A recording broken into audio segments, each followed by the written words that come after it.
Chapter 1. The first encounter with Sun Wukong. Yang Feng was a reclusive otaku, his attention completely absorbed by the laptop before him. An anime from the second dimension was playing. A massive notification suddenly occupied the screen. Yang Feng furrowed his brow and placed his hand on the mouse to hasten his actions. What the hell is this?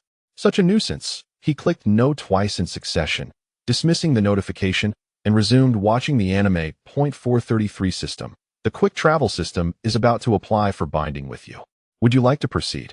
Yes or no? Just as Yang Feng reached for the mouse, his frustration boiled over, and he cursed under his breath.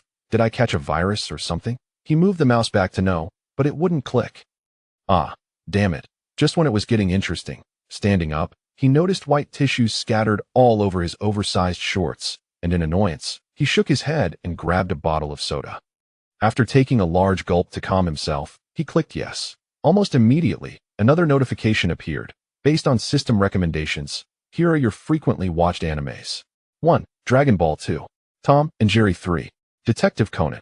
Yang Feng glanced at the screen, exasperated. Seriously? Tom and Jerry? That's what my nephew was watching last time. After a moment's thought, he casually clicked on 1. Dragon Ball. Then the third notification appeared. Entering Dragon Ball, the following skills are available for selection. 1. Ultra Instinct Battle Power 2. Invincible Appearance 3. Billionaire Fortune.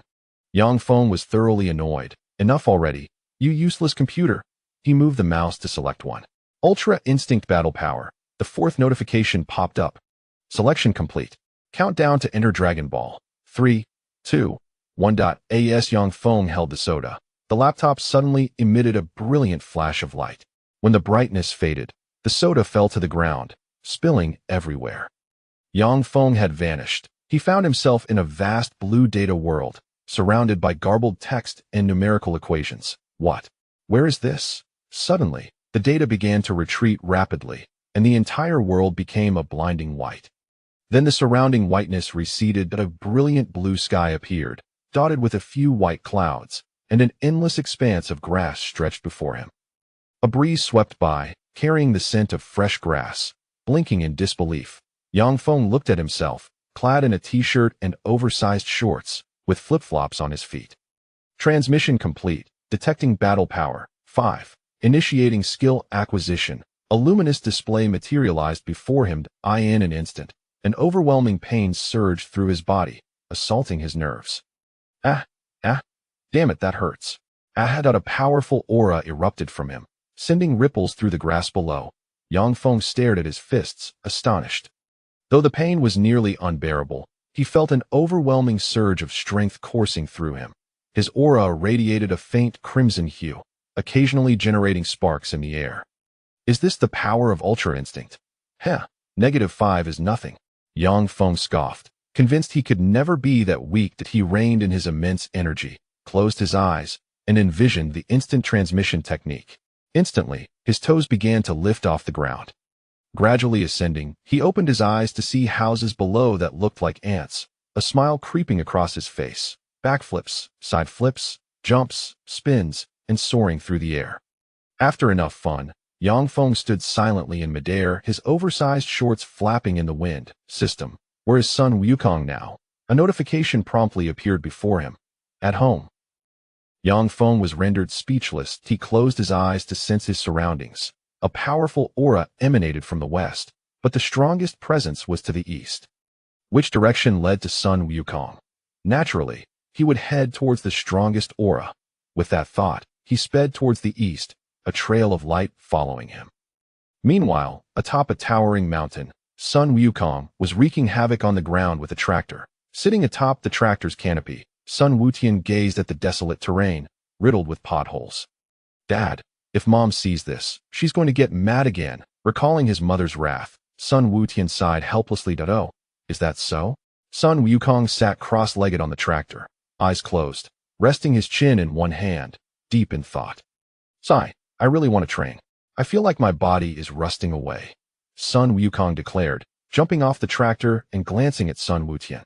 Help me drive the tractor. I need to train. Ignoring Sun Wutian's reluctant expression, Sun Wukong flipped backwards, releasing his aura, a soft yellow glow illuminating his form as he threw punches and kicked.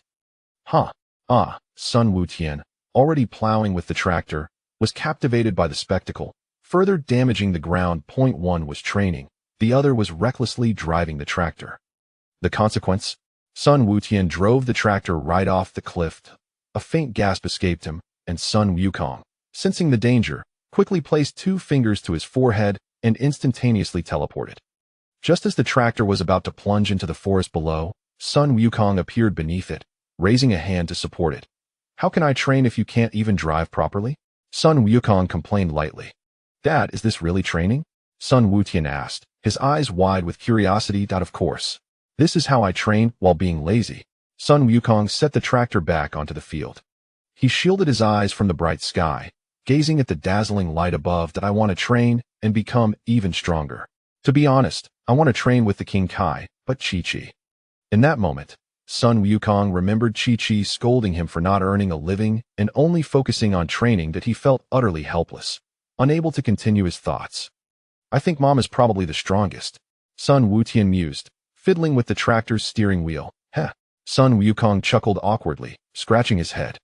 Meanwhile, high above, Yang Feng stood suspended in midair, eyes fixed on a distant mountaintop. That must be the place. With that, he soared toward the peak.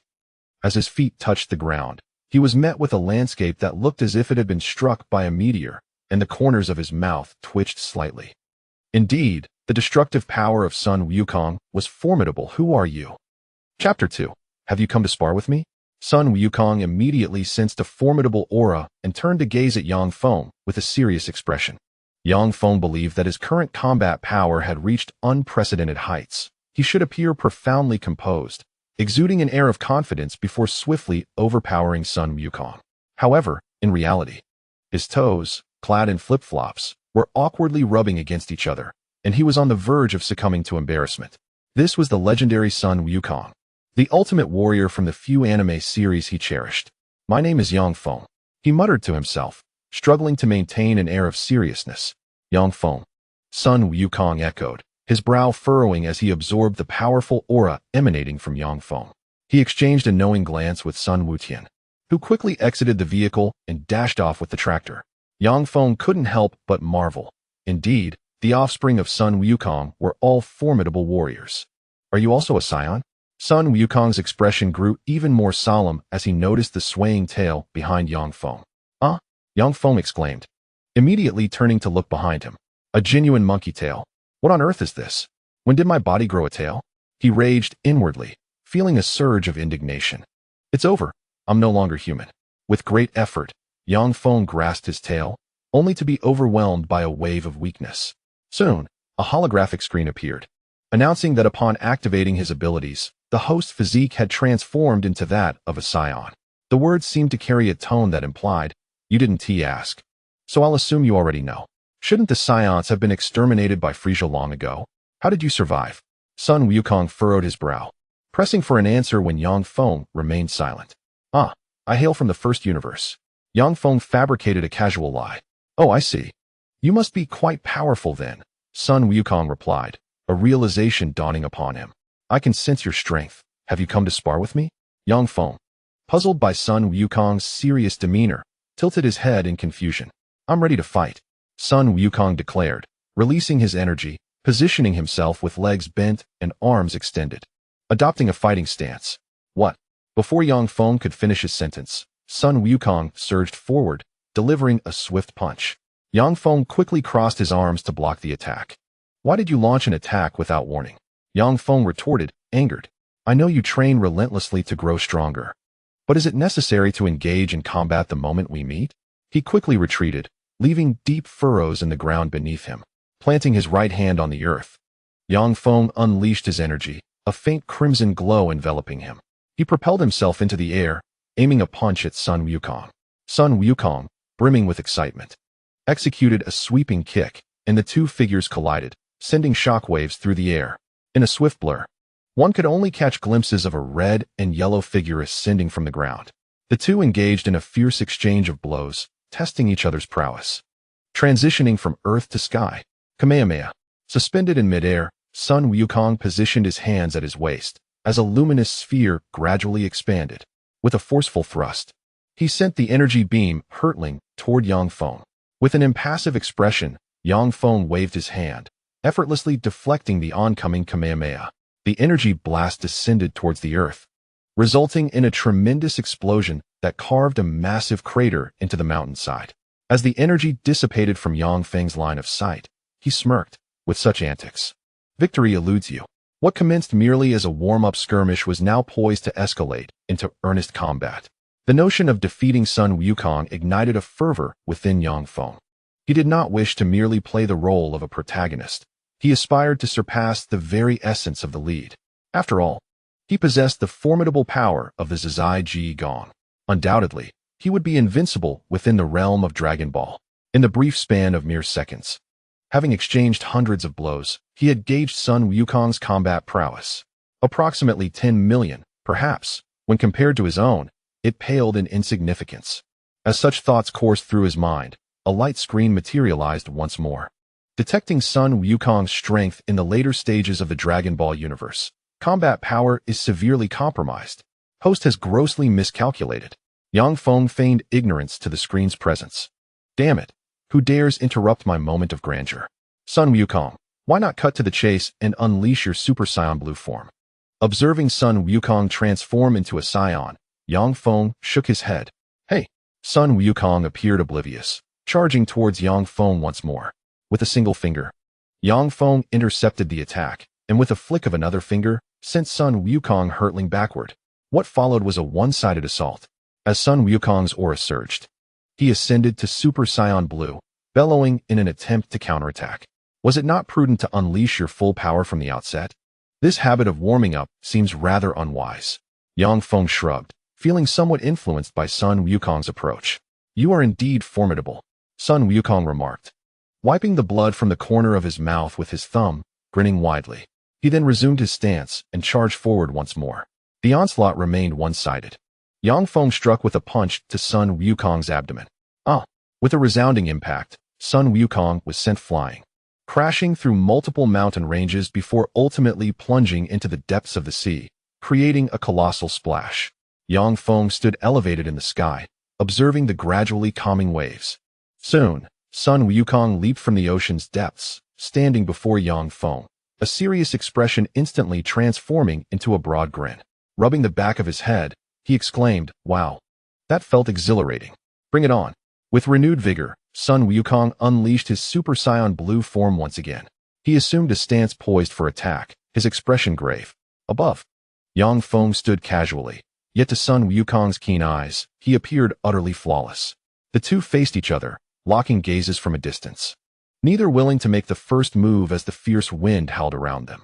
Finally, unable to restrain himself any longer, Sun Wukong struck first, vanishing from his original position and reappearing directly in front of Yang Feng. His fist was poised to collide with Yang Feng's cheek. With a mere tilt of his head, Yang Feng evaded the blow effortlessly. Regardless of Sun Wukong's relentless assaults, Yang Feng, with his eyes closed, gracefully dodged each strike. The ultimate freedom technique was activated. No matter the ferocity of the attack, Yang Feng seemed to possess foresight, dodging Sun Wukong's blows with the slightest of movements. Eventually, panting heavily, Sun Wukong lay sprawled on the mountaintop, his stomach growling audibly. "Wukong, it's time to eat." At that moment, Chi-Chi arrived, soaring to the mountaintop with an enormous lunchbox. The scene before her caused Chi-Chi to drop the lunchbox in shock. The field was in tatters, utterly ravaged. "Sun Wukong!" A furious roar echoed through the vast valley. Chapter 3. Mission released. Defeat Vegeta, oh no. Sun Wukong exclaimed anxiously, disregarding his tattered clothing as he flew towards the summit. Yang Feng followed closely behind. Upon reaching the top, he witnessed Chi-Chi, hands on her hips, berating Sun Wukong, who sheepishly rubbed the back of his head in apology. This familiar scene. Subsequently, under Chi-Chi's polite smile, Yang Feng found himself inexplicably seated on a carpet, sharing a meal with Sun Wukong. Observing Sun Wukong devour his food voraciously while holding out a large chicken leg to him, Yang Feng felt his introverted mind struggle to comprehend the situation. After a fierce battle, hunger struck him swiftly.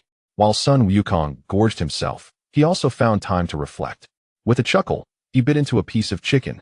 Noticing Chi-Chi's menacing glare directed at him, Yang Feng felt an overwhelming sense of embarrassment. Had his aloof demeanor and remarkable combat prowess been completely undermined by this couple's antics? I'm full, Sun Wukong said, patting his round belly, a chicken leg still in his mouth as he turned to Yang Feng. So, you sought me out to learn instant transmission? Yang Feng nodded. I hadn't even stated my purpose before we ended up in a brawl. I learned it from the people of planet Yardrat, dedicating 3 whole years to mastering it. Sun Wukong expressed with a hint of nostalgia. Restore the land. Before Sun Wukong could continue, Chi-Chi, with a blank expression, began to tidy up the lunchbox. Indeed. Upon hearing Yang Feng mention, he came to learn instant transmission from Sun Wukong. Chi-Chi's previously amiable demeanor vanished entirely. If you don't clean up before dark, don't bother coming back for dinner. Chi-Chi glared at Sun Wukong, her anger palpable, before turning her fierce gaze towards Yang Feng. In addition to you, there is also. Thus, under the guidance of Chi-Chi, Sun Wukong's son, Sun Wutian, took away the tractor. Unexpectedly, Yang Feng found himself engaging in manual tilling of the land. Even more bewildering was his sudden competition with Sun Wukong in terms of speed, prompted by Sun Wukong's words. Can I learn instant transmission? He glanced at his dirt-covered fists, then at the neatly cultivated field, turning to Sun Wukong with a question. Of course, if you wish to learn, I can teach you. Sun Wukong beamed widely. The system will enable you to master it immediately. With Sun Wukong's affirmation, a luminous screen appeared before Yang Feng. Then please, grant me this skill, he silently implored. A pie falling from the sky. The screen shifted its text once more. This time, Yang Feng's expression darkened. What the hell? This is a blatant insult. As he contemplated the notion of a pie falling from the sky, he read the conditions. Defeat Vegeta to acquire the instant transmission skill. Upon seeing this, a smirk crept across Yang Feng's face. Having just vanquished Sun Wukong, defeating Vegeta would surely be a piece of cake, wouldn't it? What's wrong? Sun Wukong queried, noticing Yang Feng's fluctuating expression. Nothing. Yang Feng chuckled. By the way, why don't you come to my house for dinner? Without you, Chi-Chi probably wouldn't even let me eat. Without hesitation, Yang Feng accepted Sun Wukong's enthusiastic invitation.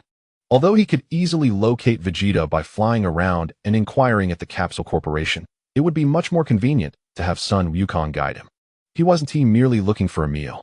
The two ascended into the air as the sun began to set, streaks of light trailing behind them. Night fell, marking the conclusion of Yang Feng's first day in the Dragon Ball world. Following Sun Wukong to the ground, Yang Feng beheld a large, round house before him, and he was genuinely struck by the visual impact such architecture had. Perhaps it was due to his accustomed sights of square houses in his own world. However, upon entering the dwelling, that peculiar sensation dissipated. Yang Feng politely seated himself at the expansive table, savoring his meal at a leisurely pace. Opposite him were the gluttonous Sun Wukong and his son. Meanwhile, far away in the luxurious city, at Bulma's residence, a beam of rainbow lights swept across the sky, descending onto the second-floor balcony. Bulma, what delicious food do you have today? A cool voice resonated. As the rainbow light dissipated, the god of destruction, Beerus, and Whis materialized on the balcony. Bulma, riding her hovering electric scooter, traversed the courtyard and halted at the villa's entrance, looking up at Whis and Beerus. Today, I prepared moose milkshakes, pizza, and pasta. Would you like some? Yes, yes. Hurry and bring it out, Beerus exclaimed, nodding eagerly, nearly drooling. The aloof demeanor of the god of destruction had vanished entirely. Whis raised his hand to cover his mouth, exclaiming, "Oh, Lord Beerus, one cannot monopolize this." Beerus twitched his ears, revealing a reluctant grimace, but merely responded with a gruff snort. Soon, the trio settled beside the sunlit lounge chairs, with Beerus indulging in an enormous moose. Lord Beerus, have you noticed the energy over there? Whis glanced towards the east. Beerus merely shot him a sidelong glance, followed by a dismissive grunt, returning to his moose. If anything happens, I'll simply destroy it. After a few bites, Beerus immersed himself in his feast. Oh, truly a delectable delicacy, he exclaimed. Whis, let us continue our training. At that moment, Vegeta stood with his arms crossed, leaning against the glass door. Hasn't the tournament of power concluded? Whis looked at him in surprise. Humph, the path to strength must never cease. I will surpass Kakarot. Vegeta huffed again. Aren't you capable of the super blue form? If Goku is not an Ultra Instinct, you have already surpassed him. Whis paused his actions. and even Bulma and Beerus turned to look. Vegeta turned away under their scrutiny, but against Kakarot and Ultra Instinct, I simply cannot prevail. The onlookers instantly comprehended. This fellow realizes he cannot grasp Ultra Instinct due to his temperament, and is seeking alternative means to grow stronger. Can something as elusive as Ultra Instinct, which even gods find challenging to master, truly be defeated? Scions are indeed battle maniacs, extraordinary warriors. Well then, let us finish our meal and return together, Weiss declared, taking a bite of pizza. He then covered his mouth with his fingertips, exclaiming, "Indeed, Earth's cuisine is the most delightful." Meanwhile, Goku and Yang Feng had already finished their dinner.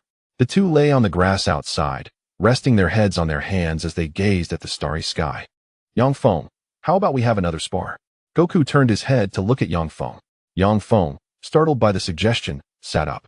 "Didn't we just fight not long ago? Why do you want to spar again?"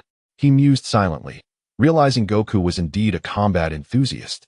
Before Yang Feng could say anything further, Goku sprang up, executing a series of backflips and landing several meters away, assuming a fighting stance and releasing his energy. "Come on." Chapter 4. Gohan and Piccolo. Yang Feng immediately raised his hand in disapproval. Wait. If we are to fight, shouldn't we go somewhere farther away? Otherwise, if we damage the house, won't you get scolded by Chi-Chi? He finally understood the reason behind Goku's formidable strength. With such innate talent for training coupled with diligence, how could he not be the protagonist? At the entrance of the house, Chi-Chi let out an odd laugh, then threw out a bundle, glaring with arms akimbo at Goku. Feeling the weight of her gaze, Goku hastily withdrew his energy and stood at attention, adopting a proper military stance. "Deliver the items to Gohan's home. Stop obsessing over training all day and earn some money for me." After Chi-Chi finished speaking, she forcefully shut the door. A gust of wind stirred a few leaves, and the two forlorn figures exchanged innocent glances. Yang Feng pondered, perhaps he should venture off alone to find Vegeta? In midair, braving the night breeze, Sun Wukong flew ahead, burdened with a large package. "Bulma and Mr. Satan are quite affluent. Why are you so impoverished? Constantly chased and scolded by Chi-Chi?" The question escaped his lips almost instinctively, as it had troubled Yang Feng throughout his adolescence. He recalled first encountering the manga when he was merely a primary school student. He had even marked the pages where Son Gohan taught Bidalai the flight technique, practicing diligently when no one was home. The outcome was, of course, predictable. Indeed. Sun Wukong mused for a moment. "I don't know either." Yang Feng was immediately at a loss for words. "So, you haven't been cut off by wealthy relatives and friends. That must be quite fortunate.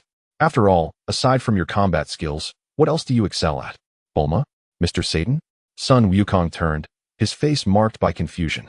"How do you know their names when we don't even know each other?" Yang Feng was utterly speechless at such a question. Sun Wukong's obliviousness was truly amusing. "Oh, it's simply because they are wealthy and notably famous. Bulma's universal capsules and Mr. Satan's efforts to maintain world peace." "Oh, I see." Upon hearing Yang Feng's clumsy explanation, Sun Wukong accepted it without hesitation. Yang Feng awkwardly chuckled. "Well, they are not the most renowned. When people around the globe mention Dragon Ball, they immediately think of you." Sun Wukong. Speaking of Sun Wukong, one must mention Japan's Dragon Ball and China's journey to the West. "So, they're that famous?" Sun Wukong laughed heartily, his demeanor filled with joy. Soon, they arrived at Gohan's doorstep. "Gohan, I'm here." With Sun Wukong's call, footsteps echoed from within the brick villa, and the door swung open. "Dad, what brings you here?" Dressed in a shirt and wearing glasses, Son Gohan pushed the door wide. "Chi-Chi asked me to bring you something." Sun Wukong pointed to the large bag on his back. "Come in." Yang Feng, seated awkwardly on the sofa in the living room, felt immensely embarrassed. Recalling how he had once secretly practiced the flight technique while watching the two in front of him, it felt surreal to have the real figures before him. However, the one consolation was that he had indeed mastered the flight technique. It seemed that he was merely a system away from the world of Dragon Ball. "Dad, thank you for making this trip." After placing the items in a corner, Son Gohan approached Sun Wukong, holding little Feng. "Xiao Feng, come greet your grandfather." With little hesitation, Xiao Feng soared into the air and tugged at Sun Wukong's hair. "Xiao Feng, come down quickly." Biddy Li feigned annoyance, calling out. "Ha ha ha." Sun Wukong, wearing a helpless expression, extended his hands, afraid to move, lest he harm the child. "How is your mother feeling now?" Son Gohan swiftly scooped Xiao Feng up and placed her in Biddy Li's arms. Quite well, Sun Wukong replied, scratching his cheek with his index finger, his tone betraying a hint of guilt. By the way, this is... Sun Gohan turned to the silent Yang Feng, glancing back at Sun Wukong. Hello, I am Yang Feng. Yang Feng, snapping back to reality, stood and extended his hands to shake with Sun Gohan. I had the fortune of meeting you before. You are Sun Gohan, haha.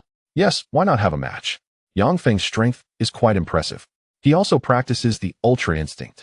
Sun Wukong, ever the enthusiast for battle, suggested. Huh. Sun Gohan expressed surprise.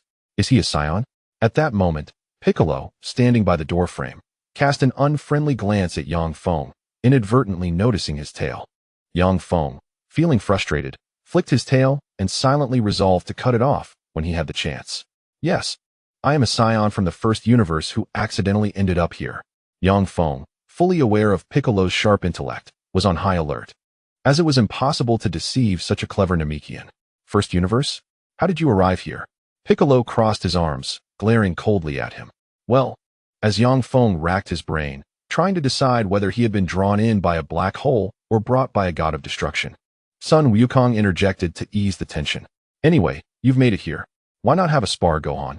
I can't even defeat Yang Feng, Sun Wukong said, scratching his head excitedly. Piccolo's expression turned serious. You cannot defeat him, Wukong? Both Piccolo and Sun Gohan looked incredulous. Sun Gohan, equally wary, exchanged glances with Piccolo and nodded.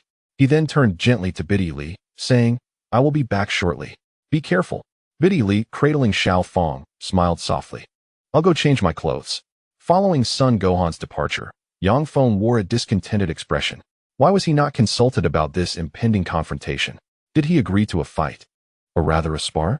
He then quietly observed Piccolo, who indeed was the Demon King.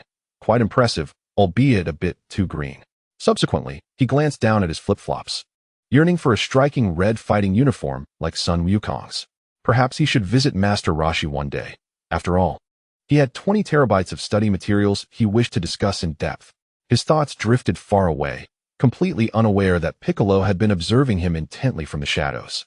After bidding farewell to Biddy, the force swiftly transformed into a stream of light, appearing above the surface of the sea. Goku, do you have any idea how that person materialized? Piccolo directed his gaze towards the distant figures of Sun Gohan and Yang Feng. He and Sun Wukong stood upon the edge of a towering cliff. Chapter 5.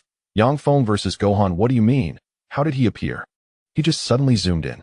Sun Wukong replied nonchalantly, gazing down at the splashing waves below. At that moment, Sun Gohan, without his glasses and clad in a battle suit identical to Sun Wukong's, pushed his hands back and clenched his fists. Instantly, he transformed into his Super Saiyan form, a fierce aura radiating around him, with a soft yellow glow illuminating the air, occasionally igniting sparks. Yang Feng stood quietly, enviously admiring Gohan's vibrant golden hair. Why could he change colors at will? Black, yellow, and later perhaps red, blue, or white. As a scion, why couldn't he transform? As these thoughts occupied Yang Feng's mind, a light screen appeared before him. You didn't ask, but do you want to learn? First, complete the task at hand. Gohan propelled himself forward, delivering a powerful punch. Yang Feng was struck squarely, hurtling backwards into a rock, dust swirling around him. As the smoke cleared, his body was embedded in the cliffside. Pieces of rock cascading down like a spider's web, plummeting into the sea below. Piccolo looked at Sun Wukong in astonishment. Why isn't he transforming into a Super Saiyan? I don't know. I've never seen him transform. Sun Wukong chuckled. Yang Feng felt a pang of regret. How could he lose focus during a fight? He quickly released his energy, launching himself skyward, leveraging the cliffside to propel himself towards Gohan. The rocks behind him shattered, instantly transforming into the bedrock of the ocean below. With a resounding crash, Yang Feng retaliated with a punch, rapidly pursuing Gohan. Reaching out with one hand while sweeping with the other, Gohan hastily raised one arm to block, but the overwhelming energy surged against him, sending him tumbling backwards. He collided with two mountain peaks, the last one erupting in a violent explosion, sending debris flying, obscuring Gohan from view. Yang Feng glanced anxiously towards Piccolo and Sun Wukong. Did I hit too hard?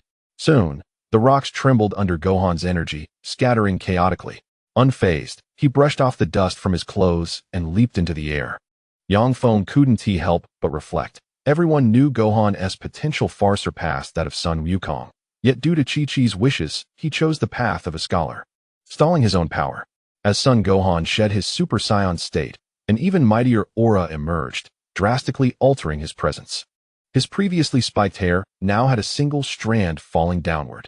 This is his mysterious form, Mystic Gohan. Yang Feng became more vigilant. Come again. In a swift and decisive manner. Gohan vanished without a trace, only to reappear directly before Yang Feng, whose formidable presence was enough to push him back. Without a moment's hesitation, Gohan unleashed a powerful wave of energy towards Yang Feng. Under the intense and concentrated force of this assault, Yang Feng found himself unable to evade in midair, resulting in several direct hits that sent him flying. He quickly regained his composure, but Gohan's subsequent attack was already upon him. The Kamehameha wave surged forth, and before Yang Feng could react, he was thrust violently into a mountainside. As the dust settled, he dusted himself off, his expression revealing little change. Gohan squinted, realizing that this was the pinnacle of his strength. Yet, despite the relentless onslaught, Yang Feng remained unfazed, exhibiting no visible signs of damage. Yang Feng reflected on the situation, acknowledging that without utilizing the Ultra Instinct technique, he seemed unable to match Gohan's prowess. Relying solely on his Saiyan strength felt inadequate, almost trivial. Even in his battles with Goku, it had only been through the application of Ultra Instinct that he could swiftly overpower his opponent. Now, if he were to engage Gohan relying solely on his personal strength, defeat was inevitable. Once more, Yang Feng declared undeterred, viewing this merely as his second bout, a mere opportunity for practice. With that, he vanished from sight. Gohan, remaining vigilant, also refrained from speech, instead unleashing a barrage of energy waves towards a particular direction. His form too disappeared. Yang Feng scattered the waves obstructing his path and swiftly pursued Gohan's energy signature, soon entangling in a fierce exchange. As Gohan retreated with remarkable speed, he continually launched energy blasts at Yang Feng. Yang Feng adeptly dodged, occasionally redirecting the blasts back towards Gohan. However, he soon recognized a significant flaw. Aside from the Ultra Instinct technique, he lacked any skills beyond raw physical power. While evading Gohan's energy blasts, he began to gather energy, attempting to unleash a few blasts of his own. Before long, he managed to fire off several blasts, albeit small and lacking in potency. As Yang Feng experimented, the air around them erupted with explosions and the flight of energy blasts, creating a tumultuous scene. What he did not anticipate was Gohan's sudden disappearance. In an instant, Gohan reappeared behind him, delivering a swift elbow strike that caught Yang Feng off guard, sending him hurtling towards the sea. Gohan then hovered in the air, hands positioned at his sides, beginning to gather energy. The Kamehameha wave surged forth, a colossal force aimed directly at Yang Feng, who had just leaped from the ocean's surface. In a heartbeat, the impact struck him in the abdomen, propelling him deep beneath the waves once more. Gohan stood resolutely upon the surface of the sea, his expression grave. To think that such an assault could merely be a trifling annoyance for one who had already vanquished his father. He surveyed the calm waters beneath him, his innate intuition for battle stirring a sense of unease within. Emerging from the depths of the ocean, Yang Feng remained with his eyes closed, his hair now transformed into a lustrous silver. Harnessing the technique of Zizai Ji Gong, he gradually stepped onto the water's surface, ascending to face Gohan. Observing the familiar aura and the serene expression of his opponent, Gohan felt an involuntary twinge of apprehension. As Yang Feng opened his eyes, revealing silver pupils and a countenance marked by seriousness, a surge of energy emanated from him, unleashing a formidable aura that sent colossal waves crashing across the surface of the sea. He too can wield Zizai Ji Gong. Piccolo gasped, his eyes wide with astonishment. Indeed, he surpasses even me by a considerable margin. Goku nodded in profound realization. Piccolo observed quietly as, under the influence of Yang Feng's Zizai Ji Gong, Gohan found himself retreating repeatedly, utterly defenseless. The engagement had evolved into a one-sided domination, rendering further conflict unnecessary. Following the conclusion of the power tournament, Goku's mastery of Zizai Ji Gong had reached an unparalleled height. Now, Yang Feng too had embraced this technique. The two combatants soon ceased their struggle, retracting their energies as they returned to the cliff where Goku and Piccolo stood. Chapter 6. Fury, Super Saiyan, why did you resort to that technique so swiftly? Piccolo inquired curiously. The toll it takes on one's body and the associated repercussions are immensely damaging. I only possess that technique, Yang Feng replied, rubbing his nose sheepishly. Are you telling me you cannot even transform into a Super Saiyan? Gohan exclaimed, his tattered attire magically restored by Piccolo's beam of energy. Upon hearing Yang Feng's words, he gasped in astonishment. Ah, indeed. Yang Feng chuckled awkwardly in response to the trio's incredulous gazes. Alas, the system granted me but a single skill. And even my Saiyan lineage is merely a byproduct. How could one master Zai Ji Gong yet be incapable of even the simplest transformation into a Super Saiyan? Piccolo began to harbor doubts about Yang Feng's claims. Such statements seemed implausible. Were Saiyans not known for their tiered transformations?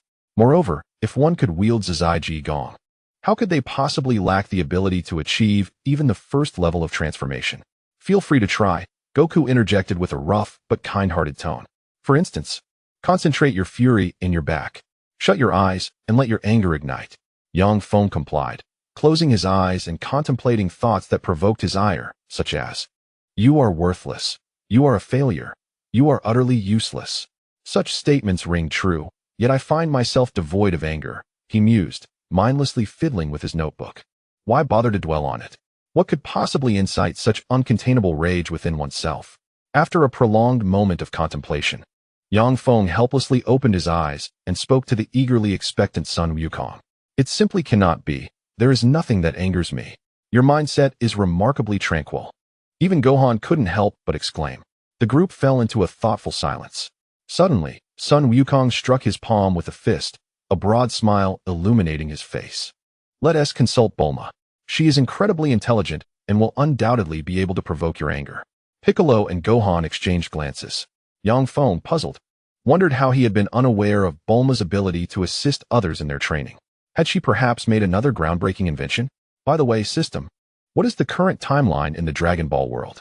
At Sun Wukong's words, Yang Feng was struck by this pivotal question.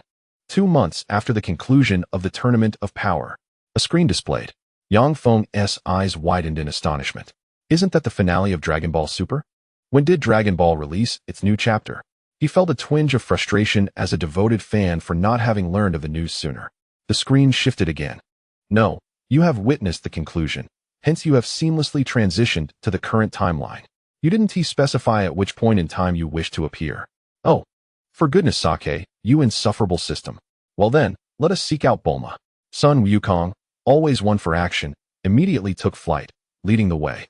Following closely behind were Piccolo and Gohan, with the exceedingly vexed Yang Feng trailing silently after them. System, does all the time I spent revisiting the plot have any significance? The screen responded once more. Indeed, your familiarity with the world is substantial. Yang Feng, filled with exasperation, mentally cursed the system through countless generations. What do you mean substantial? Familiarity, my foot. What is the point of being familiar with something everyone knows? If I were a prophet, that would be impressive. Is it possible for me to enter another timeline? Yang Feng inwardly lamented. No. With a sigh, Yang Feng resolved to disregard the useless system. Soon, the airborne quartet beheld the vast edifice of Capsule Corporation. Is that Bulma's residence? Yang Feng gazed at the expansive grounds, larger than a sports stadium, and inquired of the soaring Sun Wukong. Thoughts of Bulma's home, the wondrous capsules, and Vegeta filled him with excitement. Oh, Prince Vegeta. Having encountered Sun Wukong in the Dragon Ball universe, how could I possibly miss the chance to meet Vegeta? Indeed, before long, the four descended into the courtyard. Sun Wukong surveyed his surroundings and soon spotted Bulma on the second-floor balcony, cradling a baby alongside Trunks. The duo was enjoying tea and indulging in delectable pastries. Yang Feng mused that the life of the affluent was indeed distinct. Oh, Wukong, what brings you here? Bulma's gaze swept over the courtyard, landing on the group. Instantly, they soared into the air and alighted on the balcony. Yang Feng observed the expansive balcony, which could easily accommodate 10 of his rental units. Before long, Sun Wukong clarified their purpose. Yang Feng. Bulma rose, her curiosity piqued. How about we give him a jolt of 10,000 volts? Transforming into a Saiyan requires anger, not pain, Gohan quietly reminded. Oh, then it's simpler. Just insult him until he gets angry. The suggestion struck the group with sudden clarity. Thus, Sun Wukong took the lead and shouted directly at Yang Feng. Trash. You are trash. The others wore expressions of disbelief. Yang Feng blinked, scratching his head, and shyly replied, I'm not that trashy. The onlookers exchanged incredulous glances. Calling you trash is too generous. Just look at your appearance. Those flip-flops, baggy shorts, and t-shirt. You look like you've emerged from a slum. Bulma crossed her arms, her disdain evident. Yang Feng rubbed his nose, thinking to himself, compared to you, I'm not even worthy of the slums. How about we join forces to eliminate him? His existence is a waste of air. Piccolo chimed in sagely. But I can't defeat him. Sun Wukong replied, his innocence shining through. The plan to incite anger had utterly failed. Don't you have anything or anyone you particularly care about? Trunks inquired, playfully leaning against the railing. After pondering for a moment, Yang Feng ultimately shook his head. Suddenly, a screen illuminated before him.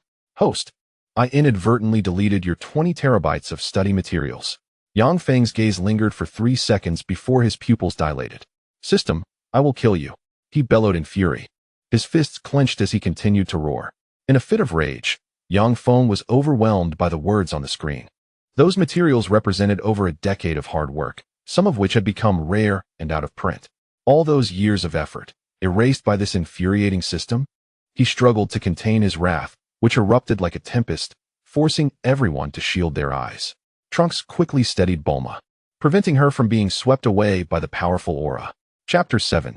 Whis and Beerus. A pale yellow glow enveloped Yang Feng, his hair standing on end, Super Saiyan, achieved. Yet, within mere seconds, his energy waned, and he reverted to his normal state, panting heavily and drenched in sweat. Did you actually succeed? Sun Wukong exclaimed in astonishment.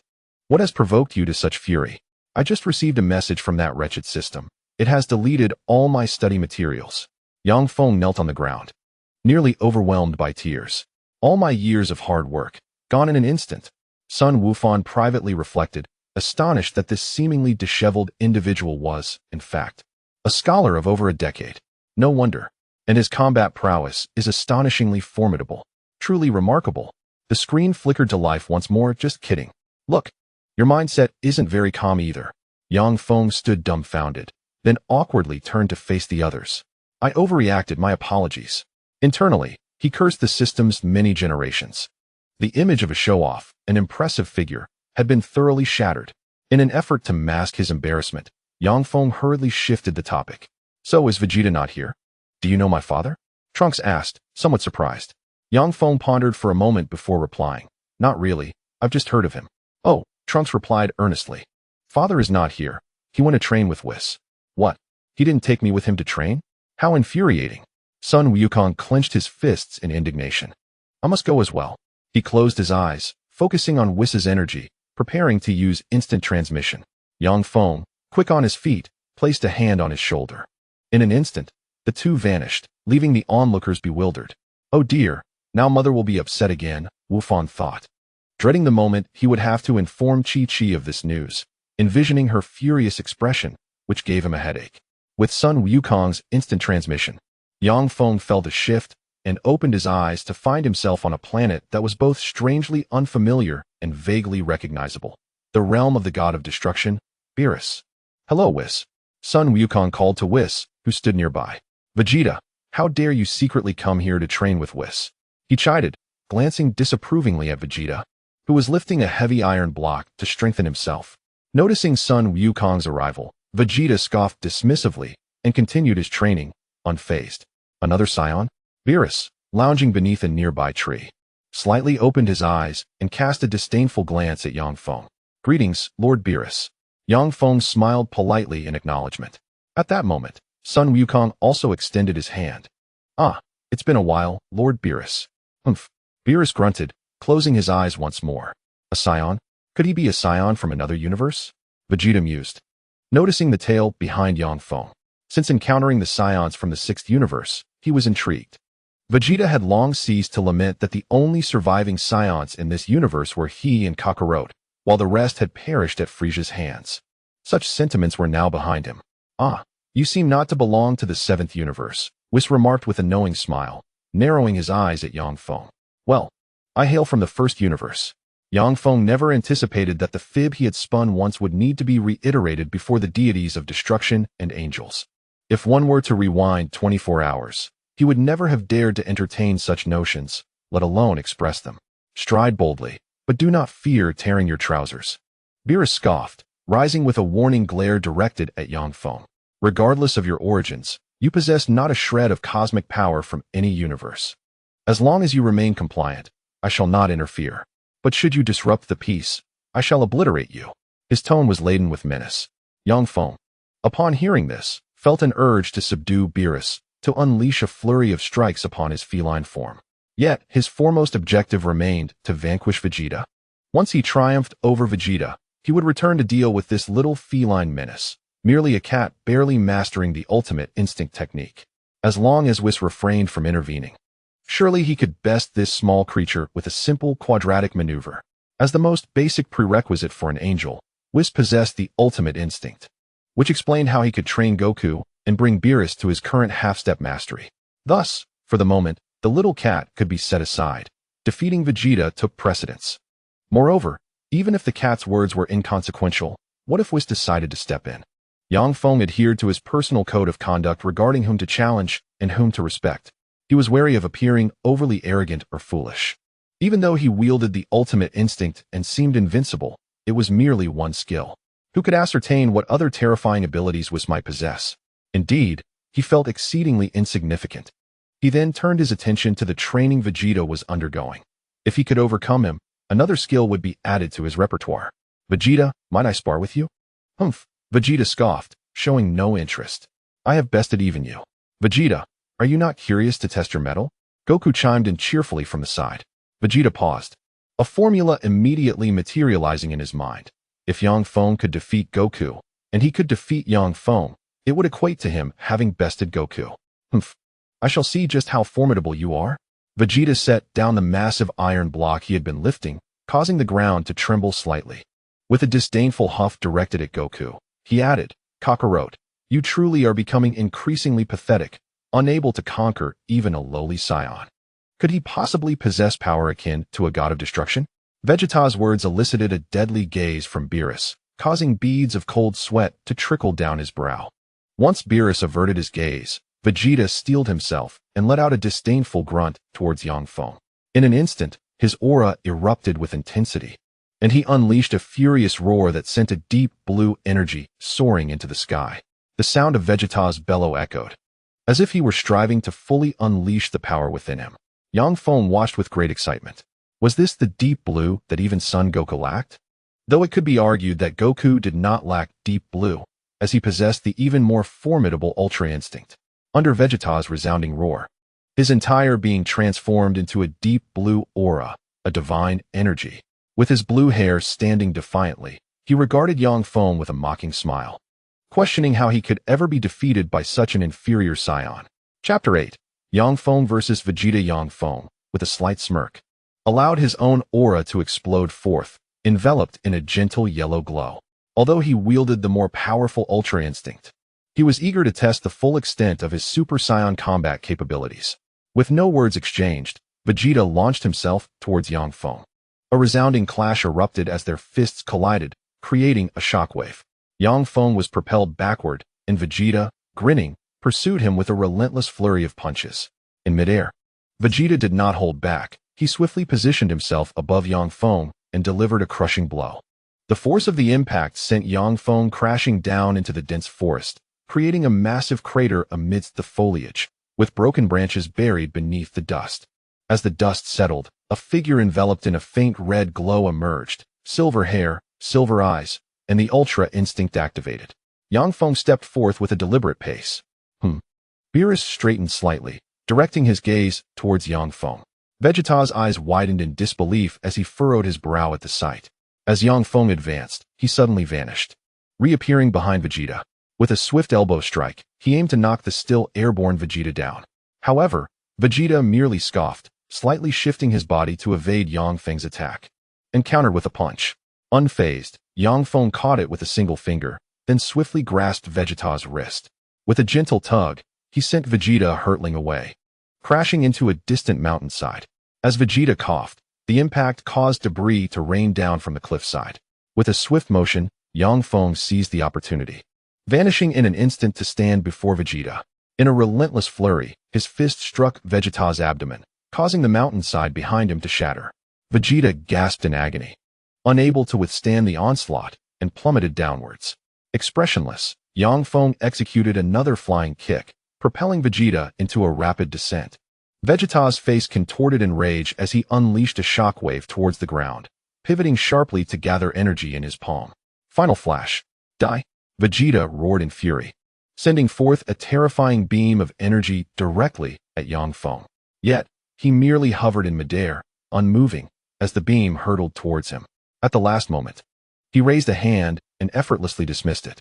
Vegeta, undeterred, charged forward with a barrage of punches and kicks. But each attempt narrowly missed, as Yang Feng elegantly evaded his attacks with slight movements. In a fit of anger, Vegeta was sent flying back, the immense shockwave he conjured barreling downwards. Once again, Yang Feng remained unperturbed, watching the wave approach with calm composure. He extended his hand once more, capturing the volatile energy and, with a flick, sent it hurtling back towards Vegeta. Vegeta struggled to withstand the force for a brief moment before being consumed by the shockwave. Goku and the others watched with grave expressions, Goku remarking, "Yang Feng seems far more adept with the Ultra Instinct than the last time." As the brilliance faded, Vegeta stood laboriously, gasping for breath, incredulous at the sight of Yang Feng, who appeared unscathed. "How could I possibly lose to a lowly scion like you?" he bellowed, his rage intensifying as his energy surged. Die! Die! Vegeta's terrifying aura erupted once more, gathering formidable power in his palm and launching it at Yang Feng. Yet again, Yang Feng dismissed the shockwave with ruthless ease. Following the energy wave, Vegeta unleashed a series of punches, the two formidable forces colliding with a resounding impact that obliterated the surrounding trees, leaving them suspended in midair. Beerus watched in astonishment, eyes wide. Both combatants swiftly retreated, confronting each other from a distance. Yang Feng remained composed, while Vegeta panted heavily. After catching his breath, Vegeta unleashed his deep blue aura and surged towards Yang Feng. This time, Yang Feng did not evade but engaged directly. The two figures clashed in the sky, brilliant flashes of light colliding before they separated once more. "Vegeta, you can't continue like this. Surrender," Yang Feng stated with an air of indifference. At this moment, Vegeta was taken aback, quickly succumbing to an uncontrollable fury. "Nonsense. Vegeta, am the mightiest scion." His face contorted with rage, he unleashed a formidable energy and charged towards Yang Feng, devoid of rationality. In a swift motion, Vegeta's furious strike was easily caught by Yang Feng, who grinned and declared, "You are no match for me." In the next instant, he pivoted, hurling Vegeta's body aside with a forceful toss. Vegeta, clearly incensed, struggled to maintain his balance, yet Yang Feng's attack was already upon him. With a powerful shout, Yang Feng clenched his fists and delivered a crushing blow, sending Vegeta plummeting downwards. The mountainside shattered upon impact, and the force propelled Vegeta's body backward, carving a long path through the forest. "Whis, my backyard has been utterly ravaged." Hearing this discontent, Whis lightly tapped his staff on the ground, causing both Vegeta and Yang Feng to materialize before him. He then struck his staff again, restoring the devastated forest and broken mountains to their former state. At this moment, Yang Feng noticed the display on the screen, defeating Vegeta successful, instant skill activated. "Who taught you the Ultra Instinct?" Beerus squinted, his expression ominous as he fixed his cold gaze on Yang Feng. "Self-taught," Yang Feng retorted defiantly. Their eyes met, igniting sparks of tension. "Come on, little kitty. It's time for me to stroke your feline head and see if the hairless cat truly fades." Yang Feng's heart raced with excitement. Is it possible to self-learn this technique? Beerus turned to Whis, a look of skepticism on his face. "Well, perhaps it is," Whis chuckled, covering his mouth. Then, he turned serious, addressing Yang Feng. "Aside from a god of destruction's apprentice, or an angel in training, no one could self-learn. Which are you?" Yang Feng contemplated asserting. "I am the illegitimate child of your father." But did he dare? Chapter 9. An effective training method he did not dare. He couldn't win, so he cowered. "I don't know." Yang Feng shrugged. The phrase "I don't know" is truly invincible. Sun Wukong and the slumped Vegeta were momentarily stunned by the exchange among the three. A scion daring to confront a god of destruction and an angel, One could say that even the thick-skinned Wukong had never done such a thing. Seeing the pitiful Yang Feng, Beerus, incensed, stood up and extended his palm, directly aiming it at Yang Feng. A purple destructive energy coalesced in his hand. Lord Beerus, Sun Wukong appeared conflicted, his expression torn between hesitation and resolve. Whis merely observed, offering neither words nor intervention. Did I say something wrong? Yang Feng blinked and smiled slightly. Little kitten, you are devoid of fur. Do not emulate other cats by puffing up. Your audacious demeanor incites within me a peculiar desire to dismantle you. Beerus gazed at the individual before him with an inexplicable sense of discontent. This person exhibited no semblance of reverence towards a deity. Lord Beerus, I believe this fellow's intellect is somewhat lacking. Vegeta, sitting weakly on the ground, declared. Look, he possesses the Ultra Instinct, yet cannot even conjure a simple energy wave. When I transformed into my deep blue form, he merely became a Super Saiyan, and I had him at my mercy. Thus, I contend that he is not disrespectful. Rather, he is utterly oblivious to your true identity. Observing Beerus on the brink of fury, Vegeta hastily backpedaled, for he feared that Beerus might, as he had on their first encounter, annihilate an entire planet over a trivial disagreement. He wished to avoid such repercussions, particularly since he spoke only the truth. As Beerus pondered Vegeta's words, he realized, indeed, that this individual had only recently mastered the Super Saiyan transformation. Goku, perplexed by the underlying tension among them, scratched his head and remarked. Vegeta found himself contemplating that the one he sought to surpass was, in fact, a fool devoid of intellect. Whis, what are your thoughts? Beerus decided to entrust this challenging dilemma to Whis for contemplation. Goku and Vegeta turned their gazes toward Whis. Ah, such a rare warrior. Keeping him would certainly bolster our 7th universe's combat prowess. Whis smiled, his eyes glinting with profound significance as he regarded Yang Feng. Yang Feng felt a shiver down his spine under that gaze, sensing an unsettling depth to Whis' words. Could it be that angels possess knowledge of secrets unknown to mortals? Enough. You may continue your training. I shall retire to my slumber. Beerus yawned lazily, rising to soar back to his castle. If you ruin my garden, I shall unleash destruction upon you. His voice echoed languidly in the ears of the assembled crowd. Watching Beerus depart, Yang Feng felt a pang of regret. The opportunity to pet the cat had slipped away. Goku, can you still utilize your Ultra Instinct after the Tournament of Power? Whis inquired, his gaze steady upon Goku. No, I cannot. It feels as though that time was merely a stroke of luck. Now, whenever I attempt to summon it, something seems to be amiss. Goku furrowed his brow, arms crossed in contemplation. Perhaps you ought to reflect on the immense power of the Spirit Bomb. After all, it was that very moment that allowed you to grasp the Ultra Instinct. Yang Feng, observing Goku's rare inclination to think, could not help but offer this suggestion. This remark deepened Vegeta's skepticism as he pondered the implications. Ah, Whis chuckled. I have conceived a splendid idea. Would you care to train?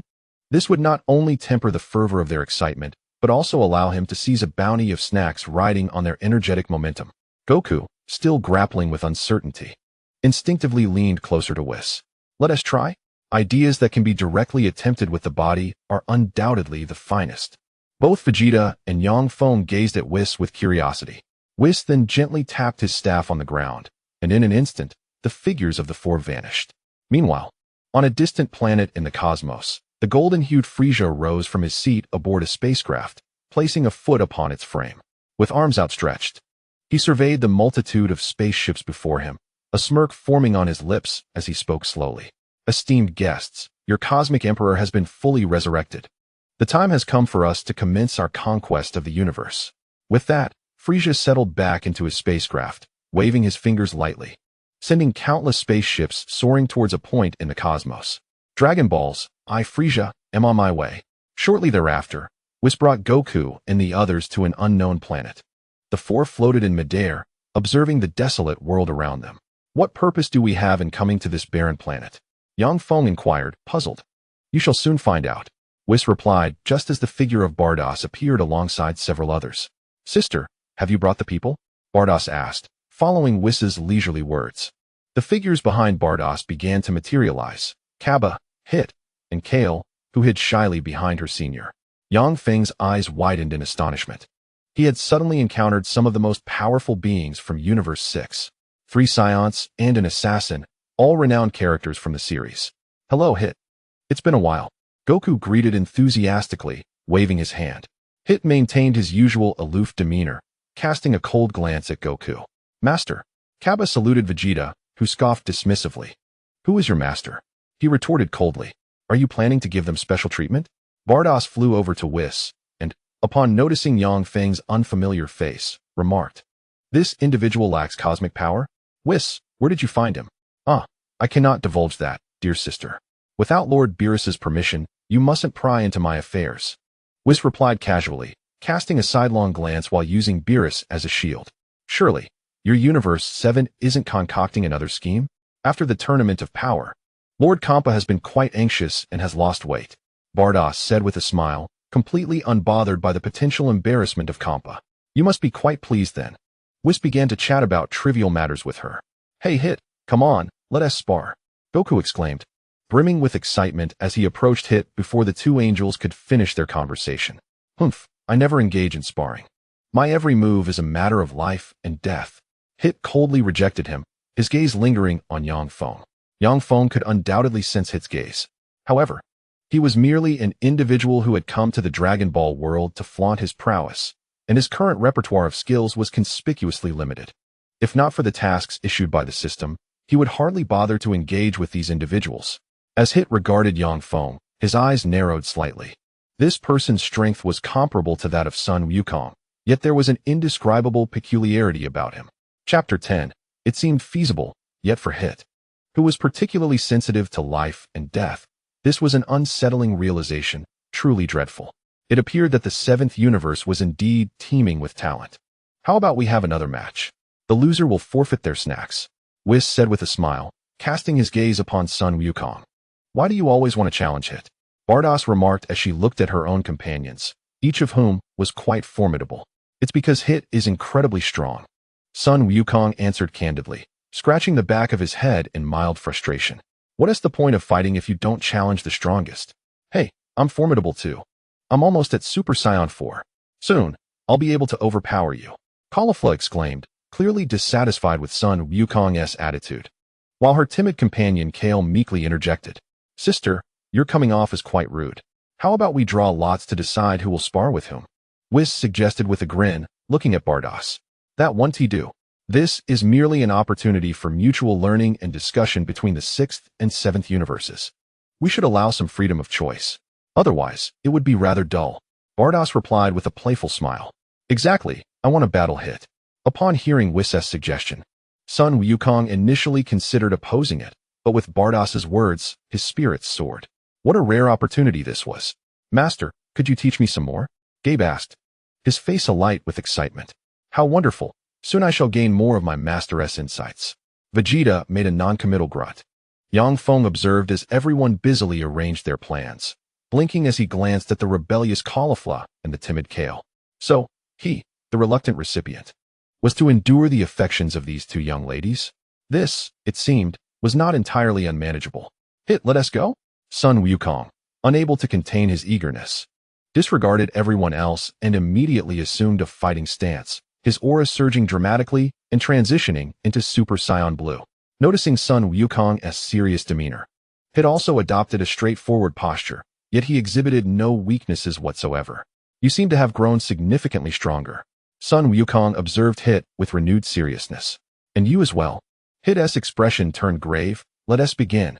Although he typically preferred battles to be a matter of life and death, sparring with Sun Wukong always proved to be immensely beneficial. Since Bardoss had given her approval, what did it matter if he engaged in a free-for-all? Yang Feng focused on Hit.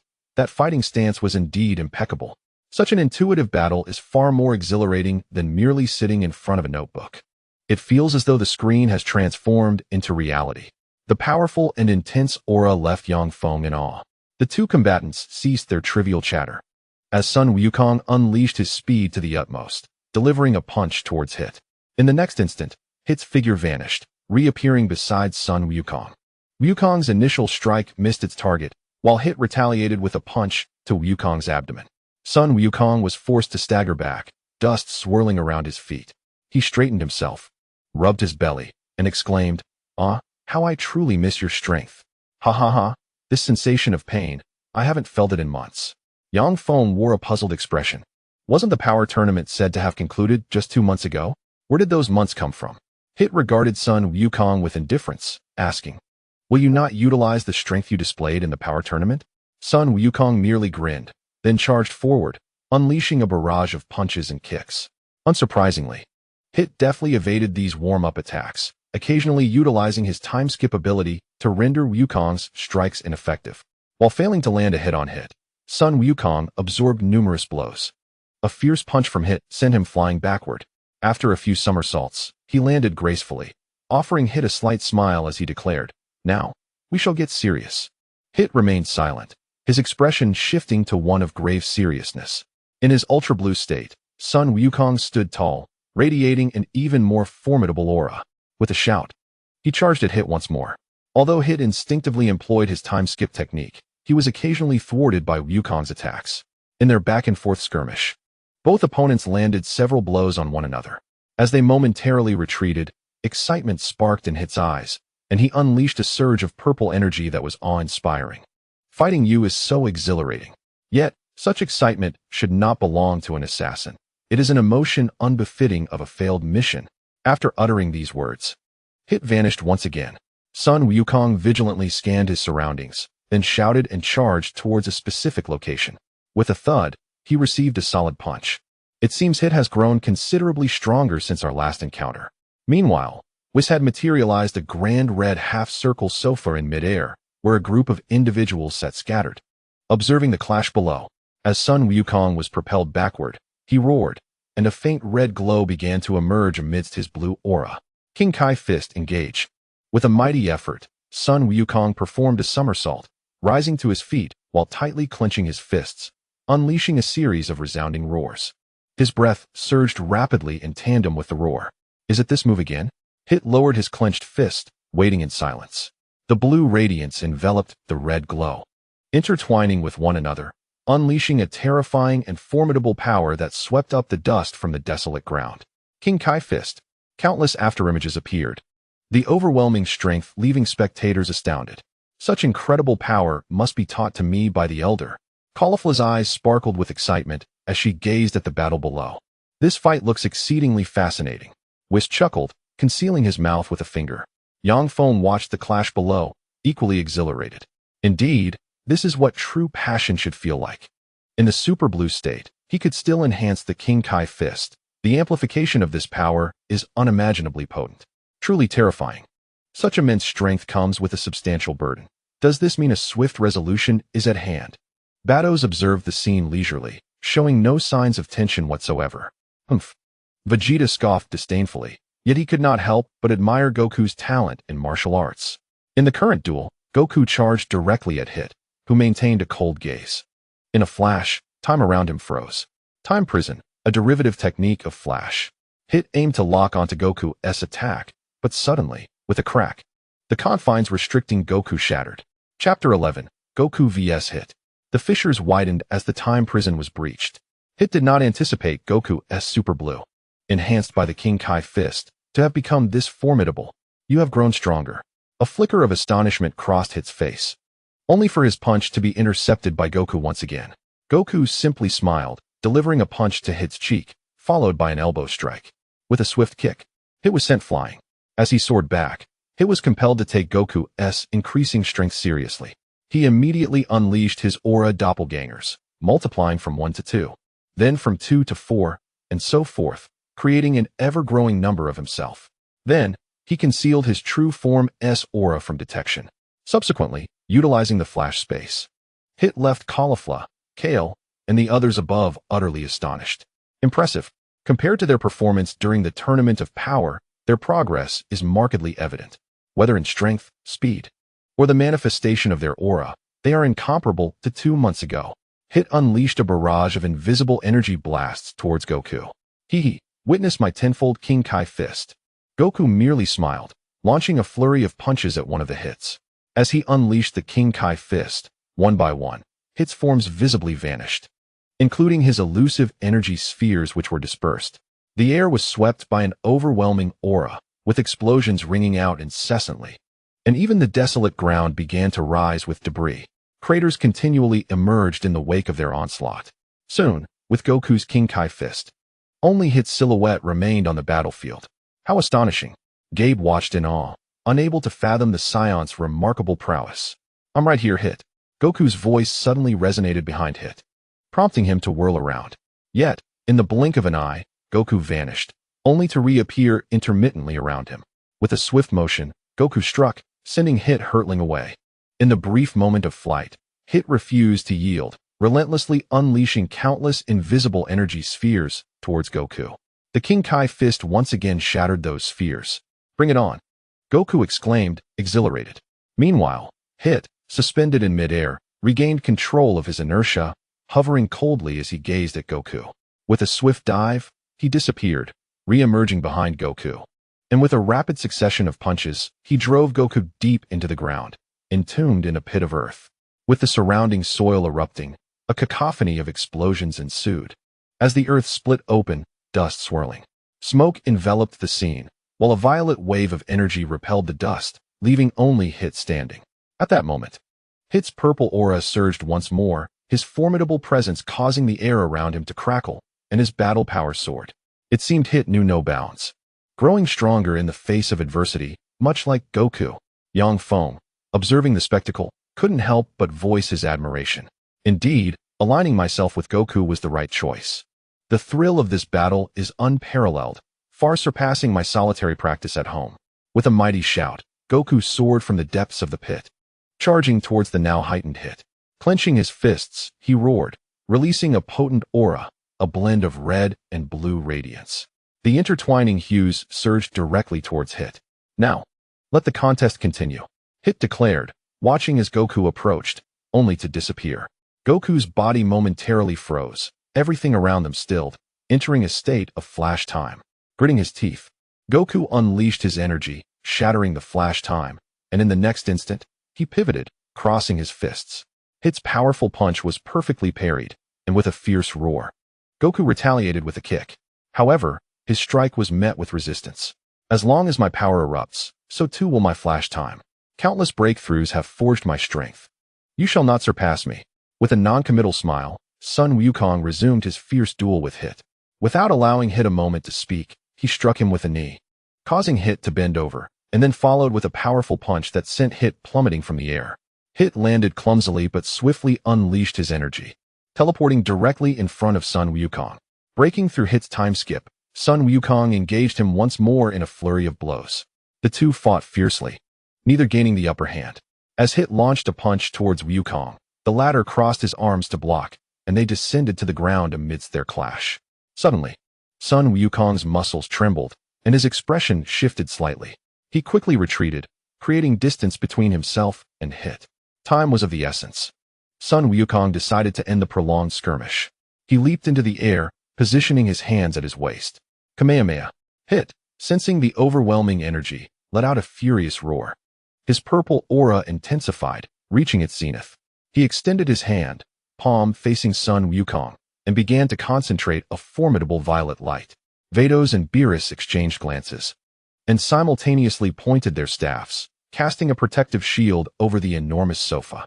At that moment, both Sun Wukong in the air and Hit on the ground unleashed their attacks. The two forces collided, creating a colossal and terrifying shockwave. Both combatants exerted their utmost strength, fully aware that only such power could withstand the other's formidable assault. A tremendous explosion erupted in the sky, illuminating the area with a brilliant light that even engulfed the massive sofa. What incredible power! These two are extraordinary, exclaimed Gabe, shielding his eyes from the blinding light. Feng realized that his earlier skirmish with Sun Wukong had been mere child's play. In the state of his Ultra Instinct, Sun Wukong had not even unleashed his full potential. Vegeta watched, feeling an overwhelming sense of frustration. Why was he always a step behind Sun Wukong? There was a reason he remained the perennial second. As the brilliance gradually dimmed and faded, Sun Wukong found himself utterly exhausted, crashing to the ground. Hit lay sprawled out, gasping for breath. They exchanged glances, then burst into hearty laughter. Does this count as a draw? Sun Wukong's Kaioken lasted even longer this time. Vados, removing the shield, smiled at Beerus and inquired, Let us call it a draw then. Who will go next? Soon, under Vegeta's indifferent demeanor, Yang Feng had no choice but to descend and place the immobile son Wukong onto the enormous sofa. Meanwhile, with Gaby's assistance, had also reclined on the vast couch. I'm coming. Who dares to challenge me? Caulifla proclaimed boldly as she leaped from the immense sofa to the ground of the planet. Sister, wait for me. Kale hurriedly followed suit. Humph. Vegeta snorted disdainfully, unimpressed. I don't really want to. Yang Feng's words were abruptly interrupted by Whis' voice. Well, if Vegeta is unwilling, then you shall take his place. Yang Feng felt as though he was being led by the nose when it came to fighting. Hurry up, you big man. Stop being so wishy-washy. Are you afraid? Caulifla urged from below, her dissatisfaction evident. Reluctantly, Yang Feng descended. He truly was not accustomed to engaging in combat with women. The thought of being struck by a woman or striking one was simply beyond his character. Reluctantly, Yang Feng landed on the ground. Hey, you're also a scion. Caulifla snickered upon noticing the swaying tail behind Yang Feng. Your bloodline is quite pure. In our universe, tails are considered a major weakness. So we have them removed at birth. Why on earth are you keeping such a significant flaw? Caulifla scoffed with derision. You know nothing. That tail is a testament to my scion heritage. Yang Feng retorted, irked by the insolent girl. Besides, why should I be judged by the customs of your universe, 6 scions? Don't presume to dictate how I should feel. Caulifla's expression turned disdainful, and she angrily exclaimed, How dare you look down upon others? You jerk. Hey, Kale, transform and show him your strength. Teach this arrogant fool a lesson. Yang Feng rolled his eyes at the absurdity of being accused of arrogance. Fine, Kale replied timidly, her fists clenched as she furrowed her brow. After a considerable pause, there was still no transformation. She eventually opened her eyes, panting heavily. Let me show you what a real transformation looks like, Caulifla declared, her hand forming a fist as she issued a fierce cry. In an instant, she assumed the Super Saiyan 3 form. What do you think? Impressive, right? Caulifla boasted, pointing at Yang Feng. Yang Feng was left speechless as he beheld the transformation from a slender girl into a muscular powerhouse. What do you think? Are you intimidated? Yang Feng found it hard to look directly at her. It was quite the spectacle. Indeed, perhaps it was best to avoid transformations altogether. Are you here to entertain us? Surely you know the proper transformation state, he said, before unleashing his own energy, a soft golden aura swirling and stirring the dust from the ground. Yang Feng had come to a realization. If one were to harness the power of Super Saiyan in its initial form to engage in combat with Caulifla's self-taught 3 transformations, one might indeed acquire a wealth of battle experience. Just as Yang Feng contemplated initiating the clash, he observed Caulifla turning her head to call out to Kale. Kale. Yes. I'm here, Kale responded, her small fists clenched nervously against her chest. I believe in you, Caulifla declared with a serious demeanor. Hey, old man over there. Let's have a one-on-one duel. At this remark, Yang Feng chuckled, feeling indifferent. Sure, you can both come at me if you wish. Focusing his mind and shaking off distractions, he soon saw Caulifla charging straight at him, launching a punch aimed at his face. Yang Feng deftly evaded, only to have Caulifla follow up with a flying kick, which he blocked with his hand. As she attempted another punch, Yang Feng countered with his other hand, sending her crashing to the ground. Watching Caulifla sprawled on the floor, Yang Feng found himself at a loss for words. Why can't I land a hit on you? Caulifla pounded the ground in frustration. What does it matter to sacrifice speed for power? Yang Feng commented, recalling Goku's words from a few viewings of the series. What was wrong with Caulifla? How could she not remember? Damn it, you won't underestimate me. Caulifla rose, only to revert to her normal scion form. Then, with a mighty yell, her aura surged, transforming her into Super Saiyan 2. The pale yellow energy caused her hair to stand on end, with a few strands falling over her forehead. Her gaze sharpened considerably, and bolts of lightning crackled around her, the pale yellow aura morphing into a jet-like form. Yang Feng observed, noting that this was far more aesthetically pleasing. Was it that Caulifla had intended to dazzle him with her Barbie-like physique? Or was she attempting to intimidate him with her imposing muscles? In any case, Yang Feng found it all rather childish. Regardless of the reason, it felt trivial, which made him ponder whether this was the nature of unruly youths. On the foundation of his previous thoughts, one must not merely equate strength with the sacrifice of speed, so it was essential to channel his anger. With that in mind, Yang Feng bellowed, and Super Saiyan 2 materialized around him. The pale yellow aura sparked with lightning as he smirked. What could ignite his anger? The fury of losing 20 terabytes of study materials. Subsequently, the two leaped back simultaneously, creating distance between them. The Super Saiyan 2 aura dissipated as they both assumed an attacking stance. Huh! Caulifla shouted, unleashing a shockwave toward Yang Feng, who merely smiled and deflected it with ease. Immediately after, Caulifla leaped into the air, aiming a flying kick at him. Yang Feng turned his head and swiftly grasped her foot, thwarting her attack. In response, Khalifa unleashed a flurry of punches and occasional flying kicks, each strike relentless. Yang Feng nonchalantly evaded her assaults, then seized her incoming fist, countering with a sharp elbow strike. Khalifa seemed to have anticipated this, executing a perfect somersault that brought her behind Yang Feng. Without hesitation, she followed up with a sweeping kick. Yang Feng, however, was equally swift, disappearing from sight in a flash. The two were evenly matched, exchanging blows as they leapt from the ground. Chapter 13. The transformation of Kale. In the ensuing low-space skirmish, Yang Feng aimed a kick at Khalifa's waist, but she deftly dodged, slipping past him. Khalifa retaliated immediately, unleashing a powerful punch that surged towards Yang Feng. With a resounding thud, he crossed his arms defensively, but was violently propelled backward. As he halted, he lifted his gaze and offered Khalifa a faint smile. Suddenly, his aura surged dramatically, a pale yellow light interspersed with lightning, rushing towards Khalifa once more. The air around them shimmered with energy, erupting in midair. Haha, impressive. Truly a Super Saiyan 2, Khalifa exclaimed with excitement. Yang Feng, in a flash, appeared before her, delivering a punch that sent her reeling, still unprepared for the assault. Uncle, how dare you ambush me? Khalifa shouted in fury. Huh? Yang Feng replied, puzzled. Who distracted you during this battle? Is that my fault? Humph. Khalifa snorted, launching a series of energy blasts at Yang Feng. Yang Feng erupted with formidable energy, propelling himself to his utmost speed in the air to evade her attacks. Khalifa followed up with a crushed cannon.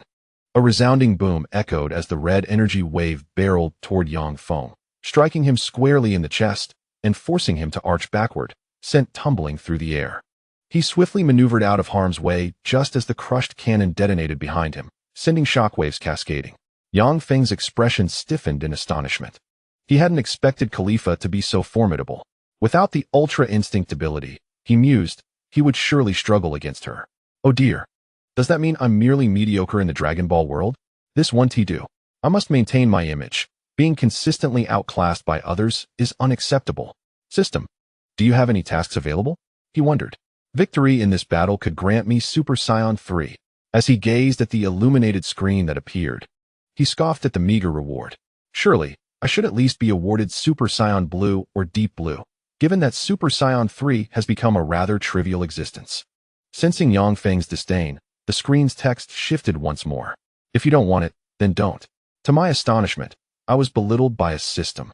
Yang Feng transformed his sorrow and indignation into strength, launching a relentless barrage of punches and kicks at Khalifa, culminating in a sweeping kick.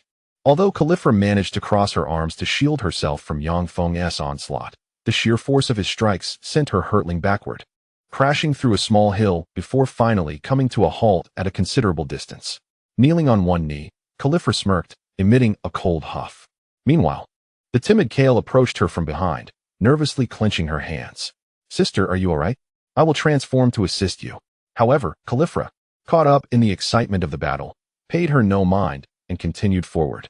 Not far away, Yang Feng, with a cheerful expression, called out, "Come on. Let us keep fighting." As Khalifa jogged forward, she suddenly leaped, aiming her elbow at Yang Feng's face. Yang Feng met her with an elbow of his own. Kale, standing behind them, watched the fierce clash between Yang Feng and Khalifa, her expression one of distress. Then, as if making a momentous decision, she conjured a sphere of light between her hands and directed it towards the fighters. Upon its arrival, Yang Feng swiftly raised his hand to deflect it. Irritated, Yang Feng exclaimed, "Hey, can you not cause unnecessary trouble?" Hearing his words, Kale gasped and immediately lowered her head. "I am sorry," she replied, her face a picture of sorrow. "Sister, I truly did not mean to interfere." She clutched her dress tightly, looking up at Khalifa with hopeful eyes, "Right?" Yet, Khalifa merely turned away, feigning ignorance to Kale's distress. Tears brimmed in Kale's eyes as the poignant image of Yang Feng and Caulifla gazing deeply into one another's eyes flashed in her mind. Her tears spilled forth, cascading to the ground as she buried her face in her hands, collapsing to her knees. "Why am I like this?" she lamented. Nearby, Caulifla and Yang Feng continued their fierce combat, rendering Kale's desolate silhouette one of profound loneliness. Her sorrow morphed from silent weeping into an overwhelming sense of sadness and fury. "Yang Feng," she cried, and soon a golden aura enveloped her. The two fighters halted, turning their attention towards the surging energy emanating from Kale. A powerful wave of energy rippled through the air, causing the very space around them to tremble as time seemed to freeze. With a fierce roar, Kale unleashed her formidable power, shouting, "You have taken my sister from me. I will never forgive you, Yang Feng." As she stood tall, her overwhelming aura forced Caulifla and Yang Feng to shield their faces. With Kale's wrath, a faint green light began to emanate from her, intensifying the atmosphere around them. Suddenly, her breath erupted, sweeping through the surroundings and momentarily causing the air to stagnate. Instantly, a faint yellow glow emanated from her body, and she began to grow robust. As the ground trembled, Kale's azure eyes revealed themselves. She transformed into a frenzied, bloodthirsty warrior, her combative instincts clamoring for release. Her pupils vanished, turning white, and her muscles swelled dramatically. "Yang Feng, what an impressive aura!" Yang Feng exclaimed, standing in awe. "This is the evolution of the primal scion," Vegeta remarked, astonished, before glancing at Goku. "Kakarot, are you not surprised?" Goku replied nonchalantly, I have witnessed this before. It seems Kale possesses an unusual obsession with caulifla." Kaba nodded discreetly, for he too had experienced this firsthand. Kale's fixation on caulifla was beyond ordinary comprehension. Once she determined that someone had captured caulifla's attention, her demeanor would transform dramatically. "What on earth has transpired?" Caulifla inquired, surveying her surroundings. "What is happening? Why has Kale suddenly changed?" Yang Feng glanced at caulifla across from him and suddenly grasped the reason. "Oh no, I became too engrossed in my battle with caulifla. And now Kale is jealous." Indeed, the world of Yuri is utterly unpredictable. With a furious roar, Kale clenched her fists and hurtled towards Yang Feng with a devastating punch. Despite Yang Feng's speed, he barely managed to cross his arms to block her strike. Nevertheless, the force of Kale's attack sent him sliding backwards for several meters. Chapter 14. Vegeta's words. As Yang Feng was forcefully pushed back, Caulifla gasped in alarm. "Oh no," she cried, only to be knocked to the ground by the overwhelming aura. "It seems we have angered a formidable entity." Whis observed the scene below, laughing heartily. His demeanor remained calm and unperturbed, as if he did not foresee any unimaginable consequences. With Kale's furious scream, the onlookers on the massive sofa were left in shock. This aura indeed instilled a sense of foreboding. Kaba furrowed his brow. A look of concern etched on his face. Even the usually indifferent Bardos glanced curiously at Kale, her expression filled with confusion.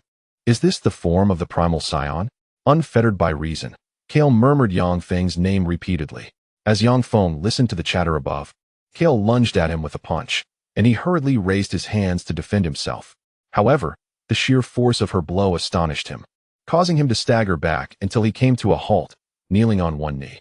With every step Kale took, the ground trembled, leaving deep imprints of her footprints. "Yang Feng, Yang Feng, Yang Feng, I shall end you," she declared, advancing towards him, her voice a furious shout. With a swift motion, Kaier unleashed an enraged punch directly aimed at Yang Feng's cheek. Struggling to evade her relentless barrage, Yang Feng found himself retreating with great difficulty. Suddenly, Kaier seized his leg, swinging him violently back and forth against the ground, reminiscent of a whip cracking in the air. Grimacing in pain, Yang Feng summoned a surge of energy. Breaking free from Kaier's grasp, he retaliated with a sweeping kick, followed by a powerful punch aimed at Kaier's face, yet she exhibited no sign of injury. As Kaier unleashed a radiant wave of energy, Yang Feng hastily retreated to avoid the scattered blasts, which possessed blinding speed and force. Kaier lunged forward, gripping Yang Feng's throat and forcefully dragging him against the rocky mountainside. The jagged stones scraped against his head, causing sharp pain, and the momentum sent him hurtling away. In a fierce display of determination, Yang Feng erupted with energy, managing to halt his flight momentarily before leaping back toward Kaier. However, Before he could mount an attack, Kaier seized his face and ground it against the earth.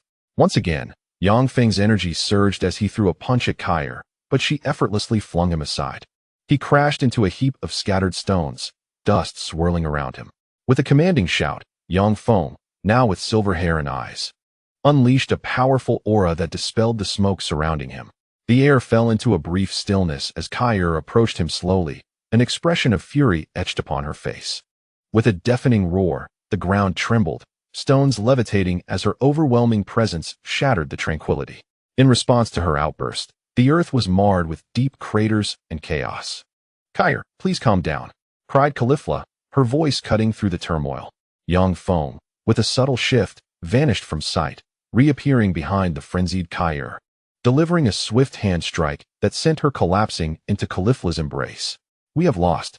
Caulifla quietly gathered Kaier's disheveled hair. As a luminous screen materialized before them, the mission was declared complete, and rewards were dispatched. Yang Feng exhaled in relief. Caulifla, in a princess carry, lifted Kaier and returned to the grand sofa, while Yang Feng landed beside Sun Wukong. "Now that was quite a spectacle," remarked Sun Wukong, having regained a bit of his strength as he patted Yang Feng on the shoulder. Yang Feng wore an expression of mixed emotions. Defeating two formidable women was no small feat, yet the ordeal had been quite the taxing experience. At that moment, the previously unconscious Kaier opened her eyes, gazing at Caulifla with a look of confusion. "Sister?" Caulifla, noticing her awakening, grasped her shoulders and beamed with a broad smile. "You truly are impressive. What a remarkable individual you are. Sister, have I transformed once again?" Kaier's face was etched with confusion as he timidly inquired, "Sister, did I hurt you?" Observing that Caulifla appeared unharmed, Kaier quietly exhaled in relief. "Now, it's your turn, Vegeta. Let the master and apprentice duel commence." Whis directed his gaze toward Vegeta. At that moment, Gabe had descended to the ground, gazing up with eager anticipation at Vegeta, who stood atop a massive sofa, arms crossed. "Humph," Vegeta scoffed, showing no inclination to move. "You have already grasped Super Saiyan 2, he remarked indifferently, casting a glance at the ground where Gabe stood. He then addressed Whis, stating, "There is no need to teach Super Saiyan 3. To attain formidable power, the Scions of Universe 6 must strive for Super Saiyan Blue." Whis, perched above, acknowledged Vegeta's words and cast a glance at Bardoss. It seems Vegeta has a clear understanding. "Sister, aside from the powerful hit, the Scions like Gabe and Caulifla must work diligently to secure their place in the 12th universe by transforming into Super Saiyan Blue." "I understand. That is precisely why I agreed to provide you with special training. After all, Kappa's mind is often preoccupied with other matters," Bardoss lamented, casting a sorrowful glance at Whis. Whis remained silent, unwilling to invite trouble upon himself. Thus, the sparring session seemed unnecessary. Vegeta shot a cold glance at Gabe, who looked hopeful on the ground, and coldly declared, "Ah? So, we aren't going to fight?" Goku asked, disappointment evident in his voice. "Engaging in battle would merely waste everyone's time," Vegeta retorted with a huff. "It would be more beneficial for them to return and gather more Super Saiyans capable of transforming to pursue Super Saiyan Blue." Listening to their conversation, Yang Feng internally cursed the system once again. "System, I desire Super Saiyan Blue," he silently asserted, and soon a display appeared before him. "Currently, there are no tasks available for issuance." "Damn it, why is there no task available?" Yang Feng grumbled in frustration. "Well, let us conclude for today," Bardoss said, swiftly leading the others away. "Let's return as well," Whis remarked, glancing at Goku and the others. "Where have you all been?" Beerus yawned lazily, noticing their return. "We want to train," Goku replied candidly. "We had a spar with Hit," Yang Feng added, feeling exasperated. "Well, it's time to head to Bulma's for some dessert." Chapter 15. Dessert time. Whis smiled at the sullen-faced Beerus. Upon hearing the mention of dessert, Beerus's attention was immediately captured. He rose to his feet, maintaining a cold demeanor while internally brimming with eagerness. "Then let us hurry." Soon, the group formed a line, shoulders linked, and a streak of light shot across the sky. Beneath the azure sky and white clouds, along the golden sands and deep blue sea, a serene scene unfolds. Under a sunshade, next to Bulma, a soundly sleeping infant lies in a crib. She leisurely sips a beverage from a tall glass, gazing nonchalantly towards the distant horizon. Meanwhile, Whis, under another sunshade, indulges in a slice of cake, contentedly stroking his face as he exclaims, "Delicious. Bulma, the exquisite food and fresh air make your seaside villa absolutely splendid." Bulma, adorned with sunglasses, hears Weiss's words and confidently pushes her shades up her nose, replying, "Of course. It's quite lovely here." At this moment, the infant Bra in the crib yawns widely and continues to sleep, while nearby, the well-fed Beerus snores loudly. Young Feng, with his feet crossed and a tall glass in hand, observes this tranquil tableau, feeling an overwhelming sense of happiness in such serene days. He pats his slightly protruding belly and lets out a satisfied burp before shifting his gaze to the sky above. In the high heavens, Son Goku delivers a powerful kick towards Vegeta, who nimbly dodges. A resounding shockwave erupts as their punches clash, creating friction in the air. Neither transforms. They engage in a fierce exchange of blows at high speed. Vegeta strikes with both fists, while Goku quickly crosses his arms to defend. The immense force propels him towards the sea, prompting Vegeta to dive down and unleash a flying kick at Goku. Goku, falling towards the water's surface, executes a roll amidst the splashing waves, narrowly evading Vegeta's attack as it plunges into the depths. Swiftly adjusting his position, Goku smiles at Vegeta, who emerges from the sea. The two continue their fierce battle atop the water, sending up colossal splashes. Vegeta, exuding energy, seizes Goku's fist with one hand while striking with the other. Goku ducks to evade the blow and counters with a punch aimed at Vegeta's abdomen. Vegeta releases his grip, retreats, and then charges forward once more, throwing a punch that Goku blocks with his foot.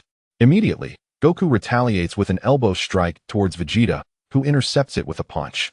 The two leap and strike again, moving rapidly across the sea's surface, each exchange of blows creating enormous waves. Vegeta lands a punch on Goku's face, sending him reeling backward. Goku swiftly rushes forward, delivering a powerful kick that sends Vegeta tumbling into the water, creating a massive splash. The resounding impact echoes, causing even the ground by the shore to tremble slightly. This place has been under construction for many years, situated some 600 kilometers south of West Capital. Bulma, standing in her villa, gazed calmly at the towering waves on the sea and remarked, "There's nothing around this island. Their chaotic antics matter not." She turned to look at Whis and chuckled thoughtfully, "We can't allow them to wreak havoc in West Capital forever." Yang Feng, sipping his drink, admired the mature charm of Bulma, inwardly reflecting, beautiful, wealthy, and intelligent. Meanwhile, the snoring nearby had ceased. Beerus, covering his ears, angrily rose from his lounge chair, shouting, "Ah, you're deafening." He stormed toward the shore, bellowing at the two in the sky, "Can't you fight quietly? It's unbearable." Yang Feng watched in silence, as if he were engrossed in an animated series, casually taking a piece of cake from the table and savoring it. The two fighters, unfazed by the commotion, gracefully descended. Goku shook his hands and approached the table, grabbing a handful of pastries and shoving them into his mouth. He then sat down, stirring his tea with a spoon and gulping it down. "By the way, Goku," Whis said, savoring a spoonful of pudding and stroking his face in delight, "why do you still seek greater power?" Nearby, Vegeta, having wiped his face with a towel, picked up a bottle of drink and perked up his ears. Whis, watching Goku intently, inquired cautiously, "Are you aiming for the position of destroyer?" Goku blinked, swallowing his food, while Beerus, from his lounge chair, sat up to look at Goku. "Is that so? Then as the destroyer, I cannot remain indifferent." Goku turned around, seeing Beerus and quickly leaping back to create distance. "Not at all. What is so great about that role?" Upon hearing this, Beerus bared his teeth, wagging his tail, and angrily retorted, "Humph, pardon me, but I am that role. During the previous Universal Martial Arts Tournament, I discovered many formidable beings from other universes. Just thinking about it ignites my passion." As Goku spoke, his aura erupted, transforming him into a Super Saiyan. "Oh, so your battle aspirations include individuals from other universes?" Vegeta scoffed, "You're truly an unchanging simpleton. And what about you, Vegeta? Why do you pursue power greater than your current strength?" Whis directed his question toward Vegeta. Upon hearing this, Vegeta shoved Goku aside, clenching his fists in anger. "Of course. It's because of Frieza." Yang Feng, intrigued, looked up at him. "Isn't Frieza going back to be his cosmic emperor?" Vegeta then pointed at Goku, cursing vehemently. "It is entirely the fault of this foolish imbecile that the demon Frieza has been resurrected." Yang Feng cast an odd glance at Whis. Recalling that if his memories served him correctly, it was Whis who had revived Frieza after the Tournament of Power. How then could this be attributed to Son Goku? What are you talking about? Son Goku exclaimed, swiftly swatting away Vegeta's fingers with a palm, indignantly declaring, if Frieza were truly dead, our Universe 7 could very well face annihilation. Upon hearing this, Bulma looked up in astonishment. Is that true? Indeed. Son Goku nodded affirmatively at Bulma. Thanks to him, we are still alive. Vegeta, unable to contain himself any longer, bellowed, stop spouting nonsense. That was merely an act of self-preservation.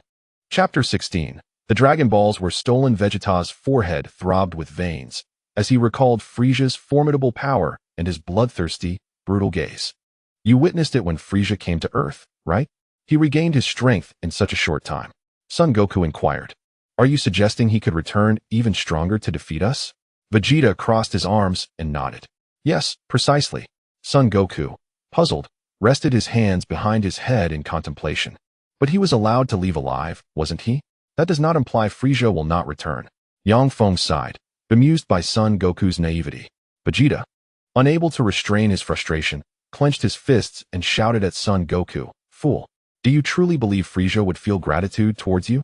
Son Goku, hastily raising his hand to shield himself from Vegeta's tirade, retorted, how many times must you call me a fool? Observing the absurdity of Son Goku's predicament, Vegeta's ire flared, the veins on his forehead bulging as he unleashed a barrage of insults. Not enough times, you imbecile. Fool. Fool. Vegeta's words splattered like venom. As Son Goku bore the brunt of the verbal assault, Yang Feng nonchalantly popped a pudding into his mouth, finding the scene oddly familiar. As if he had witnessed it before. Just as his thoughts began to deepen, an electronic sound interrupted him. Turning, he noticed Bulma's communicator lighting up. Hello, Trunks. What is the matter? Bulma activated her device, revealing Trunks on the screen. This utterance immediately captured the attention of the two bickering individuals. Meanwhile, in Bulma's research lab in West City, Trunks surveyed the chaotic room, as though it had been ransacked by a thief. The video feed showed Bulma cradling Bra. Her expression one of surprise as she asked, has something been stolen? I'll check the surveillance footage right away, Trunks replied.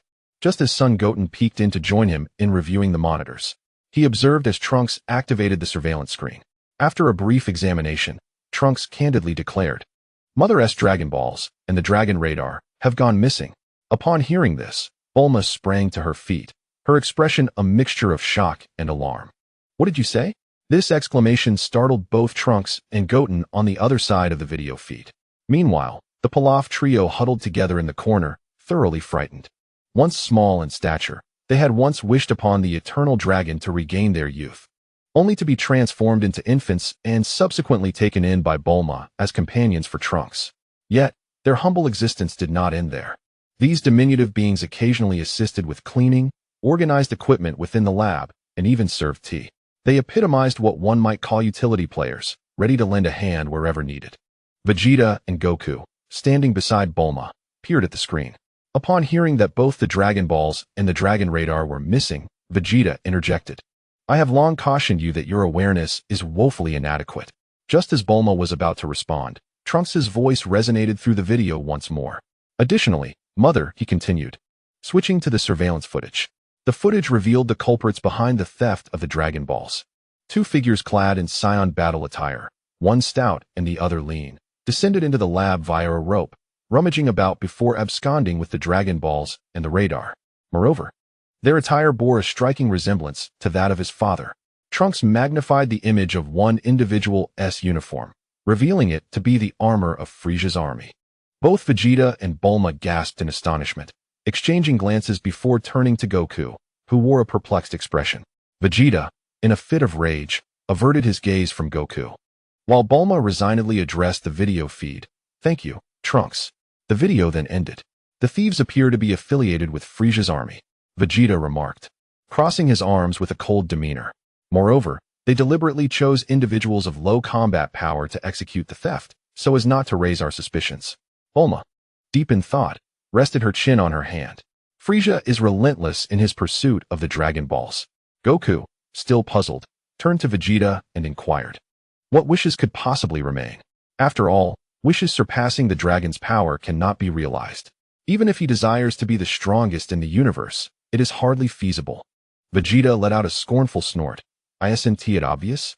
Frieza's wish is for immortality. Beerus turned to the two of them, observing their discourse with a conflicted expression. This scene feels so familiar, yet I cannot quite recall why. He thought, even if he cannot die, hasn't he still been defeated by us? What significance does that hold? Goku remained bewildered. Even if he's lost to us, there will inevitably come a day when he might triumph over us. Vegeta shouted in frustration. Is that truly the case?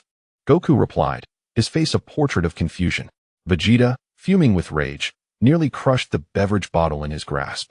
Yang Feng, sipping his tea, cast a glance at the assembly, pondering the vividly etched memory of a certain quip. Was Frieza not collecting the Dragon Balls to gain a mere 5 centimeters in height? Could this be the occasion? How peculiar. Why did this scenario feel so familiar? Yet he could not recall where he had witnessed such a scene. Yang Feng meticulously replayed the events of Dragon Ball Z and Dragon Ball Super in his mind. Meanwhile, Bulma, cradling Bra in her arms, sighed in resignation. I have already gathered 6 Dragon Balls. Rising from her seat, she glanced at Goku, then turned to Vegeta, indicating that to secure the final Dragon Ball, they would need to venture to a certain location. Vegeta, perplexed, inquired, where to? To the ice continent. Bulma replied, somewhat sheepishly. I'm afraid of the cold, which is why I have been postponing the trip. You mean to the ice continent? Goku asked in confusion. Bulma nodded, surveying the gathered individuals and asking, would you like to join me? Bills emitted a dismissive grunt, reclining in his chair with his hands behind his head, clearly declining. I intend to take a nap. Whis, however, appeared intrigued, as if the prospect seemed rather entertaining.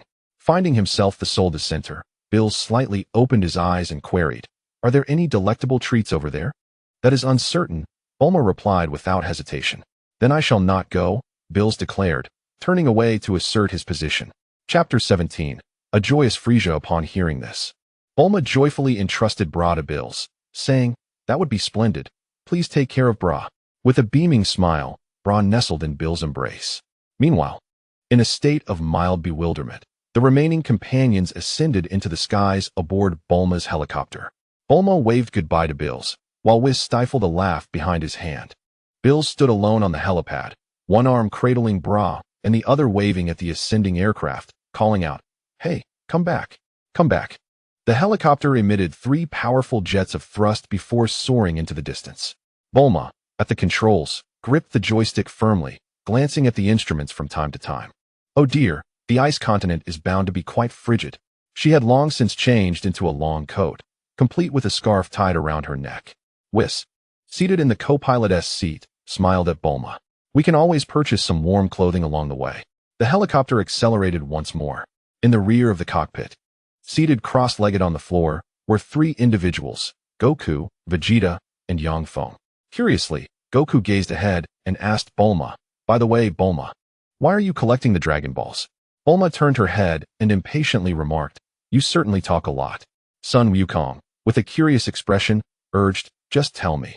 He wished to appear younger, making a wish to be about 5 years younger each time. Yang Feng, seated in a meditative position, observed his swaying tail and, influenced by the surrounding silence, inadvertently spoke his thoughts aloud. How do you know? Suddenly, the plane jolted, causing Bulma to turn in surprise towards Yang Feng. Vegeta cast a skeptical glance in Yang Feng's direction. At that moment, due to the plane's turbulence, Yang Feng awkwardly found himself pressed against the side of the aircraft. Blinking innocently, it was merely an instinctive response. He was unaware of how he came to know. Huh, is it really for such a trivial reason? Is that true? Sun Wukong, startled, leaped up from the ground, seeking confirmation. Upon hearing this, Bulma became even more infuriated, exclaiming, you're so tedious. You Scions wouldn't understand. You old Scions are still as spry as ever, while Earthlings, at 80, can barely walk without trembling. Yang Feng, sitting upright, nodded in agreement with Bulma's words, only to catch a glimpse of his own tail out of the corner of his eye. Well, as long as I don't feel awkward, then it's others who should feel embarrassed. I should find a time to cut off my tail. But why wish to be only 5 years younger each time? Wouldn't it be better to wish for more youth? Whis, equally curious, directed his gaze towards Bulma. Because aging too drastically would be quite peculiar, Bulma replied through gritted teeth, suppressing her anger. Indeed, if one were to suddenly appear much younger, people would certainly suspect Bulma of having undergone cosmetic surgery. Yang Feng interjected. Right. That's the joke. The 5 years and 5 centimeters. Yang Feng exclaimed, jumping up in place. I finally understand. He realized why these scenes felt so familiar. Goodness. This mirrors the alternate universe scenarios with Broly.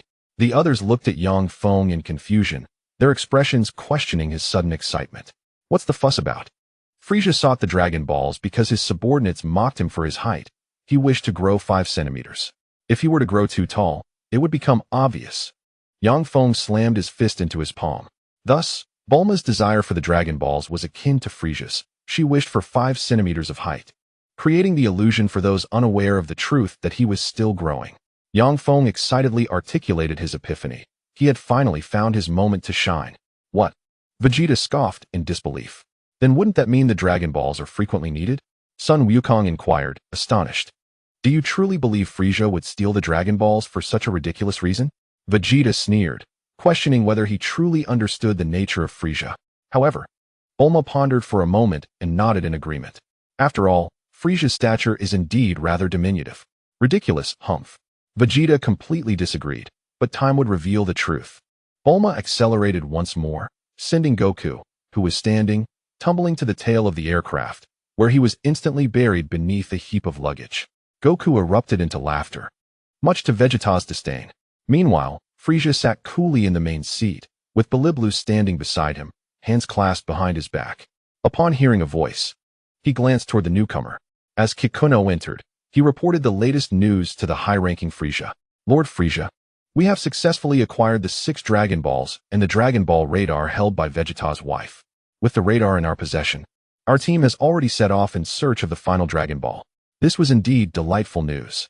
Frieza turned to Kikuno, his tail swaying, indicating his cheerful mood.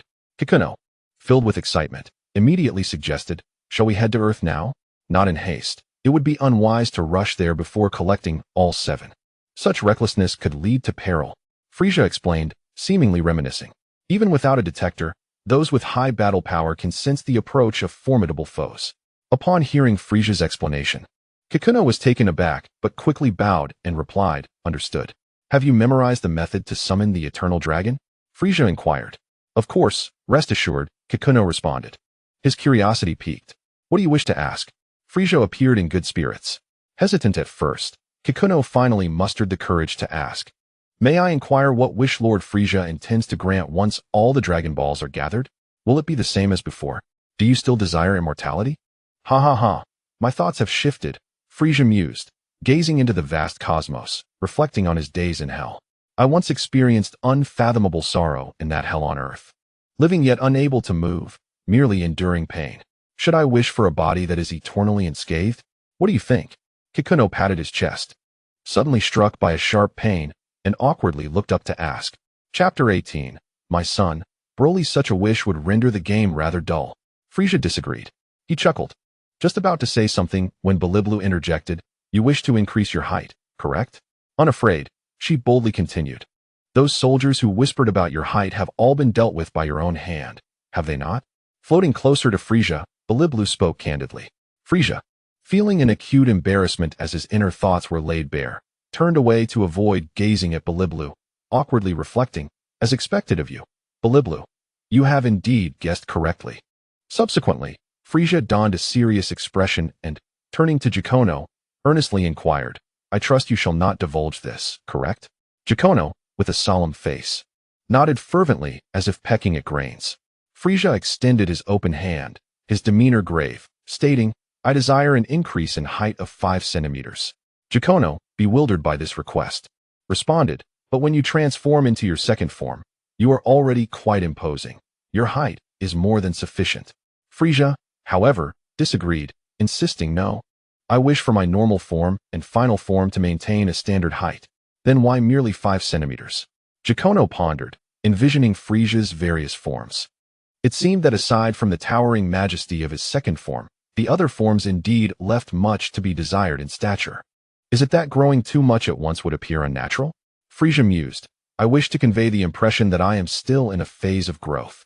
While Frieza acted out the scene described by Yang Feng, the latter fell into deep contemplation. Upon reaching the ice continent, The imminent appearance of Broly loomed large in his thoughts, a formidable opponent against whom even Golden Frieza could only suffer defeat. This particular side story appeared to have been released in 2018, and Yang Feng's recollection of the anime had long since become hazy. He vaguely remembered Frieza slaying Broly's father, which incited Broly's uncontrollable rage. What transpired thereafter? Was it Goku who triumphed over Broly, or did he join forces with Vegeta? Alas, it had been too long. The details escaped him. Meanwhile, Zillai and Remo had received a distress signal from the planet where Paragus resided. They descended upon the desolate world, scanning their surroundings. Not a soul was in sight. Let me search with the detector. Meanwhile, not far off, Paragus spotted the descending spacecraft and sprinted towards them with all his might. Paragus struggled to shout, his breath coming in labored gasps. At last, he reached their presence and asked, "Are you with Frieza's army?" Overcome with excitement, he stumbled and fell to the ground. Zillai and Remo cautiously approached with their weapons raised, soon noticing Paragus's trembling tail. Lowering his weapon, Remo asked in astonishment, "Are you a scion?" "Yes, I am Paragus." Paragus introduced himself, a figure with white hair, a single eye, and a disheveled appearance. "I am a scion affiliated with Frieza's army." "What is the meaning of the distress signal?" Remo inquired as they approached him. "It was I who sent it. Our spacecraft has malfunctioned, and we have been awaiting rescue." Paragus exclaimed, his face alight with fervor. How delightful, how delightful. "We have finally been saved," exclaimed Zillai, as he activated the detector, astonished to find a combat power reading of 4,200. "Not bad at all. Are you the only one here?" Remo inquired. "No. There is actually another person," Paragus promptly replied. Just as he was about to elaborate, a colossal, spider-like creature emerged, its grotesque, eyeless visage causing Zillai and Remo to jump back in shock. Paragus, perspiring profusely, forced himself to remain composed before shouting, "Broly!" In the distance, a tall man with black hair was gnawing on something. Upon hearing the call, he launched himself into the air with incredible speed. As the hideous spider monster extended its mandibles to attack, Broly arrived in an instant, delivering a powerful flying kick. A tremendous shockwave swept through the air, stirring up clouds of dust. The sight of Broly hovering in midair left everyone astonished, while Zillai's detector displayed numbers that rapidly fluctuated. "This is my son. His name is Broly," Zillai declared, but the device failed to register Broly's combat power. "Impossible!" Zillai exclaimed, disbelief etched across his face. Remo, looking perplexed, inquired about her astonishment. "Is it because this young scion is too handsome? His combat power," Zillai pointed towards Broly, "cannot be measured." Remo, initially skeptical, activated his own detector, dismissing her claims. What nonsense! How could such a thing be possible? Yet, as the device emitted beeping signals, he stumbled and fell to the ground. "Quickly, come here. Lord Frieza will be most pleased," he called excitedly to Paragus and Zillai. Their spacecraft sped through the vastness of space, heading towards Frieza's ship. Soon, the door to Frieza's chamber swung open, revealing Beliburu floating in. "Lord Frieza, we have brought the one you requested." Frieza, with his back to the entrance and hands clasped behind him, turned to face Broly, his father Paragus, and the other two. While the three appeared tense, Broly surveyed his surroundings with a serious yet curious expression. "Are you truly a scion?" Frieza questioned, to which Paragus respectfully performed the scion salute. Frieza shrugged noncommittally, glancing at Broly before addressing Beliburu. "It seems he lacks a tail. A key trait of scions is their ability to transform into great apes. Sometimes, they become uncontrollable during this transformation, which is why I had to sever his tail." Paragus continued to bow respectfully, while Broly, standing nearby, grew increasingly curious, exploring his surroundings and even reaching out to touch Frieza's floating personal spacecraft. "Has such a loss of control occurred again?" Frieza inquired, his tail swaying. "Indeed," Paragus reluctantly admitted, hastily adding, "but it is quite rare." It seemed as though he was concealing something. Frieza, with his blood-red eyes narrowing slightly, pondered aloud. "So, there were instances of occasional loss of control." In a flurry of anxiety, Paragus opened the satchel at his waist and retrieved a device resembling a remote control. Chapter 19, The Last Dragon Ball emerges. Even during his transformation into a great ape, I can still deliver an electric shock to the collar around Broly's neck. As Paragus brandished the remote, Broly instinctively took a step back, his gaze fixed warily upon the device. His hand moved to instinctively grasp the collar around his neck. Though the current was not particularly strong, it was enough to subdue him. Meanwhile, Remo and Tsulai exchanged astonished glances, realizing that this father was not particularly kind to his son. How intriguing. Frisia mused, slowly approaching Broly. What is your name? Broly glanced at Frisia, turned his head, and remained silent, prompting Paragus to interject. His name is Broly. Broly continued to survey his surroundings, seemingly indifferent to the individuals around him and their discussions. It appeared as if the world held no significance for him. He was merely intent on obeying Paragus's commands. Frisia smirked, recognizing the immense power concealed within Broly. Paragus, filled with excitement, continued, I am convinced that if you choose to utilize him, he will greatly benefit your endeavors. Listening to these words, Frisia strode forward a few steps, gazing out into the vastness of space, a smile creeping across his lips. What an unexpected boon. He then turned to Biliblu, instructing, please arrange for rewards for the two individuals responsible for locating them. Initially apprehensive, Remo and Tsulai, upon hearing this, erupted with enthusiasm, exclaiming, thank you, Lord Frisia. They gratefully accepted their rewards from Biliblu before exiting the room. I have heard that you have endured a prolonged existence on a desolate planet due to your inability to depart, Frisia remarked, contemplating the boundless cosmos before him. Addressing Paragus, who stood behind him. Indeed, Paragus affirmed with a respectful nod. During this time, planet Vegeta has been utterly obliterated. Are you aware of this? Frisia's lips curled into a smirk. Yes, Paragus replied, his expression sorrowful as he closed his eyes. I learned of it on our journey here. However, the destruction of the planet is inconsequential to us. We only wish, Frisia interjected, revenge, is it not? Paragus, the son of King Vegeta. Do you know that Vegeta 4 is still alive? Upon hearing these words, Paragus was taken aback, his countenance filled with astonishment as he bellowed in furious indignation. That scoundrel. Prince Vegeta, I am willing to lend you my strength to exact vengeance. Immediately, Frisia curled his lips into a sinister smile and instructed his subordinate, Biliblu, who stood behind him, prepare battle attire for them once they have finished bathing. Biliblu nodded with a smirk, replying, at your command. With a look of excitement plastered across his face, Paragus followed Biliblu as they departed. Frisia cast a sidelong glance at the trio's exit, a smirk playing on his lips as he gazed out into the cosmos, reflecting, it seems this time, I need not intervene personally. With my hands clasped behind my back and my tail swaying, the situation grows ever more intriguing. In a distant corner of the vast universe, within the Milky Way, lies Earth, specifically, the ice continent. At this moment, two of Frisia's subordinates stood precariously at the edge of a cliff, one examining the position indicated on the Dragon Ball radar in his hand. It should be nearby. Suddenly, a gust of wind swept through, causing the slender one to lose his balance and inadvertently shove the portly one off the cliff, sending him plummeting into the abyss. The slender one quickly regained his composure, reaching out to grasp the fat man's hand, as the north wind howled around them. The fat man, filled with fear and anger, shouted, you fool, pull me up quickly. My apologies, replied the slender one, straining to hoist him upward. With the fat man gripping him tightly, he used his feet to push off, inadvertently shattering the ice beneath them, causing the Dragon Ball to slip free. One stood upright, while the other lay precariously at the cliff's edge, both wide-eyed as they watched the Dragon Ball tumble into the depths below. We found it. We found it. Upon receiving the message that the Dragon Balls had been collected, Frisia's cosmic army surged forth towards Earth. Meanwhile, Bulma and her companions had arrived above the ice continent and soon spotted the spaceship of Frisia's subordinates. Look there. That's Frisia's army, Yang Feng remarked, standing behind Son Goku.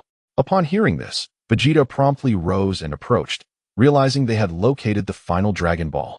Yang Feng stepped back to give Vegeta space, stifling a yawn and stretching, having been overwhelmed by the recent turmoil, his mind unable to conjure a solution. What to do? Broly will be appearing soon. The aircraft descended swiftly, and the two men on the ground observed it, hiding behind the spaceship and exchanging glances. That aircraft does not bode well. Could it be the science that Lord Jikono mentioned? They whispered conspiratorially to one another. As the plane's doors opened, everyone clad in heavy attire jumped out, the biting cold air causing them to shiver in unison, with Son Goku being the first to leap down. Whis, you are far too composed. Dressed in bulky clothing and donning a hat, Bulma gazed in astonishment at Whis, who maintained his usual elegant demeanor. Whis calmly offered an explanation. noting that the frigid expanse of space was indeed far colder than their current surroundings. Yang Feng sneezed, wrapping his arms around himself as he leapt down, only to spot Sun Wukong crouched on the ground, playfully engaging with the snow. Shaking off his body, he picked up a handful of snow, compacting it into a ball and hurling it towards Sun Wukong. Meanwhile, not far off, the rotund and slender individuals activated their detector, scrutinizing the combat metrics of the 5 warriors ahead. The numbers rapidly fluctuated, soon followed by a horizontal line accompanied by a series of alarming beeps. The readings exceeded the measurement capacity. The chubby one exclaimed in terror, promptly dragging his companion towards the spaceship in a hasty retreat. "It's the Science, we must flee," he declared, immediately taking his place at the controls and pressing the launch button. The spaceship ascended abruptly, with a resounding boom as it attempted to escape Earth's grasp. The tremendous vibrations drew the attention of the 5 warriors on the ground. Vegeta glanced upward and, with a swift motion, unleashed a shockwave. The spaceship was struck, beginning its descent. Witnessing this, Sun Wukong took the lead and soared into the air, closely followed by Vegeta and Yang Feng. Vegeta effortlessly extracted the spaceship from the snow, and Sun Wukong, observing the 2 occupants within, pounded on the hatch, calling out, "Hey, hurry up and return the Dragon Balls to me." Inside the cabin, the rotund and slender individuals clung tightly to each other, trembling with fear and perspiring profusely. Chapter 20. The Quest for Vengeance. Seeing Sun Wukong fuming, nostrils flaring with steam, the slender one clutched the chubby one's shoulder, quaking as he asked, "What should we do?" The chubby one, equally unsteady, turned to him and replied, "What do you expect me to say? If we don't return the Dragon Balls to him." He cast another fearful glance at Sun Wukong, whose breath billowed like smoke, and continued, "If we don't, that fellow will surely eliminate us. Yet, if we do return them, Lord Frieza will also have us killed." As their conversation unfolded, Yang Feng glanced at Sun Wukong, who exchanged looks with Vegeta, their gazes collectively drawn to the sky. Above Earth, beyond the dense atmosphere, a colossal spaceship hovered ominously. The massive hatch swung open, and Frieza emerged from his exclusive craft, ascending gracefully. A smirk graced his lips as he raised a hand, unleashing a planet-destroying energy sphere from his palm. As it plummeted towards the Earth's atmosphere, the clouds erupted violently, generating a powerful shockwave that cleared the skies above, exposing the vast spaceship to the heights. Below, the 3 warriors quickly dodged the overwhelming gusts, their eyes fixed on the heavens. "Frieza!" Yang Feng exclaimed, his eyes widening in disbelief. "The tyrant has arrived." Sun Wukong echoed in astonishment, gazing at the looming spaceship above. Vegeta indeed furrowed his brow, sensing another formidable presence. What could this mean? It seemed there was yet another powerful adversary. Goku wore a serious expression. "Broly has arrived." Yang Feng frowned, uncertain how to convey this to the 2 before him. The spacecraft descended steadily, stirring up a gust of wind as the hatch opened.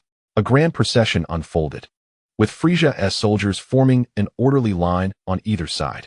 Then, Frieza leisurely descended the steps of the hatch. Behind him trailed 2 towering subordinates, making a striking entrance. Following them was Broly, whose overwhelming aura unleashed a tempest, sweeping towards the trio opposite him. Yang Feng's expression grew grave. Broly was even more potent than he had anticipated. Vegeta's gaze then shifted to Paragus and Broly, his astonishment evident as he exclaimed, "Aren't these 2 Scions?"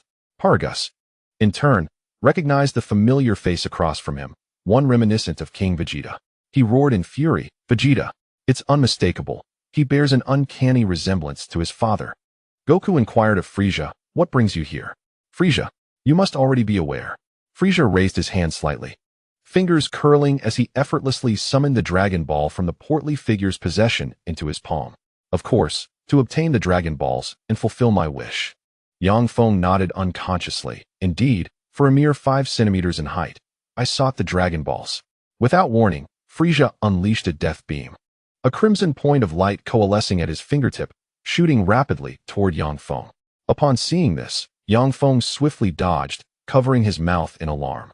Meanwhile, not far away, Bulma, with hands on her hips, shouted fiercely, "Stop dawdling. Quickly retrieve the Dragon Balls for me." Beside her, Whis glanced at Bulma and remarked, "In my view, the priority lies elsewhere. Perhaps this is simply the nature of a warrior race." Bulma turned to Whis, Confusion etched on her face as she processed his words, glancing incredulously at the group opposite. Who are those two? Goku asked curiously. These two are the latest additions to Frisia's army. Frisia chuckled, playfully rattling the Dragon Ball in his grasp. Broly and his father, Paragus. Immediately, Paragus strode forward, introducing himself. As you might have surmised, they are, like you, Science. Frisia elaborated with interest. I do not recognize these two, Vegeta stated coldly, arms crossed. When you were but children, Broly and Paragus were cruelly exiled by your father. Condemned to a desolate planet where they languished in isolation, Frisia recounted in a chilling tone amidst the biting wind. Years have passed, and the atmosphere among the attendees was one of solemnity. At that moment, Sun Wukong interjected, his voice cutting through the tension. Frisia, what do you mean by desolate? He questioned, running his fingers through his hair, a look of confusion adorning his face. Upon hearing this, young Feng, exasperated, slapped his forehead and closed his eyes. How careless. Such a lackluster teammate. Frisia, taken aback, quietly clarified, indicating that the environment was indeed harsh. Sun Wukong offered an awkward smile, raising his hand in an attempt to lighten the mood. Just kidding. You illiterate. Vegeta retorted, his sarcasm palpable. Meanwhile, Paragus, grinding his teeth in anger, shouted at Vegeta. I will not let you off the hook, Vegeta. Vegeta cast a disdainful glance at Paragus, who took a few steps forward, emphatically declaring, we have come for revenge. Broly, in turn, exhibited a fitting display of fury. This is absurd. I had no knowledge of this. Vegeta dismissed the notion of any so-called revenge. Revenge is inconsequential. We are all Saiyans. We should coexist in harmony. Sun Wukong maintained his ever-innocent demeanor. However, upon hearing such naivete, Broly bared his teeth, appearing on the verge of losing his temper. Observing Broly's agitation, Frisia addressed Paragus. It seems Broly is about to lose control. Let us see what he is made of. As you command. Paragus nodded in compliance. All right, Broly. Paragus gestured forward. Broly roared, launching himself at the trio, delivering a fist aimed directly at Vegeta. Vegeta crossed his arms defensively, a smirk playing on his lips. The impact forced Vegeta to retreat swiftly, but he quickly countered, evading Broly's subsequent punches with ease. The two engaged in a rapid exchange amidst the vast snowy expanse, their figures obscured by swirling snow. A wave of energy surged, and Vegeta, arms crossed, faced Broly's assault with an air of nonchalance. As Broly swung a powerful punch, Vegeta merely lifted a leg, sending Broly sprawling backward. The ground was etched with deep grooves. And Broly, undeterred, charged forward, throwing a punch. Vegeta effortlessly sidestepped, commenting, not too shabby. He then shed his heavy outerwear, revealing a form-fitting battle suit, and launched himself at Broly with renewed vigor. Chapter 21. Not from the same ancestry. After a bit of exercise, I no longer feel cold. Broly dodged Vegeta's attack and retaliated with a punch of his own. Vegeta crouched low, evading the strike. As Broly swung again, Vegeta executed two swift backflips, then aimed a kick at Broly's chin. Vegeta executed another spin, delivering a series of flying kicks that sent Broly hurtling through the air. With a swift tap of his toes, he pursued the airborne figure. Waves of energy rippled across the snowy landscape as the two engaged in a breathtaking exchange of blows at an astonishing velocity, their forms barely discernible. The speed was astounding. Yang Feng watched in disbelief. Ascending from the snow, Broly launched a punch towards Vegeta, who countered with precision. In a flash, he soared into the air, with Broly hot on his heels. How swift!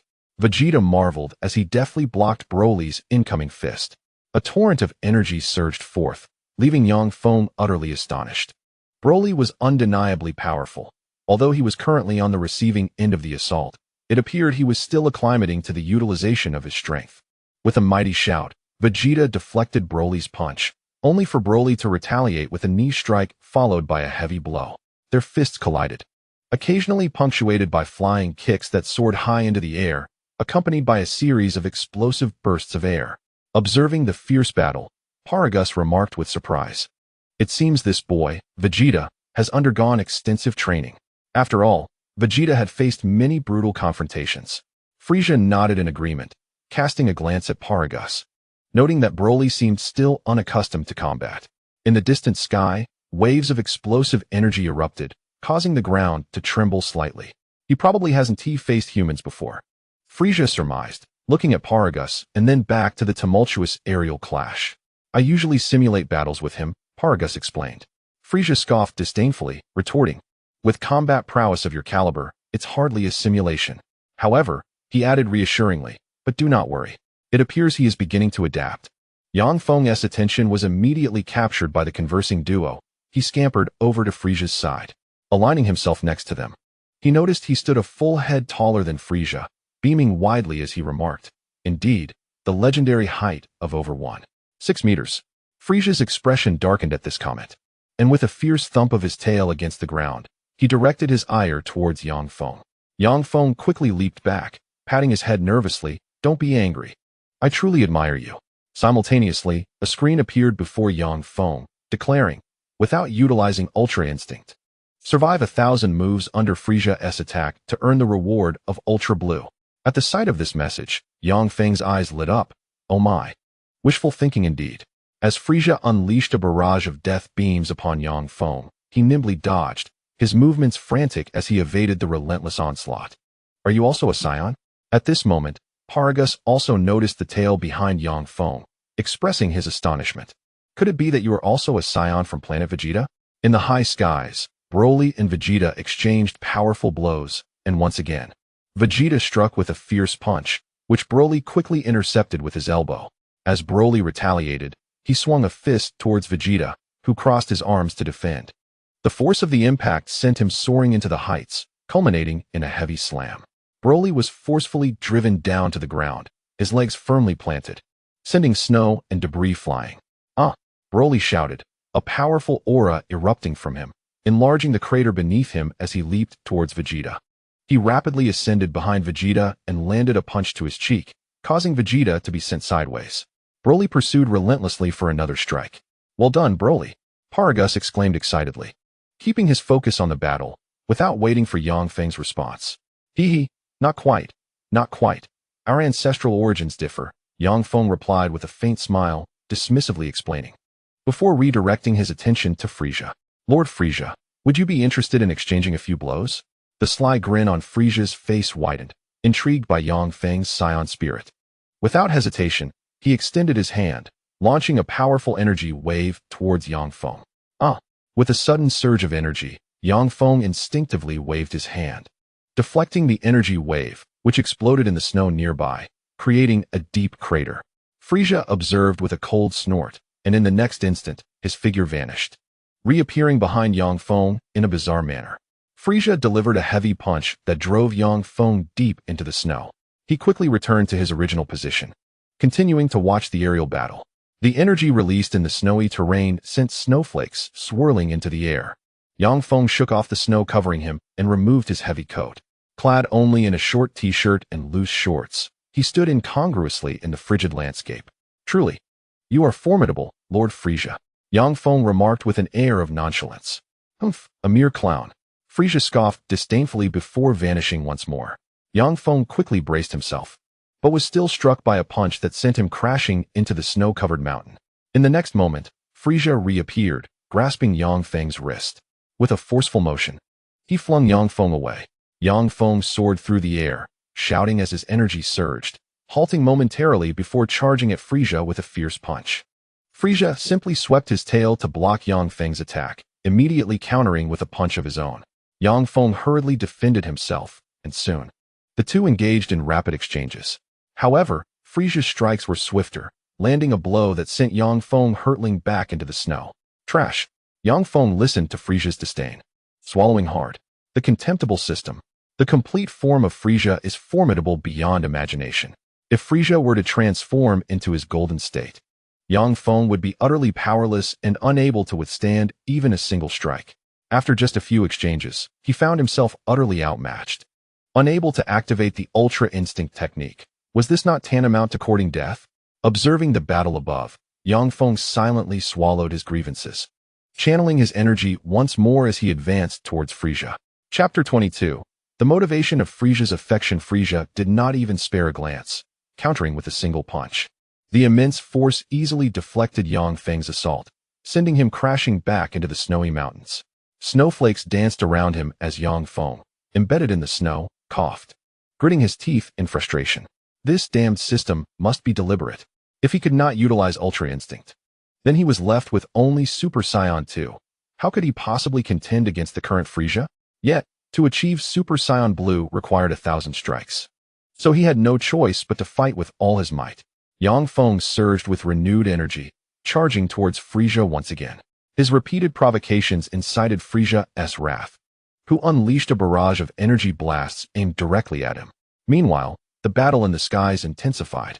Vegeta and Broly engaged in a fierce struggle, their energies clashing as they sought to dominate one another. Vegeta's aura grew increasingly potent as he firmly grasped Broly's hand. Broly attempted to break free, but found himself unable to escape Vegeta's grip. Drawing closer, Vegeta growled menacingly, "You are truly a handful." With that, Vegeta delivered a headbutt, causing Broly to shut his eyes in pain. Releasing his hold, Vegeta unleashed a powerful punch that sent Broly hurtling away. Broly collided with the snowy mountains, crashing through several peaks before he managed to stabilize himself, sliding across the snow for a considerable distance. At that moment, Vegeta, having ascended to the summit of the snow-capped mountain, glared down coldly before letting out a primal roar. A surge of energy erupted from him, and pale yellow flames ignited around him. Super Saiyan Vegeta. The mountain beneath him shattered under the sheer force of his energy. Observing the levitating Vegeta, Broly was taken aback. But the more pronounced reaction came from Paragus, who gasped in astonishment. "What is this?" he exclaimed in disbelief.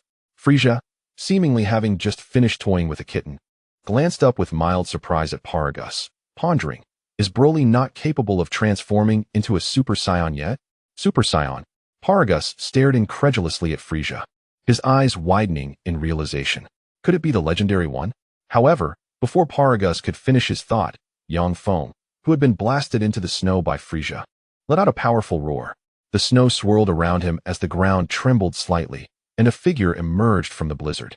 Yang Feng was engulfed in a pale yellow aura, intermittently sparking with energy, his hair standing on end.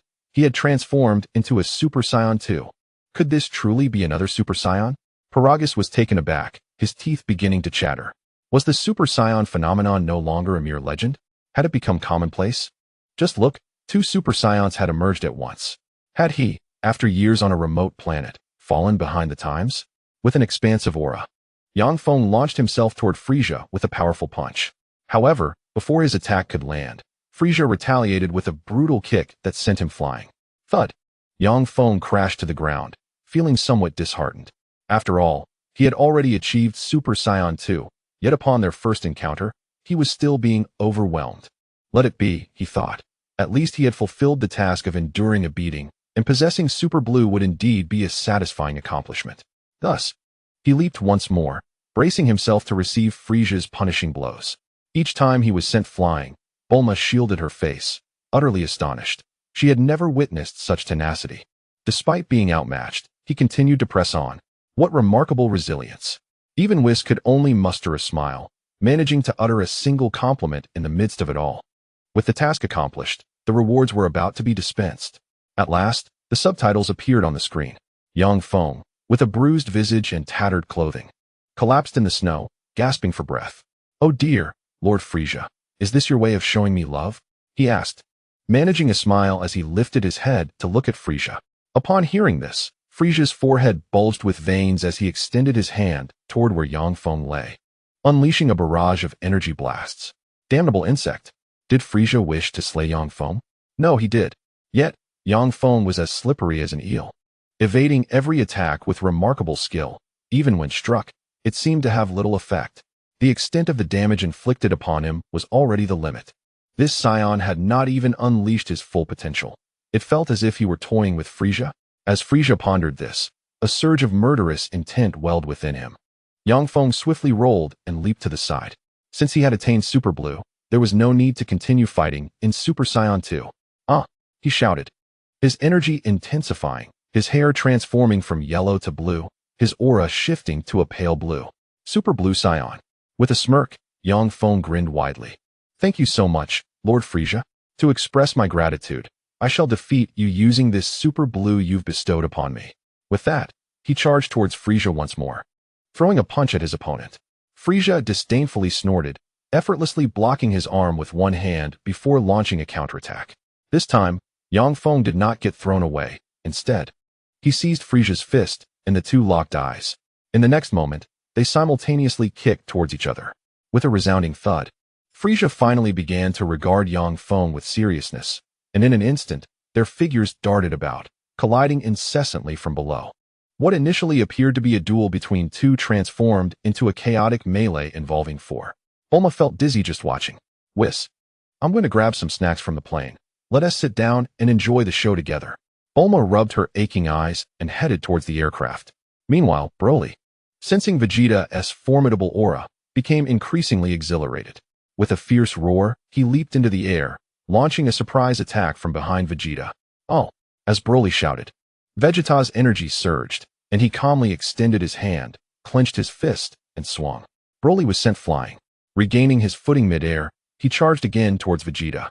With his energy escalating once more, Vegeta merely sidestepped and delivered a flying kick, sending Broly crashing into the snow below, creating a massive crater. Seizing the opportunity, Vegeta pursued relentlessly, landing another punch that sent Broly hurtling back. What began as a back-and-forth skirmish had devolved into a one-sided onslaught.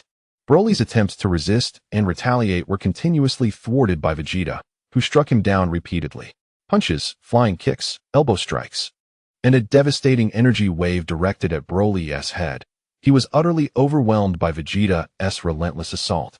As Broly began to roar in frustration, Vegeta's fist connected with his face, and this time, Broly did not get sent flying. Chapter 23. Chaos of Battle. What is going on with this guy? Vegeta exclaimed in astonishment. Broly's energy surged again, and he struck Vegeta squarely in the abdomen, rendering Vegeta's defenses futile. Vegeta crashed against the snow-capped mountain, and Broly unleashed a furious counterattack, pummeling Vegeta deep into the mountainside.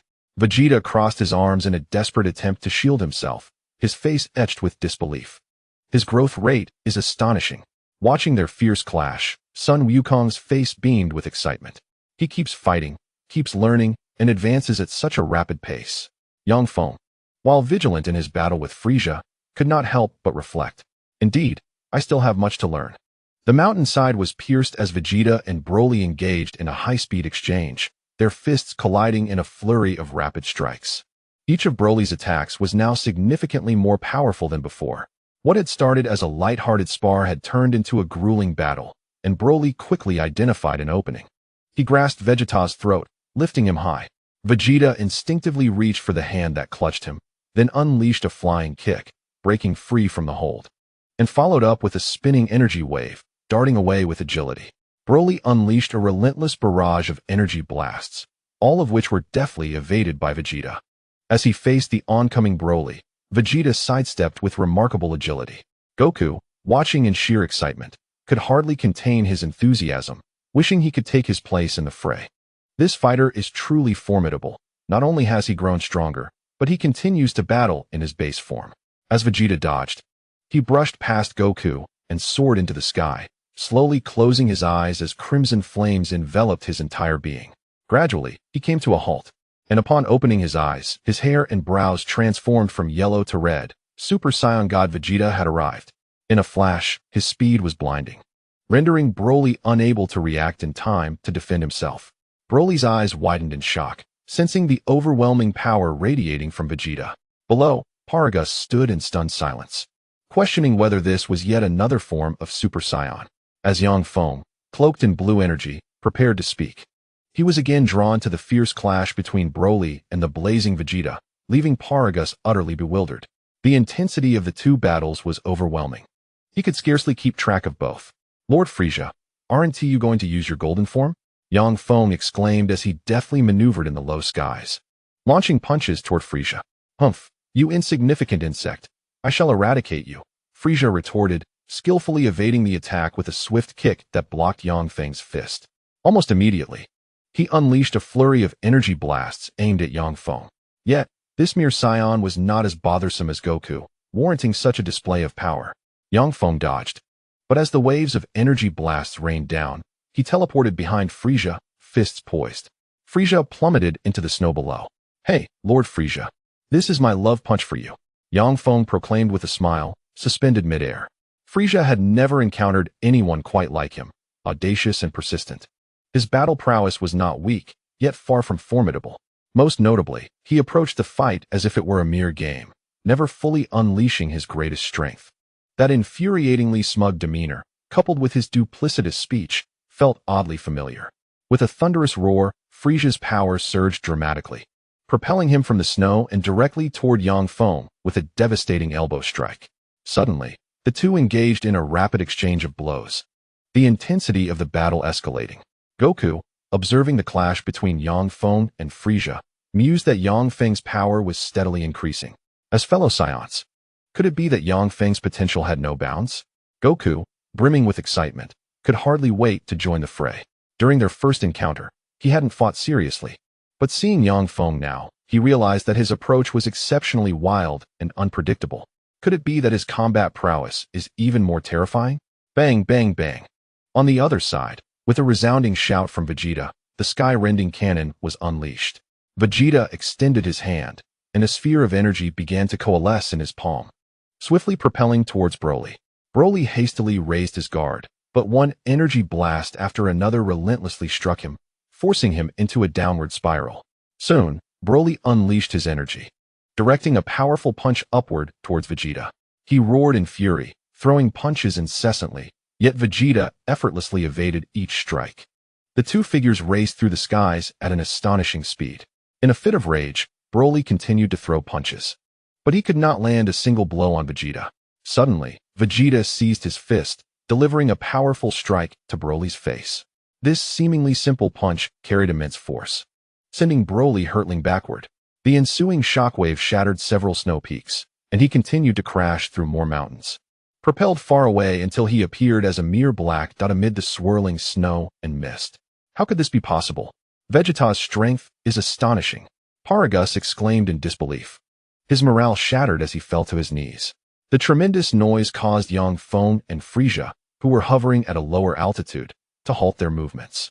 Fixating their gaze upon the clash between Vegeta and Broly, Frieza furrowed his brow and turned to the dejected Paragus, inquiring, "Is this truly his limit?" Paragus, with his head hung low, finally responded weakly, "Yes." Frieza glanced at Yang Feng, who remained suspended across from him, snorting disdainfully. It seemed that the plan to have Broly defeat Son Goku and eliminate Vegeta was no longer feasible. However, the insufferable insect who had dared to provoke him multiple times must be eradicated. With that thought, Frieza's energy surged dramatically as he roared, "Then I shall eliminate you first." As Frieza's furious roar echoed, his power escalated, transforming his form to a resplendent gold, his strength becoming unfathomable. "You should consider yourself fortunate," he sneered. As his overwhelming aura caused the air to crackle, the mighty energy swept through, dispersing the icy winds. Yang Feng blinked, realizing he may have gone too far, provoking Frieza to the brink of fury. In Chapter 24, Stop It, Vegeta, the Golden Frieza, once a dominant force in the Super Saga, had effortlessly overpowered Super Saiyan Blue Goku. Yang Feng gulped nervously, contemplating whether it was time to unleash his mastery of Ultra Instinct. Before he could resolve his inner turmoil, Frieza had already appeared behind him, delivering a swift kick that sent Yang Feng hurtling through the air. Following closely behind, the Golden Frieza delivered a powerful punch to Yang Feng's abdomen, followed by a swift kick. Yang Feng's body was sent hurtling away at an accelerated speed. The air was filled with his anguished cries as Frieza unleashed a barrage of furious blows, each strike landing with brutal force, causing Yang Feng to wail in agony. With each heart-wrenching scream, his form crashed through towering snow-capped mountains, leaving the icy expanse unrecognizable. Meanwhile, atop a distant peak, Bulma leisurely poured steaming tea from her thermos, blowing gently on the surface. Enveloped in the protective barrier set by Whis, she found herself in a serene oasis, untouched by the chaos of the battle raging outside. This protective shield was indeed a marvel, shielding her from the tremors of the snow and the biting cold, an essential for any home. Sipping her warm tea, Bulma sighed contentedly. As dust and debris swirled around, the relentless assault prevented Yang Feng from rising. Lying amidst the chaotic rubble of snow and stone, he gazed skyward, contemplating his limits. At this moment, he acknowledged that even a man could falter, much like he was now. His ultimate technique, meant for a grand display, was reserved for a more opportune moment, especially since no system tasks had been issued. Why exhaust himself unnecessarily? For reasons unknown. He suddenly yearned to return and thoroughly study the vast 20 terabytes of material in his notebook. Mastering his hand speed was essential for delivering powerful blows. Constantly engaging in high-stakes combat, he realized he was, indeed, a pseudo-scion. So be it. Let Broly return. This battle would come to an end today. Frieza, sensing Yang Feng's faint aura, waved his hand gently, summoning the 7 Dragon Balls that floated beside Paragus to his side. He intended to return to the spaceship. As you command. Paragus reluctantly accepted the harsh reality. Far off, embedded in the mountains, Broly lowered his head, trembling as he struggled to tighten his fists. Broly, Paragus shouted. This is enough for today. Stop fighting and come back. Yang Feng glanced curiously in the direction of Frieza, surprised. Was Frieza in a hurry to return and summon the eternal dragon to wish for a height increase of 5 centimeters? Otherwise, given Frieza's nature, he would surely come back to deliver a few more blows. After the transformation, Frieza's character had indeed shifted slightly. At this moment, Broly's energy began to surge, causing stones around him to crumble and snowflakes to evaporate into wispy mist. Seeing Broly's indifference to his call, Paragus furrowed his brow, reaching for his waist, only to find his remote missing. Panic set in as he knelt in confusion, his face a mask of disbelief. The remote was gone. How could this be? Broly. He could only hoarsely shout with great effort. I told you to stop. Frieza, momentarily halted in his pursuit of the spaceship, turned to gaze at Paragus. Meanwhile, Broly in the distance was touching his forehead, seemingly suppressing something within. Are you ignoring my words as well? Paragus's roar resonated through the sky. Above Broly, Vegeta extended his hand once more, palm facing Broly, and remarked, how tiresome.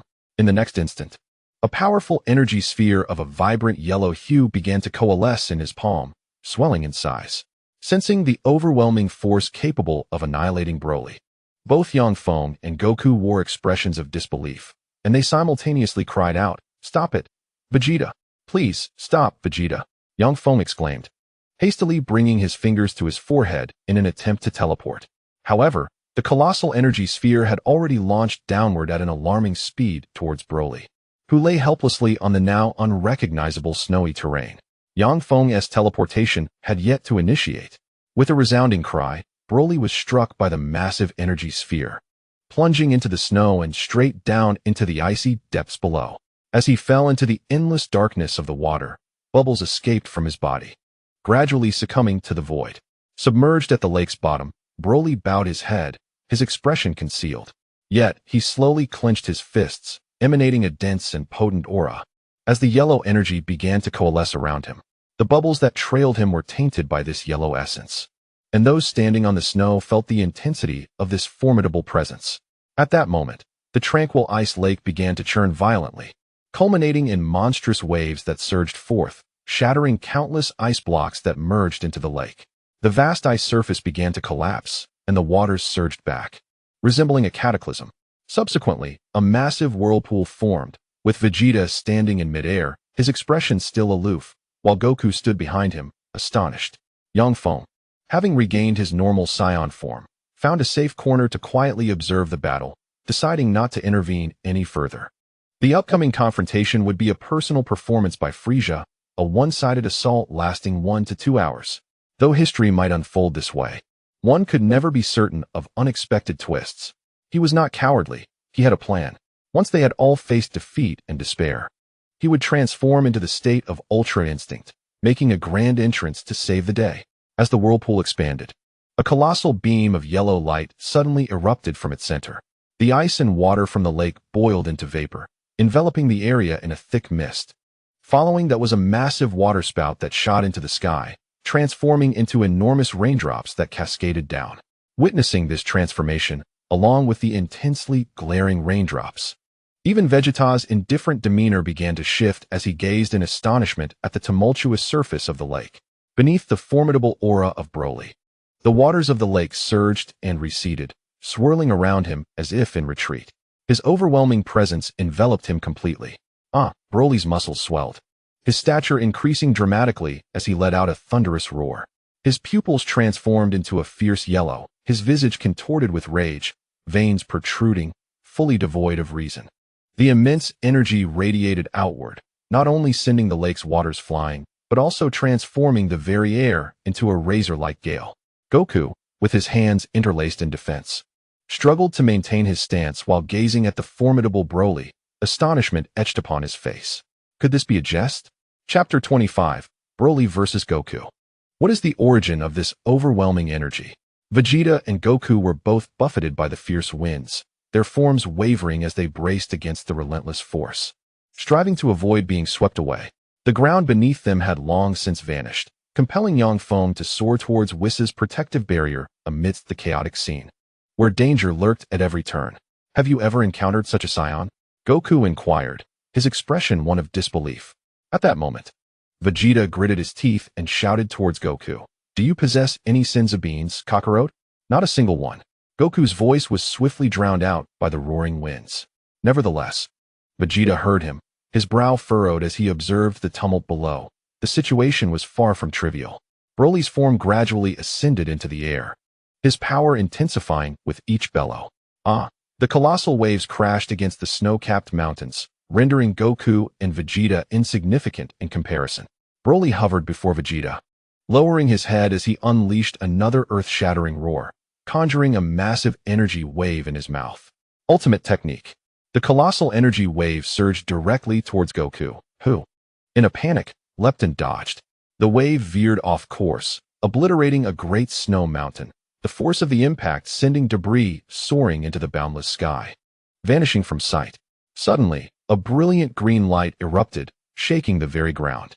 Goku stared at the explosion in the sky, wide-eyed, exclaiming, "If such immense power were to strike the ground, the earth would be utterly incapable of withstanding such devastation."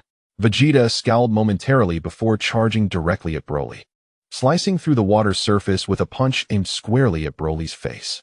The fist collided with Broly's visage, yet he displayed no sign of reaction, seemingly impervious to pain. Broly retaliated with a swing of his fist, and despite Vegeta's defensive stance, he was sent hurtling backward. Broly's aura generated a deafening explosion as he advanced towards Vegeta's figure. "Vegeta!" Goku called out in concern, his own energy radiating as he pursued them. At present, Vegeta finds himself on the brink of exhaustion, utterly incapable of withstanding the overwhelming might of Broly. Yang Feng discreetly cast a glance at Frieza, who was still observing the spectacle, and his expression grew increasingly profound. In the previous chapters, how was Frieza compelled to intervene and subsequently subjected to a one-sided beating? At this moment, the figures of Vegeta and Broly soared through the sky, exchanging blows in a seemingly balanced contest, yet it was evident that Vegeta was significantly outmatched. He remained in a state of being pressed and overwhelmed. "What transformation is that?" Frieza exclaimed with palpable excitement as he turned to Paragus. It appeared that Broly, during his transformation into a great ape, did not become the sluggish giant, but instead achieved his transformation while retaining his humanoid form. Paragus, lost in recollection, began to elucidate. "Is there a problem with that?" he added, his eyes avoiding Frieza's scrutinizing gaze.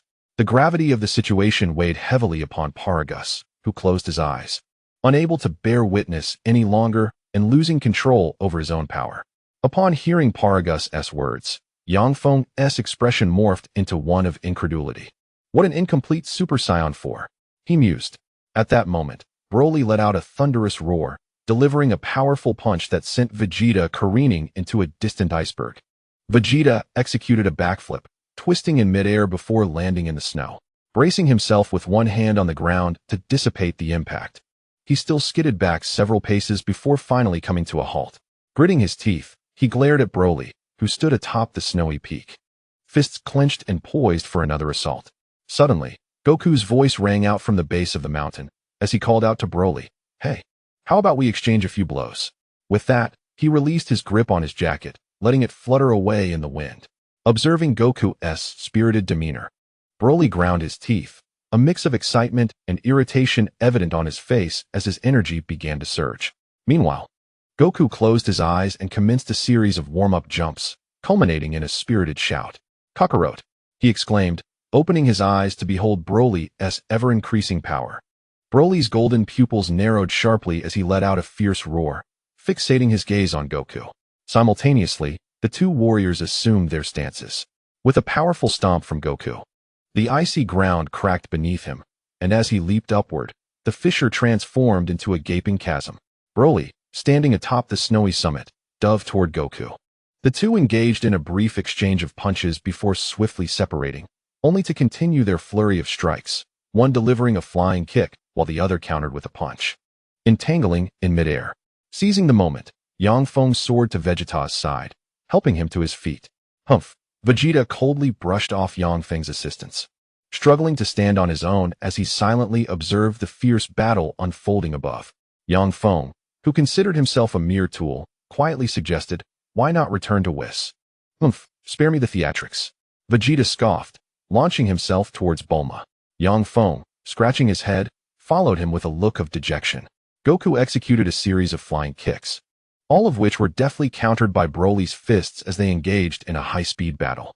Soon, with a swift and powerful kick, Broly struck Goku in the abdomen, sending him hurtling backward.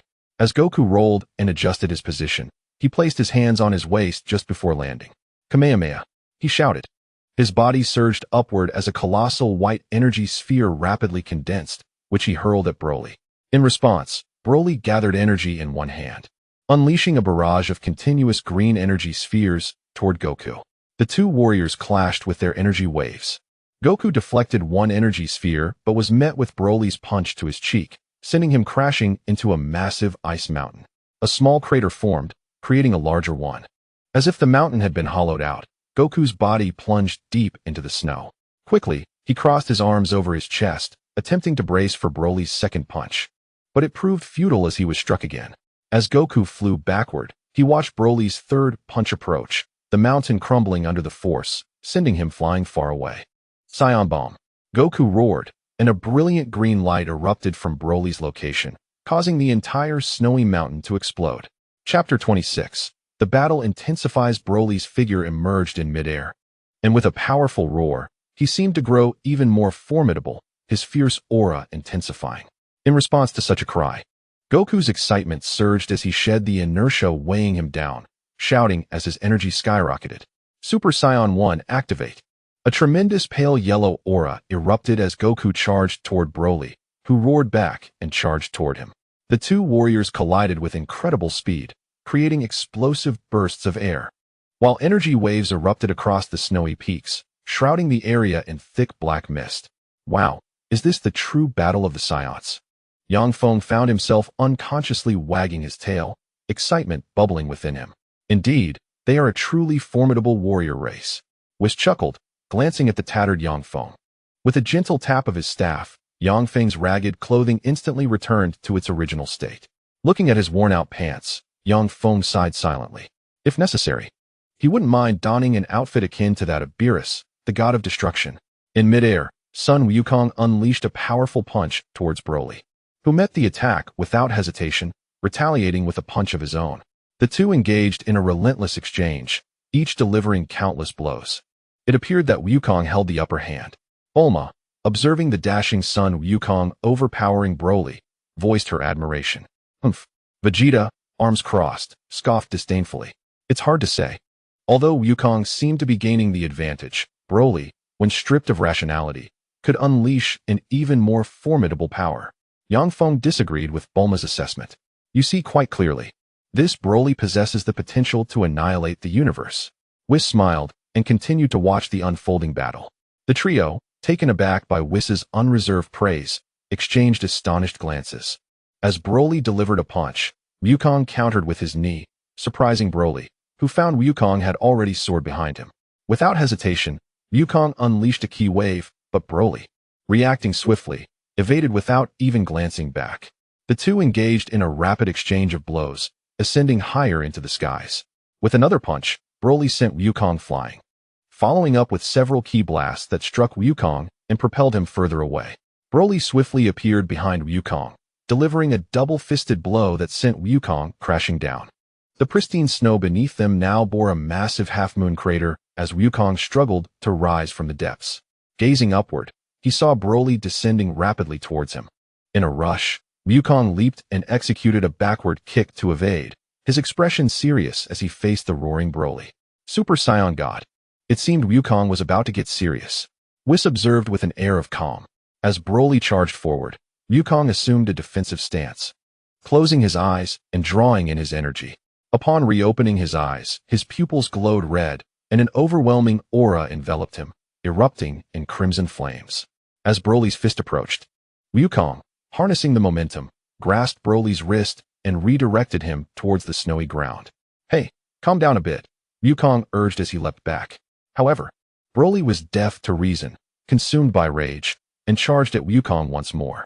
Wukong furrowed his brow, unleashing all his energy to immobilize Broly, locking him in place. "We have always lived here, on this peaceful earth," Wukong attempted to reason with Broly, seemingly hoping to awaken his dormant rationality. Yet, Broly struggled to extend his fist to deliver a blow. With an enraged roar, Broly emitted a tremendous aura, causing the snow beneath them to shatter. Sun Wukong continued to hold his body, persuading him gently. Despite the tumultuous past and numerous encounters, he closed his eyes, reminiscing about the formidable foes he had faced. Upon opening his eyes, he beheld the irrational Broly and smiled warmly. "But you are not a villain, I am well aware of that." Observing Sun Wukong's calm demeanor, Broly's emotions began to stabilize. There is no benefit in continuing this fight, listening to the words of those malevolent beings. At that moment, Frieza, who was focused on the battle, and Paragus, who heard Sun Wukong's words, furrowed their brows in deep concern. "What is Kakarot up to?" Vegeta also frowned, casting a glance at the two men locked in a standoff below. "Is this truly effective?" Bulma watched curiously. Yet, had Broly taken in the words? No. He let out a furious roar, compelling Sun Wukong, who sought to continue his persuasion, to once again unleash his energy to restrain him. Broly, suppressed, felt the intertwining of his yellow and pale green auras, desperately attempting to break free from Sun Wukong's grip.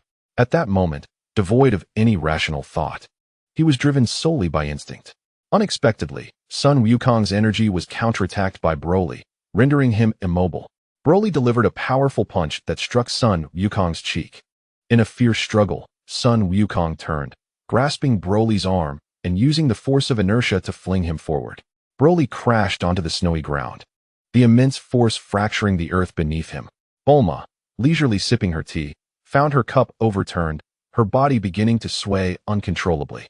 Just as she was about to tumble into the crevice, Vegeta swiftly grasped her shoulder, stabilizing her. Even Whis' protective barrier shattered. The ground trembled violently, stones tumbled, and fissures spread across the landscape.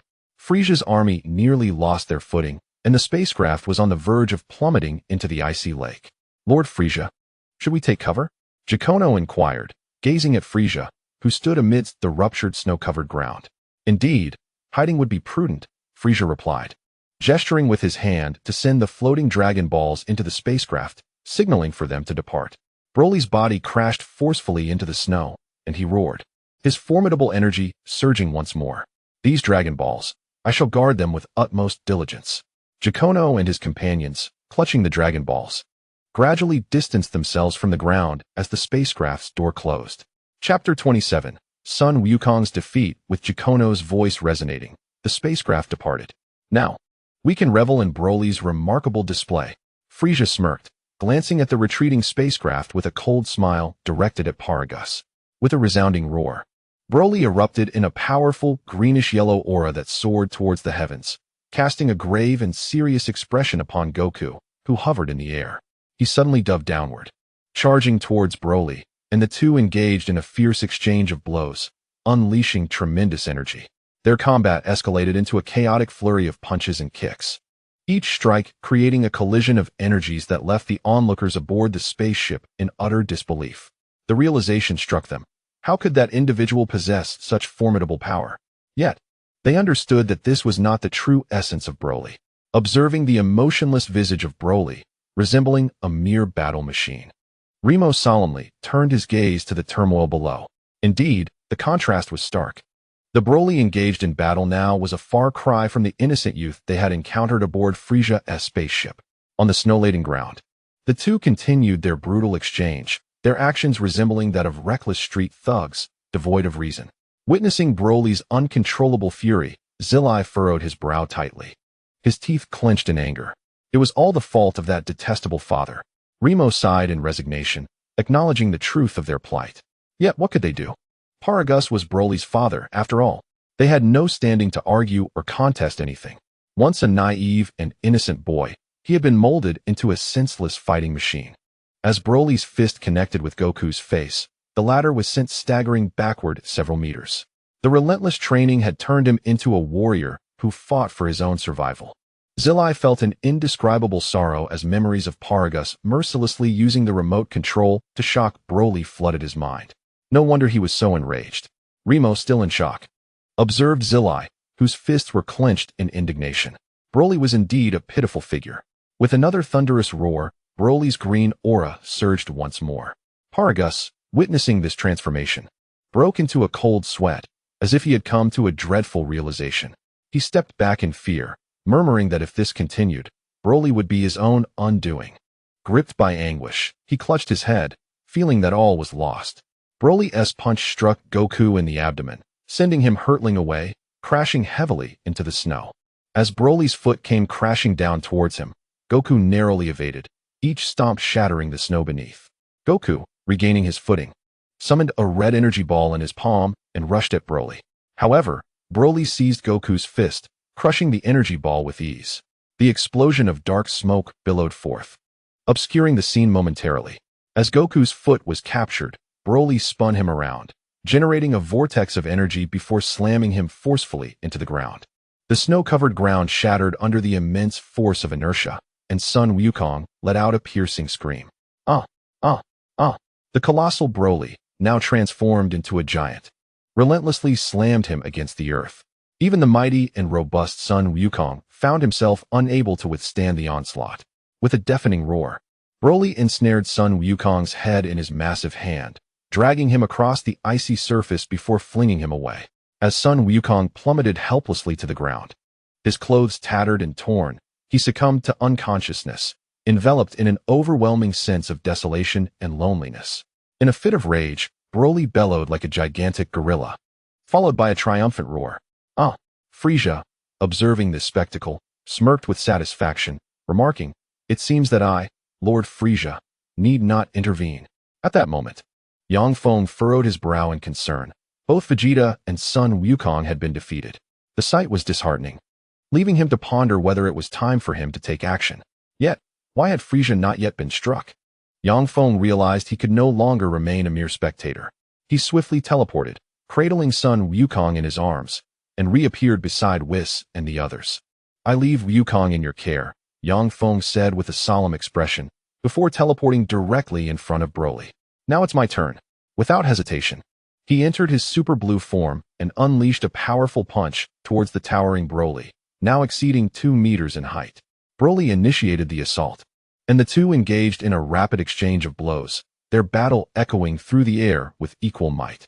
The intensity of their clash surged, causing the very ground to tremble. They fought fiercely, breaking through the frozen surface and plunging into the molten lava below, where they continued their fierce contest. Broly seized Yang Feng by the throat, but Yang Feng managed to break free, hurling Broly onto the snowy terrain. The ground erupted, creating a massive crater that sent debris flying. Sun Wukong emerged, witnessing Broly charging a colossal energy sphere, the energy meteor. The overwhelming aura emanating from it rendered the surroundings momentarily bleak. Sun Wukong strained to defend himself, but was ultimately engulfed as the energy meteor struck, burying him deep within the earth. The ensuing shockwave enveloped Frieza, who shielded himself in a protective barrier, while Paragus was swept away by the force. As the energy dissipated, the landscape was utterly ravaged, transforming everything into fragments, and even the ground spewed forth molten lava. The devastation was more terrifying than the end of the world itself. In an instant, what was once a realm of icy tranquility had morphed into a fiery, blood-red expanse of flowing lava. Paragus, trembling in fear, was left speechless by the scene before him. After a long moment, he regained his voice, drenched in sweat. Realizing the truth of King Vegeta's words, Broly indeed posed a threat to the universe. Before me lies a scene reminiscent of hell, where hues of blue and green intertwine in a chaotic dance. Frieza hovers in the air, casting a cold gaze upon the unfolding chaos. I inquire once more, has he truly reached his limit? Faced with the shameless onslaught of three adversaries, Frisia maintains a frigid demeanor, casting a sidelong glance at Paragus. Leaning wearily against a stone, Paragus weakly affirms with a simple yes. Upon hearing these two words, a smirk swiftly spreads across Frisia's lips. So that is it. His thoughts drift back to the moment he murdered Krillin, provoking Goku's transformation into a Super Saiyan. Fixating his attention on Paragus, he contemplates delivering a jolt of stimulation. Turning away, he extends his index finger, a pink beam of light flaring to life as a lethal energy blast hurtles towards Paragus, piercing his heart beneath the horrified gaze of the latter. Chapter 28. Yangfeng's distress. He pivots to confront the fierce battle above, clearing his throat twice before theatrically commencing his performance. Broly, look!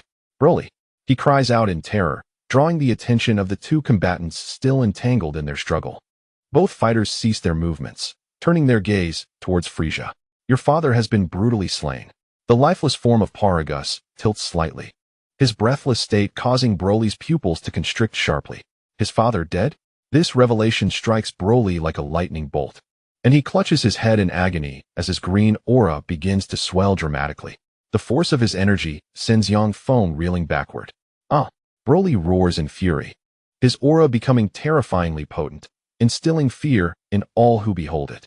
A dark green energy surges upwards, reaching for the heavens, while Broly's body ascends into the sky. As his energy condenses into a spherical form, Frisia exclaims with exhilaration, "Excellent!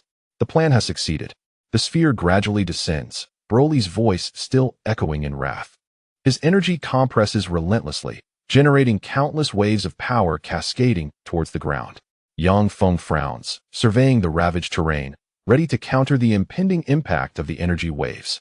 At this moment, Broly's eyes appear entirely white, as the green aura surges towards Feng, overwhelming him with its immense presence, forcing him to ascend into the air.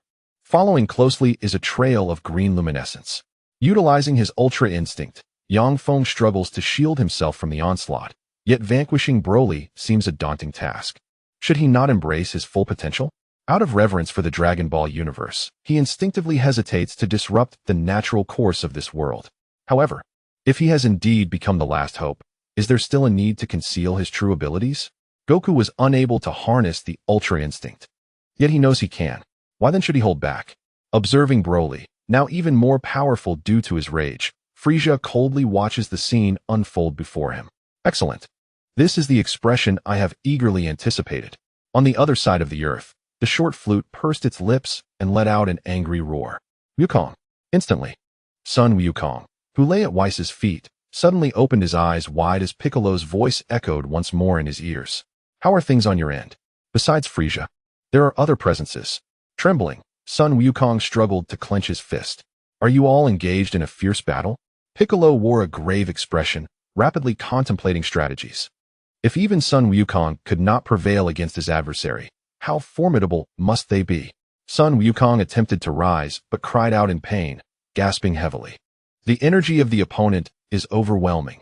Even if I were to arrive, I would likely become a hindrance. Meanwhile, Piccolo, deep in thought, remarked, moreover, I can sense the presence of someone named Feng. His energy is quite powerful. Has he not been of assistance to you? Stay there. Do not come over. As he spoke, Sun Wukong struggled to stand, realizing that they were relying solely on Feng's endurance, which might not last much longer. Gazing at the furious and feral Broly mercilessly overpowering Feng, Sun Wukong swayed unsteadily, breathing heavily. If I can't hold on, I will use instant transmission to reach you. The fact that you could utter such words indicates how incredibly strong the opponent is. Piccolo's reflective voice resonated in Sun Wukong's ears. See you later. With that, Sun Wukong tore off his orange vest, discarding it entirely. Suddenly, the yellow aura surrounding him erupted violently, transitioning from red to green to yellow, ultimately stabilizing at Ultra Blue. Ultra Blue Sun Wukong. Vegeta, let's go? He shouted exuberantly. At that moment, Vegeta soared into the air ahead of him, transforming into 4 streams of light. At this point, why are you still fighting alone? Sun Wukong rushed to Feng's side, anxiously inquiring. Gazing at Broly, whose entire being radiated green energy, Feng calmly replied, perhaps it is because I am unwilling to let my protagonist be surpassed so easily. Following Vegeta's furious outburst, his ultra blue form manifested. What nonsensical things are you saying? Sun Wukong asked, puzzled. Idiot, this is not the time for chit-chat. Vegeta scoffed.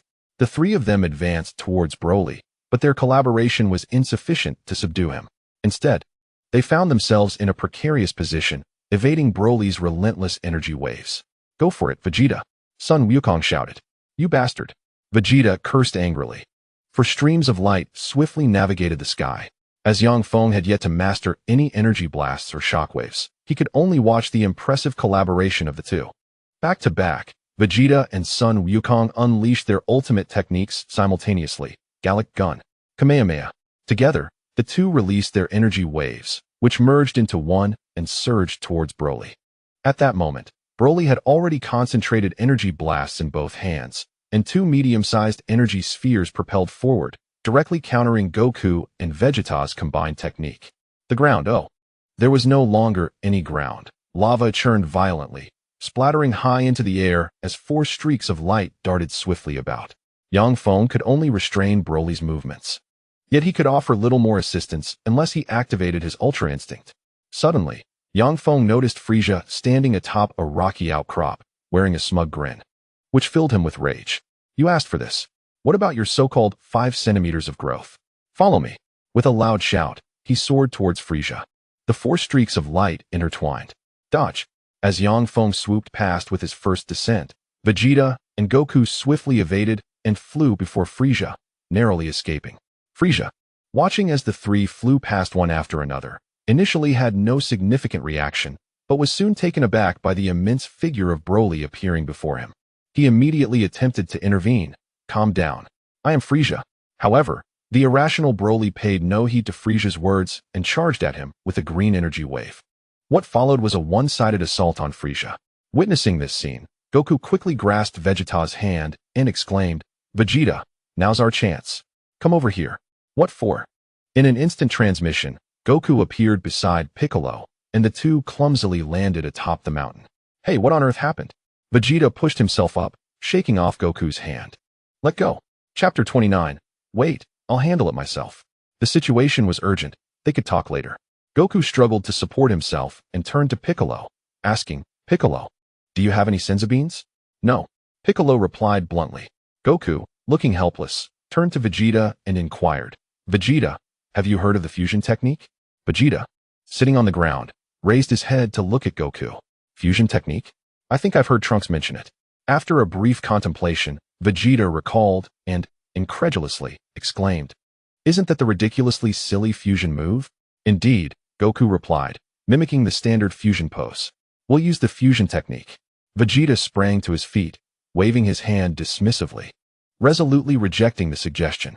Don't be ridiculous. I will not fuse with you. Absolutely not. He insisted, 100% unwilling. Fusion only lasts 30 minutes. Goku extended 3 fingers in an attempt to persuade Vegeta, adding, Did we not fuse once before with the Patera earrings? However, Goku's expression turned serious as he stated, Without the earrings, we cannot defeat that guy. Even now, as the necessity to merge looms, Vegeta furrows his brow in profound reluctance. His countenance marked by an unmistakable hint of embarrassment. He dismissively gestures a few movements, questioning whether he must perform such absurd actions. What of his dignity as Prince Vegeta? Goku, unwilling to yield, mirrors the fusion gesture, his voice laden with exhaustion and resentment.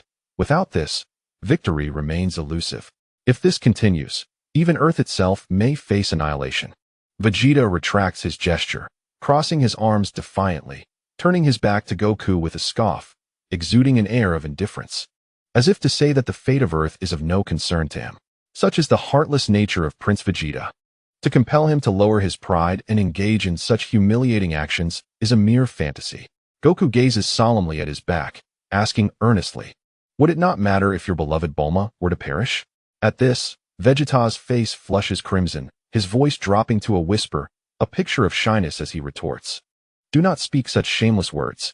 Though he cannot openly confess his feelings for Bulma, he cannot bear to witness Earth's obliteration or Bulma's demise. Reluctantly, he resolves to swallow his pride for her sake, dismissing his embarrassment as he turns with a serious expression, conceding, I understand, now teach me how to do it.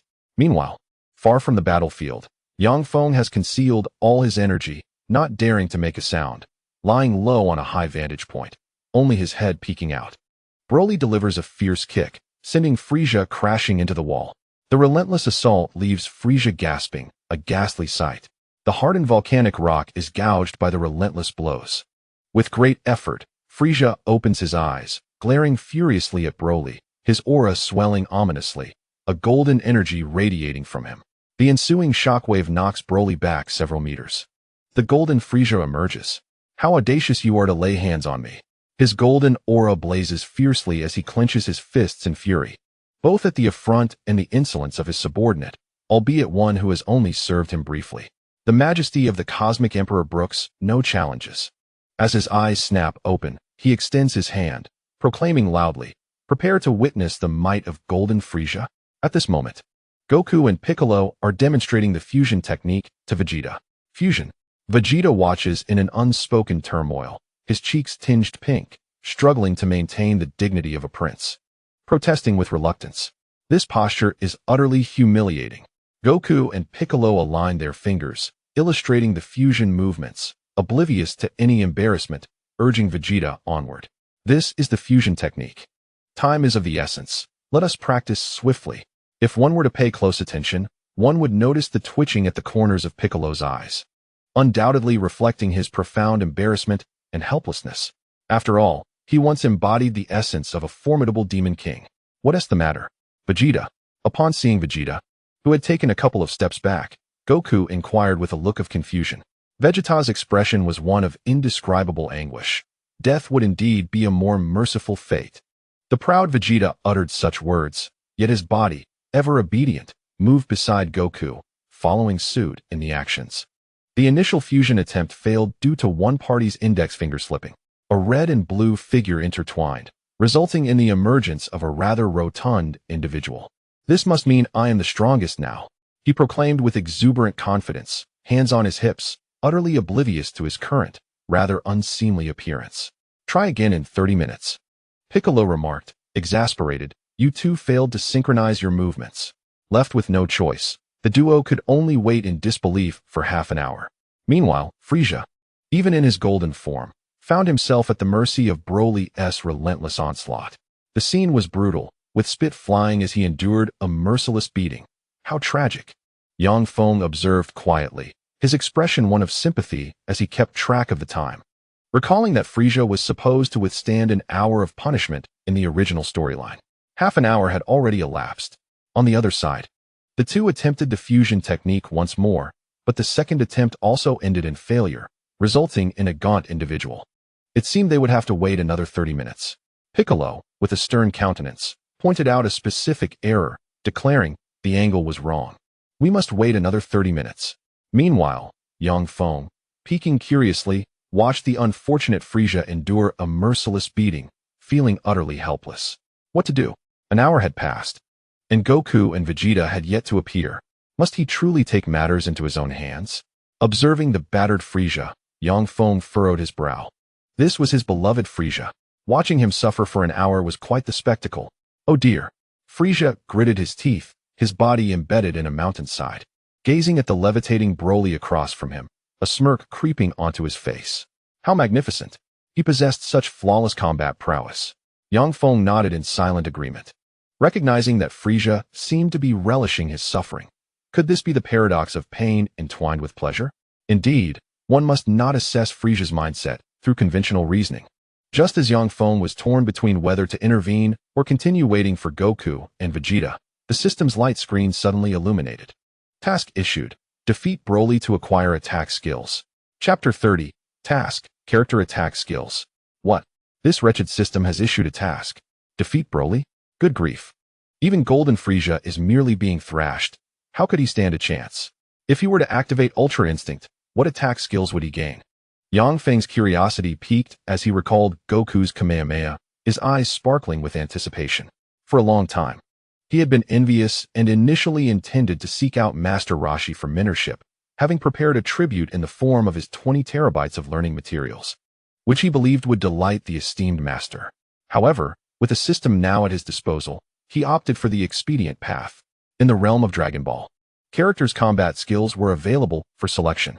Without a moment's hesitation, Yang Feng proclaimed in his heart, "Very well, let it be all of Son Goku's martial techniques." As the subtitles on the screen shifted, Yang Feng felt an overwhelming urge to obliterate the system in frustration. Are you out of your mind? Is this truly the dialogue befitting a system? Whatever happened to your decorum and refinement? Should the opportunity arise to dominate the system, Yang Feng would relish the chance to make it question its very existence. Just as he prepared to express his grievances towards the system, the screen updated once more. The selectable characters in the Dragon Ball universe for combat skills were as follows. 1. Yamcha 2. Krillin 3. Master Roshi. Yang Feng stared in disbelief. What nonsense was this? He could tolerate the first two, but what on earth was the last one? Was there even such a character in Dragon Ball? He pondered opting for Krillin, as he preferred Krillin's wife, Android 18, over Yamcha. No, that wasn't it. It was Krillin's extensive repertoire of techniques that attracted him. After concluding his communication with the system and having made his choice, Yang Feng teleported to the space between Frieza and Broly. Frieza, seeing you take such a one-sided beating truly pains my heart. Are you alright? Yang Feng's acting was not far removed from Frieza's own performance when he feigned sorrow over Paragus' demise. Look at you, enduring an hour of punishment just to gain a mere 5 centimeters in height. How amusing. However, to Frieza, this insufferable wretch appeared to be provoking him.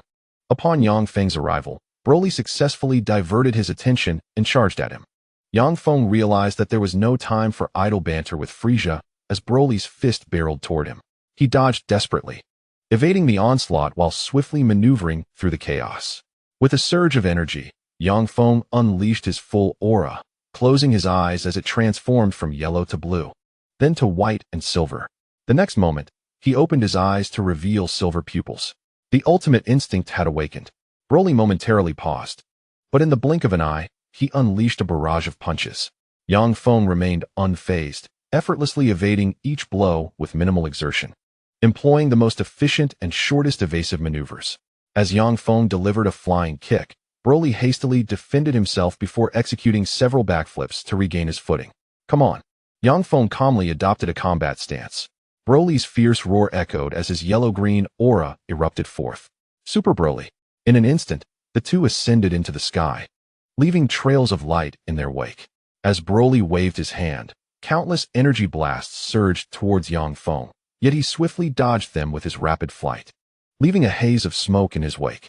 The surroundings were filled with the continuous sounds of explosions, dust swirling around as Yang Feng maneuvered through the oncoming energy blasts emerging from the clouds of dust.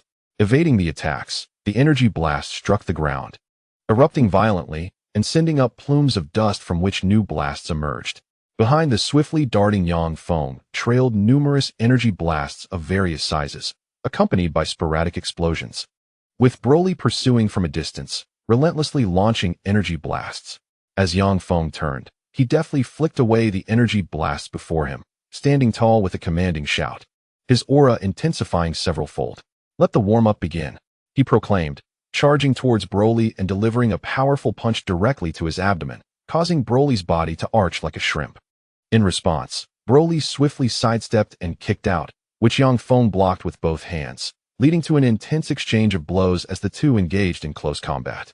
Yang Feng landed an uppercut to Broly's chin, only for Broly to retaliate with an elbow strike to Yang Feng's cheek. They traded blows fiercely, neither willing to yield. With a sudden shift, Yang Feng kicked Broly's shoulder, followed by another swift kick that sent Broly crashing into the rocky terrain. As Yang Feng quickly pursued, a flurry of punches rained down upon Broly, each strike slicing through the air with explosive force. Despite Broly's loud roars, he seemed impervious to pain, throwing himself back into the fray to grapple with Yang Feng once more.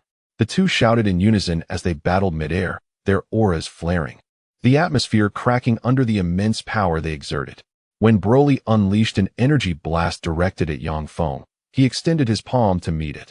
Upon catching the blast, Yang Feng furrowed his brow, realizing that he was beginning to struggle under the weight of such force. In the next instant, he pushed the immense energy away, sending it crashing against a distant mountain. This could not continue. If Broly adapted to his attacks, he would only grow stronger. Yang Feng gritted his teeth, observing the seemingly irrational Broly before him. However, He found himself lacking any substantial techniques. Even his energy blasts felt ineffective, akin to swatting at mosquitoes, utterly powerless. Aside from hand-to-hand combat, he could think of no grand techniques. Thus, Yang Feng inwardly cursed the system for its inadequacies.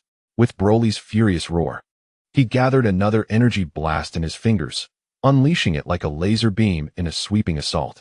Yang Feng continuously evaded, his gaze filled with envy as he reflected on his own limited combat skills, merely relying on close-quarters fighting. Recalling his lackluster energy blast from their previous encounter, he eagerly concentrated a similar attack in his palm and hurled it towards Broly, pondering the possibility of a miracle. Upon witnessing the result, he marveled at its perfection, only to lament that miracles were non-existent. The strike was utterly ineffectual. Yang Feng felt a twinge of frustration. Under the mastery of the Ultra Instinct, his defenses were formidable. Yet his offensive capabilities remained insufficient. Coupled with Broly's immense physique, his defenses were undeniably robust. In an instant, Yang Feng found himself in a stalemate. As their fists collided once more, the air erupted in a violent explosion, distorting the very fabric of space. Chapter 31 My Wish. The two combatants staggered back, Broly bellowing in fury. Yang Feng furrowed his brow, struggling to recall the details of Broly's storyline, feeling an overwhelming sense of frustration. What were the two of them up to during this time? Dining? Where was Son Goku? Why had he not returned yet? Meanwhile, aboard Frisia's spaceship, Zillai hurried toward the hatch, followed closely by Remo, who clutched the Dragon Balls in his arms. Broly's father had trained him into a relentless combat machine. He was not willing to fight of his own accord. Zillai exclaimed in a mix of anger and determination. With her head bowed, she ran, her expression serious and resolute, as if she had made a significant decision. Broly was, in truth, a kind-hearted and innocent scion. I will not allow him to perish. Remo silently observed her retreating figure before hastening to match her pace, nearly dropping the Dragon Balls he held. The battlefield lay in utter disarray. Broly continued to roar in rage, charging towards Yang Feng with fervor, raising his foot to stomp down on him. Yang Feng dodged and leaped, delivering a punch towards Broly's face. Broly sidestepped, gathering energy in his hand. Yang Feng retaliated with a swift kick, shattering the energy blast, then swiftly executed a turn and landed a kick squarely on Broly's face, causing saliva to spray. Broly, seemingly incensed further, unleashed his ultimate technique, releasing energy waves chaotically into the surroundings. Yang Feng maintained a composed visage, fists clenched as he sprinted forward, leaping to land behind Broly, poised to strike. Suddenly, the sky darkened, and the 7 Dragon Balls on the ground emitted a brilliant yellow glow. With a resounding roar, an enormous dragon filled the sky. Yang Feng looked up in astonishment, while Frisia, hovering above, widened his eyes in disbelief. My Dragon Balls, my 5-centimeter wish. Yang Feng furrowed his brow, pondering the origin of this summoned Dragon Ball. Could it be that Frisia, in such a situation, was already impatient to elevate his power? That cannot be. Frisia is not that kind of individual. Regardless of your wish, I can fulfill one of them. The colossal dragon head, with its crimson eyes gazing forward, spoke slowly. Speak. How should you wish? Hurry up. Not far from the Dragon Balls, Tsai Lei held a laser gun pressed against Jian Ku Nua's back, nudging him threateningly. Observing Jian Ku Nua's apparent attempts to stall, Tsai Lei issued another warning. If you don't hurry, I shall fire. Jian Ku Nua, alarmed by this statement, broke into a cold sweat. Raising his hands in surrender, he anxiously replied, I understand, I will say it. He swiftly unfolded the note in his hand, took a glance, and quickly stated, just say the wish directly. Is that all it takes? Tsai Lei's face fell in disbelief, feeling somewhat overzealous with the gun in his grasp. With a sigh, Tsai Lei closed his eyes and addressed the dragon. My wish is awe. Not far away, Broly clenched his fists tightly, roaring once more, his aura intensifying. Even the yellow-green flames around him surged. He charged rapidly towards Yang Feng, who had no time to ponder the dragon's appearance. He swiftly leaped to evade, delivering a swift kick.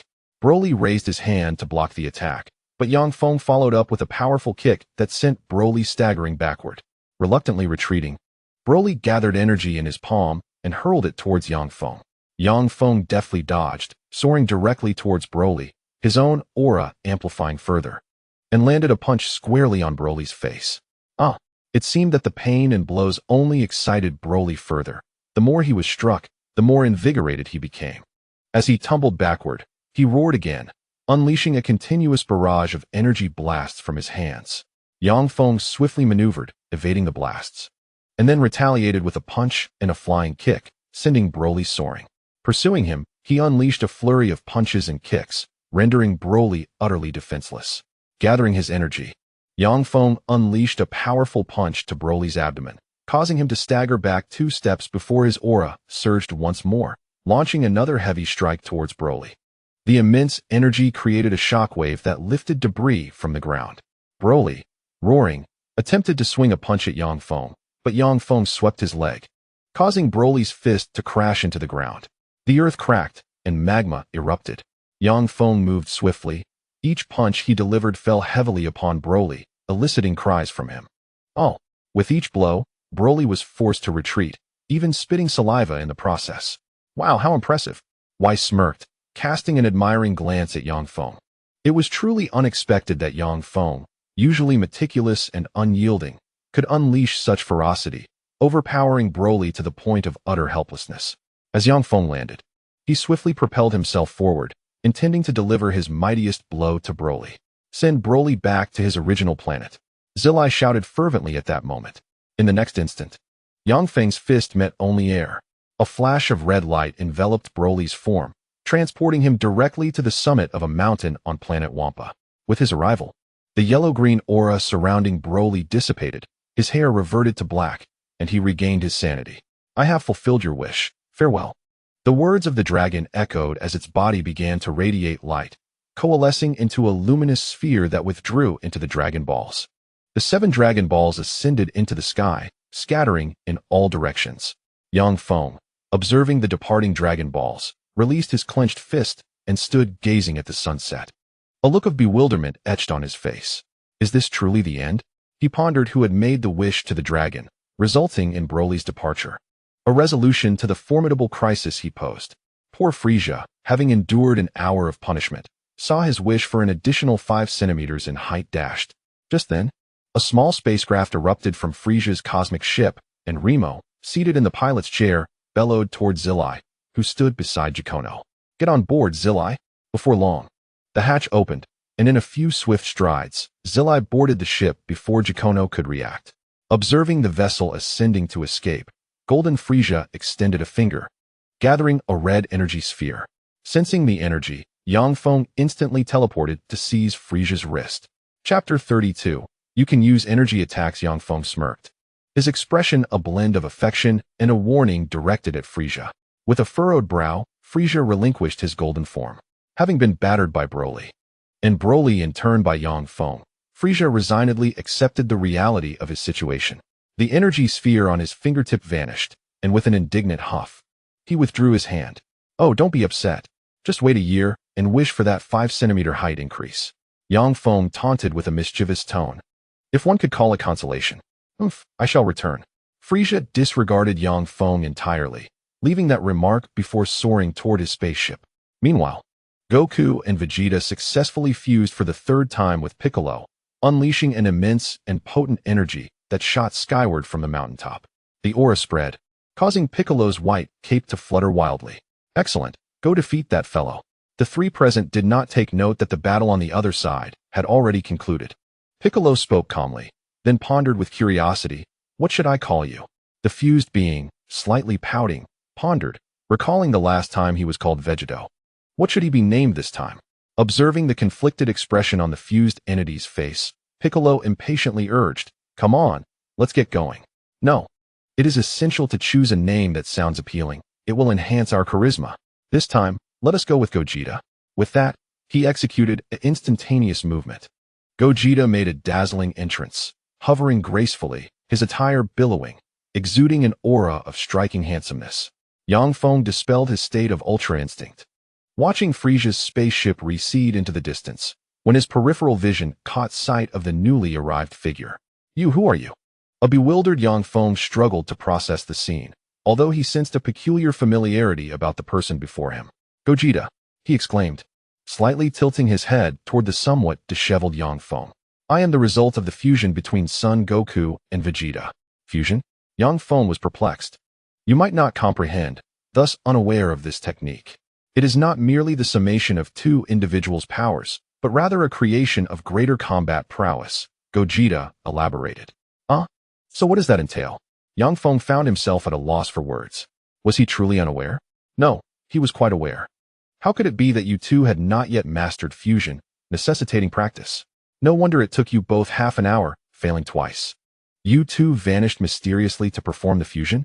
Yang Feng suddenly recollected. Indeed, didn't they mention that Frieza would endure an hour of punishment to allow for their fusion? He had been fixated on Frieza's 5-centimeter stature and completely overlooked this aspect. Thus, he had inadvertently stepped in to replace Son Goku and the others in defeating Broly? Not quite. He hadn't even triumphed over Broly. It was Frieza's army that had wished for Broly to be removed. So he engaged in a futile battle. Merely to appear empty-handed? Where's Broly? Gogeta turned to survey his surroundings, where a serene atmosphere prevailed, as if nothing had transpired. Meanwhile, hiding behind a rock, Bulma peeked out, gazing in awe at the impressive Gogeta, exclaiming, "So this is fusion? Wow, they have indeed mastered it." Whis stood behind Bulma, smiling softly. He was sent back by Frieza's army with a wish to the dragon. Yang Feng replied with a sigh of resignation. And what of Frieza? Gogeta scanned the area once more. He has also departed. Yang Feng answered candidly. What? Upon hearing this, Gogeta was quite dissatisfied. What was the purpose of their arduous fusion? Although it involved only a few maneuvers, they had waited for over an hour. Yet, the timing of his entrance was all wrong. The battle had concluded, and everyone had fled. Soon, Yang Feng sensed Gogeta's menacing gaze filled with malice. As the aura around Gogeta surged, he assumed a battle stance and beckoned to Yang Feng, suggesting that his mastery of the ultimate relaxation technique must be a ploy to delay Broly. Yang Feng vehemently shook his head, insisting, "No, it's not me. It's Frieza. Then let's engage in a friendly spar." Before Yang Feng could utter another word, Gogeta shot toward him. Yang Feng, now wearing a serious expression, had grown accustomed to the propensity of these individuals to resort to combat at the slightest provocation. In an instant, both warriors unleashed energy blasts aimed at one another. "Oh, you can perform energy blasts?" Gogeta exclaimed, swiftly dodging Yang Feng's attack, his curiosity piqued. Yang Feng, with a smirk playing on his lips, replied with pride. "I just witnessed the system's display of Krillin's martial prowess. After observing your battles multiple times, it becomes second nature." He spoke nonchalantly, though his wildly thrashing tail betrayed his inner satisfaction, realizing that this individual was quite the actor. Whether you are concealing your true abilities or simply holding back, this is a rare opportunity. Let us engage in a serious match." Gogeta responded with a smirk. In the next moment, he shouted, his body enveloped in a pale yellow aura, transforming into Super Saiyan 1. The dazzling golden light compelled Yang Feng to squint slightly, and he responded with a cheerful grin. "Very well, I was just thinking the same." He hadn't fully enjoyed his previous encounter with Broly, so with Gogeta's invitation, he felt no need to hold back. "Enough of the chatter, let us begin." Gogeta gestured, readying himself for battle. In response, Yang Feng's aura surged violently, enveloping him in blue energy as he ascended to Super Saiyan Blue. He would not entertain the notion of matching Gogeta in Super Saiyan 1. His mind was still sharp. As both warriors assumed their combat stances, they locked eyes, searching for weaknesses in each other's defenses, but their techniques were impeccable. Simultaneously, they moved, launching energy blasts at one another once more. The blasts collided, resulting in a deafening explosion, and Gogeta closed the distance, throwing a punch at Yang Feng. In a swift motion, Yang Feng caught Gogeta's wrist and countered with a kick, which Gogeta managed to block. He smiled faintly at Yang Feng and remarked, "Impressive strength." Yang Feng chose not to respond, retracting his foot and leaping back a few paces before charging at Gogeta. Undeterred, Gogeta met him head-on, their fists colliding with a fierce impact. In the heat of the exchange, Gogeta unleashed an energy blast aimed directly at Yang Feng's face. Yang Feng evaded it, conjuring his own energy blast, only to be met with Gogeta's rapid, elusive strikes, so swift that they were nearly imperceptible. Yang Feng managed to dodge a few, but ultimately found himself struck. Chapter 33. Ultra Blue Gogeta. Yang Feng, who was being relentlessly overwhelmed, Scarcely had the opportunity to evade before Gogeta unleashed a devastating soul strike. With a series of knee strikes delivered by his robust thighs, Yang Feng felt as if he might spew blood from the sheer force. At last, seizing a fleeting opening, Yang Feng executed a swift teleportation, appearing behind Gogeta and launching a powerful energy wave aimed at his waist. The impact sent Gogeta hurtling through the air, crashing into the mountainside below, a thick plume of smoke billowing upward. Yet, in the next instant, Gogeta emerged, breaking free from the debris that had buried him, and charged again towards Yang Feng.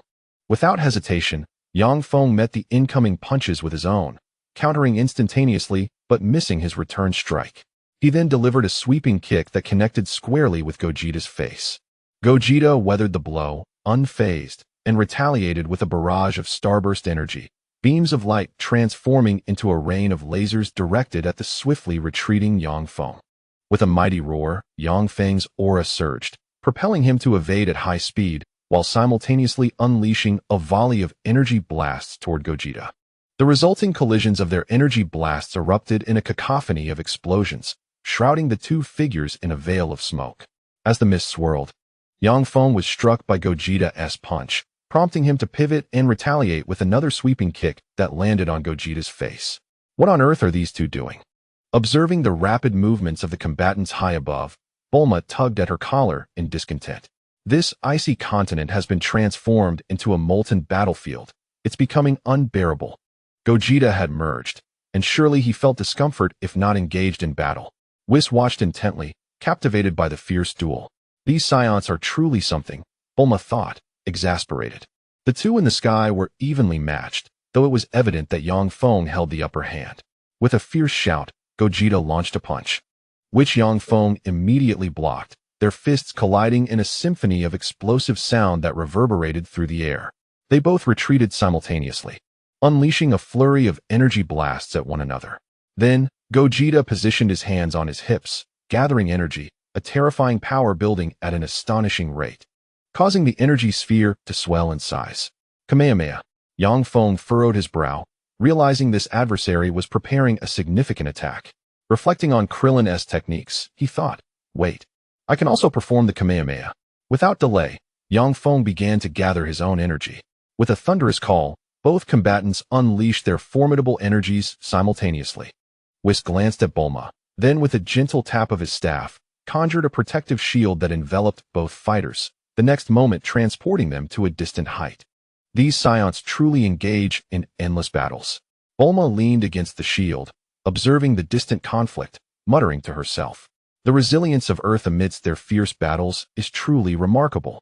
It is uncertain whether Frisia first seized control of the planet or if it was the scions who wreaked havoc upon it. With a playful gesture, Whis covered his mouth. The implication of his words unmistakable. Goku and Yang Feng, employing identical techniques, exerted their might to overpower each other's Kamehameha. The force of Goku's Kamehameha eclipsed Yang Feng's attack, sending a colossal surge of energy soaring into the heavens, illuminating the entire sky with its radiant glow. In that moment, Yang Feng, having teleported, flashed a sly smile as he positioned himself before Goku. A fist launched forth, only for Goku to deftly capture it.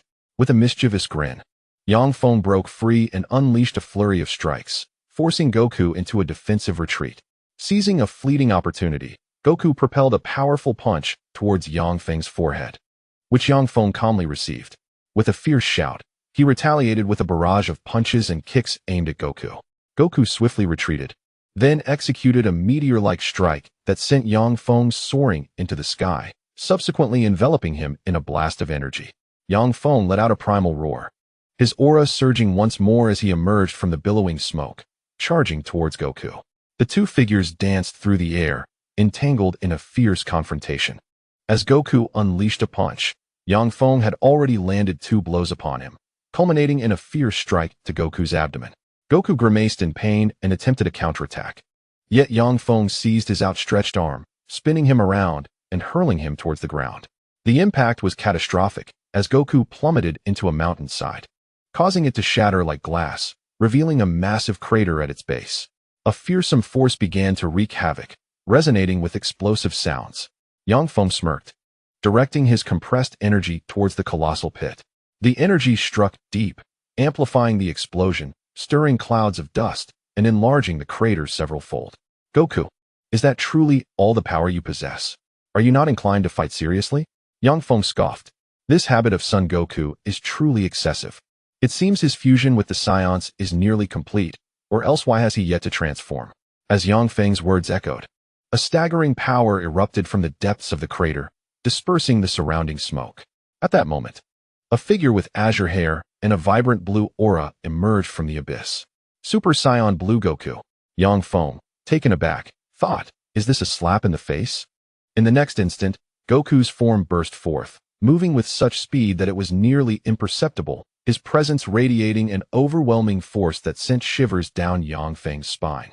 Before Yang Feng could even process the situation, he was caught off guard by a solid punch, clutching his abdomen in shock, unable to utter a word. This is not fair. I can't compete with you. The transformation occurs so swiftly. Does it not grant one a moment's respite? You, in your combined Ultra Blue form.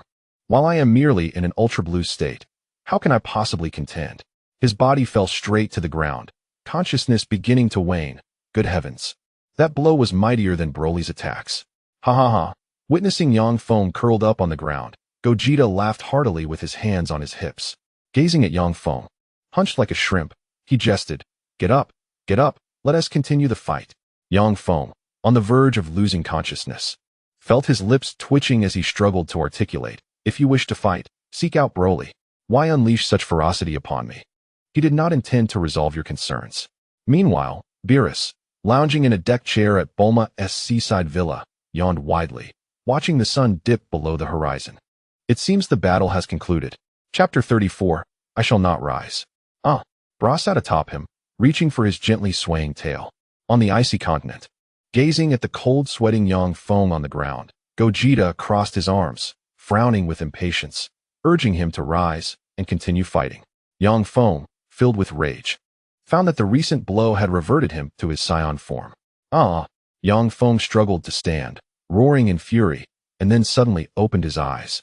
Silver orbs gleaming. Freedom in ultimate skill. Yang Feng's form accelerated, swiftly appearing behind Gogeta. Sensing a shift in energy from behind, Gogeta hastily dodged the incoming punch. But Yang Feng's speed far surpassed his own. With a powerful kick, Gogeta, despite exerting all his strength to evade, could not escape. The kick struck him squarely in the back, sending him hurtling skyward. After propelling Gogeta away, Yang Feng flickered and instantaneously appeared beside the airborne Gogeta. Before Gogeta could react, Yang Feng raised his right arm, executing a swift knife hand strike, too rapid for Gogeta to evade. Gogeta plummeted, tumbling through the air several times before barely stabilizing himself upon landing. The tremendous impact cracked the ground, creating deep crevices. As he looked up at Yang Feng diving towards him, Gogeta quickly positioned his hands at his waist. Kamehameha. The Kamehameha surged towards Yang Feng, who, with a mighty roar, swung one arm, unleashing a wave of energy that swiftly intercepted and shattered Gogeta's attack. In an instant, their forms intertwined, engaging in fierce combat. Just as Yang Feng prepared to throw a punch, he noticed Gogeta accelerating, suddenly appearing behind him. Vegeta unleashed a powerful strike with both fists, delivering a resounding blow to his opponent's back. This hit carried even greater force than the previous punches, sending Yang Feng hurtling through the air like a severed kite.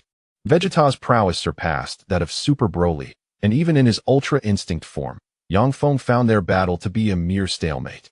The fused Super Saiyan Blue Vegeta proved to be formidable indeed. Yang Feng felt as though his spine might shatter from the impact. His entire body on the verge of being torn apart, his energy nearly extinguished. As he was propelled away, Yang Feng quickly halted his flight.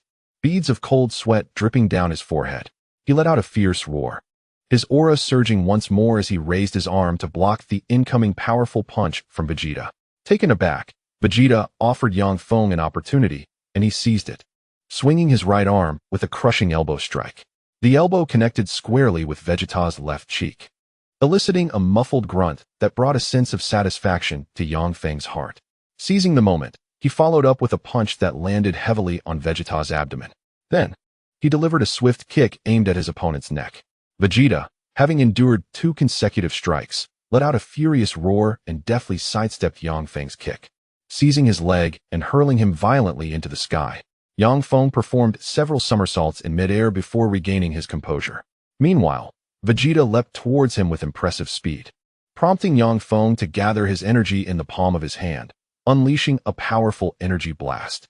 Vegeta, in a bellowing response, swung his arms, launching an even more formidable energy wave to meet Yang Feng's attack. The two energy waves collided ferociously, resulting in a tense standoff. However, Vegeta's energy wave soon gained the upper hand, swiftly overwhelming Yang Feng's. With no choice but to evade, Yang Feng narrowly dodged the oncoming energy blast, barely escaping its wrath. Vegeta roared again, soaring into the air, while Yang Feng quickly shot upwards as well. As Vegeta drew nearer, Yang Feng seized the moment, raising both hands with his fingers spread wide, positioning them beside his temples. He prepared to unleash Krillin's signature move, the solar flare. A blinding light erupted, akin to an additional sun illuminating the sky. Just as Vegeta reached him, he was enveloped in the brilliant radiance. Recognizing the threat as Yang Feng raised his hands, Vegeta promptly closed his eyes and retaliated with a punch that struck Yang Feng squarely in the face. Yang Feng screamed in agony, cursing his own recklessness. He had forgotten that this move, which he deemed ineffective, was one he had long abandoned. As a result of Vegeta's powerful blow, Yang Feng was sent crashing to the ground, creating a massive crater upon impact. Vegeta, focusing his energy, unleashed a relentless barrage of energy blasts towards the crater. Smoke billowed, obscuring Yang Feng's figure entirely. As the dust settled and the smoke dissipated, his silhouette remained hidden from view. Yang Feng had relinquished the form of the ultimate technique, lying motionless in the deep pit with his four limbs splayed. No more fighting, he lamented weakly. If you still wish to spar, go seek Broly. High above, Gogeta retracted his aura and descended to the ground, observing Yang Feng in the pit with a furrowed brow. Come on, I won't. If you want to practice, go find Broly. I refuse to get up. Yang Feng stubbornly lay on the ground, akin to a petulant child. How long can you maintain this state? As their battle was thwarted by Yang Feng's unilateral refusal, Whis and Bulma landed beside them. The moment their feet touched the ground, the protective shield vanished. You are being utterly excessive, relentlessly beating him, Bulma remarked, gazing at the despondent Yang Feng, sprawled on the ground in tattered clothing, a picture of desolation. This child is truly pitiful. If we were to reckon it, he appears to be about the same age as that future Trunks. This is a blatant case of the strong preying on the weak. Bulma gently lifted Yang Feng, cradling him in her arms and resting him against her shoulder. Her maternal instincts surging. Nestled in Bulma's embrace, feeling the softness of her warmth, Yang Feng cast a provocative glance at Gogeta. Ignoring him, Gogeta merely pressed a finger to his forehead, his expression grave. Do you truly wish to find Broly for a fight? Yang Feng, observing Gogeta's demeanor, felt once again like a faux scion. Bah, he has so many interests in life. He is not obsessively fixated on fighting like them. Why not spend time studying the intricacies of 20T? Cultivating one's sensibilities is equally important. Found him, Gogeta declared, vanishing in an instant with a technique of instantaneous movement. Goodness, he really went to find Broly. Yang Feng sprang from Bulma's embrace, glancing at Whis. His fusion time was merely 30 minutes. What if Broly lost his temper and pummeled him? Chapter 35, Tranquil times let him be. After all, isn't the earth already safe? Whis chuckled, completely disregarding the hellish torrents of lava surrounding them. Yang Feng pondered this logic yet. Although he was not particularly fond of being beaten, he relished witnessing others endure it. The thrill of watching a fierce battle ignited his blood. Thus, he closed his eyes to sense the surrounding energy, only to find himself at a loss. Alas, he was not adept at sensing ki to teleport effectively. Moreover, the distance to planet Vegeta was far too great. He could neither accurately perceive Broly's energy nor locate Gogeta's. Yang Feng turned his gaze towards Whis, grinning as he inquired, Whis, would you care to witness the battle between Gogeta and Broly? Not particularly. Whis coldly rejected, speaking with indifference. The fact that he could defeat you with a single punch in his serious state of Ultra Instinct demonstrates that his strength now exceeds that of Ultra Broly. Yang Feng, feeling helpless, realized that the anticipated excitement would not materialize. A task was issued. Seek Master Roshi to familiarize himself with the perception of energy. With a reward of 100 senzu beans, His previously somber mood brightened at the sight of this task. Senzu beans. He had only seen them before, never tasted them. Such a rarity. Of course, his so-called seeing was merely from watching them in anime, haha. The three of them quickly departed the molten ice continent by plane. And thus concluded the chapter of Broly. After bidding farewell to Bulma and the others, Yang Feng set off with a borrowed notebook in search of Master Roshi, along with the 20 terabytes of data on a USB drive that the system strongly insisted he retrieve. This was to be his apprenticeship gift from Master Roshi.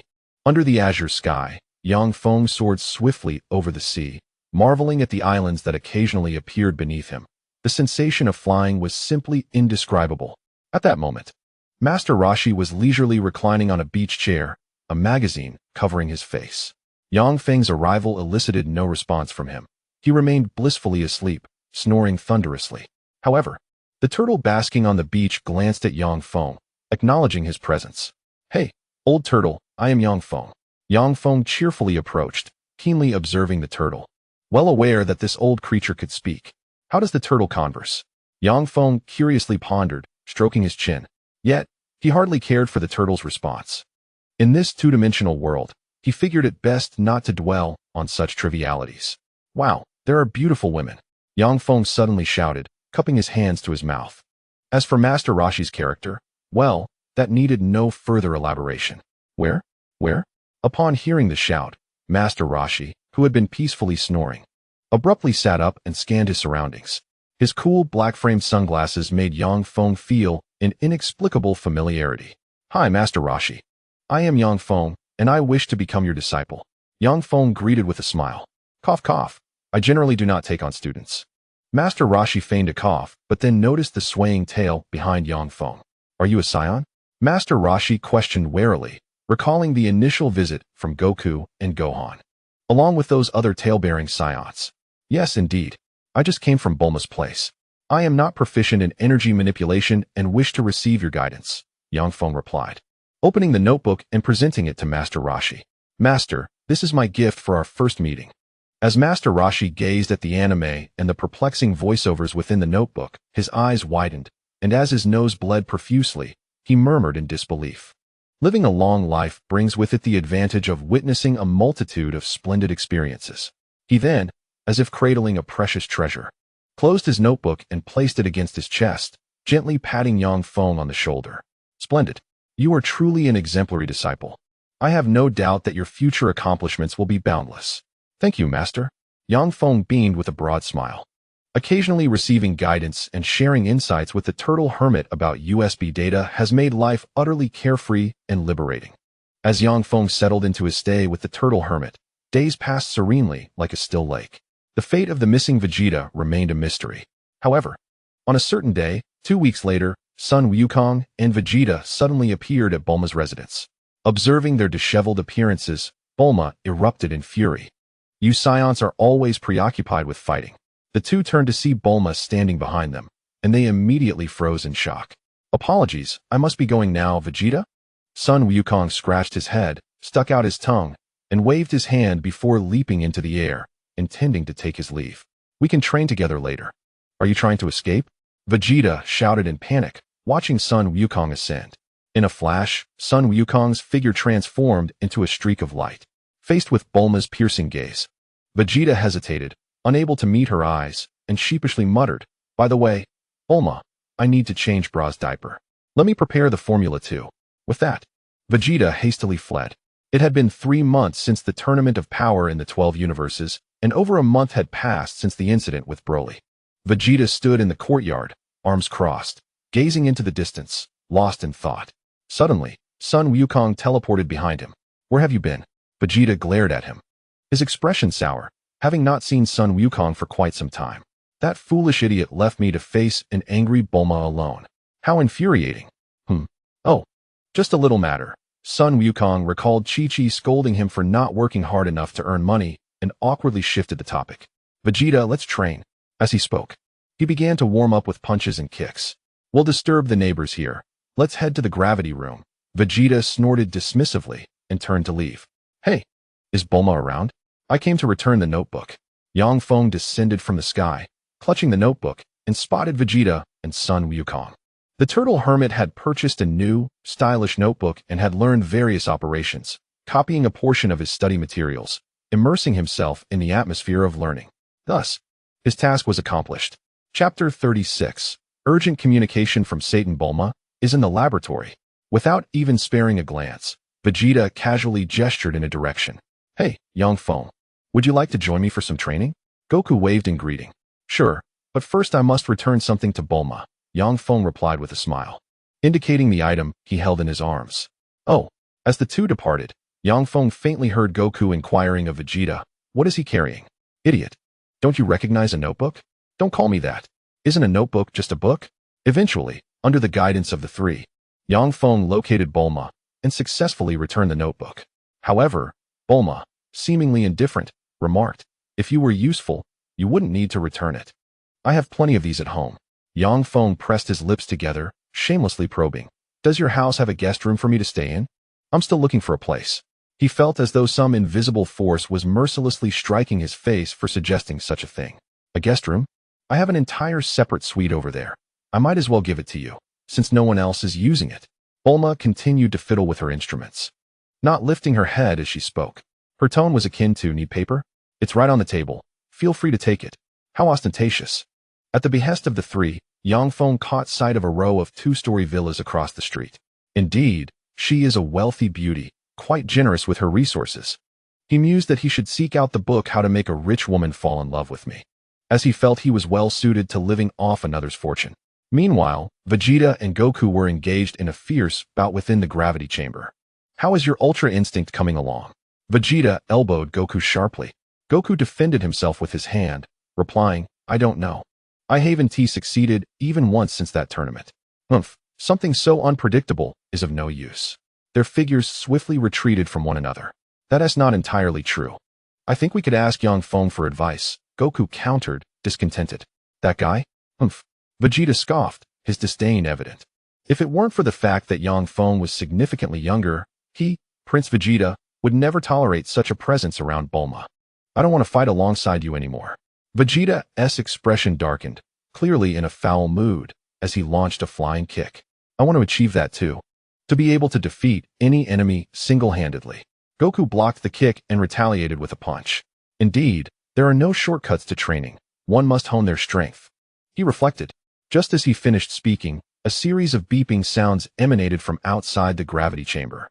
Goku, puzzled, maintained his punching stance and glanced at Vegeta.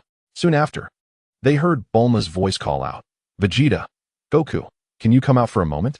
Satan has just sent an urgent communication, Bulma remarked, glancing at the communicator on her wrist. Satan? The look of confusion deepened on Goku's face. Why would Satan urgently contact Bulma? The door to the gravity chamber swung open, and Goku and Vegeta stepped out in succession. Upon seeing Bulma, who had been waiting outside, Goku inquired, What's wrong, Bulma? I'm not sure.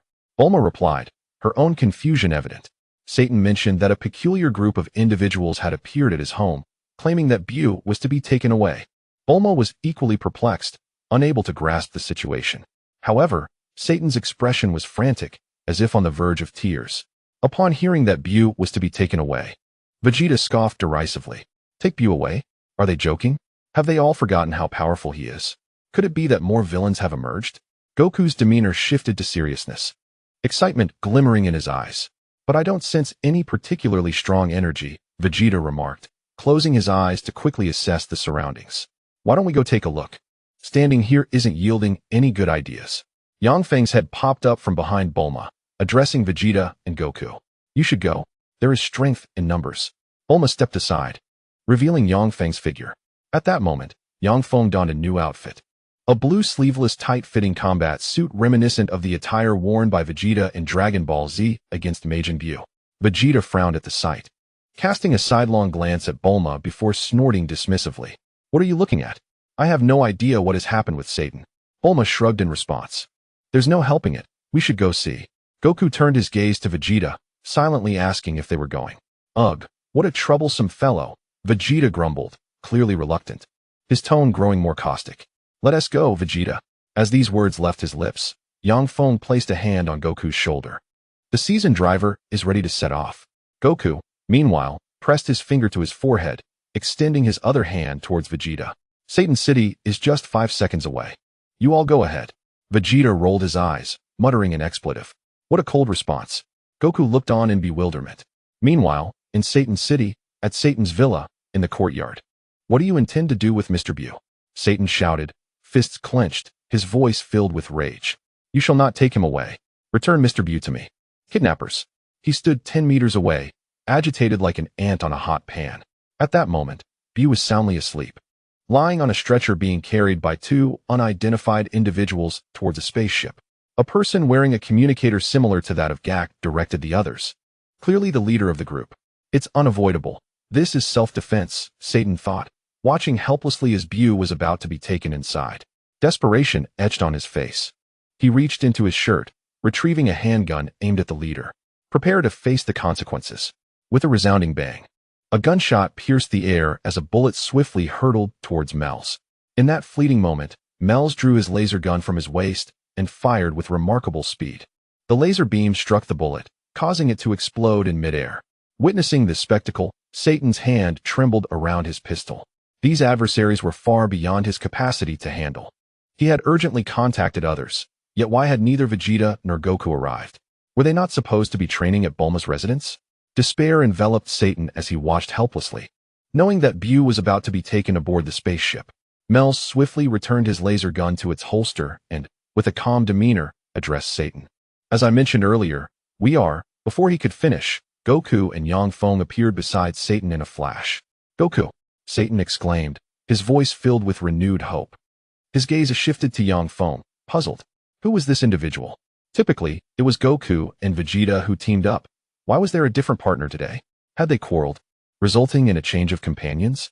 This is Yang Feng, Goku introduced. Hello, Mr. Satan. Yang Feng beamed with a broad smile. Meanwhile, Goku regarded the unfamiliar group that was carrying the unconscious Bu toward the spaceship and inquired sternly, what are you planning to do with Bu? His brow furrowed at the sight of the strangers. You must be villains. As Goku voiced his accusations, Vegeta descended from the air. Vegeta, equally surprised to see Satan, turned his gaze to Yang Feng, a mix of curiosity and suspicion playing across his features. Never mind, strength lies in numbers. Goku? Vegeta? Are you with Mel's? Satan, his voice rising, caught their attention, turning their astonishment towards Goku and his companions. Please save Bu. Satan implored, tears welling in his eyes. Yang Feng, observing Satan's desperate plea, felt a wave of discomfort wash over him. Perhaps it was best not to dwell on such sentiments in this moment. All right, leave it to me, Goku declared, rolling his shoulders and stepping forward. Yang Feng, wanting to interject and clarify the situation before any rash actions were taken, found himself too late.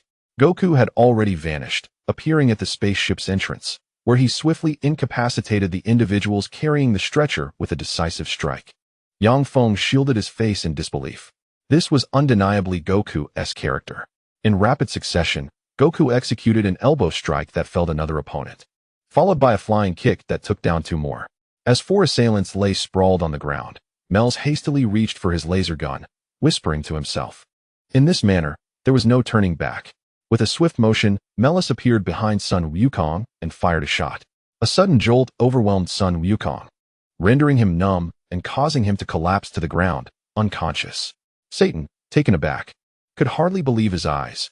How could such a powerful figure as Sun Wukong be bested without even a fight?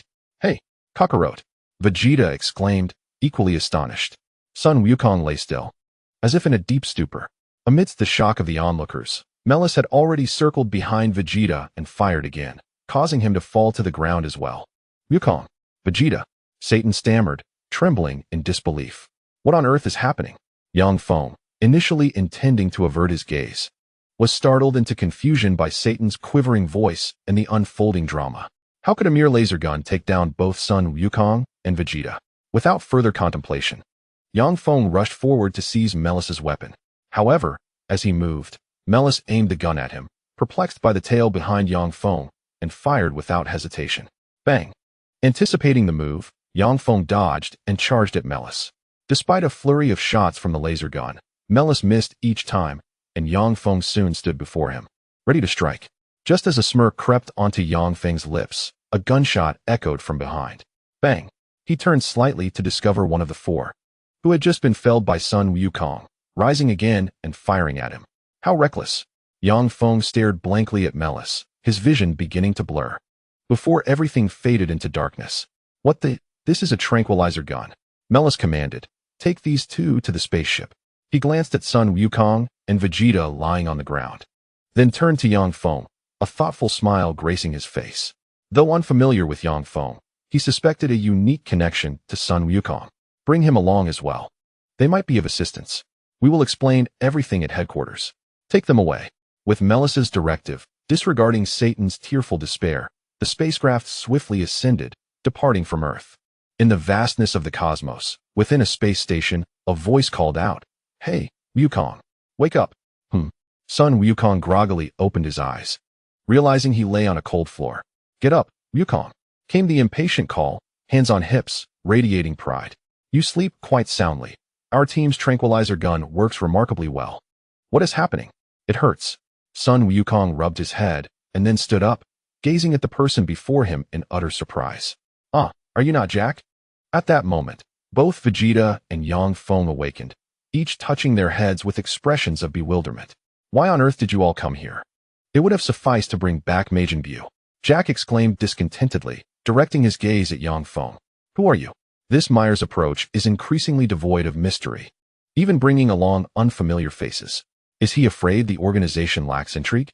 "Where's this place?" Sun Wukong asked, his expression one of confusion. "This is the headquarters of our elite unit, the Galactic Patrol," Jack explained with pride, despite still bearing that Ultraman face. "Galactic Patrol?" Vegeta questioned, puzzled. Yang Feng, frowning, sat cross-legged on the ground, arms crossed in contemplation. What storyline from Dragon Ball is this? Why am I completely oblivious? If it weren't for the presence of Sun Wukong and Vegeta, two extremely familiar figures, I would almost believe I was no longer in the Dragon Ball world. "I sincerely apologize for the chaos," Yang Feng said, lost in thought when Meyer and a tall man with a steel mask appeared around the corner. "Given your heightened emotions, it seems you are not in the right state to listen to me," Meyer began, only to be interrupted. Sun Wukong stood up, looking at the newcomer. "Who are you?" "I am a member of the Galactic Patrol, responsible for Area 104, and the first elite member." The man in the steel mask introduced himself, extending a hand towards Meyer. Chapter 38. A new chapter begins. "Just a little more than me." Jack crossed his arms, nodding nonchalantly. Upon hearing this, Sun Wukong turned his head curiously towards him. "A little more? How many areas do you oversee, Jack?" "3. After a moment of silence, Jack's response was rather ambiguous. An unexpected awkwardness filled the air. "Does this elite gentleman have business with Majin Buu?" Vegeta also stood up, having organized his thoughts, and directly approached Meyer with the question. "Actually, due to our negligence. A dangerous criminal has escaped from the galactic prison," Meyer stated solemnly, explaining to those present. "To recapture this criminal, we require the power of a certain individual."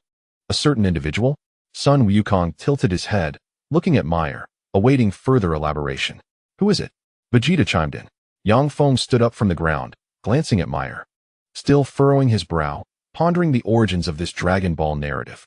Meyer, with a grave expression, slowly uttered a name. "It is the great Kaioshin residing within Majin Buu. It is said that 10 million years ago, there existed a terrifying creature in the universe known as Moro, immensely powerful. It could devour planets and convert vitality into combat strength. Moro possesses the terrifying ability to absorb the life force of planets, rendering them lifeless celestial bodies.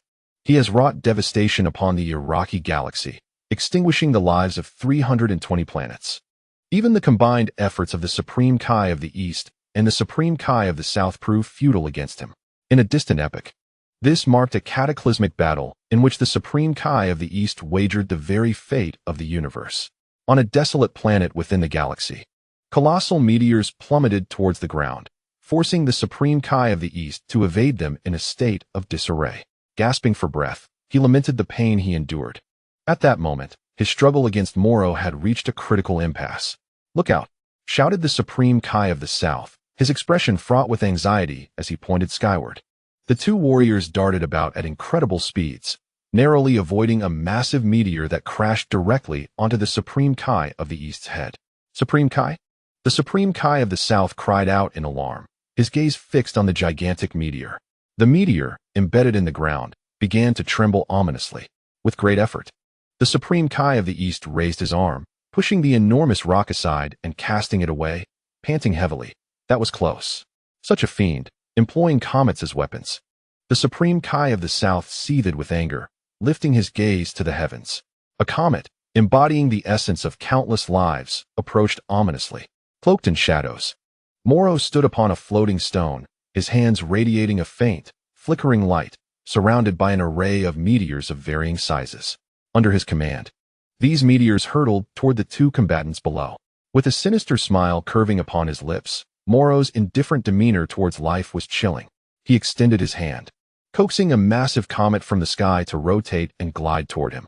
Verdant and teeming with vitality, the comet trembled as the very fabric of existence quaked. A rabbit-like creature raised its large ears, cautiously surveying its surroundings. Yet, in an instant, it seemed to be drained of all vitality, aging rapidly and collapsing lifelessly to the ground, reminiscent of a desiccated carcass. Birds above fell from the skies as if deprived of moisture, while the surrounding trees withered and the earth began to crack. The life force of the entire planet was siphoned away in a mere heartbeat.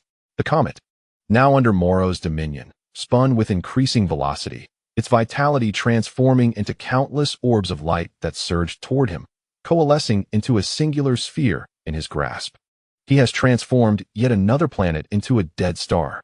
The Supreme Kai of the South exclaimed, fury boiling within him as he observed Moro's actions. As Moro's hands came together, the colossal orb began to compress, ultimately swallowed whole. Is he absorbing the life force of planets through his mouth? The Supreme Kai of the South gasped in disbelief.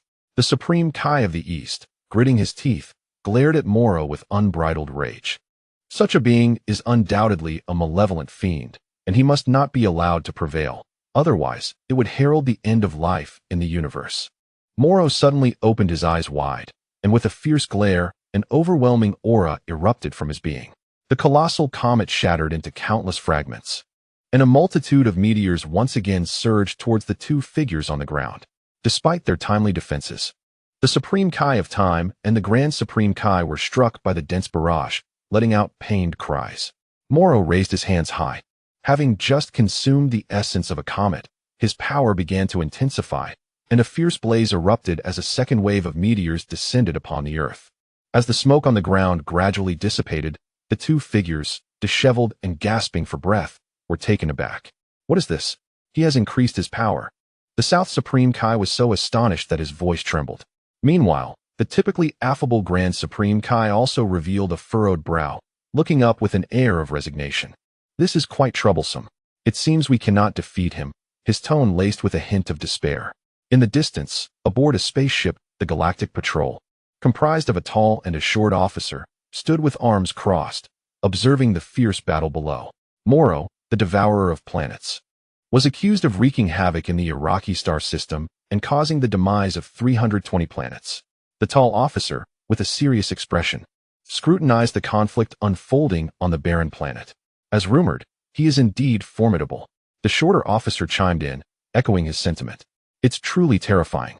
The tall officer remarked impassively. To be honest, we can do little. Let us entrust this to the Grand Supreme Kai and his team. The shorter officer nodded gravely in agreement, suggesting they maintain a safe distance. As they spoke, the spaceship retreated further away. Meanwhile, Moro lightly pressed his foot against the ground, descending from the rocky terrain, slowly extending his hands as he began to rotate. If his power continues to grow, even we will be unable to contain him. The South Supreme Kai's voice was filled with concern. If only we could devise a strategy against his dark magic. There's no other option. The Grand Supreme Kai finally resolved, gritting his teeth. I shall sacrifice my divine energy to seize his dark powers. Huh. The South Supreme Kai looked at him in astonishment. Is there really such a technique? I have been preparing it in advance. The Grand Supreme Kai replied solemnly, having anticipated this eventuality. However, he had not expected to resort to this final measure. It is a perilous technique, not to be shared with others. With that, the Grand Supreme Kai let out a mighty roar as he began to gather energy in his palms, struggling to bring them together. At last, the Grand Supreme Kai's hands converged, his intense focus evident to the anxious South Supreme Kai. Grand Supreme Kai, if you gather your power like this. Chapter 39. Moro from a million years ago. Kaikakabo with a powerful shout from the Grand Supreme Kai. The energy-infused seal surged forth, hurtling directly towards Moro. Moro initially wore an expression of smug satisfaction, but upon witnessing the unexpected attack, he was taken aback and swiftly struck. His body began to retreat rapidly, transforming into a diminutive sphere of flesh, gradually shrinking away. Dear members of the Galactic Patrol, I entrust the next steps to you. Observing Moro confined within a specially designed cage, the Grand Supreme Kai, weakened, leaned on the South Supreme Kai while imparting solemn instructions. Indeed, the diminutive figure responded with a respectful bow. Thus, the Grand Supreme Kai, at the cost of sacrificing a significant portion of his divine power, sealed Moro's magical abilities. Unable to resist any longer, Moro was imprisoned within the galactic prison. Although he had lost his powers, his combat prowess remained formidable. Despite sentencing him to death, no one could execute it. Hence, the sentence was altered to life imprisonment. Mairusu recounted this distant tale to Goku and the others. So, he lived for 10 million years? Vegeta, arms crossed, wore an expression of incredulity. A figure from 10 million years ago. How astonishing. Goku echoed, equally astonished. How does one achieve such longevity? Yang Feng expressed his shock. Can someone really live for 10 million years? Yet, perhaps in a two-dimensional realm, such a concept is not so peculiar. Goodness. The immersion is overwhelming. Mairusu acknowledged the group's reactions with an indifferent nod. And then he escaped? Vegeta furrowed his brow, seeking the crux of the matter. Mairusu, with a grave demeanor, replied, Indeed, it seems Moro's powers are beginning to recover. To apprehend him once more, we must leverage the Grand Supreme Kai's strength. What does that have to do with Bu? Yang Feng glanced around, failing to spot Bu's presence. I haven't even encountered Bu yet. After the great battle, another 5 million years passed before the emergence of Majin Bu, who absorbed the Grand Supreme Kai. Mairusu continued to enlighten those present. Yang Feng frowned, astonished by this revelation. How was I unaware of such a matter? Am I a false fan of Dragon Ball? Hey, did you know about this, Vegeta? Goku inquired, turning to the man beside him. I do not know, Vegeta replied, arms crossed, his gaze fixed on Mairusu. Mairusu's assertion that they must devise a method to extract the Grand Supreme Kai's abilities from Majin Bu clarified their motive for capturing Bu. Vegeta snorted derisively, clearly skeptical of the plan. Does that guy truly possess such capabilities? After all, Bu is notoriously unreliable. His most dependable activities likely consist of sleeping and eating. Though I am uncertain of your intentions, I suspect Bu is not merely sedated, but rather, he has been sleeping all along. Thus, he may not awaken for several days. Vegeta stated coolly, arms crossed. Yang Feng shot a surprised glance at Vegeta, realizing that he possessed considerable knowledge about Bu. It appeared that Vegeta was indeed a meticulous individual. In another room, the slumbering Bu lay on the bed, deeply engrossed in his dreams, snoring softly. Hey, wake up! A patrolling officer shouted near Bu's ear. Bu furrowed his brow slightly, swiftly extending his hand to grasp the officer's neck and toss him aside with remarkable speed, catching everyone off guard. Whoa! The officer collided heavily with another patrolman standing nearby. What a dreadful sleeping posture. Bu, seemingly unfazed by the commotion, continued to lie on the bed, sound asleep, showing no signs of awakening. Meanwhile, in the adjacent room, Jack turned to Goku, sensing the situation. Is there truly no way to rouse him? Goku turned his head, indifferent, and nodded. I've heard he possesses that kind of constitution. Yang Feng also nodded in agreement, recalling how great efforts had been made in the past to awaken him, only to achieve less than a minute of consciousness. This is quite a conundrum, mused Melz, stroking his chin, looking down in contemplation before finally speaking. However, we currently lack any leads on Moro's whereabouts, so it seems we must remain inactive for the time being. Is there truly no other viable solution? Yang Feng broke the silence, glancing around at the others. Bu is so endearing. Why must we cruelly strip away the great Kaishin? Well then, let us assist in capturing that fellow. Goku exclaimed enthusiastically, convinced of his own idea. Indeed, Mel's eyes sparkled with excitement as he looked up at Goku, his face alight with joy. I sincerely hope you will help. Goku, feeling motivated by Mel's gaze, clenched his fist and declared, All right, we shall help you. Sounds rather intriguing. Doesn't he it, Vegeta? Goku, now resolute, beckoned to Vegeta as well. Yang Feng observed in exasperation. Aren't you being a tad naive? Are you not afraid of being deceived and ending up doing someone else's bidding? Vegeta frowned at Mel's and derisively remarked, You really know how to take advantage of us by dragging us into this. His guard was considerably raised. Mel's quickly clarified, We've heard tales of your prowess. It is said you are extraordinarily powerful. Ha ha ha. There are even stronger beings in the universe. Upon hearing this praise, Goku proudly scratched the back of his head while feigning modesty. What about me? I am not famous. Yang Feng interjected, bewildered by his own unintended inclusion in the conversation. Well, it's because you are with Mr. Goku, Mel's implied, his meaning becoming clear. Could you send me back then? It seems I have little relevance here. Yang Feng sighed, gazing skyward, realizing he was merely a bystander. Humph. Vegeta observed Yang Feng's lack of ambition, snorting disdainfully, feeling that he was tarnishing the Scion name.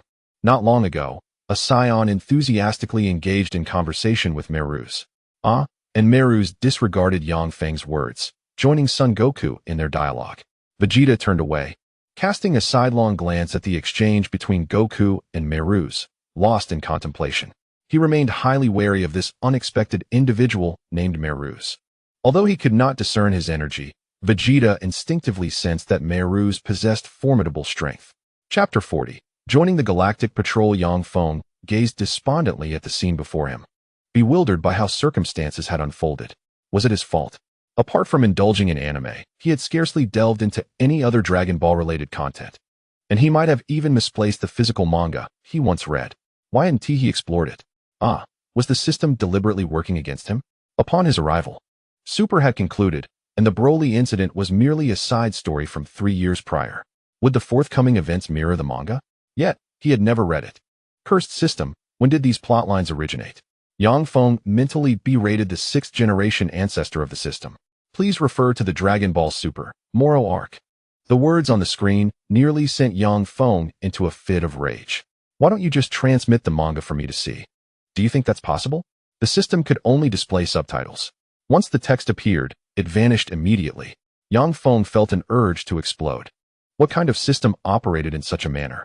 In utter exasperation, he glanced at the contemplative Vegeta and quietly inquired, Do you think this Meru's fellow possesses exceptional abilities? Indeed, even if he initially caught us off guard, his ability to maneuver behind us in an instant suggests he is no ordinary individual, Vegeta replied in a low tone. I believe we should keep an eye on him. That Moro he mentioned could be quite significant. Yang Feng was intrigued by the potential developments. What manner of character was Moro that warranted inclusion in the post-Super arc? Upon hearing this, Vegeta raised an eyebrow, casting a peculiar glance at Yang Feng, and scoffed. Your appearance is rather strange as well. Yang Feng was puzzled as to how his presence could be deemed odd. However, their whispered discussion was soon interrupted. Let us proceed with the appointment ceremony. The Galactic King awaits us. Please follow me, Meru said, extending his hand and leading the way. Galactic King? Who is that? Son Goku inquired with curiosity. Idiot. Wasn't the Galactic King present during our last match against Universe 6? Gak shouted in frustration. Upon hearing Gak's remark, Goku recalled. Isn't he that octopus-like fellow? I am not an octopus, the Galactic King interjected, coincidentally appearing at that moment to refute Goku's statement. Hi, long time no see, Goku exclaimed, reaching out to grasp the Galactic King's tentacles. This familiar scene brought a smile to Yang Feng's lips. Hey, do not presume familiarity. Please maintain appropriate boundaries.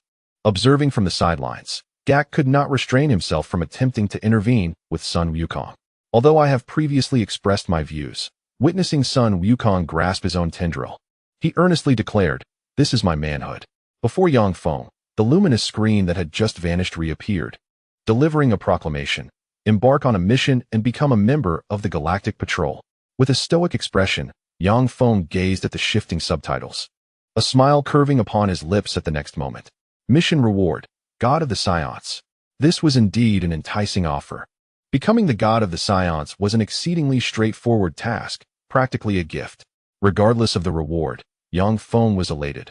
What a delightful opportunity to partake in without expense. As a multitude of unfamiliar patrol officers gathered, the Galactic King held aloft a sheet of paper to announce, Today, we hereby appoint His Highness Sun Wukong, also known as Kakarot, His Highness Vegeta IV, and His Highness Yang Feng, as special members of the Galactic Patrol team. Their tenure lasting until the successful capture of the demon Moro. Should any of you be found abusing your authority, such as cutting in line for ice cream under the guise of a search, or brandishing your badge to flirt with charming young women. While the officers stood rigidly at attention, Vegeta exhibited a face of impatience. And Sun Wukong appeared lost in thought with his hands behind his head. Yang Feng stifled a yawn. Were it not for the mission, he would likely be clamoring to return to Earth. What was this Galactic Patrol team nonsense? Once the Galactic King concluded his declaration, Gak presented the patrol uniforms to Sun Wukong and the others. Welcome aboard, Wukong, Vegeta. And you, Yang something, your official uniforms have arrived. I don't want to wear that, Sun Wukong protested, eyeing the uniform with disdain. Vegeta, engrossed in examining a communication device similar to Gak's, disregarded Gak's remarks entirely. Hey, what do you mean Yang something? My name is Yang Feng. Yang Feng. Yang Feng retorted, quite displeased. As a fellow scion, why did he not regard him with respect? Did he look down upon him? Did he want to fight? Yang Feng seized the uniform from Gak, exclaiming, this outfit is so small. Who would wear it? It's merely a vest. What is this supposed to be? Seeing Yang Feng's furious demeanor, Gak instinctively recoiled, but upon hearing Yang Feng's disparagement of the uniform, he erupted in anger. What are you talking about? This uniform is the aspiration of all beings in the galaxy.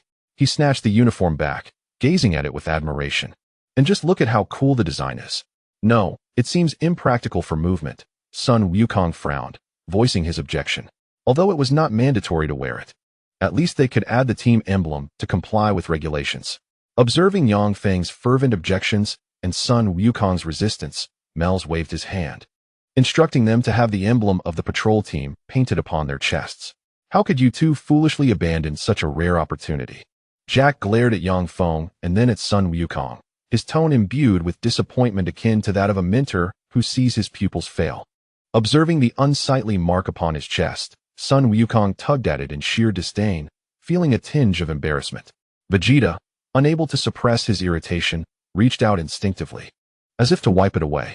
Meanwhile, Yang Feng, with unyielding resolve, allowed someone to emblazon the team emblem upon his chest without protest. He then deliberately positioned himself in front of Jack, extracting a silk scarf from his pocket and tying it around his neck, perfectly concealing the emblem. Why you, Jack? Witnessing Yang Feng's audacity, clenched his fists, his teeth gritted, speech eluding him in his fury. All right, first and foremost, congratulations on your induction. Jack turned to Sun Wukong and Vegeta, wholly disregarding Yang Feng. As your senior, allow me to impart some wisdom regarding your roles as Galactic Patrol officers. The first step is to determine your victorious pose, he proclaimed, striking a ludicrous stance. Sun Wukong, at a loss for words, muttered, let's skip the pose.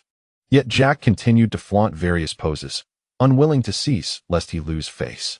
Suddenly, hurried footsteps echoed from outside, and a group of officers rushed past. What is going on? They seem rather anxious. Sun Wukong swiftly redirected his gaze toward the door, no longer fixated on Jack's ostentatious antics. Melz took a couple of steps toward the door, peering outside at the rushing figures. What is happening? Is there a situation? One officer dashed by, then halted at the threshold, peeking in with an expression of surprise. Ah, Officer Melz.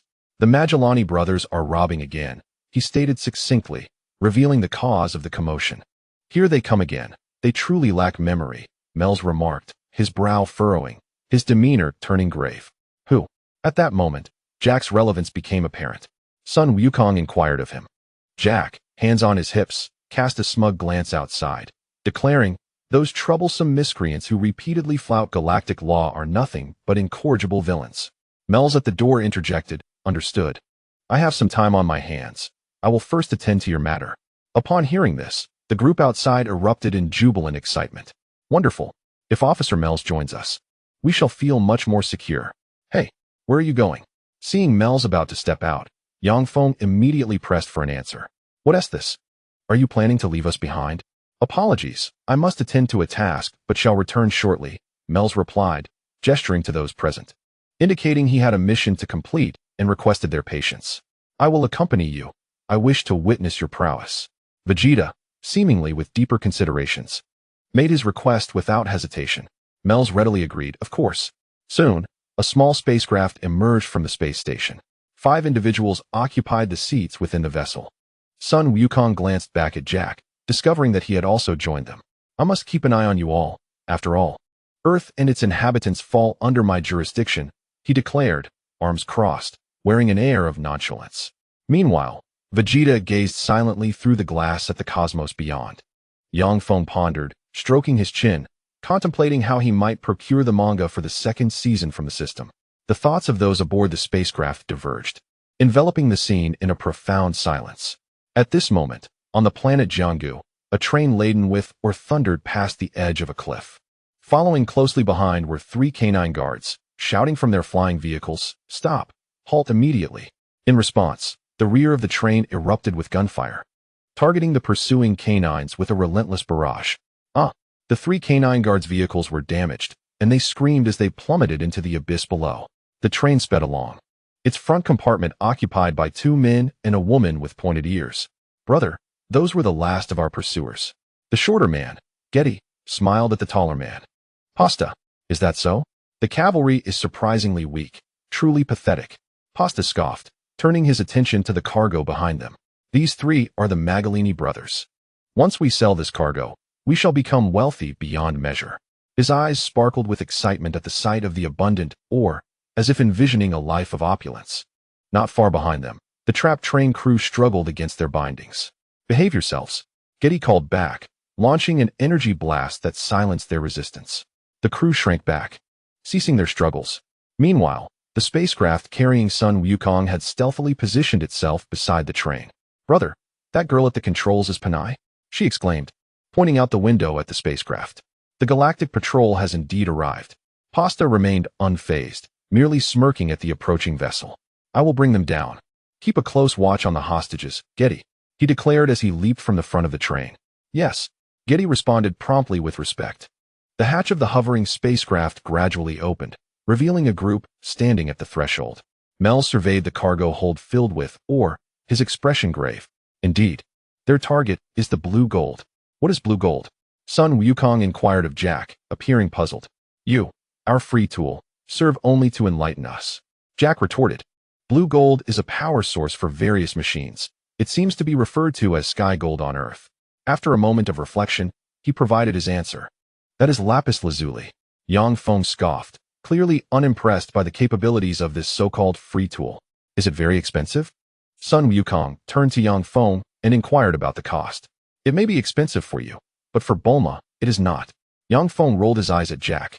This person, who deliberately pretended to forget his name, was clearly obstinate. The crux of the matter was not merely the expense. If this fell into the hands of malevolent individuals, it could lead to significant trouble. Jack chose not to engage with Yang Feng, as there were enough explosive devices capable of devastating planets. It was rumored that a single truck could obliterate Earth. Yang Feng flashed a smile at Sun Wukong, as if to say no thanks were necessary.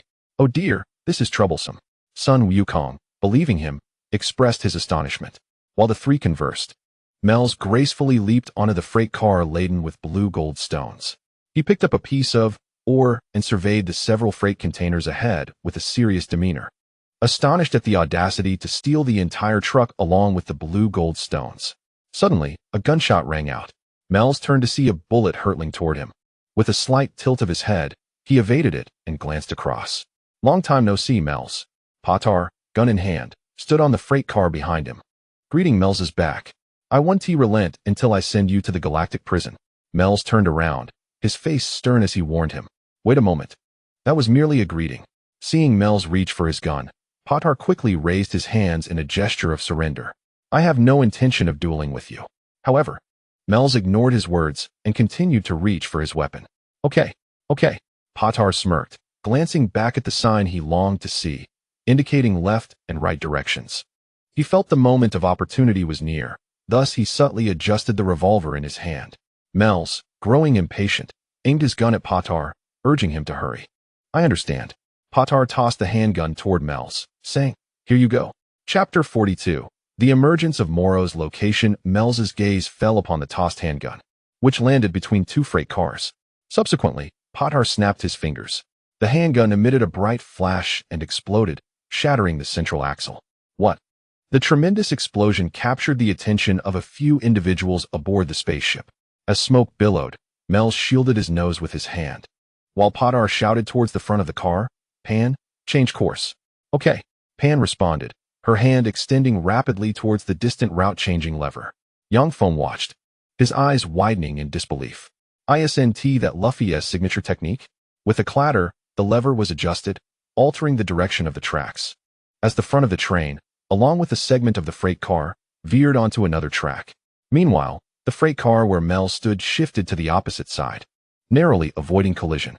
Standing atop the oar, Patar retrieved a long-barreled shotgun from behind him and aimed at the trajectory of the freight car below Mel's feet, pulling the trigger. An explosion erupted as the track in front of the freight car shattered. Standing before the cabin door, Jack was a picture of fury, his fists clenched tightly. That scoundrel was utterly despicable. Pasta waved 2 fingers at Mel's with a grin, saying, "Farewell, Mel's. May you perish alongside those blue gemstones." With that, in the next instant, his figure, along with the locomotive beneath him, vanished into the tunnel. Mel's frowned, and 2 orbs of light emerged beneath his feet. He then leaped down from the freight car, flying to the rear of the carriage, where he firmly braced himself. The shoes on his feet unleashed beams of light, halting the freight car just as it reached the broken section of the track. "Jack, please retrieve those blue gemstones," he communicated through his earpiece. "I'll circle around to the tunnel exit." Jack heard Mel's voice in his ear. "Got it." He then leaped out the cabin door, his jetpack igniting. "So, this is how the Galactic Police fly," Sun Wukong observed with wide-eyed curiosity. Yang Feng rubbed his eyes, astonished by the advanced technology on display. Vegeta, speechless, glanced around, slightly taken aback. Mel's has vanished." "Oh," Sun Wukong exclaimed, turning his gaze towards the freight car, where only Jack remained. "He has already made it over there." Yang Feng pointed. "What?" Vegeta, astonished, looked over to see Mel's sprinting rapidly above the tunnel. Mel's leaped upward, performing several flips before landing deftly on the front of the train. Thud. He straightened his posture, peering into the engine compartment, where only the bound train conductor remained. The one who escaped in the middle, the conductor trembled. "I suspect he used another train from the spaceship," another conductor weakly added. Jack lifted the stacked freight car just in time to see the train exiting the tunnel, with the freight car behind it conspicuously absent. The box containing the blue gemstones was gone as well. With a loud shout from Jack, the Magalini brothers had already boarded a small spaceship, beginning to drift away, their craft dangling with a cargo filled with blue gemstones. "Ha ha ha. Farewell, foolish Galactic Police." Pasta laughed heartily, calling back to the train through the transparent cabin shield. Suddenly, the spaceship trembled as Sun Wukong pressed himself against their transparent canopy. Getty was momentarily startled by the unexpected visitor. "Who are you?" Pasta shouted. Sun Wukong looked sternly at the 3 figures inside the canopy. "You shall not escape." "The Galactic Police?" Upon seeing the badge emblazoned on Sun Wukong's chest, the 3 were taken aback. "He can fly? How cunning." Getty, after recovering from his shock, was astounded. It was his first encounter with someone capable of flight. Noticing the occupants inside were momentarily dazed, Sun Wukong boldly pushed the Magalini brothers' spaceship towards Mel's, who stood atop the train, waving, "Hey, Mel's, I've captured them." "Thank you very much." Mears smiled as he halted the train, yet few noticed the spaceship component clutched in his hand. Suddenly, one of the thrusters from the Magalini brothers' spacecraft plummeted to the ground. Vegeta observed quietly, his mind lost in contemplation. Yang Feng's gaze followed the fallen thruster to Mears, convinced that even without Goku's intervention, the trio had nowhere to escape. Vegeta scoffed, non-committal. "When do you think he tampered with it?" Yang Feng inquired. Turning to the meticulous Vegeta, he must have anticipated that their spaceship would be unable to take off. Perhaps initially, he aimed to stop the train to rescue the pilot. He mused, as Vegeta pondered deeply. When exactly had he executed his plan?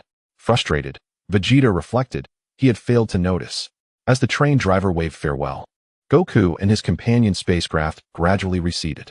Meanwhile, aboard the vessel, the Magalini brothers were shackled and seething with rage, glaring at those outside. "Ha ha ha, even you lot. Caught in the hands of our elite. Meet this fate," Jack boasted, hands on his hips, laughing heartily. "You hardly did anything." Before Yang Feng could retort, Goku mercilessly punctured Jack's bravado. "Hey, you could have handled this more efficiently, couldn't you?" Vegeta directed a question at Mears, Are you concealing your true power? You cannot deceive my eyes. The other three stared at Mears, all wearing expressions of curiosity. Mears tilted his head slightly, maintaining his stern demeanor. Not at all. I intended to capture their spaceship along with them. There were indeed moments I let up, but it wasn't a matter of hiding my strength. Surely, you could capture that fellow named Moro on your own, right? Vegeta pressed further. Yang Feng's eyes widened as he called out to the system. System, how formidable is Moro? In the next instant, a screen illuminated before Yang Feng, displaying a subtitle. Refer to the Dragon Ball Super. Moro Arc. Yang Feng was momentarily speechless, exclaiming internally. Why not just show me the comic? The system remained silent. Meanwhile, Mears began to elaborate. That's not the case at all.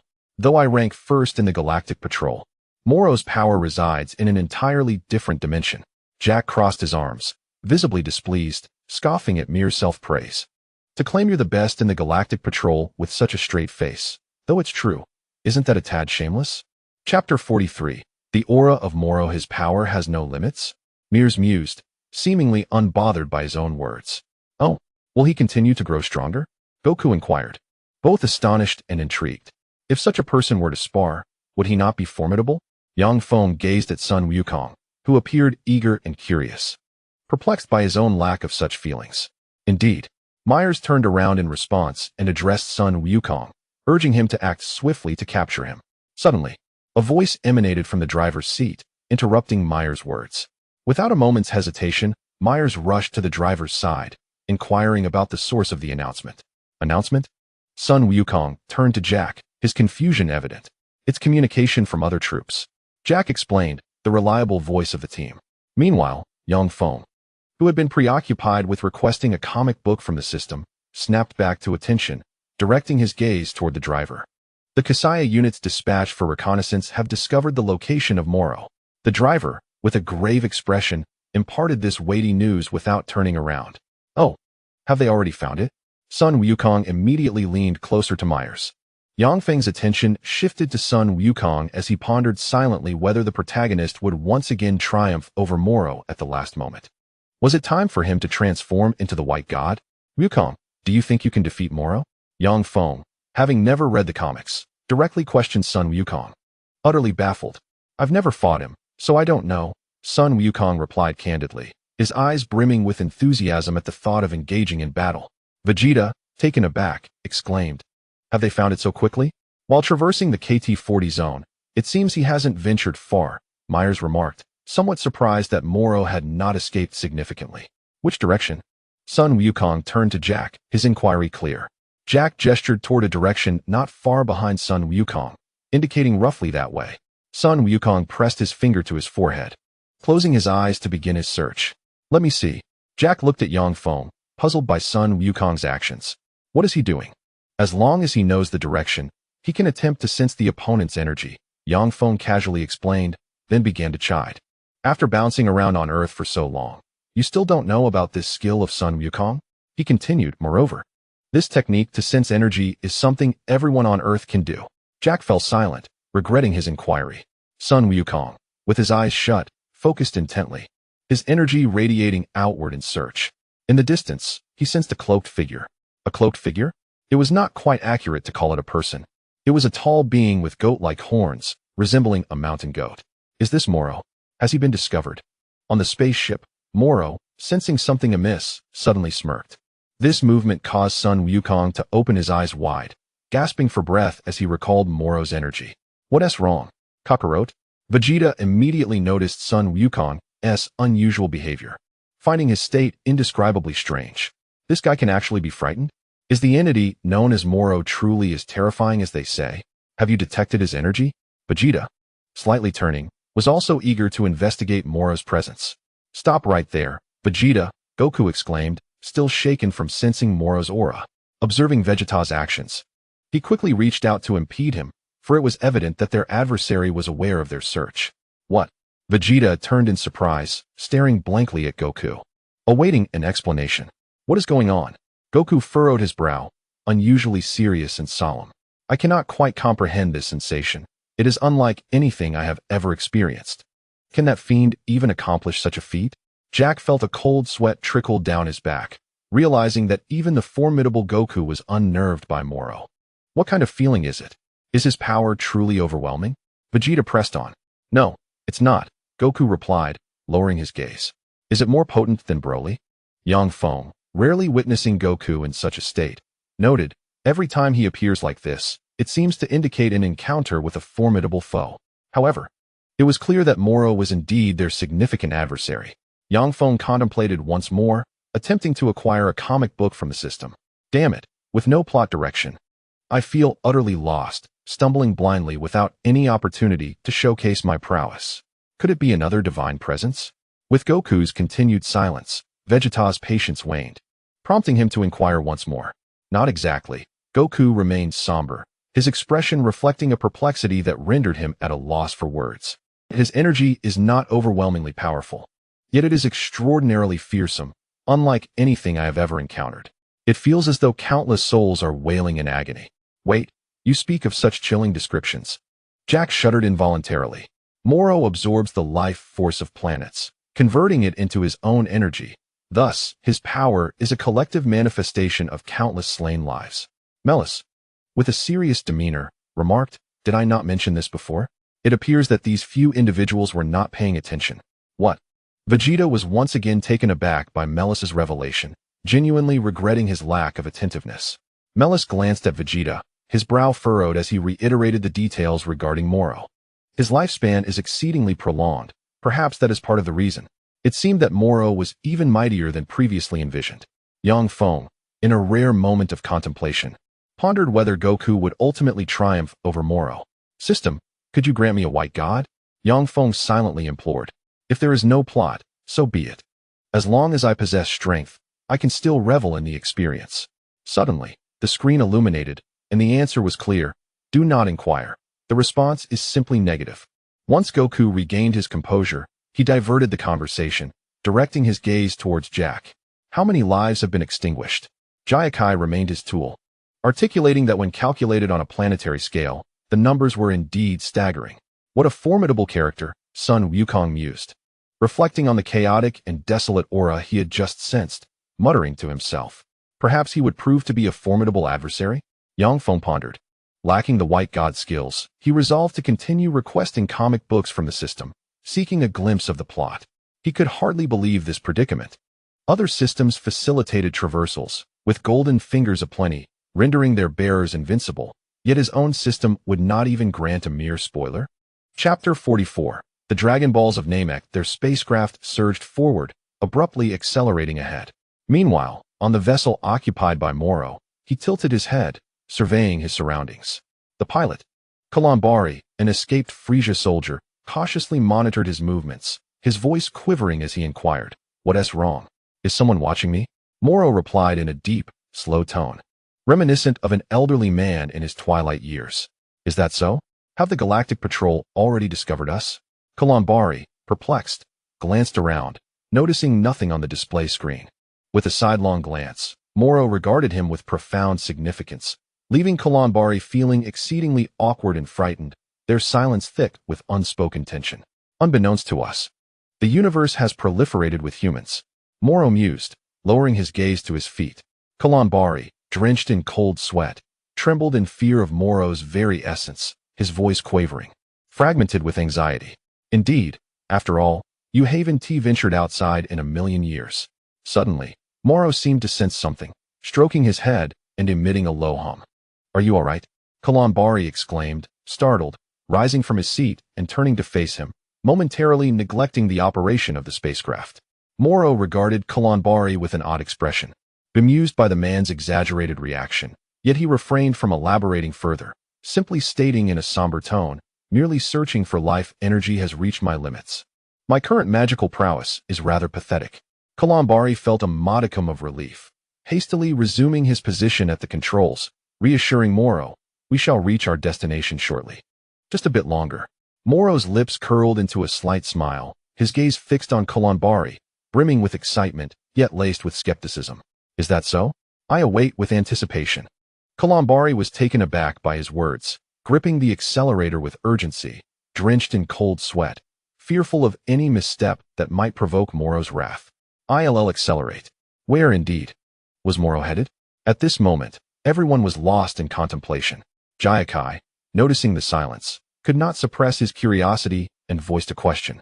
That region should harbor no life. What is his objective?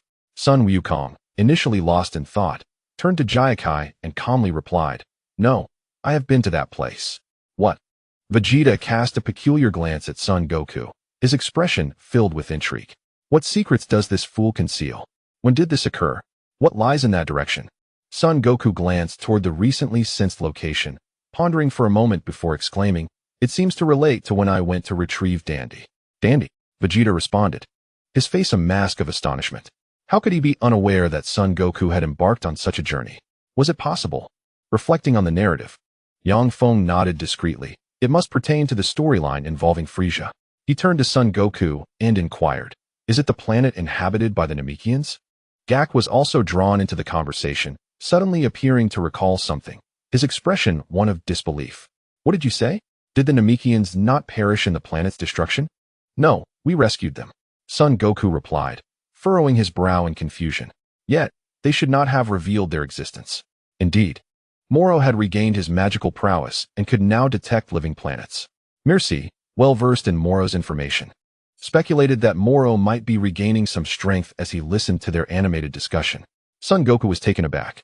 Could it be that Moro was growing stronger? Since the Namekians still existed, what could Moro's intentions be?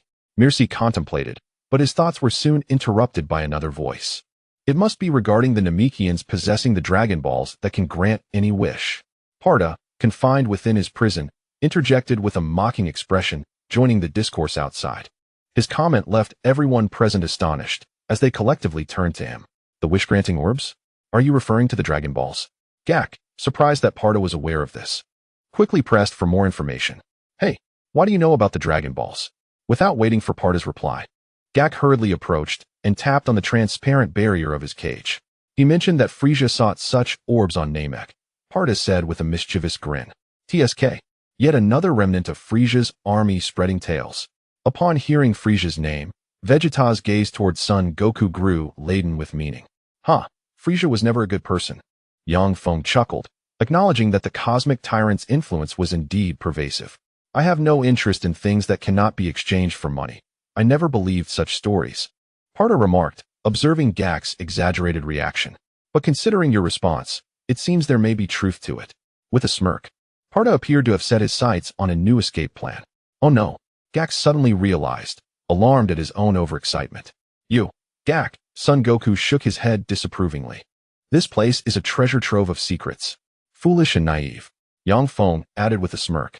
"That fellow seems intent on finding capable individuals to accompany him in pursuit of those orbs," Parda mused, a knowing smile playing on his lips.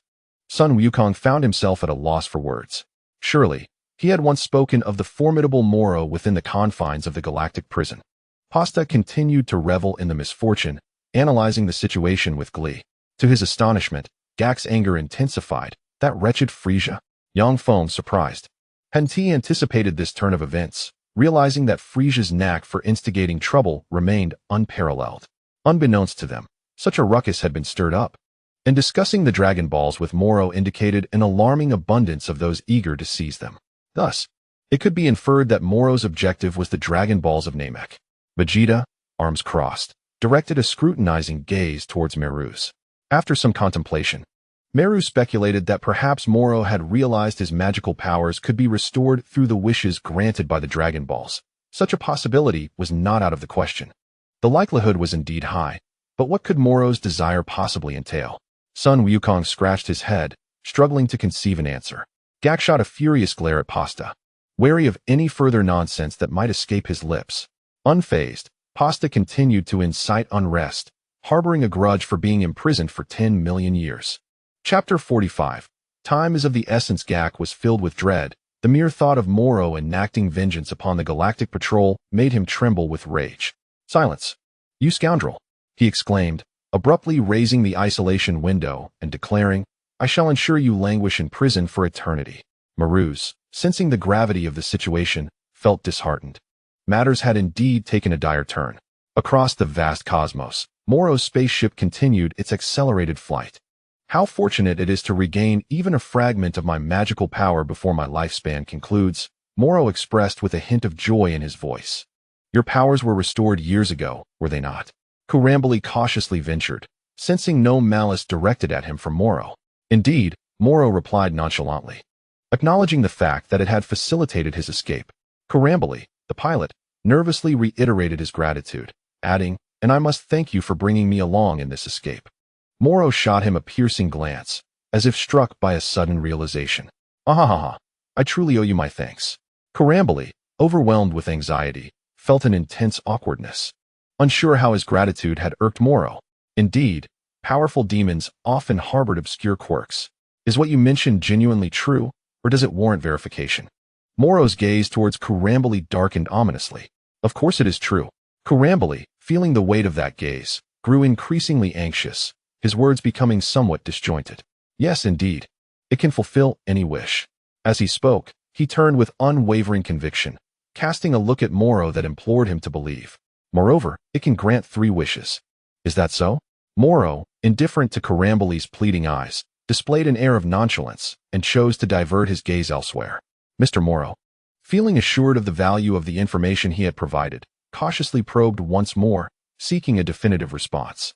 Among the 3 wishes, we had agreed upon sending me to a border planet devoid of both the Galactic Patrol and Frisia's army. Of course, I only needed to fulfill 1 wish. He had to reiterate this to prevent Moro from acquiring what he sought and then disregarding him. Once that wish was granted, your presence would no longer be necessary. A smile of profound significance flashed across Moro's face. Thank you. Kurambir, observing the ambiguous reply, turned back to focus intently on piloting the spacecraft. With matters reaching this juncture, there was no choice but to forge ahead. Meanwhile, on the destination planet of New Namek, the Grand Elder was earnestly praying with 2 children before a Dragon Ball. Our peaceful existence is safeguarded by the divine. He admonished the children beside him, instilling in them the importance of gratitude. The 2 small figures behind him, hands clasped together, wore serious expressions, affirming, yes, we must preserve this peace. The Grand Elder, with hands joined in prayer, earnestly emphasized the sentiment. After their prayers concluded, the trio exited the room into a realm adorned with blue skies, white clouds, and lush greenery, a veritable paradise. Not far off, 2 elders were seated at a stone table, engaged in a game. One, in frustration, exclaimed, "Ah, I've lost." The other, glancing at the game's outcome, nodded in affirmation, "You're quite skilled. Very well, go play." The Grand Elder said with a beaming smile, surveying the idyllic surroundings and the 2 children before him. Upon hearing this, the children joyfully grasped each other's hands, eager to rush outside, one of them calling out, "Let's play hide and seek." A diligent young man, wiping the sweat from his brow with his sleeve, noticed a small black dot in the sky. He squinted to observe as the dot gradually enlarged. The Grand Elder, coincidentally passing by, inquired with curiosity, What is the matter?" "Ah, Elder." The young man, seeing the Grand Elder approach, pointed to the increasingly large black dot overhead. "What is that?" As the spacecraft drew nearer, the Grand Elder squinted up, pondering, "Is that a spaceship? What should we do?" On board the spaceship, Goku glanced at Vegeta. "If we don't hurry, that fellow will reach Namek first." Vegeta, sensing Goku's urgency, furrowed his brow. Their gazes met, and it seemed they had silently conceived a shared plan. "Since he has already detected my presence, let us go, Vegeta," Goku declared, fist meeting palm, his face alight with excitement. Intervening with Moro was not the primary concern. The focus was on rescuing the Namekians. "All right, I also wish to see what manner of being he truly is." Vegeta stood with his hands on his hips, turning to stride into a corner. What did you say?" Merus looked on in astonishment as Goku and Vegeta moved to the corner, utterly perplexed. Even if they departed immediately, there was no way this spacecraft could take off ahead of them. Before Merus could finish his sentence, he watched in disbelief as the 2 suddenly vanished. Just before their disappearance, Goku grasped Vegeta's hand and turned his head, leaving behind a single phrase, "I can instantaneously teleport." Whoosh! In an instant, their figures disappeared, leaving Merus wide-eyed in disbelief. How is that possible? Despite his interrupted speech, Merus felt no anger, only sheer astonishment. It was perilous to confront Moro now. They had already departed. Observing the change in Merus's expression, Jocko kindly reminded him, "What you're saying now, they can't hear." You're merely talking to yourself. Huh, have I been abandoned? Yang Feng blinked, surprised at his sudden lack of significance. How could he be so easily discarded? Hey, wait for me. I'm quite curious about what Moro is like. As he spoke, Yang Feng pressed his finger to his forehead. Hey, what's the harm in leaving him behind? I can teleport too. Huh, you think you can run off ahead by yourself? Jocko, noticing Yang Feng's movements, swiftly dashed forward to grasp the hem of his garment. Meruz, watching the two vanish once more, found himself at a loss for expression. He had failed to react when the first two left, and now the second pair had also departed without him noticing, leaving him alone on the spacecraft. Meruz felt a mix of emotions but realized he could only obediently pilot the spacecraft, as he was neither adept in instant teleportation nor accompanied by anyone else, lacking the agility and quick reflexes. As Meruz pondered, Moro's spacecraft hovered in midair above the planet Makis, where the elder and the young man exchanged speechless glances toward the sky. After a flurry of actions, I discovered a profit of 25 units. Chapter 46. The wobbly old goat. The figures of Goku and Vegeta materialized beside the elder. Why you? The elder, taken aback by the sudden appearance of the duo, questioned in surprise. The young man stood there in a daze, bewildered by how these two had emerged so quietly. Hey, long time no see. Goku waved cheerfully at the elder in greeting. Meanwhile, Vegeta, indifferent to pleasantries, walked forward, quickly taking note of the suspended spacecraft in the air. Oh, Mr. Goku. The elder recognized Goku immediately and promptly extended a courteous greeting. How have you been lately? Quite well, Goku nodded. Kakarot, look. At that moment, Vegeta's gaze fixated intensely on the spacecraft above. Huh. Goku turned to Vegeta in confusion. It's already here, Vegeta exclaimed, gazing upward at the imposing spacecraft hovering above. Indeed, it truly is. The spaceship of Moro quietly hovered in the air, while Moro observed the village of the Namekians below. The one who had just been spying on me has also arrived on this planet. Moro leaned slightly forward, peering through the transparent canopy of the cabin, his deep voice resonating. Kurambari, piloting the spaceship, did not cease his operations but turned his head in surprise towards Moro, taken aback by his words. Although uncertain of his method of movement, Moro spoke slowly, a subtle smile gracing his lips, as if he relished the notion of being pursued. After countless millennia, someone dares to attempt to capture me? Could it really be those Galactic Patrol officers? But do they possess such prowess? If they did, they wouldn't have sought the aid of the Supreme Kai 10 million years ago. Is there truly a formidable figure among the Galactic Patrol? Kurambari listened to Moro's musings, astonishment washing over him, unable to suppress his thoughts. So, it is indeed the Galactic Patrol that wishes to confront Mr. Moro. There are certainly reckless members among their ranks. Moro cast a dangerous glance at him, causing Kurambari to falter in his words. What do you mean by reckless? Am I not fearsome enough? Through the cabin door, Moro's nostrils flared slightly, a satisfied grin spreading across his face. The quality of this energy is quite remarkable. What? The elder exclaimed. You say an escaped convict is listening to Sun Wukong's account? The elder's face was a portrait of shock, even the green hue of his skin paling somewhat. Such a terrifying individual is coming this way. Indeed, Sun Wukong nodded earnestly, directly informing the elder of his plans. So you all must take the Dragon Balls and flee far away. Yes, your safety is paramount. Do not impede the impending battle. Vegeta, standing nearby, remained fixated on the spaceship above. Understood, we will trouble you once more. The elder bowed respectfully to Sun Wukong and then shouted to the crowd around him. Everyone hurry. Another fearsome being approaches. Under the elder's guidance, the crowd began to disperse rapidly.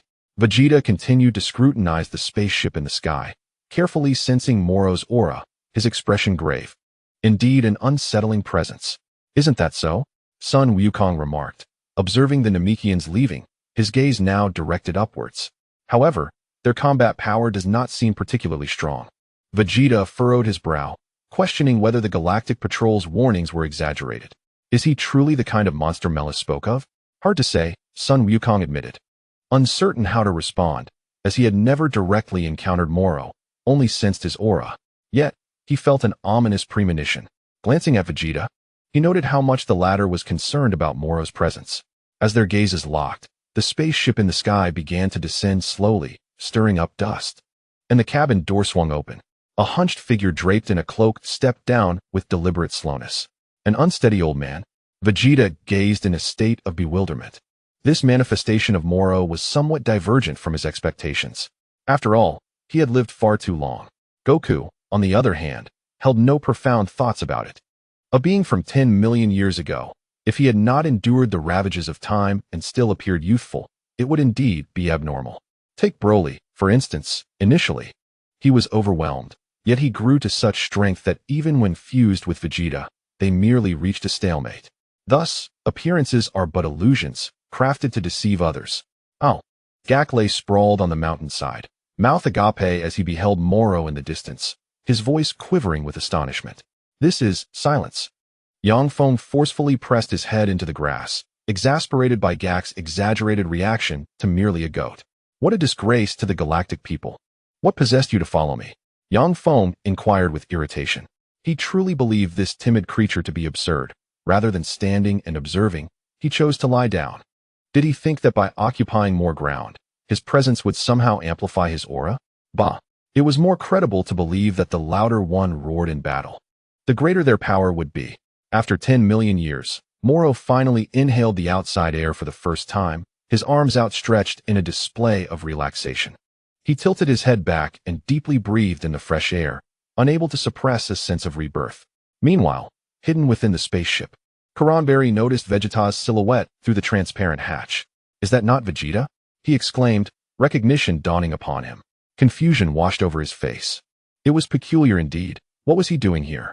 Was it mere coincidence? Vegeta was supposed to be on Earth. How had he suddenly materialized on Namek? Was he here to surveil him? This notion was swiftly extinguished by Karanberry. What merit did he possess to warrant such scrutiny? Hey, are you Moro? I've heard you've committed many heinous acts. From a distance, Goku shouted towards Moro, uncertain of the old goat's hearing capabilities. He continued to call out, fearful that Moro might not hear and might escape justice once more. Upon hearing this, Yang Feng's lips involuntarily twitched. Did Goku believe that a righteous inquiry was necessary? Or was it that he sought justification for an impending confrontation? Moro regarded Goku with a look of incredulity. Had this individual left his intellect behind? How was one to respond to such words? Perhaps it was best to pretend he had not heard. He then turned his gaze towards the open house, where a trembling child cowered behind the wall. The child appeared quite delectable, and Moro couldn't help but smile at the thought of having not savored fine cuisine in 10 million years. Chapter 47. The prince's promise. His withered arms slowly rose, reaching out towards the house as if to grasp the very air within. Under the perplexity of Vegeta and Son Goku, the wall suddenly shattered, and a small Namekian child was drawn out. Vegeta was taken aback, his words faltering. Hadn't everyone evacuated? How could another Namekian child emerge? What kind of disorganization allowed this to happen? The child was already in the clutches of Moro, who gripped the boy's neck and cast a glance at Vegeta and Son Goku, a smirk curling upon his lips. This was dire. Son Goku quickly realized the gravity of the situation. The child desperately grasped Moro's fingers, straining to pry them apart. What do you want? Let him go? Both Son Goku and Vegeta shouted in unison. This was a serious predicament. They had vowed to save the Namekians, yet now a child was in Moro's grasp. Do not take offense. I simply wish to have a meal. You must understand the plight of an elder. After all, it has been 10 million years since I last enjoyed a proper meal. Moro, relishing the tension in the air, leisurely taunted them. Meanwhile, the assembled Namekians had gathered together. The elder, distant from the village, anxiously surveyed the crowd and called out, Hey, where is Eska? Has anyone seen Eska? What is happening? Why has it taken so long to notice a missing child? The elder was in a state of distress. We were just playing hide and seek, a small voice whimpered, revealing Eska's whereabouts. At that moment, Eska, gasping for breath under Moro's grip, felt the tightening fingers of his captor. Dinner is about to commence. Stop! Stop! Son Goku exclaimed, filled with urgency but hesitant to act recklessly. This is monstrous. A child so small. Jack clenched his fists in fury, his teeth grinding in anger. Yang Feng ignored him, having already devised a plan to swiftly and safely rescue the child. Vegeta, however, had sprung into action. He darted forward and delivered a powerful kick to Moro's wrist. Caught off guard by Vegeta's decisiveness, Moro instinctively loosened his grip, and the child was about to fall. In that instant, Vegeta adeptly caught the boy. Cradling the child in one arm, he leaped back, landing on one knee some distance away from Moro. Moro slowly turned his head to regard Vegeta, bewildered, seemingly at a loss. Who was this person? Had he not heard of Moro's infamous reputation? Eska, the elder, standing on a distant hillside, witnessed the thrilling rescue. Trembling as he finally regained his voice. Elder. Eska leaped from Vegeta's arms and rushed towards the elder, the fright still evident in his eyes. Tears streamed down his face as he clung tightly to the elder's leg, sobbing uncontrollably. He was truly terrified, nearly wetting himself, and came perilously close to losing his life. For the rest of his days, he wished never to play hide and seek again. The elder hastily crouched down, embracing Esk with a reassuring tone. Are you all right? It's all over now, you're safe. Witnessing this scene, Yang Feng and Jack exchanged a glance, silently applauding Vegeta's impressive display. Jack lightly pounded the grass with his fists in approval. Moro glanced at his own hand, then touched his wrist where he had been kicked, observing Vegeta's retreating figure with a peculiar smile rather than anger. It has been ages since I last enjoyed a meal, and you dare to interrupt me. Upon hearing this, Vegeta turned to face Moro, memories of his past transgressions against the Namekians flashing in his mind, his expression grave as he spoke. I have caused trouble for the Namekians before. I cannot allow their numbers to dwindle. This was his vow, for the proud prince would not permit even the slightest failure in his commitments. How could I allow you, you scoundrel, to devour them? After uttering a fierce curse, Vegeta cast his gaze towards the distant Goku, an unmistakable anger beginning to surge within him. Kakarot, I will take the lead. This was not a suggestion, but a royal decree. Very well, but be cautious. We are still uncertain of the opponent's strength. Goku replied nonchalantly, indifferent to the order, knowing he would eventually join the fray, for it was simply unacceptable otherwise. Without further ado, Vegeta took decisive action, his fist clenched as he unleashed a powerful shout. His energy soaring, enveloped in a pale yellow aura as he transformed into Super Saiyan 1. Gritting his teeth, he leaped towards Moro, who wore a relaxed, mocking expression, even finding time to smirk. In his eyes, the Galactic Patrol was nothing but trash. Otherwise, he would not have summoned the great King Kai for assistance. His seemingly frail, hunched body was remarkably agile, effortlessly dodging Vegeta's punch with a slight tilt of his head. Vegeta threw another punch aimed at Moro's chest, but Moro merely stepped back, evading the ferocious assault with surprising grace for an elderly goat. As Moro gracefully retreated, he nimbly evaded Vegeta's flying kicks and punches. Huh! Vegeta bellowed in fury, suddenly raising his leg to deliver a downward kick aimed at Moro's body. However, Moro simply jumped back a step, easily evading Vegeta's heavy blow, then grasped the grass with both hands, tilting his head back to smile at the approaching Vegeta. Could this agile figure truly be a goat that had lived for 1,000 years? Vegeta furrowed his brow, preparing to kick again, while Moro swiftly retreated, executing a goat-like leap to evade with composure. Thud! He landed on his spaceship, and from within the transparent dome, Hiramberry looked on in shock, clearly witnessing Vegeta's fist sailing towards Moro. Moro deftly evaded the attack, while Vegeta had already taken up the position where Moro once stood. Witnessing this scene, Kurambari stumbled in fright. Would he be discovered? Observing Vegeta standing atop the transparent dome, Kurambari noticed the emblem on his chest and was astonished. So, he had become a galactic patrolman. It seemed that in these times, everyone was struggling to make a living. Once, they were colleagues in Frisia's army, but now they had all gone their separate ways. He, a cowardly deserter, while Vegeta had ascended to the role of a patrolman. How infuriating it was that Vegeta was faring so much better than he was. If that were the case, wouldn't it be exceedingly simple for Vegeta to apprehend him and send him back to the galactic prison? Chapter 48. Vegeta versus Moro lost in his thoughts. Kurambari failed to notice that Vegeta's gaze was fixated on Moro. In truth, Vegeta was entirely unaware of Kurambari's presence. His focus was solely on his battle with Moro. With a powerful leap, Vegeta surged toward Moro, who had jumped to a distant spot. Ah! He cried out, nearing Moro in an instant, when unexpectedly, disaster struck. Moro stood upright, extending both hands toward Vegeta, then forcefully pressed down. Vegeta's rushing body was abruptly pinned to the ground by an unseen force of gravity. As the dust settled, Vegeta's face bore a look of astonishment. He tried to regain control of his body, but found himself utterly immobilized. What on earth was happening?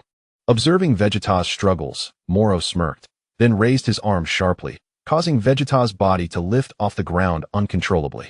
With another sweeping motion, Moro sent Vegeta crashing toward a nearby mountainside. Boom! The resounding explosion, the billowing smoke, and Vegeta's cries left Goku utterly astonished. Was this Moro's method? Such a form of attack was truly unprecedented. Gak, do you have detailed information on Moro? Yang Feng asked, equally bewildered by Moro's assault as he turned to Gak. The tool-like Gak remained fixated on the battle below, not lifting his head as he replied, "No, this matter is handled by the Melis team." Yang Feng was speechless. What was the point of being here without any information? Was he merely here to spectate? And he spoke so assertively. Moro watched with amusement as the debris from the mountainside tumbled down, eagerly awaiting the smoke to clear. The mountain was left in ruins, revealing a vast, bottomless cavern. Surely, Vegeta would be gravely injured, if not dead, from such a strike. Moro's confidence radiated as he smiled. Was this a display of superpowers? Goku paid no further attention to Vegeta. To him, such an attack felt akin to a mere tickle. Sun Wukong was astonished by the attack method of Moro. Yang Feng, in his heart, attempted to inquire of the system, could you provide some information about this individual Moro? The screen illuminated, displaying the succinct phrase, Moro possesses magical power. Yang Feng's veins throbbed in frustration. What sort of absurd system is this? Meanwhile, the rubble in the cave began to tremble unexpectedly, capturing Moro's attention as he focused intently on the debris. Suddenly, the stones erupted, and several fragments hurtled towards him.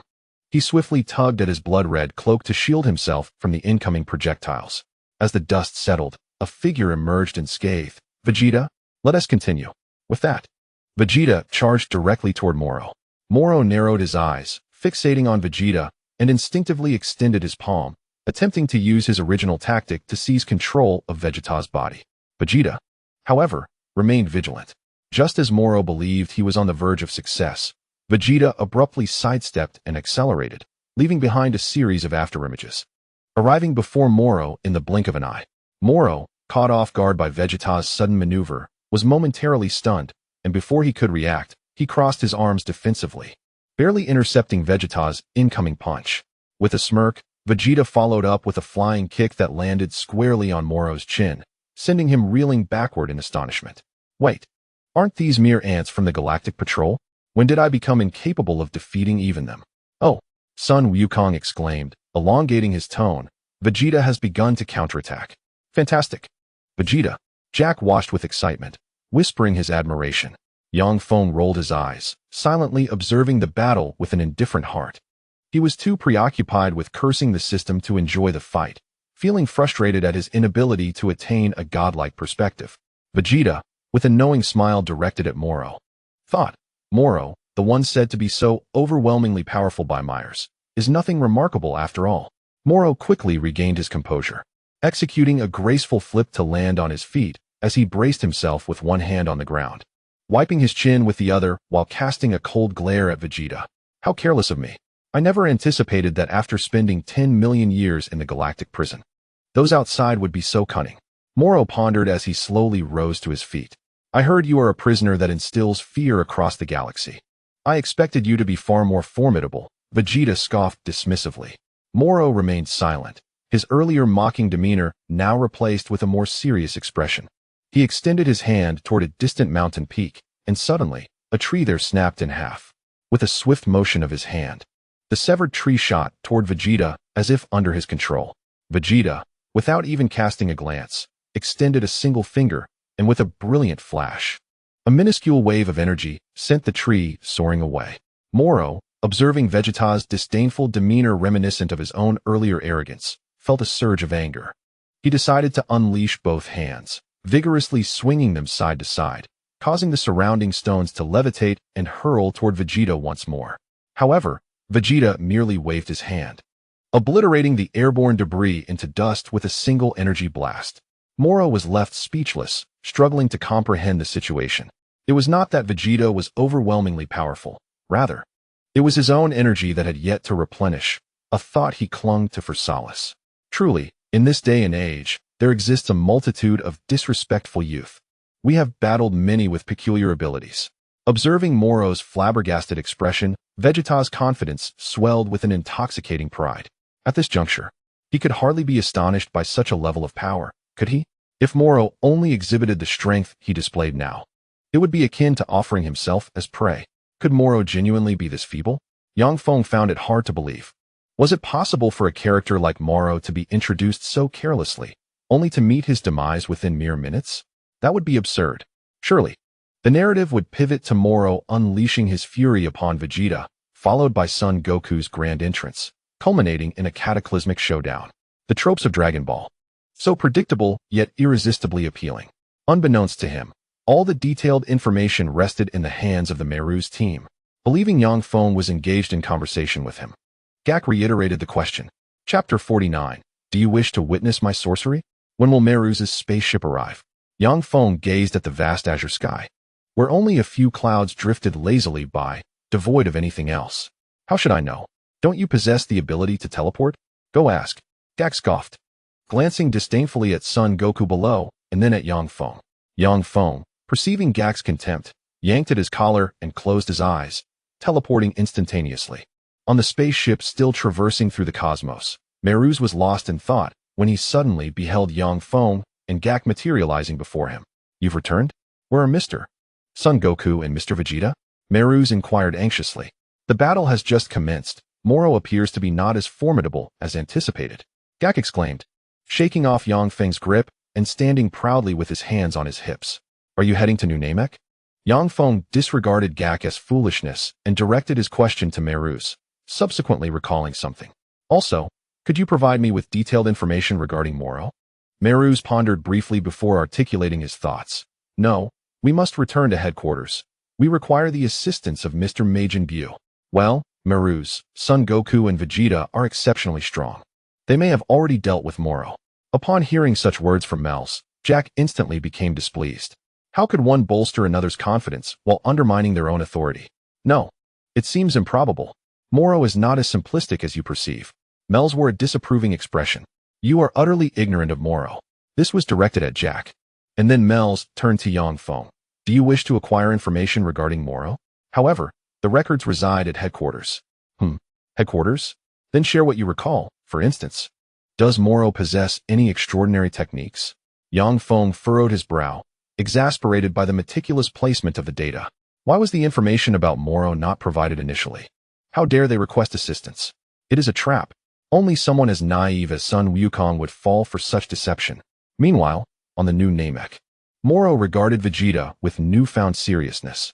He smirked, gripping his crimson cloak, and with a sudden flourish, tore it away, revealing robust limbs that starkly contrasted with his white-bearded visage. How appalling! Do you wish to witness my magical prowess? Moro smiled at the self-assured Vegeta. Very well, let me grant you that experience. This remark drew Sun Wukong's focused attention, pondering the true nature of Moro's magic. Vegeta, upon hearing Moro's words, displayed a look of surprise, quickly replaced by disdain as he gazed at the hunched figure of Moro. What is it? Do you still harbor some hidden tricks? We are already aware of your energy absorption capability. Sun Wukong, standing nearby, spoke with a serious expression. You intended to do the same to the Namekian child, did you not? We deciphered your intentions long ago. Upon hearing this, Moro glanced at Sun Wukong and scoffed. It seems that, even after millennia in prison, my reputation remains illustrious. Clearly, you are not entirely uninformed. Although it is the same technique, I possess other methods of application, he stated, once more fixing his gaze on Vegeta with a peculiar grin. The sight of this smile sent a shiver down Vegeta's spine, and he regarded Moro with grave vigilance, wary of the impending attack. Meanwhile, aboard the spaceship, Karambir pressed his forehead against the transparent shield, drenched in cold sweat. Is Mr. Moro attempting to use the same move he employed during his escape? It seems prudent for me to maintain a greater distance. Karambir had witnessed the devastating power of Moro's attacks. Meanwhile, Yang Feng had instantaneously teleported to the summit of a mountain, realizing that arriving early was not as advantageous as being fortuitously positioned. Upon hearing Moro's declarations, he wore a serious expression. Moro's magical prowess? Although he had gleaned considerable information from Mels, the specifics would necessitate a return to the Galactic headquarters to peruse the records, a journey that was far too lengthy. There simply was not enough time for a round trip. Yang Feng silently gazed at the two opposing figures of Vegeta and Moro, suspending his body in midair. hesitant to make contact with the ground, uncertain of the efficacy of his actions. This Moro, the devourer of planets, who had once attempted to consume the universe 1,000,000 years ago, was his dark power finally about to be unleashed. Meanwhile, Melza's spacecraft had already begun its retreat. Was that energy-absorbing technique truly as terrifying as it sounded? After hearing Melza's explanation, Gak was still filled with doubt. Indeed, Moro was not merely capable of absorbing the power of planets and living beings. Melz, staring into the vastness of space, seemed lost in contemplation. Historical records indicated that Moro could manipulate the immense energy obtained from entire planets to launch direct assaults. How daunting was that? Gak trembled, regretting having accompanied young Feng on this perilous journey. It was indeed safer to remain in the background. Ah! With his palms facing upward and a piercing howl escaping his lips, the ground beneath Moro began to fracture, spreading like a spider's web in all directions. As his hands slowly rose, fragments of earth began to lift into the air. Small mounds of dirt erupted beneath him, enveloped by luminous pillars of varying sizes. This was Moro's technique, the energy of the planet. Yang Feng was taken aback. Was this truly how Moro harnessed his power? Sun Wukong and Vegeta were equally astonished, as they had never witnessed such a technique despite their extensive combat experience. What sort of technique is this? Vegeta pondered, confusion clouding his mind. Before he could express his thoughts, he observed Moro's subsequent movements. Moro gently beckoned with his index finger. What was he doing? Summoning him? As Vegeta contemplated, the ground beneath him suddenly bulged. A pillar of light, akin to those surrounding Moro, erupted from the earth beneath Vegeta's feet, propelling him into the air. Sun Wukong watched in disbelief. Caught off guard, Vegeta was thrown into disarray by this overwhelming energy. He quickly adjusted his body to land, his palms gripping the ground in anger. What kind of technique is this? This technique releases the life energy of the planet. Moro explained kindly from within the gaps between the pillars of light. It is unrelated to my strength. The power depends on the energy inherent to the planet itself. This Namek seemed to possess an abundance of high-quality energy. As Moro spoke, he beckoned again with his fingers. Chapter 50. Vegeta's extravagant display. Seeing a section of land suddenly bulge, Vegeta leapt into action, alert and ready. Indeed, the spot he had just occupied was now bursting forth with a pillar of light. Each attack came without warning, compelling Vegeta to remain vigilant as he cautiously surveyed his surroundings before landing with care. In the next moment, before his feet could even touch the ground, he was struck in the back by the rising pillar of light beneath him, the speed of the attack rendering him defenseless. Moro smirked, his gaze toward Vegeta laced with mockery. Observing Moro's audacious maneuver, Vegeta chose to ascend directly into the air. The land around Moro lay in ruins and exasperated. Vegeta realized that his only option was to take refuge in the sky. His teeth clenched in frustration. He felt humiliated by such a wretched battle, a disgrace to his royal status. Vegeta, do not let your guard down, Goku exclaimed, noticing Moro's impending attack and hastily warning the distracted prince. Startled, Vegeta turned to see numerous pillars of light silently approaching from behind, akin to a colossal mountain aiming to crush him. Gritting his teeth, he dared not dwell on it any longer as his energy surged dramatically. The ground trembled beneath him, while Elder Kai, cradling Eska in his arms, was rendered speechless by the chaos unfolding nearby. What kind of battle was taking place? The village where Elder Kai resided lay completely devastated, leaving only Moro standing at its center. Suddenly, the debris began to tremble, and Vegeta shot forth from beneath the rubble, charging at Moro. Under Moro's astonished gaze, Vegeta gathered a sphere of energy in his palm and hurled it toward him. Moro raised both hands, his energy shifting as a wall of light materialized before him. Vegeta abruptly halted, skidding to a stop just before the light wall, his feet grazing its surface and burning from the contact. Moro's sheepish visage pierced through the wall as he faced Vegeta, a smirk curling his lips. Futile. You won't even graze a single finger against me, he taunted, as the energy from the wall began to coil around his arm, forming a surge of light. With a powerful sweep of his hand, the light wave surged toward Vegeta. Reacting quickly, Vegeta leaped back, gazing at Moro in exasperation. This opponent was truly infuriating, and that particular technique left him utterly helpless. Observing the standoff, Goku inquired, Vegeta, shall I take over? Remain silent and let me handle this, Kakarot. Vegeta retorted instantly, unwilling to tarnish his princely image. Yang Feng, watching from a distance, felt a sense of gloom. It appeared as though Vegeta was stalling the battle. Fixing his gaze on Moro, Vegeta clenched his fists and initiated a verbal assault. Hey Moro, surely you can't keep using that move indefinitely? If I simply evade, I will prevail, won't I? Moro chuckled darkly. Regrettably, that technique can be employed until the planet's demise, which means it is effectively limitless. As long as the planet remains intact, my assaults shall never cease. What did you say? Vegeta displayed an exaggerated expression of shock, exclaiming in frustration that hiding would never allow him to capture his opponent. He began his theatrical performance, declaring that he was at the pinnacle of his strength, with no greater power to unveil. Yang Feng, taken aback, questioned whether he was truly Vegeta, pondering if some malevolent spirit had possessed him. Wasn't he supposed to remain the eternally proud little prince? Sun Wukong, astonished, remarked on Vegeta's audacity to lie without the slightest blush or breathlessness. Was this an admission of defeat? His boldness was indeed commendable. Listening to Vegeta, Moro appeared to take him seriously. At the very least, you could divulge your purpose for being here. Vegeta continued his grandstanding. What brings you to Namek? In his quest for information, Vegeta cast aside his princely dignity. Moro fell silent for a moment, but ultimately refused to divulge his intentions, stating that they were about to perish, rendering any explanation unnecessary. Remarkably, Vegeta remained unfazed, devoid of any anger, and with a smirk, suggested that sparing their lives might benefit Moro instead. Moro erupted in laughter at Vegeta's words, clearly amused by his recent antics, and remarked how even the Galactic Patrol had fallen from grace. However, it seemed that they understood this place far better than he did. Moro then directed his gaze towards Vegeta and Sun Wukong, proposing that they assist him. The patronizing demeanor was enough to infuriate Yang Feng. That damned old goat. Moro slowly revealed the purpose of his visit to the new Namek. He was in search of the Dragon Balls. Vegeta's expression conveyed his prior knowledge of this revelation. Moro inquired if they knew where the 7 Dragon Balls could be found, his eyes glinting with the expectation that Vegeta, in a bid to save his own life, would disclose their locations. Apologies, but we have no idea. Vegeta shrugged nonchalantly. His intention was merely to ascertain Moro's purpose for coming to Namek, not to assist him. Indeed, he was merely fishing for information. Humph, then you are of no use to me.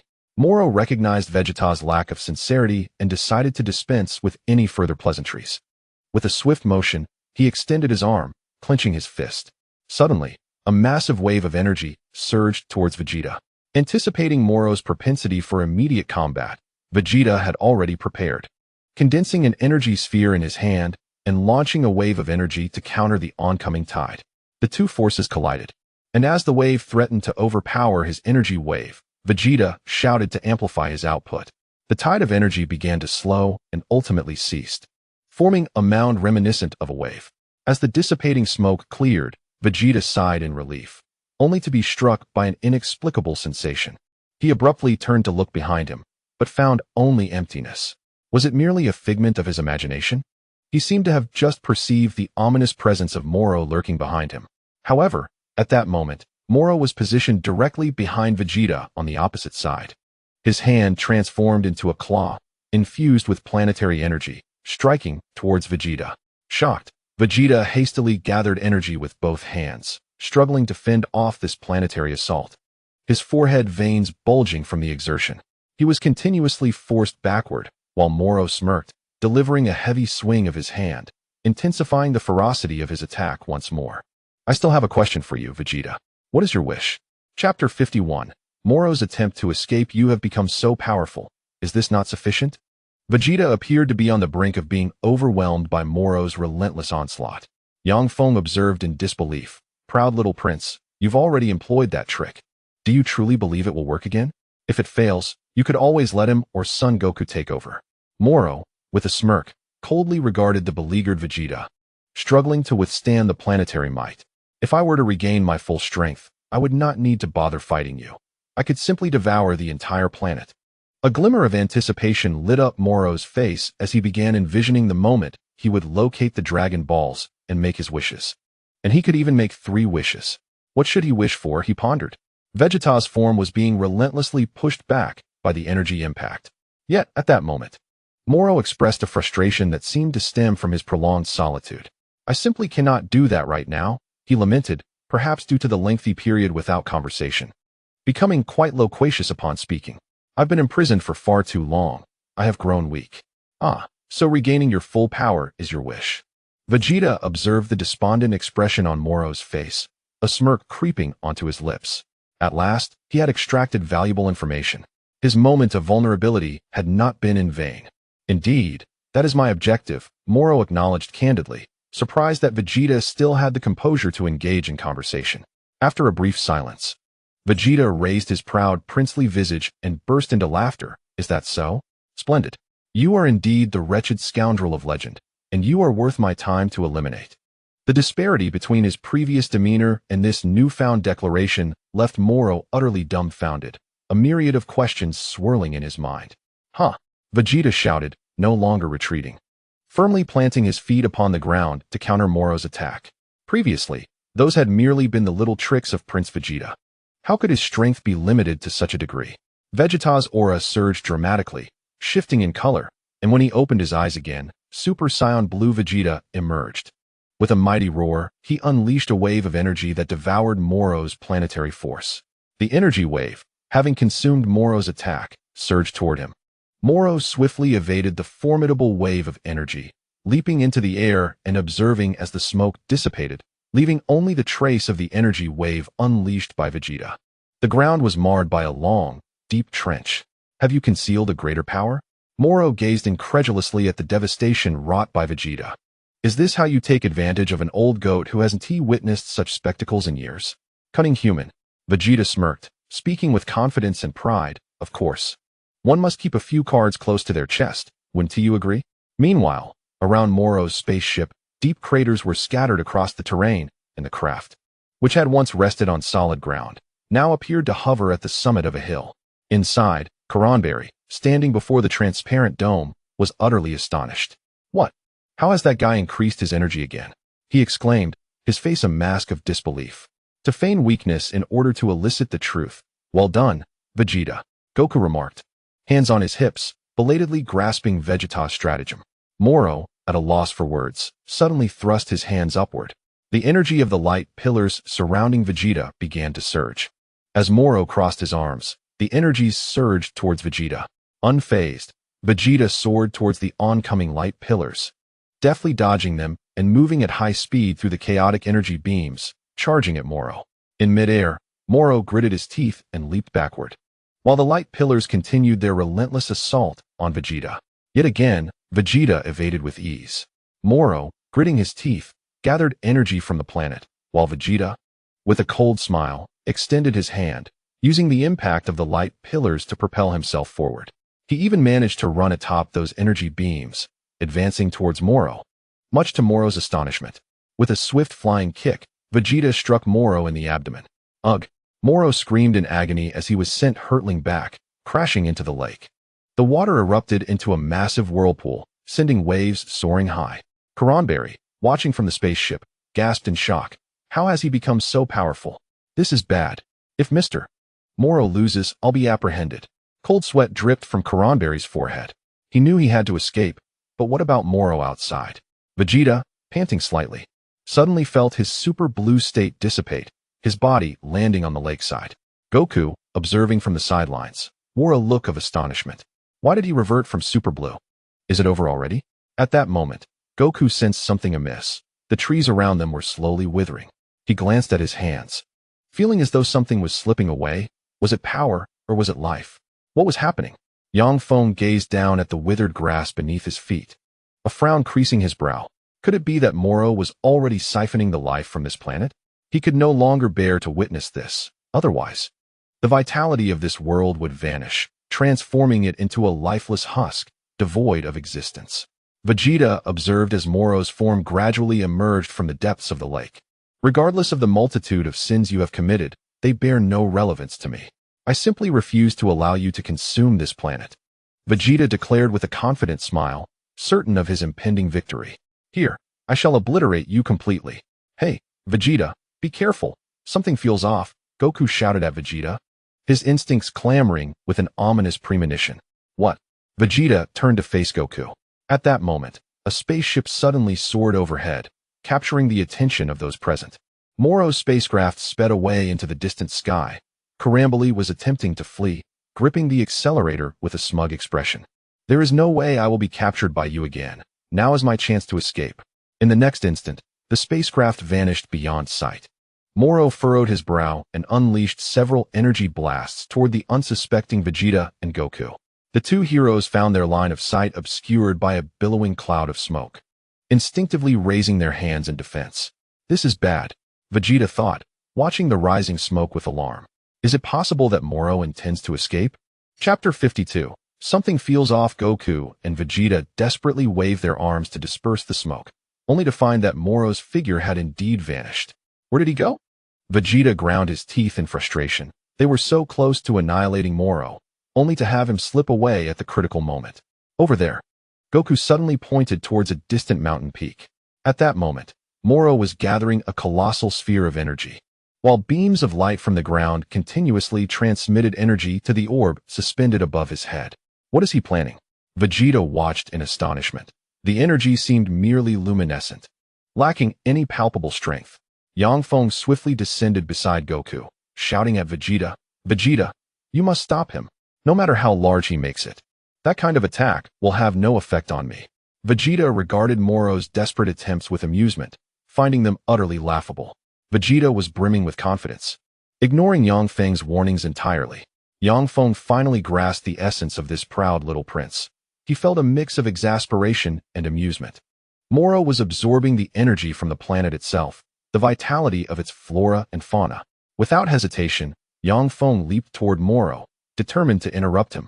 Otherwise, the consequences would be dire. Meanwhile, Vegeta watched Feng attempt to usurp his role in the battle, infuriated by the blatant attempt to steal his glory. Vegeta could hardly contain his frustration. He abruptly seized Feng by the heel and flung him away. Feng's attempt to join the fray was abruptly interrupted, sending his body hurtling backward into the distance. "This is my battle. What do you think you're doing?" Vegeta furrowed his brow at Feng, who he deemed utterly unappreciative. Regaining his footing after executing several backflips, Feng shouted in indignation, "Did you not hear me? Moro is absorbing the life force of this planet. This means that even without direct attacks, we, including the Namekians on this planet, will gradually weaken. Do you understand?" Observing their quarrel, Moro smiled as beams of light from the ground reached towards his outstretched hand, the luminous sphere growing ever larger. "Heh, do you think you can stop him now? I fear it may be too late." Under the astonished gazes of Goku and Vegeta, the ground began to tremble slightly, and specks of light began to rise from the earth, leaving even the distant Namekians in a state of bewilderment. What is happening to the planet? It seems rather strange. A slender Namekian, startled by the tremors, watched as the bag he was holding tumbled to the ground. "Hey, that's the Dragon Ball entrusted to us by the Elder. Handle it with care." "Ah, I'm so sorry." The slender Namekian quickly bent down to retrieve his belongings, not meaning to drop them. Yet he inexplicably felt a sudden weakness and numbness in his hands. At that moment, Isuka suddenly collapsed to the ground, prompting a concerned Namekian to rush over, exclaiming, "What's wrong? Are you all right?" Isuka struggled to rise, rubbing his head and speaking weakly, "I feel a bit dizzy. Is there something off with us?" Listening to the rising chorus of voices, another Namekian extended his hand to investigate, sensing an anomaly. It felt as though something was gradually dissipating from their bodies, as if being drawn away. Meanwhile, the luminous sphere in Moro's hand had grown immensely, making him appear as insignificant as an ant, which caused both Vegeta and Goku to wear serious expressions.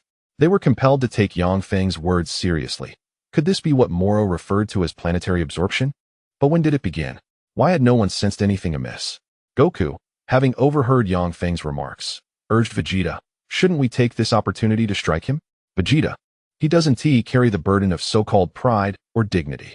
Moro, with an eerie smile, clenched his fist tightly, causing the luminous sphere above to shrink suddenly to no larger than a bun. In shock, Goku, Vegeta, and Feng watched as Moro swallowed the light sphere whole. "That is Moro's technique, planetary devour." Feng's eyes widened in disbelief. "Wait, what?" Goku exclaimed, stunned. "Isn't that Moro's attack? Was it just to consume it?" Vegeta was equally taken aback, questioning the nature of the sustenance before him. Was this merely a jest? Wasn't it an attack? As Moro consumed the luminous orb the size of a bun, his aura began to swell in strength. From his elevated position, he gazed down at Vegeta with a hint of satisfaction on his countenance. This long-awaited meal had significantly rejuvenated his body. Understanding dawned on Vegeta. So this was how you absorbed energy. Yang Feng shot Vegeta an irritated glance, wondering if this was truly the moment for reflection. Ignoring Vegeta, Moro cast a sidelong glance at the escaping spaceship, extending a finger and beckoning. The almost invisible vessel was seized and pulled back, plummeting toward the ground as Moro's finger pointed downward. A piercing scream erupted from Karamboli aboard the spaceship. It's over. We're doomed. Calm down, Karamboli. How could I possibly lose? Moro glanced nonchalantly at those present, exuding confidence as he addressed the spaceship. As the smoke cleared, the spacecraft landed unscathed. Stay put and observe. Moro's voice echoed like a demonic whisper in Karamboli's ears, paralyzing him with fear as he hurriedly complied. Such words served as a dire warning. Karamboli dared not entertain thoughts of escape, for angering Moro, even before the battle reached its conclusion, would surely send him straight to the underworld. That being's energy seemed even more formidable now. Cold sweat trickled down Goku's forehead. It was not merely a slight enhancement. The Moro moments ago resembled a dying elder, while the current Moro appeared to have only just entered the twilight of his years. Vegeta found himself at a loss for words to describe the battle, as an absurd idea consumed his thoughts. So that's why that scoundrel Meru's was so eager to capture you. Gazing at the elevated Moro, Vegeta resolved to eliminate him swiftly. Meru's urgency likely stemmed from his prior knowledge of Moro's magical attributes. Their so-called combat was merely a means to present Moro with energy-laden sustenance. The author has wept inconsolably. Chapter 53, Vegeta's imminent demise. The longer the battle dragged on, the more their energy, as well as all life on Namek, became mere fodder in Moro's eyes. The insatiable absorption would only render Moro increasingly powerful. With a provocative expression, Moro regarded Vegeta with disdain, questioning whether it was too late for him to truly comprehend his abilities. Is that so? Come then. Do you really believe this enhancement can surpass our energy? You fall far short of even Super Saiyan Blue. It dawned on Vegeta that his initial attempt to feign weakness and extract information from Moro had merely granted Moro the opportunity to prolong the fight. But what of it? Vegeta exhibited a countenance full of disdain, confident that his Super Saiyan Blue form could easily overpower the current Moro. With a frustrated roar, he shouted, yet remained in the ordinary Saiyan state, failing to transform into Super Saiyan Blue. What's wrong? Goku, observing Vegeta's prolonged struggle to maintain his regular form, gazed at him with confusion, realizing that without transforming, Vegeta might not stand a chance against him. Vegeta looked at Yang Feng, speechless, and forced a bitter smile. Indeed, the time for playful antics had passed. He attempted once more to change his form, shouting with intensity. To his astonishment, Vegeta gazed incredulously at his own hands, coming to the realization that it was not his lack of spirit that hindered him, but rather an issue with his energy. I can't transform. I am unable to become a Super Saiyan. Yang Feng furrowed his brow, fixated on the elevated Moro. Sensing that Vegeta's desire to transform into Super Saiyan Blue was nothing short of wishful thinking. Moro could simultaneously engage in battle while siphoning energy from his opponents. Vegeta simply lacked the energy to sustain the Super Saiyan Blue form. Upon hearing this, Goku, despite his reluctance to think too deeply, grasped the situation. What? So it is true. He had stealthily drained our energy. Just then, Moro executed a rapid dive, catching both Goku and Yang Feng off guard as he seized Vegeta's head in a fierce grip. Even under the strain of being unable to transform, Vegeta found himself captured, his expression one of utter disbelief, unable to retract in time. Moro's speed had escalated to an unprecedented level. With a powerful throw, Moro hurled Vegeta towards the mountains. The force of the impact sent Vegeta crashing deep into the mountainside, the colossal shockwave causing him to ricochet and shatter several peaks. Hee. Did you not realize I could absorb the energy of planets? Moro cackled wickedly. This includes siphoning your energy as well. His expression brazenly conveyed a sense of superiority, as if mocking their intelligence. Amidst the swirling dust, the battered Vegeta struggled, and Moro, with a smirk, emulated Vegeta's haughty demeanor, saying, "Allow me to return your earlier words. One must always retain a hidden card, wouldn't you agree?" The more he spoke, the more malevolent his expression became. This was the true extent of Moro's power. Moro stretched forth his palm, unleashing a tremendous energy that propelled Vegeta's body deeper into the earth. This strike shattered the mountainside, carving a vast trench in the ground, even causing the adjacent lake to spill into the chasm. Stop! Stop it! Goku shouted furiously, soaring into the air to deliver a fierce kick at Moro. If this continued, Vegeta would surely perish at Moro's hands. Moro, coldly observing, effortlessly blocked Goku's attack with a single arm, subsequently seizing Goku's leg with a firm grip. To the astonishment of Sun Wukong, the demon Moro seized his foot and mercilessly hurled him towards the ground, exhibiting an arm strength akin to wielding a mighty club. The immense force caused Sun Wukong's face to smash into the earth, creating a sizable crater. As Moro lifted his foot again, he changed direction and violently slammed him down once more. Ah, Sun Wukong! Yang Feng heard his anguished cries and gritted his teeth, swiftly delivering a kick to Moro's back. Seizing the opportunity while Moro's attention was diverted, he promptly teleported to rescue Sun Wukong, retreating rapidly. Without transforming into a Super Saiyan, they stood no chance against Moro. Back to back, Yang Feng and Sun Wukong warily regarded the menacing figure of Moro. Wukong, this is futile. Regardless of whether we continue to fight or not, our strength will gradually wane. What do you suggest we do? Sun Wukong had no viable ideas. Unable to attain the super blue form, they were outmatched by Moro. The disparity was insurmountable, rendering all cunning tactics mere jest in the face of overwhelming power.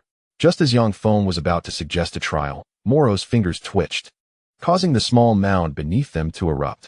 Subsequently, a torrent of planetary energy flames surged from the ground, engulfing both Sun Wukong and Yang Feng. Ah, this is dreadful. I feel my strength draining. Sun Wukong, continuously assaulted and with energy being siphoned away, was on the brink of collapse. Heh, as long as you persist in this battle, your energy will continue to deplete, Moro sneered, his laughter echoing ominously. Victory, whether swift or delayed, was assuredly his. Suddenly, amidst the splintering rocks, Vegeta's figure soared into the air. Moro looked on in astonishment. This cockroach possesses remarkable vitality.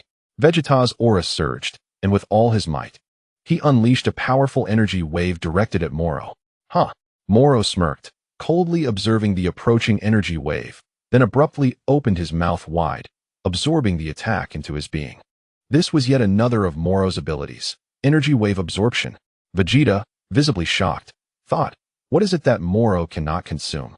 After swallowing the energy wave, Moro audibly belched. His gaze towards Vegeta laced with mockery and derision. You have delivered this feast to me. Haha, and now I shall grow ever stronger. Moro, brimming with arrogance, continued his monologue, feeling invincible. Scoundrel! Vegeta trembled with rage under Moro's derisive gaze, while Sun Wukong knelt on the ground, clutching his injured shoulder. Ah, Yang Feng, in a fit of fury, felt his energy surge dramatically. His hair transformed into a silvery hue, and his eyes glimmered silver as he activated the Ultra Instinct. Behold! Yang Feng bellowed, charging fiercely towards Moro. Chapter 54. A bitter struggle. Is Beerus uninterested? With a fierce determination, Yang Feng unleashed a powerful punch, channeling all his strength into a swift strike that created a thunderous roar as it tore through the air. He needed to conclude this confrontation swiftly. If they delayed any longer, the three of them would face certain annihilation. He had ventured into the Dragon Ball universe to seek adventure, not to meet an untimely demise. He aspired to become a being more formidable than Sun Wukong. Moro gazed at Yang Feng's transformation, astonished that someone could retain such formidable power even while absorbing his magical energy. Instinctively, Moro tilted his head just in time to evade Yang Feng's punch. Whether it was mere coincidence or fate, who could tell?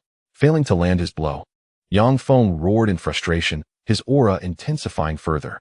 This time, his fist connected squarely with Moro's abdomen, causing the latter's body to shudder violently.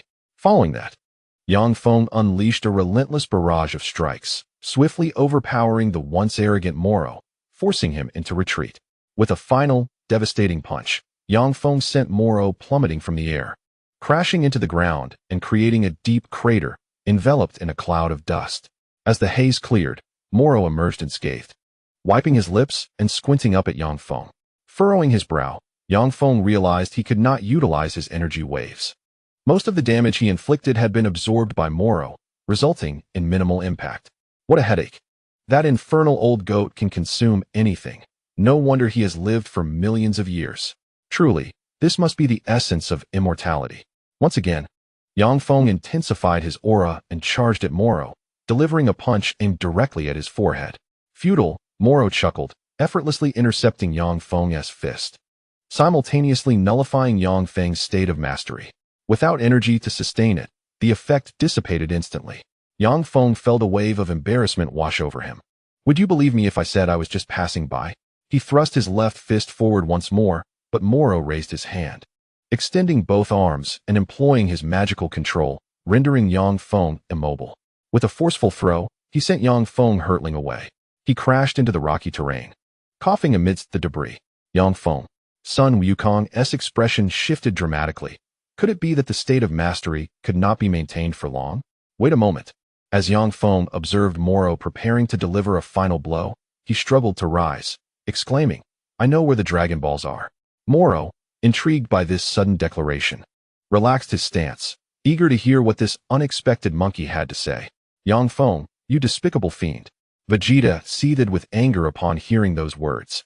Unperturbed, Yang Feng painstakingly stood, slowly advancing to face Moro. I can reveal the location of the Dragon Balls, but could you spare this planet and those Namekians? Moro sneered, having anticipated some profound revelation from this monkey, yet now questioned the audacity from which such a stance was taken. Mo Luo let out a cold laugh and reached out, sending Yang Feng flying once more with a wave of his hand. Yang Feng crashed into the ground, creating a substantial chasm. Mo Luo's intentions were unmistakable. You are no longer in a position to bargain with me. He continued to sneer, for the battlefield now belonged entirely to him. The struggle had descended into a dire confrontation, teetering on the brink of despair. Meanwhile, far away on Beerus's planet, in the realm of divine existence, Beerus lazily yawned while perched on a tree stump, observing the fishing rod lodged in the crevice and lamenting his boredom. Beside him, Whis silently scrutinized the gem atop his staff, remaining mute. Noticing Whis's lack of response, Beerus curiously inquired, What's the matter, Whis? The energy from the planet Mexing is rapidly depleting. I'm assessing the situation, Whis explained without lifting his gaze from the image within the gem. Is the planet about to vanish? Beerus's voice brimmed with delight at this notion. Isn't that splendid? Someone else is doing the work of destroying a planet, making my task so much easier.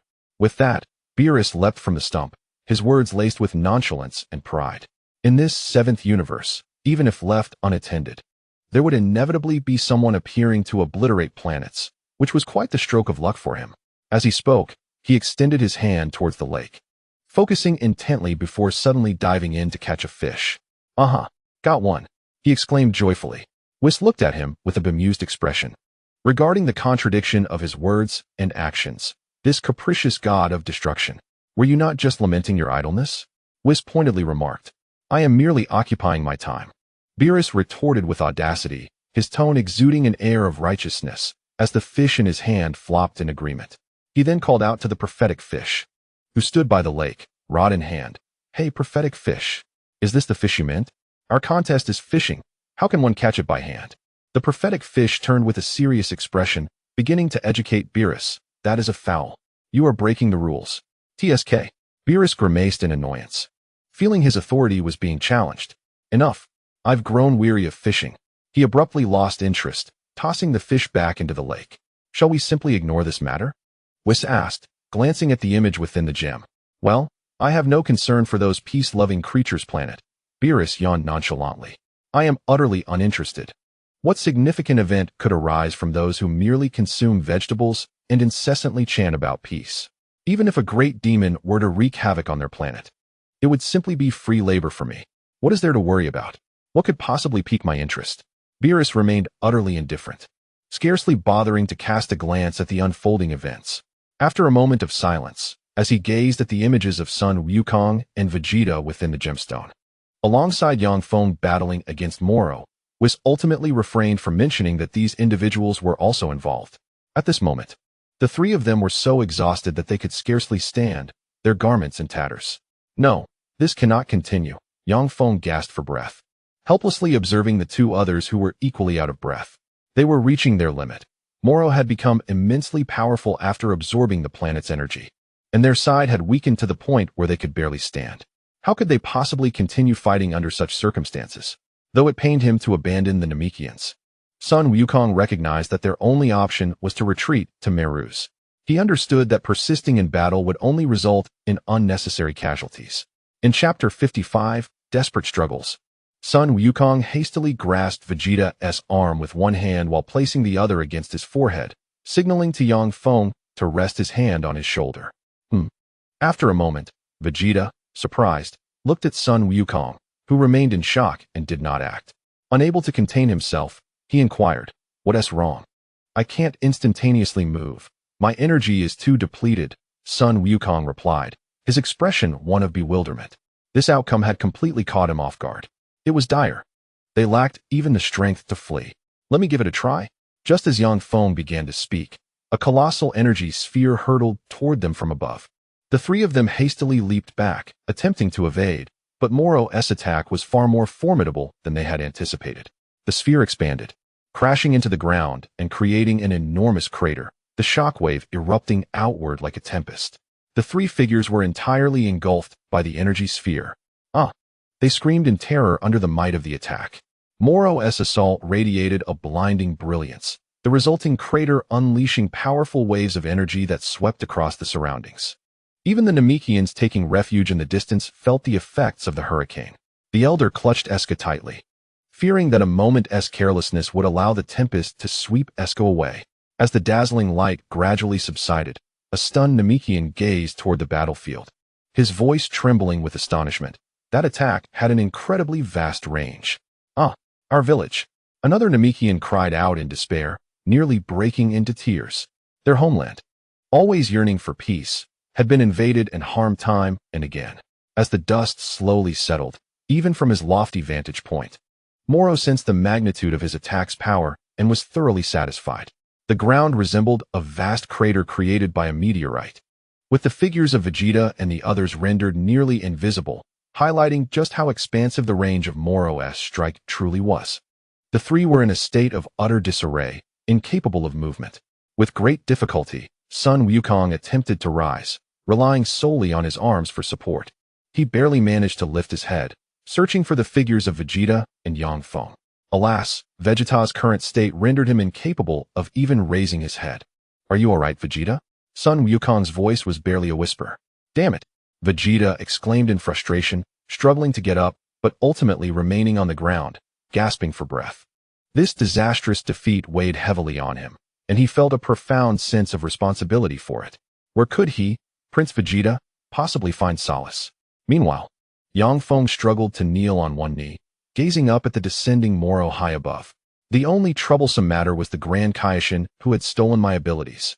He spoke languidly, his gaze towards the three of them dripping with disdain, as if he were observing mere ants.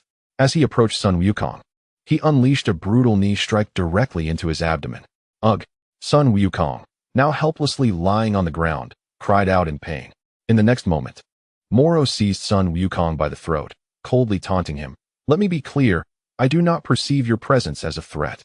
Yang Feng, lifting his head, witnessed this scene and struggled to stand, swaying unsteadily, relying solely on his willpower. "Damn you, old goat!" Yang Feng shouted, charging towards Moro with a clenched fist. "Trash!" Moro dismissed Yang Feng's desperate attempt without a glance, effortlessly swatting him aside. Yang Feng was sent crashing into the wall of a deep pit, the force of the blow rendering him unconscious. Vegeta grit his teeth, attempting to rise, but soon found his body under Moro's control, helplessly brought into the villain's grasp. Moro tightened his grip around Vegeta's neck, an ominous smile curling his lips, like a devil welcoming humanity's descent into depravity. "In fact, I welcome your arrival." Vegeta struggled to breathe, but his body was restrained, leaving him unable to fight back. "For this means I can become even stronger." With this declaration, Moro raised an eerie grin. As he activated his skills, his magical energy began to surge. Moro approached, absorbing the energy from both Vegeta and Sun Wukong, discarding their battered bodies like refuse. In his hands, two small orbs of light formed, which he promptly consumed. At this moment, The two fallen warriors lay unconscious. Their fates uncertain. Oh. Moro's body radiated energy, and amidst his astonishment, he felt a tremendous transformation within himself. His muscles grew powerful, his abs hardened. And even his goat-like beard had thinned significantly. He seemed to have reverted to his prime. He marveled at the incredulity of regaining such vitality solely through the power of two individuals. How magnificent! Moro reveled in the experience, akin to the pleasure derived from opium. Mr. Molo, your prowess is truly remarkable. After witnessing the battle, Karamboli had already scurried to Molo's rear. Overwhelmed by the imposing figure of Molo, he broke into a cold sweat and instinctively began to flatter. I knew Mr. Molo would emerge victorious. Hearing this, Molo slowly turned his head, regarding him with an indifferent gaze. I was not attempting to flee. I merely wished to seize the opportunity to gather the Dragon Balls, Karamboli stammered, nearly losing his wits. You must understand that attempting to deceive me is utterly futile, Molo observed coldly, his eyes fixed on Karamboli. Having lived for 10 million years, he had encountered countless scenes and individuals. To put it bluntly, he had extinguished more lives than he had met faces. How could he be oblivious to such an aura? Indeed. Karamboli conceded, disheartened. It was evident that no amount of deception would bear fruit. So, how do we gather the Dragon Balls? Molo continued to regard him with an unyielding stare. Should Karamboli dare to lie again, he would ensure his swift descent into oblivion. Molo's authority was not to be trifled with. Were it not for Karamboli's potential usefulness, he would not tolerate such audacity. Under the weight of Molo's piercing gaze, Karamboli hastily pressed a button on his helmet, activating the detector affixed to his left eye. This device would aid in locating their village, where each settlement housed a Dragon Ball. Once the village's position was confirmed, acquiring the Dragon Balls would be a straightforward endeavor. Molo's expression was one of skepticism, instilling a sense of dread in Karamboli. Shortly thereafter, Molo seemed to sense something and turned to glance into the distance. The nearby Namekians had begun to disperse. Have they been missing for a week? Mr. Molo, do you not require the detector? Karamboli's anxiety intensified. Indeed, Molo's might was beyond his comprehension. Could he truly attain a wish by aligning himself with such a formidable being? Are there other gathering locations? Or do you mean the village? Molo continued to perceive, once more casting his gaze behind him. It is likely. Karamboli promptly responded, diligently operating his detector.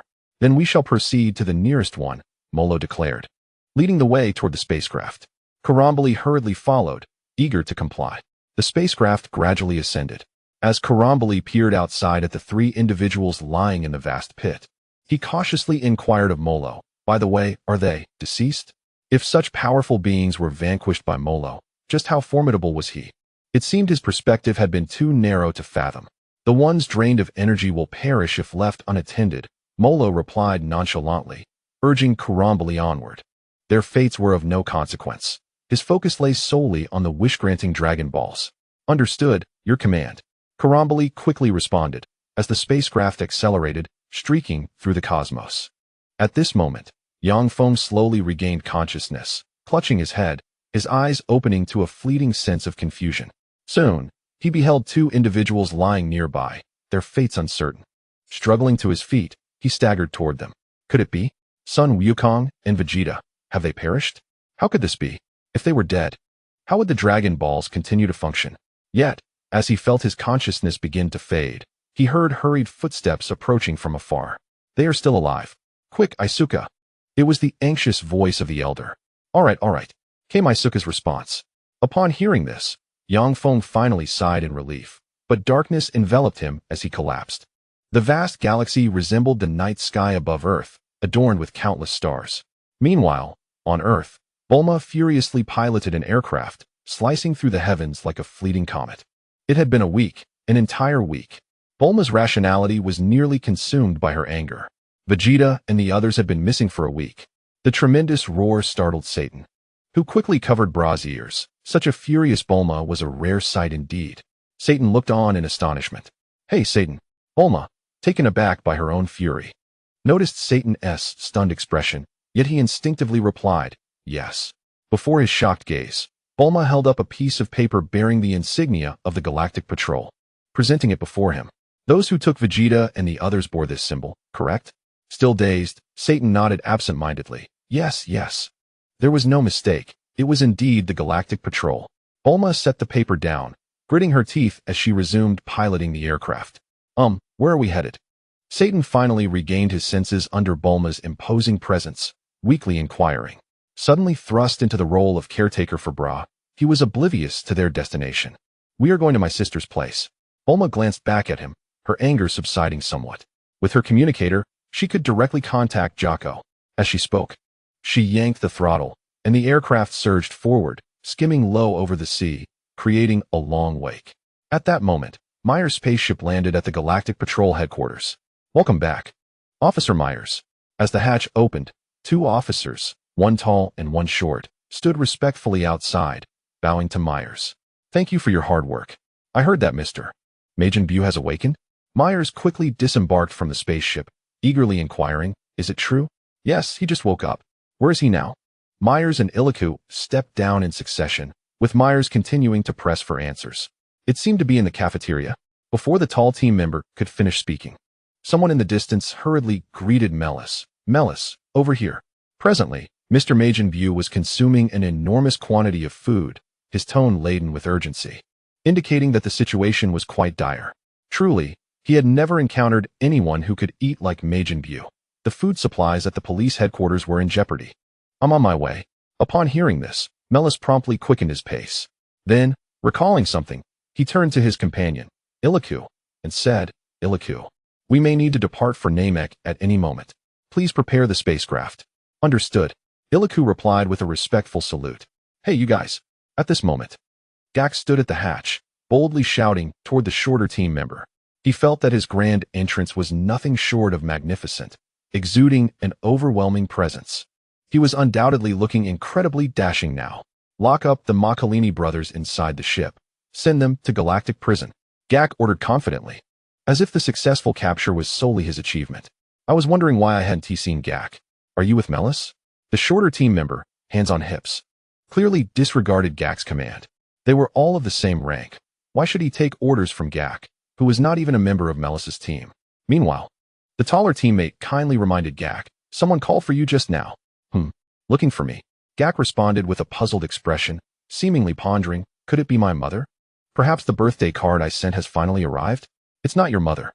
The tall teammate glanced at the document and remarked, it appears to be a woman named Taze from Earth. Taze? Gak exclaimed in surprise, what does she want with me? Is she writing a novel about me? Or is there a new adventure on the horizon? At that moment, Bulma, holding the communicator Gak had used to contact Taze, shouted, did you ask them to join the Galactic Police Force? Upon hearing that familiar yet fierce voice, Gak jolted. Yes, why? Bulma's anger flared once more. You take people away without a word. Look at how Vegeta has been missing for a week. I'm about to lose my mind. Curse that scion. All he knows how to do is fight. Has he gotten himself killed again? Chapter 57, 3 days in a coma. That was the decision of Lord Galactic King. No one can oppose it. So are they both alright? Gak's voice grew weaker. I wonder how things are going on Namek with their battle against Moro. I hope they're fine. They are incredibly strong.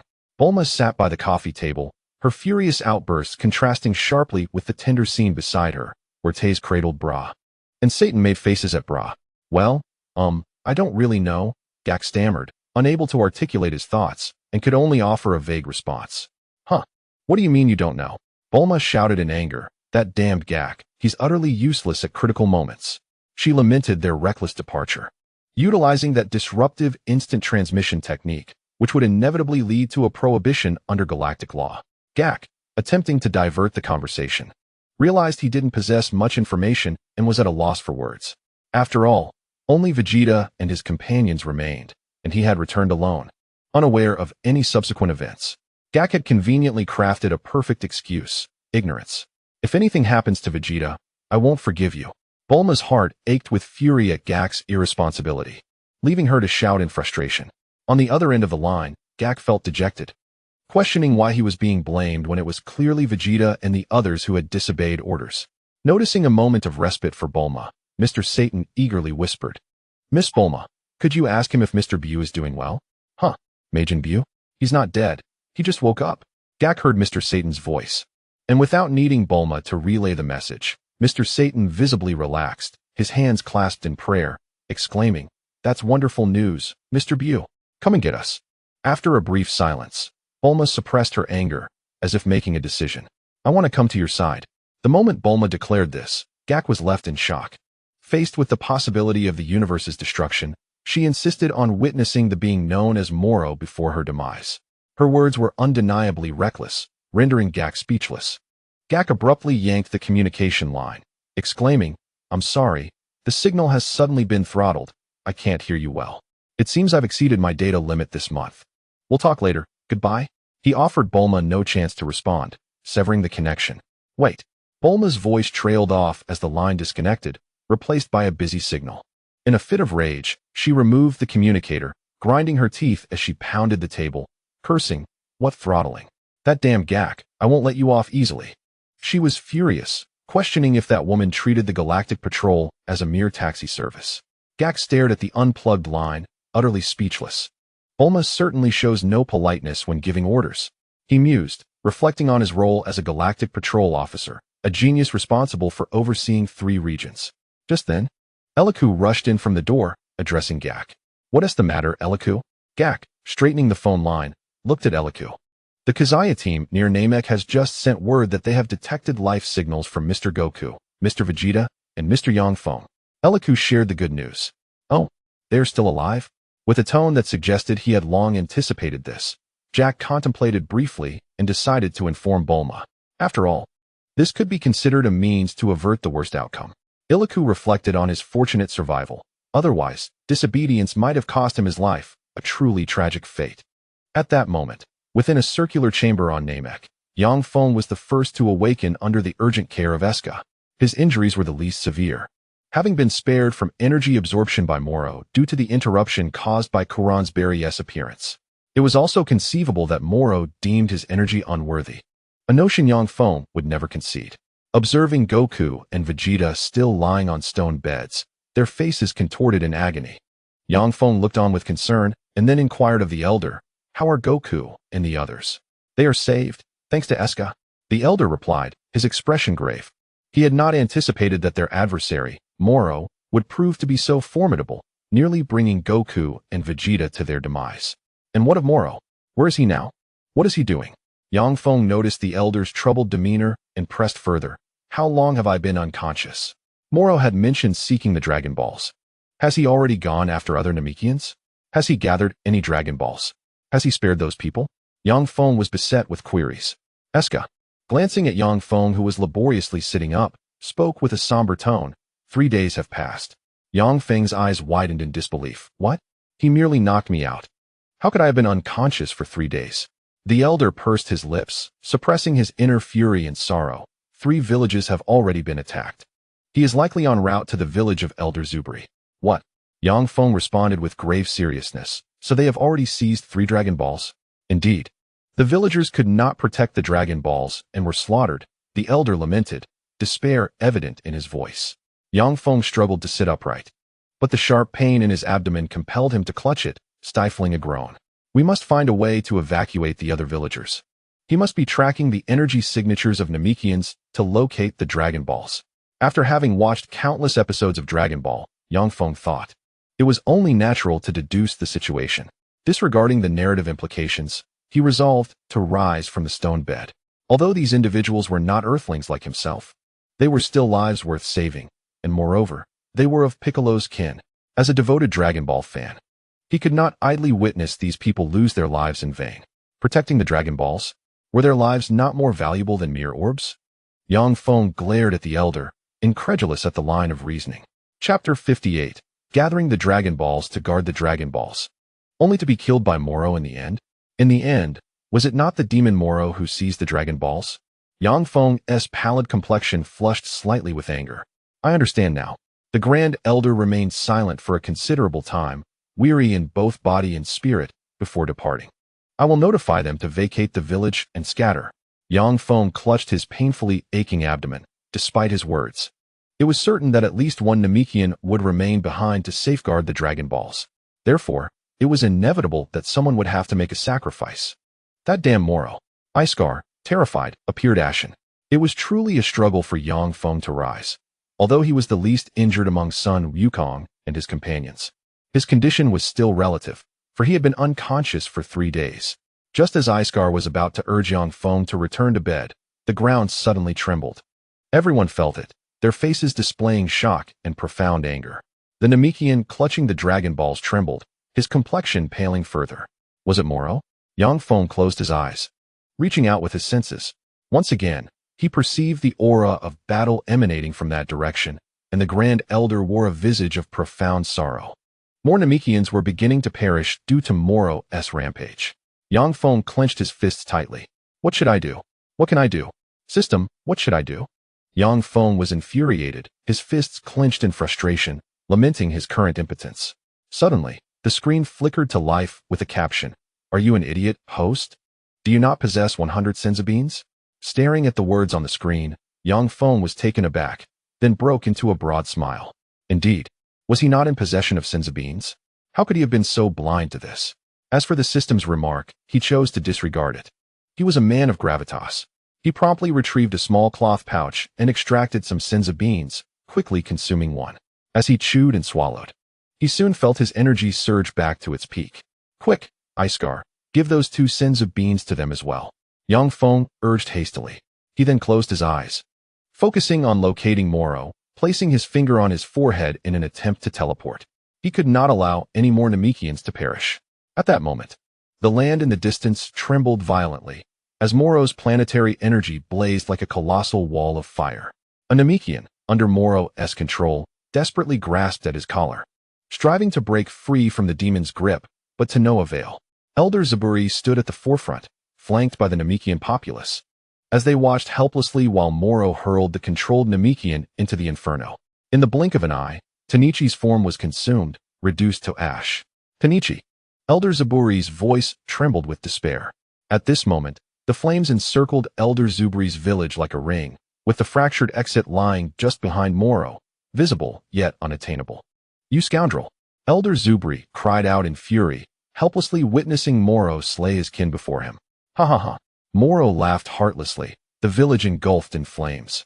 Leaving no hope of escape. Hand over the Dragon Balls. Who would give them to you? Shouted the Namekian standing beside Elder Zubri in indignation. This vile demon, who had just slaughtered his brethren, now demanded their Dragon Balls. He could forget it. Without further ado, Moro merely flicked his fingers, and the Namekian who had spoken found himself ensnared, hurtling towards the wall of flames. Soon, yet another Namekian was devoured by the inferno. Elder Zubri's eyes widened in horror. Rendered speechless. The detestable Yang Feng, who had just teleported in search of Moro's energy, witnessed this scene and gritted his teeth in rage. Regardless, you are all doomed, Moro declared, hands on his hips, observing nonchalantly like a demon from hell. Resistance was futile. You fiend! Elder Zubri spat, seething with anger. In a fit of rage, Yang Feng transformed into his super blue scion form and launched a fierce punch at Moro. Moro merely chuckled coldly, evading the blow with ease. It seems the last encounter was insufficient, he retorted with a scoff. Meanwhile, Eska held 2 senzu beans, feeding them to Goku and Vegeta. After a brief moment, Goku stirred back to consciousness. I'm sorry, you must have exhausted your strength too, Eska said, watching over them. Goku, struggling to rise, expressed his gratitude. I'm fine. Eska feigned ease, offering a smile. Although I may not possess Dandy's prowess, I do have healing abilities. I may not fully restore you, but I can at least expedite your recovery. He then moved to Vegeta's bedside, administering a senzu bean while sincerely thanking him. You saved me, and I wish to assist you in return. At that moment, Vegeta swallowed the senzu bean and suddenly opened his eyes, sitting up abruptly, startling Eska nearby. Ugh! Vegeta exclaimed, bewildered by his restored condition. Wait, you shouldn't get up. Eska, unaware of the senzu bean's effects, anxiously protested. Who are you? Vegeta asked, regarding the small figure before him with confusion. I'm Eska. Thank you for saving me back then. Eska reiterated his gratitude. Hey, Vegeta, it seems we've been saved. Goku beamed at Vegeta, then turned to survey the surroundings, noticing Yang Feng was missing. Where's Yang Feng? Vegeta, still looking at Eska, inquired. How long have I been asleep? The elder looked at Sun Wukong and initially responded to his inquiry, stating that Mr. Yang Feng had gone in search of Moro. He then turned his gaze towards Vegeta, remarking that they had slept for a full 3 days. Vegeta, astonished, stared at the elder, who fell silent, bowing his head in contemplation as he sensed the situation with Elder Zubri. At that moment, both Vegeta and Sun Wukong endeavored to perceive Moro's aura alongside the Elder. That scoundrel, his power has grown even stronger than when we last battled. Vegeta felt Moro's energy, his expression marred by fury. It seems he has absorbed the energy of the entire planet along with ours. Sun Wukong's countenance was equally grim. How perplexing. Yang Feng's aura has also returned to its peak. What could this mean? Vegeta's face contorted with anger, followed by a look of confusion. Chapter 59, Yang Feng vs. Moro. Mr. Yang Feng provided me with 2 beans, instructing me to feed them to you. He mentioned he was heading towards Moro's location. It is entirely my fault for lacking the necessary power. I am deeply remorseful, Eska lamented. Nonsense. Without you, we would have perished long ago. Sun Wukong hastily reassured him. If that is the case, do Zubri and the others still hold any hope? The Namekian, clutching the Dragon Ball, shut his eyes, unwilling to further sense the situation. His words tinged with profound terror. Should hope be extinguished once more, this would signify the 4th Dragon Ball. But how did they manage to locate the Dragon Balls? Sun Wukong seemed to mutter to himself. Are they searching for the village? Vegeta glanced at Sun Wukong quizzically, wondering if he had forgotten the events involving Frieza. Sun Wukong appeared puzzled. They are indeed seeking the village of the Namekians, launching a direct assault, just as Frieza did back then. Vegeta spoke somewhat nervously, a hint of embarrassment evident in his tone. Is that so? Can Moro track energy signatures? Sun Wukong looked at Vegeta in astonishment. Eska and the others regarded them with equal bewilderment, seemingly unable to comprehend their discussion. However, since he is not directly searching for the Dragon Balls, Sun Wukong glanced at the Dragon Ball cradled in the Namekian's arms and continued, at the very least, there is one here, as long as this location remains undisclosed. It should be safe. The Elder offered no response, clearly disapproving of this notion. Are we to allow other Namekians to live in constant fear? The Dragon Balls symbolize their existence. Must they spend their lives in hiding? That would indeed be the most prudent course of action. Vegeta nodded, acknowledging that this plan would indeed be less burdensome. Furthermore, we must inform the surviving individuals to distance themselves from the village and disperse. Sun Wukong glanced at the Elder, realizing that remaining passive would only lead to their demise. Mr. Yang Feng has already conveyed this message. I have informed them. The Elder remained despondent, pondering why their pursuit of peace had become so arduous. We should also join the fight, Sun Wukong stated solemnly, gazing at Vegeta. TCH, Vegeta's expression was one of reluctance, his heart brimming with indignation. Unexpectedly, not only was I rescued by that rascal Yang Feng, but now even the role of the noble hero has been usurped. The Grand Elder's face had taken on an expression of utmost seriousness, indicating that there was still hope. We were not entirely powerless after enduring these 3 days. Vegeta wore a puzzled expression. Could it be that the Namekians still had some hidden strategies? Is there a battle plan? Goku inquired, his curiosity directed towards the Grand Elder. Assimilation? Vegeta quickly surmised. Is it akin to the fusion between Shun and Piccolo? Goku's interest peaked at the mention of those 2 words. The Namekians, skilled in combat, were tirelessly engaging in assimilation, aiming for the village of Zubri. The Grand Elder's demeanor remained grave.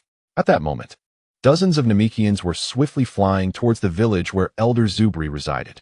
Each bore a serious expression. As they soared, pairs began to merge, ultimately resulting in a solitary warrior speeding through the air, and this process repeated itself. Dozens of Namekians were merging into a single fighter to vanquish evil. The Grand Elder declared solemnly, thus far, this is how the Namekians have safeguarded their race. Meanwhile, across from Moro, Elder Zubri appeared at a loss for words. Yang Feng's arrival interrupted the enmity between the two. Moro, it has been 3 days, and you have grown significantly stronger. Yang Feng, having missed his strike, swiftly retreated, adopting a combat stance, his words laced with mockery. You wretched cur, you actually recovered?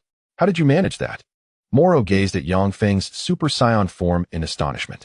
That's a secret. Why would I reveal it so easily? Yang Feng retorted cheekily. Do you intend to stop me? How long can your golden hair endure? In response to Moro's inquiry, Yang Feng merely smiled, with the remaining 97 cents of beans. I should be able to outlast you. All glory lies hidden. Your time to wreak havoc is running short. Suddenly, Elder Zubri uttered words that left both Moro and Yang Feng bewildered. What? Moro exclaimed, incredulity etched on his face.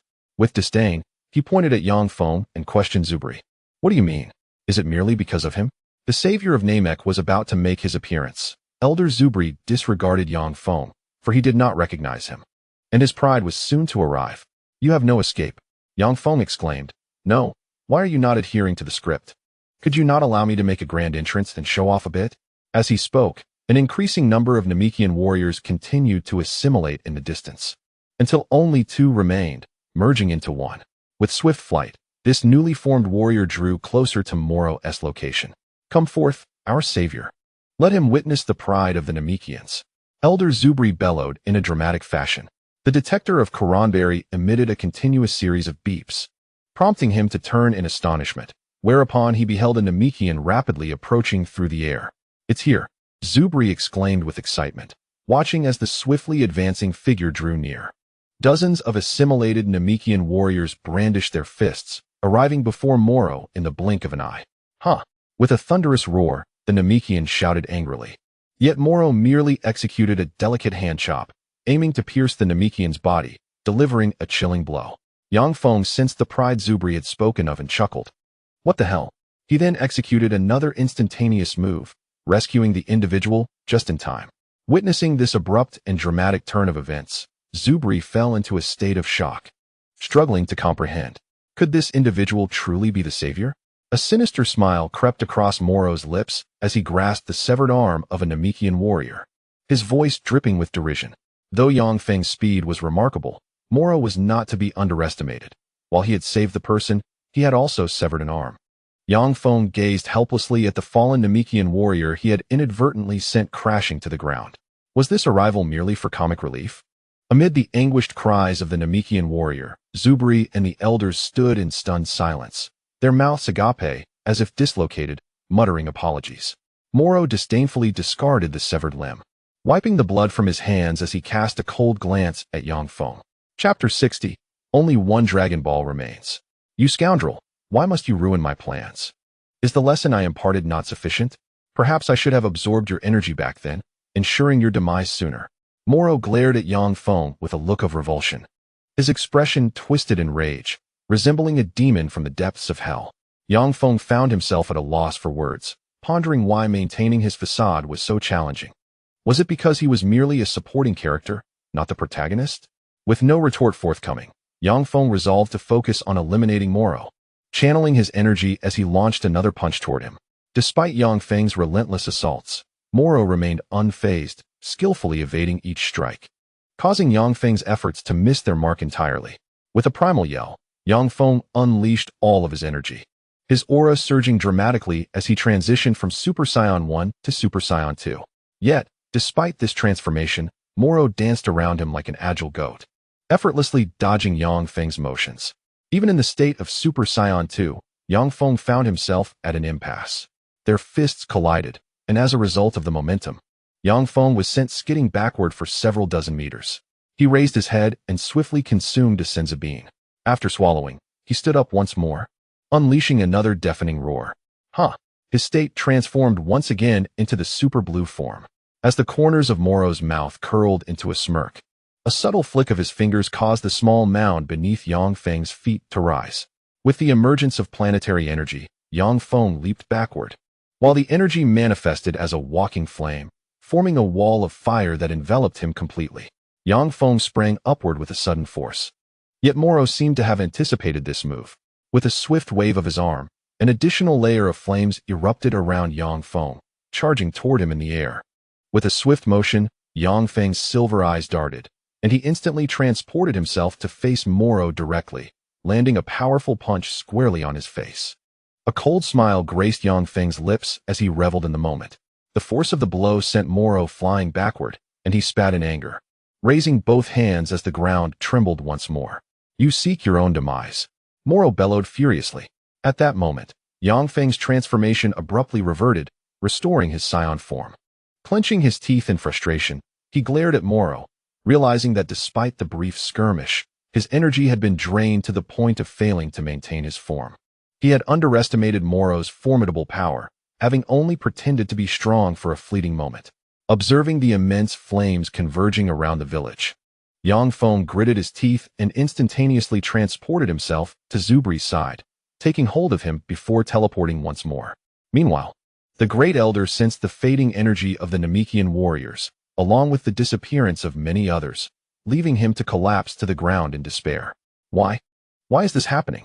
He cried out in desperation, realizing that even the strongest Namekian could not overcome Moro. That was close. Yang Feng exclaimed as he and Zubri appeared before the Great Elder. Elder! Zubri stared in bewilderment at the sudden change of scenery, utterly perplexed. Zubri, you're still alive? The Great Elder looked up to see Zubri, his expression momentarily frozen in disbelief. Yang Feng, what has transpired? Sun Wukong inquired, observing Yang Feng's weakened state.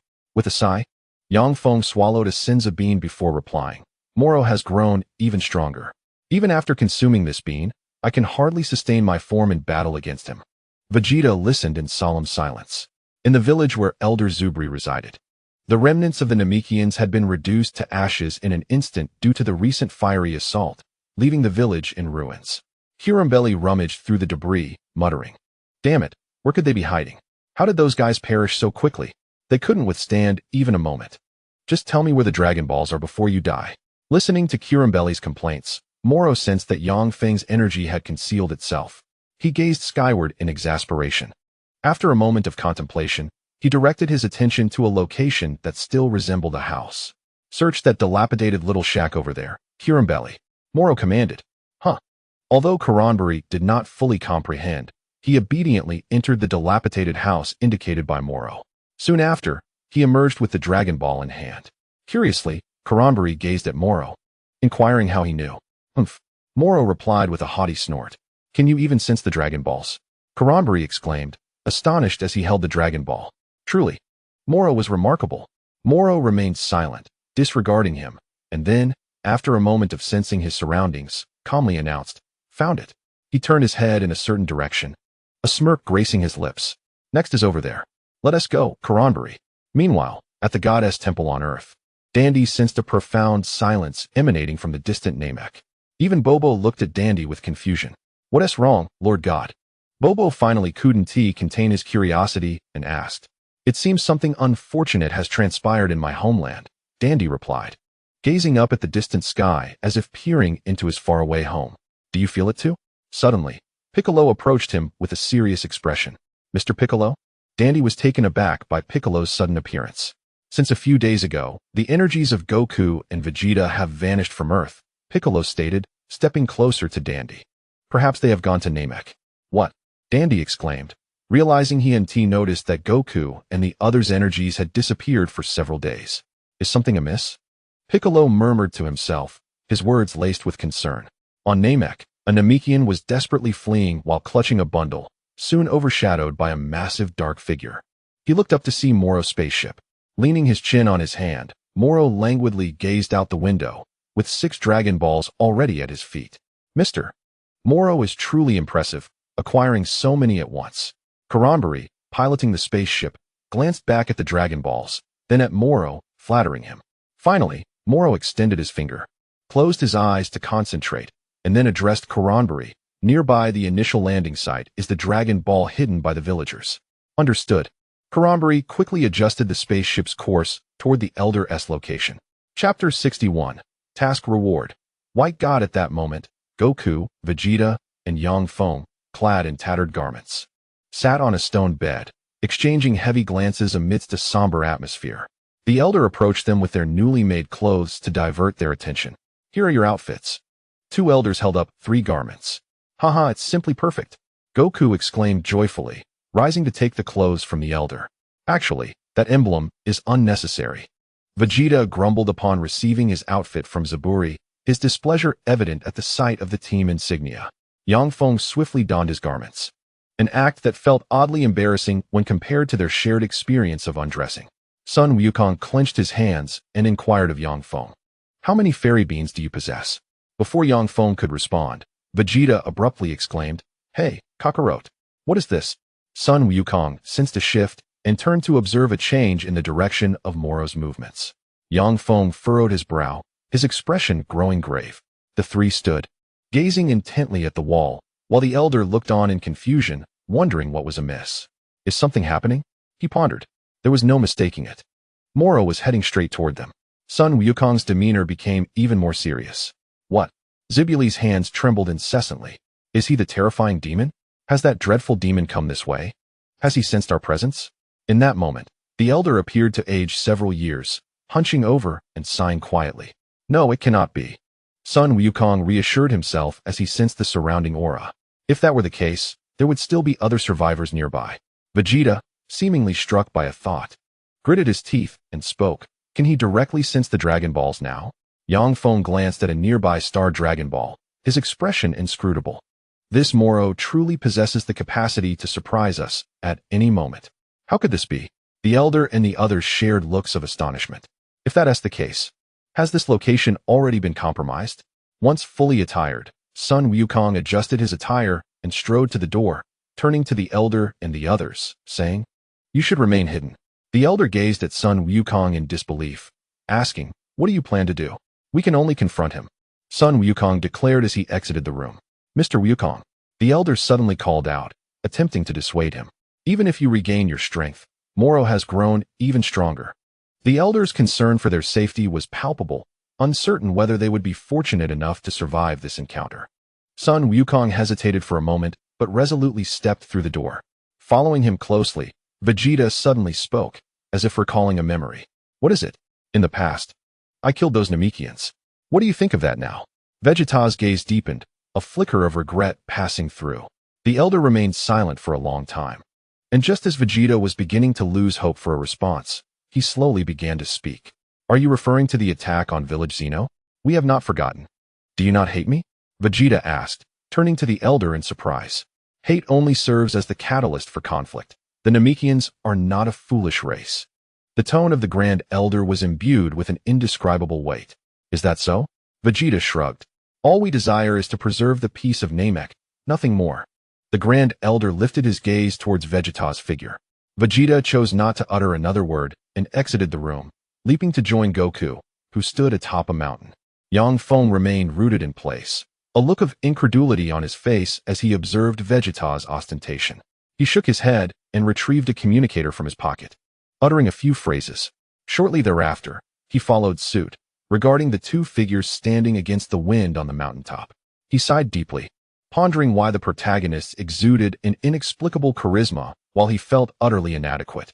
"Is there no task available for me?" Yang Feng thought it must be that his current skills were insufficient. The task appeared, "Defeat Moro." Upon seeing the text on the screen, Yang Feng resolved to turn a blind eye to this mission. Just as he contemplated leaping to the mountaintop, the text began to change. Task reward, White God form. Yang Feng's eyes widened in disbelief. He nearly stumbled at the prospect. No way, could it be true? Had he truly read it correctly? Defeating Moro is perhaps a far-fetched expectation. Yang Feng shook his head, realizing that even the most alluring rewards were futile if the tasks remained unfulfilled. Kakarot, if you survive, remember to restore this planet to its former state. Vegeta's gaze remained fixed ahead. This planet, Prince Vegeta, owed far too much to it. First, the harm inflicted by Frieza's army, and now the arrival of Moro brought by them. He yearned to find Frieza and exact his vengeance. Oh, okay. Goku found Vegeta's tone peculiar, sensing an odd feeling as if they were preparing for a grim fate. However, given the current circumstances, it would be a miracle if either of them survived. Vegeta sighed contemplatively. "Hey, you two, enough of this. The way you're speaking sounds like you're exchanging last words. I've got dozens of sins of beans in my possession." Yang Feng could no longer tolerate their pretentiousness. "What? Why didn't you say so earlier?" Vegeta snapped, turning sharply to Yang Feng, realizing that his earlier heartfelt sentiments had been dismissed as a joke in Yang Feng's eyes. "Well, you didn't, he asked." Yang Feng awkwardly rubbed his face. "Besides, wasn't it the sins of beans in his hand that would save them?" Vegeta acted as if he were oblivious. Goku, donning a serious expression, gazed into the distant sky. "Then let us engage in battle once more. Even if the outcome mirrors the last confrontation, we must fight with all our might." Meanwhile, Moro's spaceship was hurtling rapidly toward Goku. Sitting aboard the spaceship, Moro felt a sudden awareness, detecting the presence of Sun Wukong and Yang Feng, which left him utterly astonished. To think they were still alive. It It was unexpected, after all. The appearance of Yang Feng was one thing. He had not been drained of energy by Moro, but the fact that Sun Wukong and Vegeta had secretly concealed themselves to recuperate was a sign of cowardice unbefitting the Galactic Patrol. Karamberry turned to Moro, confusion etched upon her face. What was he talking about? As a female Dragon Ball enthusiast, I admit my understanding of certain aspects may not match that of the males, but personal preferences regarding enjoyment are just that, personal. However, receiving a 1-star rating merely minutes into the story is intolerable, and the more I ponder it, the more agitated I become. Perhaps my perspective is too narrow. Chapter 62. The arrival of Bu. Karamberry swiftly regained her composure. Ah, you mean Vegeta and the others? Indeed, they were still alive. This revelation was somewhat surprising. Yet it fell within the realm of expectation. Those scions were truly troublesome. Karamberry found herself reminiscing about her time in Frisia's army, recalling certain events involving Vegeta. Allowing them to continue lingering was quite bothersome. Leaning back in her chair, Moro contemplated and resolved to eliminate them once and for all. They had discovered our presence. Vegeta gazed into the distant sky, his expression thoughtful. Indeed, Sun Wukong's voice drifted away with the wind. The strong breeze tousled their hair and rustled their garments. Just as Sun Wukong finished speaking, a dark speck appeared high above. All right, he has arrived. In the next moment, both warriors erupted with energy, exchanging knowing smiles before launching themselves skyward, propelling towards Moro's spaceship. Yang Feng, observing the scene, couldn't help but voice his thoughts on the oddly charged atmosphere. Hey, don't leave me behind. He quickly realized he had been abandoned, fuming in frustration. Surely, they hadn't forgotten that the Senza beans were still in his possession? They're coming. Karamberry exclaimed, her eyes widening as she beheld the trio speeding towards them. Moro's lips curled into a smile, sensing that a life-or-death battle was imminent. Suddenly, a spaceship appeared between Moro's vessel and the approaching trio, obstructing the impending confrontation. Moro and Karamberry exchanged bewildered glances. Who was this intruder? Yang Feng, however, smirked, surprised by the timely arrival of Mels.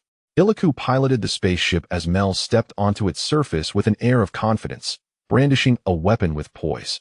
Galactic Patrol? Karamberry gasped, astonished by the unexpected appearance of the true Galactic Patrol. Mels, Vegeta, and Sun Wukong also looked on in disbelief. Without hesitation, Mels, his expression grave, aimed directly at Moro's spaceship. With a series of gunshots echoing against Moro's spaceship, Mels fired relentlessly.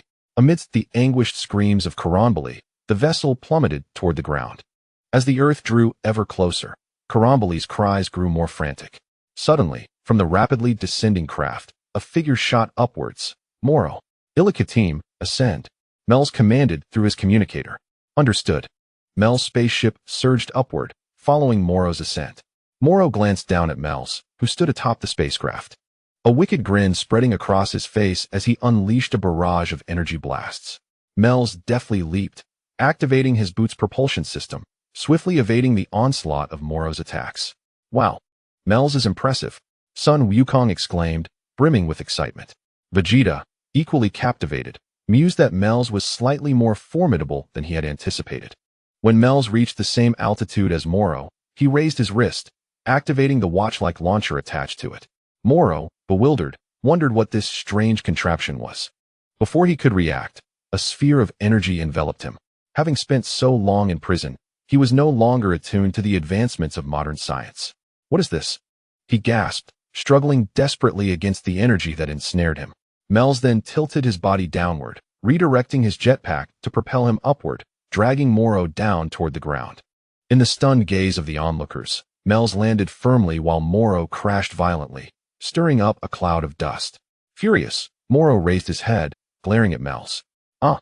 He roared, rising to his feet in a fit of rage, attempting to break free from the energy binding him.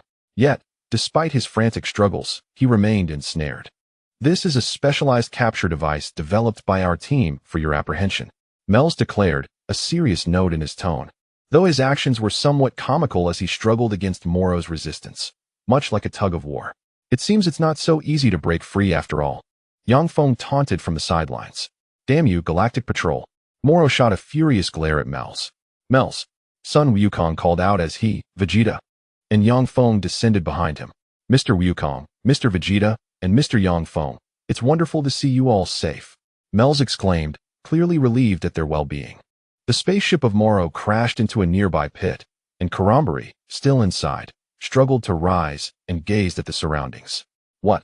Had he been captured? Sun Wukong observed Moro, ensnared like a fish caught in a net, and wondered if this was sufficient to restrain him. This approach could not hold him indefinitely. Clearly, Mel's was straining under the effort of keeping Moro subdued, his demeanor less serious than usual. It was merely a temporary limitation on Moro's movements. He then turned to the suspended spaceship, calling out with great effort, urging them to act quickly.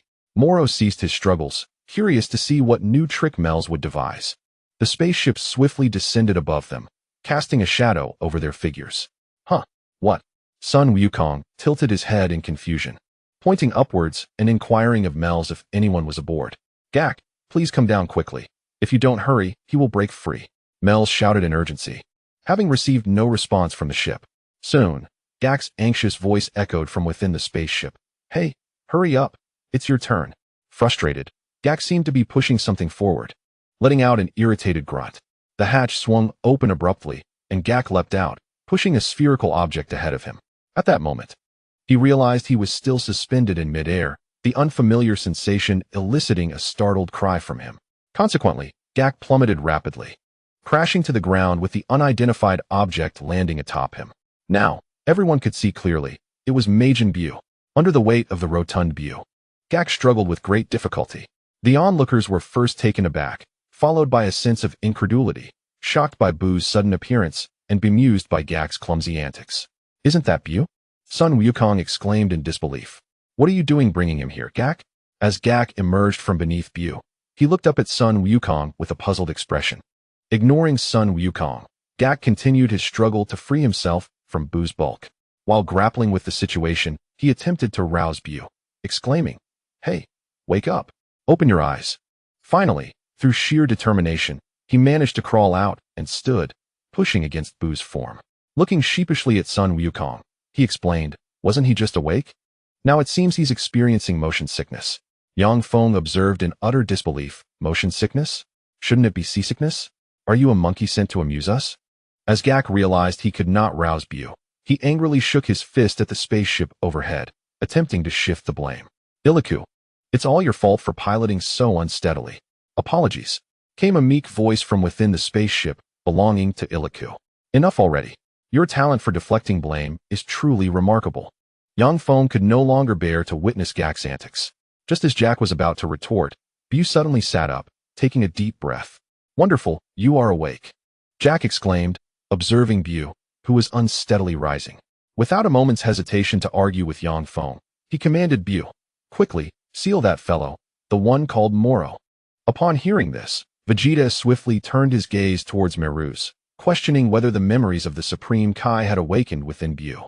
Jack, hands on his hips, beamed with pride and began to boast about the prowess of the Galactic Patrol. Indeed, our team is filled with exceptional talents, including spirit mediums, hypnotists, and aromatherapists, all holding galactic licenses. Awakening memories is but a trivial matter.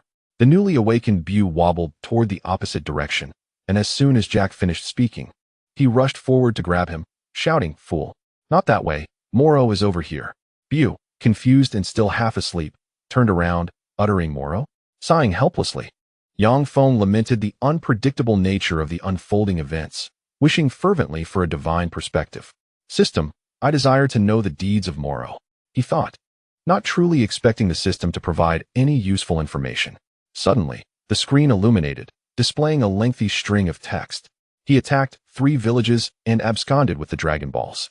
While collecting the last Dragon Ball, he was captured by the Galactic Patrol's Merus, where he encountered Majin Buu, who had awakened the memories of the Supreme Kai. Yang Feng stared in astonishment, nearly dislocating his jaw. You, he stammered in shock. Observing Meru struggling to pull a bag, Yang Feng noticed a serious-looking Moro inside. This scene stirred an inexplicable urge to weep within him. The unexpected joy was so sudden and overwhelming. Disregarding everything else, he meticulously began to review Moro's past exploits.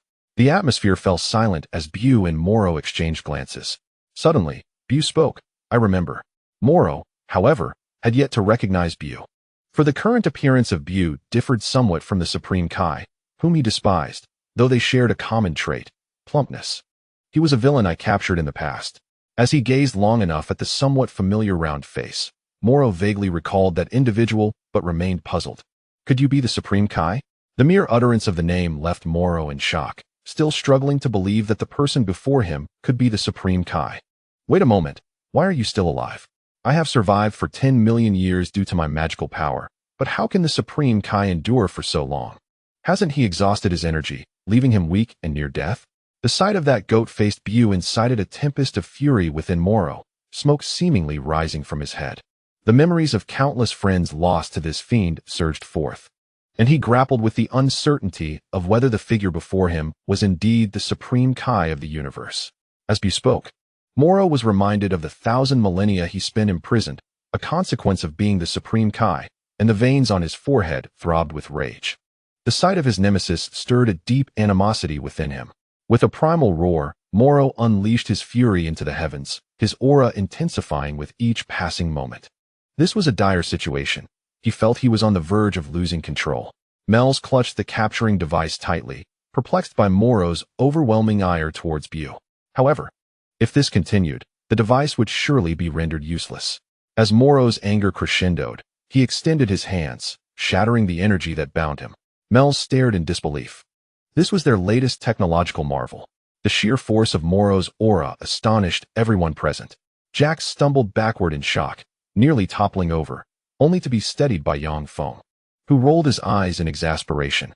The tremendous pressure from Moro's aura forced Mel's to step back several paces. With a visage twisted in fury, Moro glared at Buu, veins protruding on his forehead, vowing to never forget the hatred he harbored. In that moment, Buu mirrored Moro's rage, his own forehead pulsating with intensity as he glared defiantly back, declaring he would not forget the wrongs inflicted upon him and would never allow himself to be bullied again. With that declaration, Buu's power surged, sending tremors through the hearts of those present. Mel's was taken aback by the formidable energy radiating from Buu. The two adversaries faced each other, their auras clashing fiercely. Buu took a step back, extended his right hand into a fist, and leaped towards Moro with ferocity. Moro, seeing Buu hurtling toward him, raised his palm upward, conjuring a wall of flames before him. Yet, with determination, Buu charged through the flames, delivering a powerful punch to Moro's cheek, sending him reeling backwards. Had the flames proven ineffective against Buu? Goku's astonishment was palpable, as was Vegeta's surprise. Meanwhile, Feng, having absorbed the information provided by the system, wore a smug smile, reveling in the unfolding scene that mirrored the data he had studied. He could hardly contain himself, feeling an urge to confront Moro and vent his excitement. Chapter 64. The mighty Buu. Moro, gritting his teeth in frustration, steadied his stance as he transformed his hand into a blade, lunging at the approaching Buu with lethal intent. A smirk crossed his lips. But before he could bask in his anticipated triumph, Buu, despite the pain coursing through him, suddenly broke into a wide, triumphant grin. With a swift turn, Buu sent Moro flying, and the gaping wound in his abdomen miraculously restored itself to its original, plump form. As Moro was sent hurtling backward, he stared in astonishment, exclaiming, "What is this sorcery? Instantaneous recovery from injury?" In rapid succession, Buu unleashed a barrage of energy blasts towards Moro, who hastily crossed his arms in a defensive stance. The explosive sounds resonated, enveloping Moro in a cloud of smoke. Buu landed gracefully on the ground, observing the distant haze with an air of calm composure. Feng nodded inwardly, realizing that this was the essence of a charismatic presence. It was astonishing to behold Mr. Buu wield such power. The usually stoic Melis was left speechless. Thank goodness I didn't provoke him, Jack thought, watching Buu's fierce assault with trepidation. He quickly recalled his previous attitude towards Buu. Drenched in cold sweat, Buu smirked wickedly, resembling a brash little tyrant snatching candy from others. As the smoke dissipated, Moro hovered in midair, one hand raised high, gathering energy into a luminous sphere. The sphere swelled, continuously absorbing energy from the planet below. He was employing that technique again, reminiscent of the fallen Namekians, which filled Feng with rage. Moro grinned, then hurled the colossal energy sphere towards Buu. However, Buu showed no signs of fear. Instead, he appeared exhilarated. With a swift kick, he sent the incoming sphere soaring into the sky. Moro stood dumbfounded as his attack was effortlessly deflected, and in that moment, Bu had already spun around to appear behind him. With a thunderous strike, Bu slammed down on Moro, delivering a blow that sent him crashing into the ground, creating a massive crater. "Incredible, Bu!" shouted Sun Wukong, cheering for him. Vegeta, ever perceptive, noticed something unusual and turned to Sun Wukong, asking, "Did you notice, Kakarot?" Sun Wukong, puzzled, responded with a head full of question marks. Bu's stamina remains unyielded. Yang Feng observed the swirling smoke, unable to contain his thoughts. Vegeta shot a sidelong glance at Yang Feng, declaring, "Moro absorbing energy is futile against him." Indeed, Sun Wukong marveled at Bu's prowess, his admiration evident. "Remarkable, truly remarkable, Bu." Bu descended once more, regarding the now standing Moro in the crater, wiping the corner of his mouth and displaying a taunting grin. It was as if he were beckoning. "Come on, strike me if you dare." Moro, seething with rage yet wary from previous encounters, stood still and questioned, "When did you acquire such power?" With a booming shout, Bu slightly bowed his head, sending a beam of light hurtling towards Moro. With a sudden jolt, Moro swiftly evaded, glancing back at the charred spot where he once stood, unable to suppress a click of his tongue. Such a volatile reaction over a mere disagreement. After 10 million years, the temperament of the Grand Supreme Kai has certainly grown more irascible. Little did he realize, however, that Bu had already perched himself atop him. The immense weight, coupled with the impact, elicited a pained scream from Moro. With a boisterous laugh, Bu settled on Moro, unleashing a flurry of punches upon his face. The sound of flesh meeting flesh echoing through the air. The spectators watched in astonishment as Moro was mercilessly pummeled, clouds of debris swirling around him. Goku, brimming with excitement, shouted encouragement for Bu, while Meruz was equally taken aback by the sheer prowess on display. Seizing an opportunity, Moro smirked, his mouth widening as he conjured a wave of energy aimed directly at Bu's head. The force obliterated Bu's entire cranium, prompting a shrill scream from Jocko in disbelief. "Hey!" His head was blown away. Moro, wearing a confident grin, was about to gloat when he noticed Bu's hand twitch, pointing directly at him. In an astonishing twist, his finger transformed into his face, leaving Moro stunned as Bu's other fist came crashing down upon him. The blow sent Moro hurtling backwards, crashing into a mountainside to dissipate the force. Bu's head re-emerged from his neck, leaving Moro utterly speechless. With a disdainful expression, Bu looked down at the disheveled Moro lying amidst the rubble, dripping with mockery. The contempt in Bu's tone nearly drove Moro to gnash his teeth in frustration. "What kind of chaotic fighting style is this?" Jocko voiced his discontent with Bu's erratic approach. In the midst of the chaos, Yang Feng chuckled, feeling rather pleased with the unfolding events. It was akin to a scholar encountering a soldier, and Bu was undoubtedly the warrior. He kindly refrained from rebuffing Jocko, opting instead to explain. Goku, uncertain whether he should voice his thoughts, eventually turned to Vegeta, asking, "What does it mean when a scholar meets a soldier?" Vegeta, unimpressed, declared his disinterest in conversing with fools. With a swift flying kick, Bu elongated his leg, striking Moro squarely in the abdomen, causing Moro to arch and be sent flying. Despite not having witnessed Bu in action for some time, I sensed that he seemed even more formidable than before, even if Moro's magic proved ineffective. Noting Vegeta's silence, Goku remained undeterred, sharing his insights on the battle.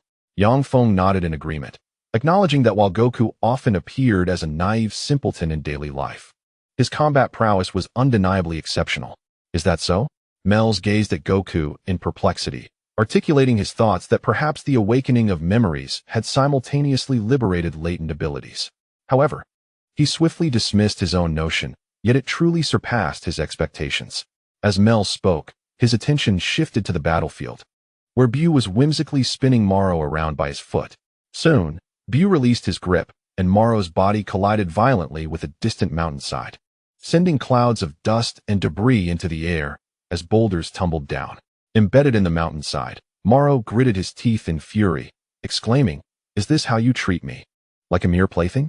Chapter 65. The emergence of Purunga. If my magic could fully recover, if I could consume the entire planet. Moro's forehead throbbed with veins, his rage palpable. He suddenly spread his arms wide and roared defiantly at the heavens. "How could my power possibly be inferior to yours?" He was unwilling to accept defeat. Were it not for his diminished state, He would never endure such humiliation. His aura surged explosively, the intense energy obliterating the mountainside behind him, reducing it to dust and raising a thick cloud of smoke. Huh? Bu scoffed derisively, one hand on his hip, pointing at Moro with contempt. You are just a weakling now, making excuses looks pitiful. Moro, rendered speechless, struggled to contain his anger, unsure how to express his frustration. Before long, Bu interlaced his fingers and clenched his fists, then abruptly transformed, sprouting 6 arms.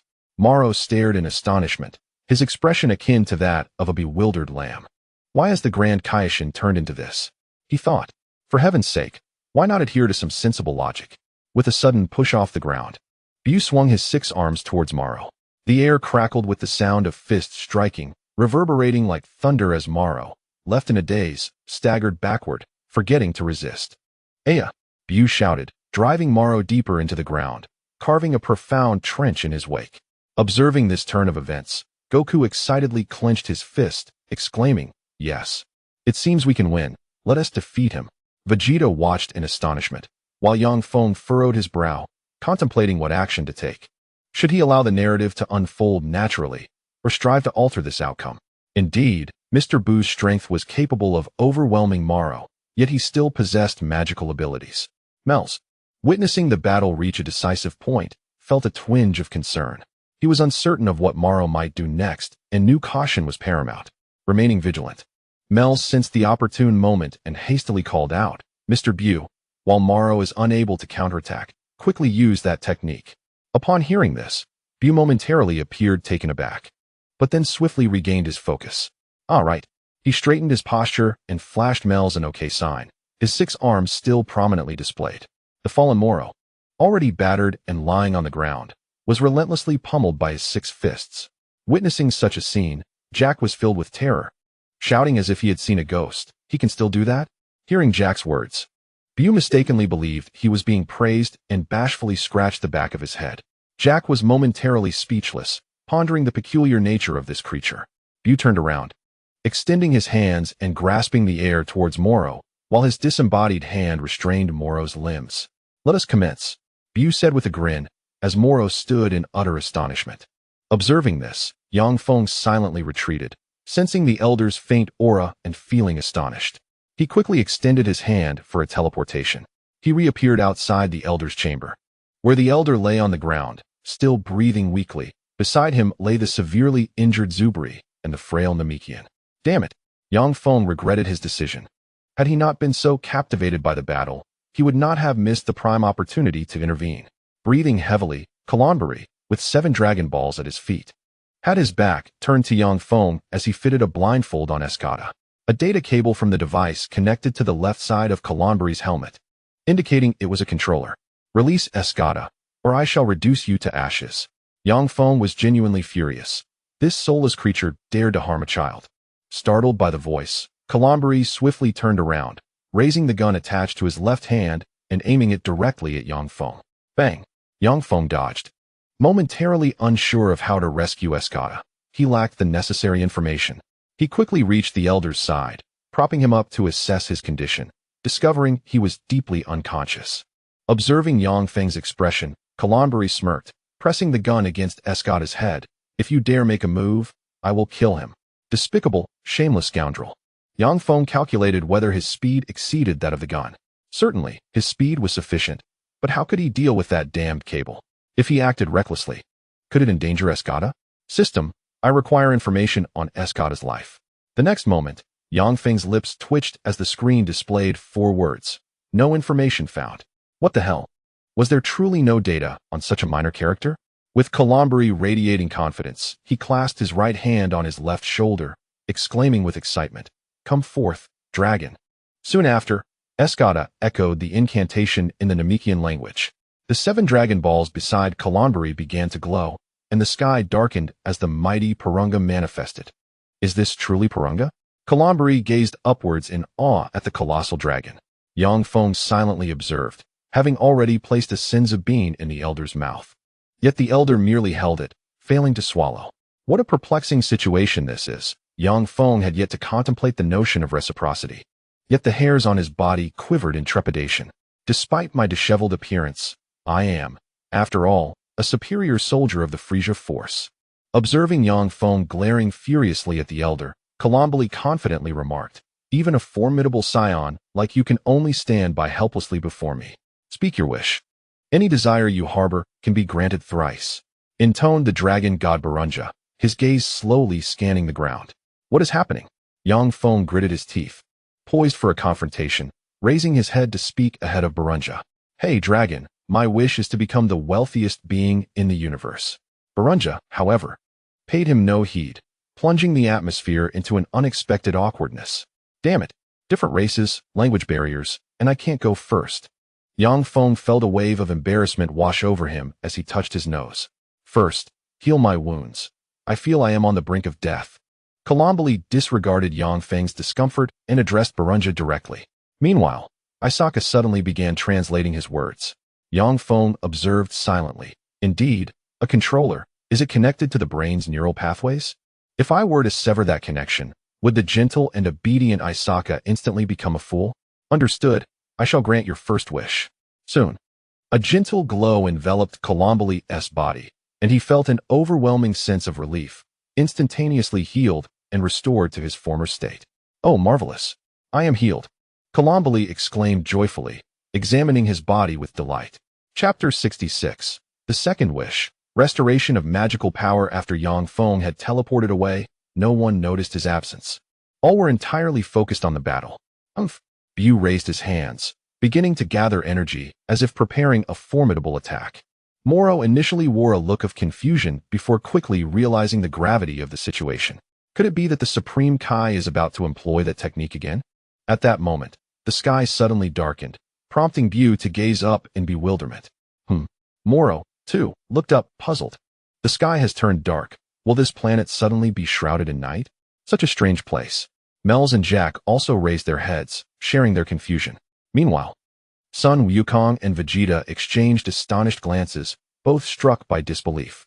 Vegeta, unable to fathom the sight, stared at Sun Wukong with incredulity, his tone laced with doubt.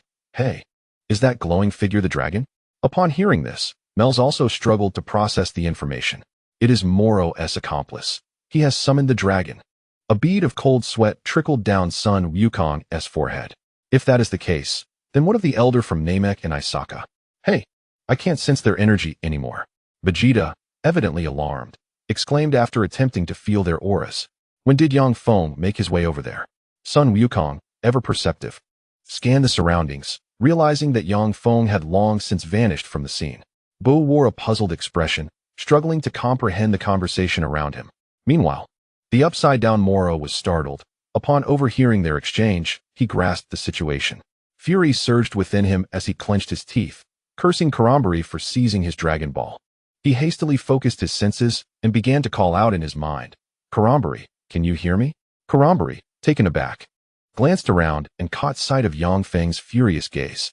He silently attempted to respond. Mr. Moro, listen carefully, quickly make a wish to restore my magic to its peak. Moro's voice dripped with 3 parts anger and 7 parts command. Upon hearing this, Karambari bowed his head in immediate silence, reluctant to comply. What is the holdup? Hurry up, Moro urged. Let us not forget there's a Galactic Patrolman with you. Everyone here is aware you're making a wish to the dragon. If you dawdle, you might end up with no wish at all. But I still have a desire to escape to the border planet, Karambari muttered, his expression tinged with reluctance.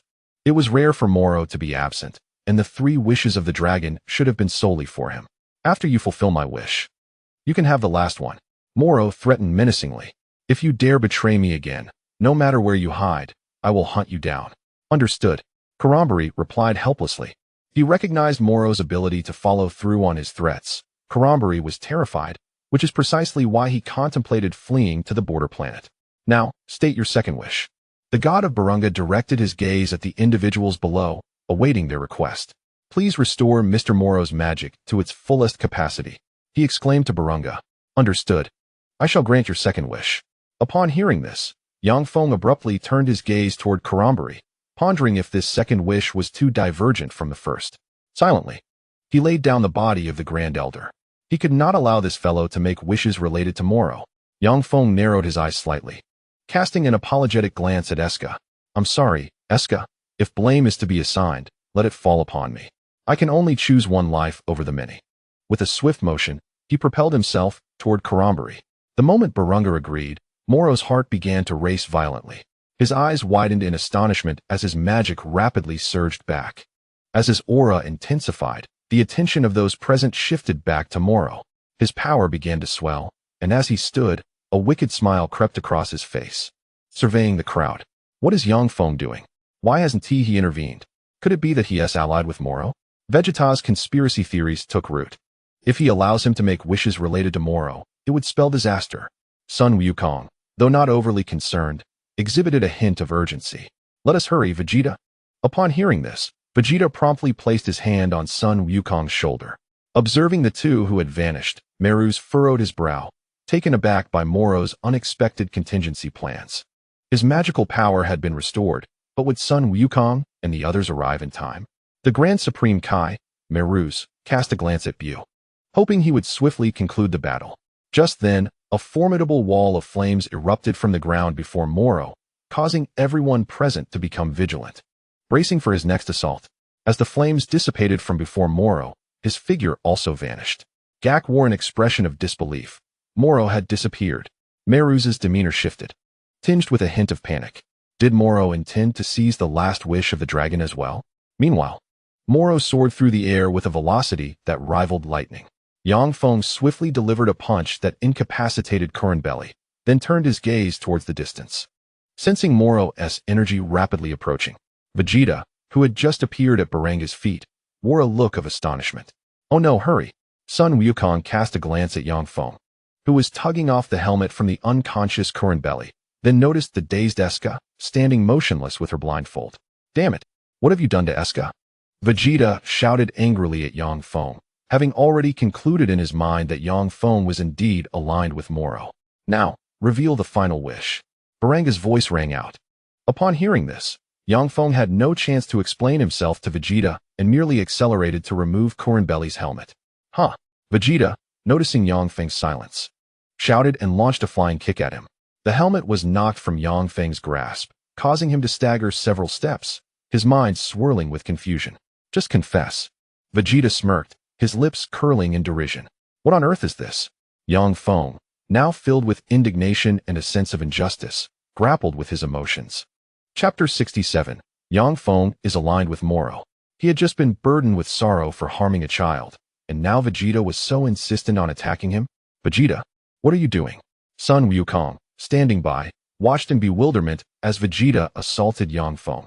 Heh, Vegeta sneered, dashing towards Feng with rapidity, landing blow after blow. What is this all about? Feng hurriedly defended himself, utterly perplexed by Vegeta's sudden aggression.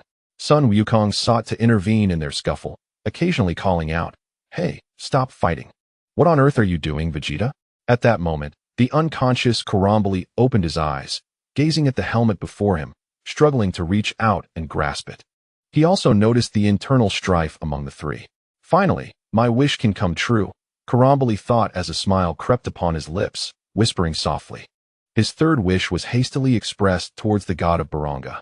Send me to the Frisia army and the Galactic Patrol, to the borders where even Mr. Moro cannot find me.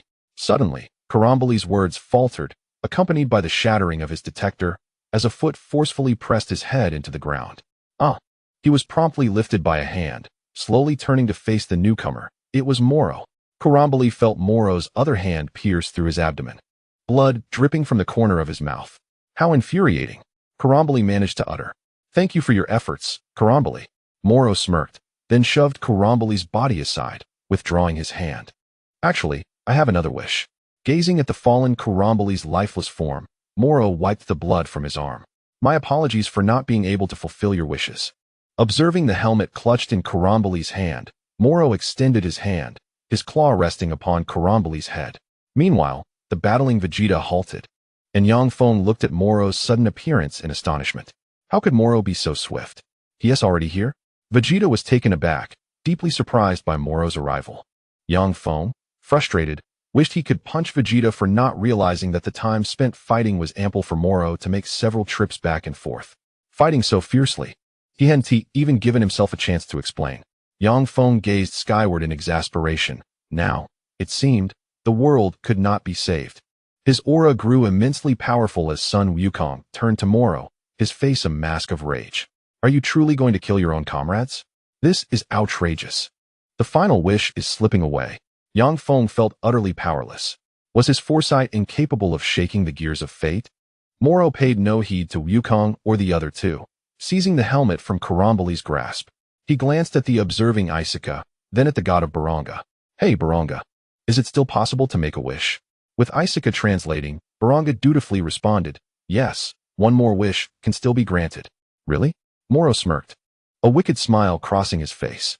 Well then, grant me one final wish. You shall not. Yang Feng resolved to struggle once more. Attempting to thwart Moro from making a third wish, he charged directly at Moro. Ah! He cried out, his aura surging, enveloped in a blue flame as he delivered a flying kick towards Moro. Moro grinned, observing Yang Feng's approach, and with a mere wave of his hand, he exerted control. Damn it! Yang Feng felt as though invisible hands were constraining his body, rendering him utterly immobile. The situation has escalated. It is astonishing how formidable the power of Moro has become after his magical restoration, even enhancing his ability to control. As Moro reached out with his hand, Yang Feng was drawn into his palm. Grasping Yang Feng's head, Moro smirked and bellowed, huh? Upon witnessing this familiar scene, both Sun Wukong and Vegeta simultaneously thought, this is bad. With Yang Feng's Super Saiyan blue form dispelled, all his energy had been absorbed by Moro. Moro, with a sinister grin, casually tossed the unconscious Yang Feng before Sun Wukong and Vegeta as if he were mere refuse. You scoundrel! Sun Wukong seethed with fury at this blatant provocation. Moro chuckled. Then his peripheral vision caught a glimpse of a bag on the ground, causing him to furrow his brow slightly. This object seemed familiar, likely dropped by the individual from whom he had just drained energy. Meanwhile, Illico landed the spaceship, opening the hatch and calling out to everyone, please board quickly. We must pursue Moro's life signature. Melis was the first to step onto the spaceship, urging the others towards the distant view. Soon, everyone boarded, and the vessel surged towards Moro's direction. Moro cast a sidelong glance at Sun Wukong and Vegeta, a smirk playing on his lips as he gazed skyward at Baranga. Sun Wukong and Vegeta had already assumed a back-to-back fighting stance. Let us go together, Sun Wukong declared solemnly. We cannot allow him to fulfill any of his wishes. Vegeta silently contemplated the fallen Yang Feng, pondering that if Yang Feng were to survive, he would apologize to him. Yet, in his heart, he had already deemed Yang Feng to be lost. With a surge of energy, both Sun Wukong and Vegeta transformed into their Super Saiyan blue forms. Vegeta was the first to charge towards Moro, unleashing a powerful punch. Understood, then let us fulfill this final wish. Eska suddenly interjected, chattering rapidly, followed by Baranga's voice. Moro attempted to seize control of Vegeta's movements, but Vegeta, moving at high speed, darted left and right. Upon hearing Baranga's voice, he momentarily forgot his motion, halting midair in astonishment as he gazed at Moro. Ha ha ha, splendid. Moro cackled sinisterly, crushing the helmet in his hand and discarding it to the ground. Eska's body began to tremble violently before collapsing. Melis's team, over there? Everyone exclaimed, witnessing the colossal Baranga, a sight both grand and overwhelming. What is happening? That is a massive creature, Gak remarked from behind Illico, marveling at Baranga. Is that the dragon that can grant wishes? Melis echoed, astonished. All wishes have now been granted. Farewell. As Palunga spoke, his body began to emit a radiant glow, and in an instant, the Dragon Balls soared into the sky, dispersing in all directions. The heavens swiftly returned to daylight. Moro gazed upward, momentarily silent, pondering whether such Dragon Balls could be summoned again. Chapter 68. Lord of the Grand Kaishin Vegeta hovered in midair, his forehead veins bulging as he angrily shouted at Moro. Hey, you scoundrel! What wish did you make? Don't you know my desire? Moro retorted, I am aware that you have regained your magical powers. Goku remained poised for battle, ready to confront Moro. Indeed. What about your second wish? Moro responded nonchalantly. Stop your prattle. Vegeta spat dismissively, impatiently demanding, what was your third wish? Speak quickly. In a hasty manner. Moro had utilized a controlling technique to mentally recite his wish, compelling Esker to articulate it in the language of the Namekians. Thus, with no Namekians present, none could ascertain the nature of Moro's third wish. Ah, you'll find out in due time. However, now is not the moment to reveal it. As Moro spoke, he noticed the approaching spaceship above. The Grand Kaishin and his companions had arrived. With Moro's words, a wall of flames erupted from the ground, simultaneously vanishing along with his figure. There is no need for battle any longer. Farewell. Wait. Goku quickly turned, scanning the surroundings for Moro's presence. Where did he go? Frustrated, he exclaimed, how infuriating that he can conceal his energy. Vegeta clenched his fists tightly, filled with rage. Meanwhile, Moro stood on a nearby mountaintop, glancing at the spaceship that had landed, and with a disdainful snort, he swiftly leaped away. Mr. Vegeta, Mr. Goku, where is Moro? Myrusu, descending from the spaceship, hastily approached them and inquired.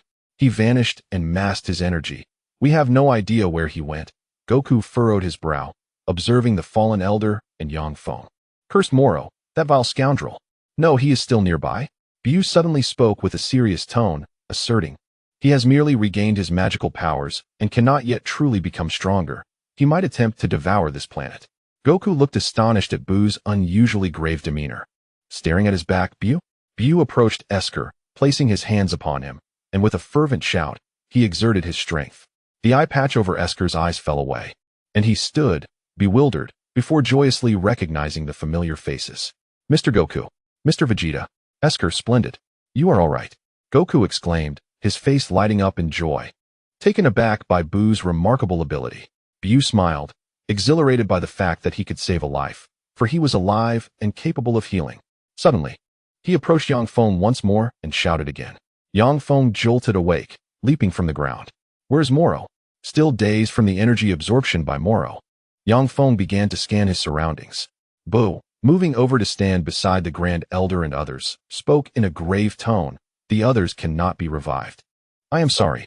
Apart from the bewildered Yang Feng, Sun Wukong, and the others bore expressions of weighty sorrow. Yang Feng, what on earth is happening? Why are you willingly supplying energy to Moro? Vegeta's gaze towards Yang Feng was filled with scrutiny. I wanted to ask you why you suddenly attacked me, Yang Feng retorted, nearly beside himself with frustration. I was merely trying to obtain the helmet to thwart Moro's wishes. Before he could finish, the ground trembled violently, leaving everyone exchanging shocked glances. The ground is shaking, Myers exclaimed, surprised, as it was his first experience of such planetary tremors. It is Moro, Sun Wukong said solemnly. He is absorbing the energy of this planet. The thought of the countless lives lost due to Moro's energy absorption ignited a flame of fury within him. That scoundrel has fled to such a distance in an instant? Vegeta sensed Moro's energy, his face a mixture of shock and rage. This is not good. His speed has increased significantly. Yang Feng furrowed his brow deeply. If this continues, Moro will grow stronger, having regained his magical powers, compounded by the third wish. Clearly, the situation is deteriorating. As everyone began to contemplate, Bu suddenly turned his face, and Sun Wukong was the first to notice something amiss, exclaiming, that face? What? Vegeta, interrupted by Sun Wukong's outburst, looked up at Bu. Could it be? Myers exclaimed in surprise, gazing at Bu's current visage. It is the face of the Grand Kaishin? Greetings, everyone. During the battle with Moro, Bu and I temporarily exchanged forms. Bu articulated with remarkable politeness and logic, revealing the face of the Grand Kaishin on Bu's body. There is still time. We must act before he completely consumes this planet. The Grand Kaishin grew serious, addressing the group. Indeed, we must move swiftly. Sun Wukong nodded in full agreement. Vegeta, Grand Kaishin, hold on to me. Sun Wukong placed his hand on his forehead, turning to the two as he prepared to teleport. Then he remembered something and looked at Yang Feng. Yang Feng, will you join us? Yang Feng looked on without making any immediate move, clearly having other intentions. You all go ahead. I have some plans of my own. Vegeta cast a glance at him, remaining silent. Mr. Wukong, Myers said. Observing the two's hands resting on Sun Wukong's shoulder, I will organize myself and take the spaceship to follow shortly. Please be cautious of that fiend's magical power. After a moment's thought, Myers spoke earnestly to the three. Very well, let us depart. Sun Wukong vanished along with the two companions, leaving Meruz with a solemn expression. I am confident that you will succeed, Mr. Wukong, Mr. Vegeta, and Lord Grand Supreme Kai. As the ground trembled slightly, countless orbs of life energy ascended towards the heavens, and the tremors intensified. The surface of the lake began to surge violently, with fragments of mountains tumbling down and crashing into the water, creating immense splashes. The shaking grew ever more pronounced, and the standing figures struggled to maintain their balance. If we remain here any longer, our powers will be siphoned away by Moro. Meruz turned to the group and shouted, "Everyone, we must leave the ground at once." As he spoke, Meruz hastened towards the hatch, followed closely by Jocko, who began to theatrically act out his distress. I already find it difficult to breathe." Yang Feng merely cast a glance at him before promptly boarding the spacecraft behind Meruz. Chapter 69. Just ahead, once everyone had boarded, the hatch sealed shut, and the ship swiftly levitated, then abruptly surged upwards. Eska, with an inscrutable expression, leaned against the transparent dome, gazing at the hellish scene outside, his face etched with anguish. "This must be a harrowing sight for you." Jocko also peered out at the chaotic landscape, where the heavens and earth seemed to shatter. A heavy burden for a child to bear.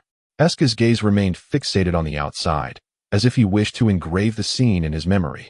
His words were slow and solemn. "I have made a pact with everyone. Even if I am the last one standing, I shall survive. The Grand Elder appointed me as the next Grand Elder before the attack." Eska lowered his head. Perhaps the Grand Elder had foreseen everything. The Grand Elder? Jocko was momentarily at a loss for words. He had never met the Grand Elder, and this was his first encounter with Eska. Perhaps he anticipated his own demise and entrusted everything to me. Thus, I bear the responsibility of survival. Eska turned his head, gazing at Jocko with a gravely serious expression. "Is that so?"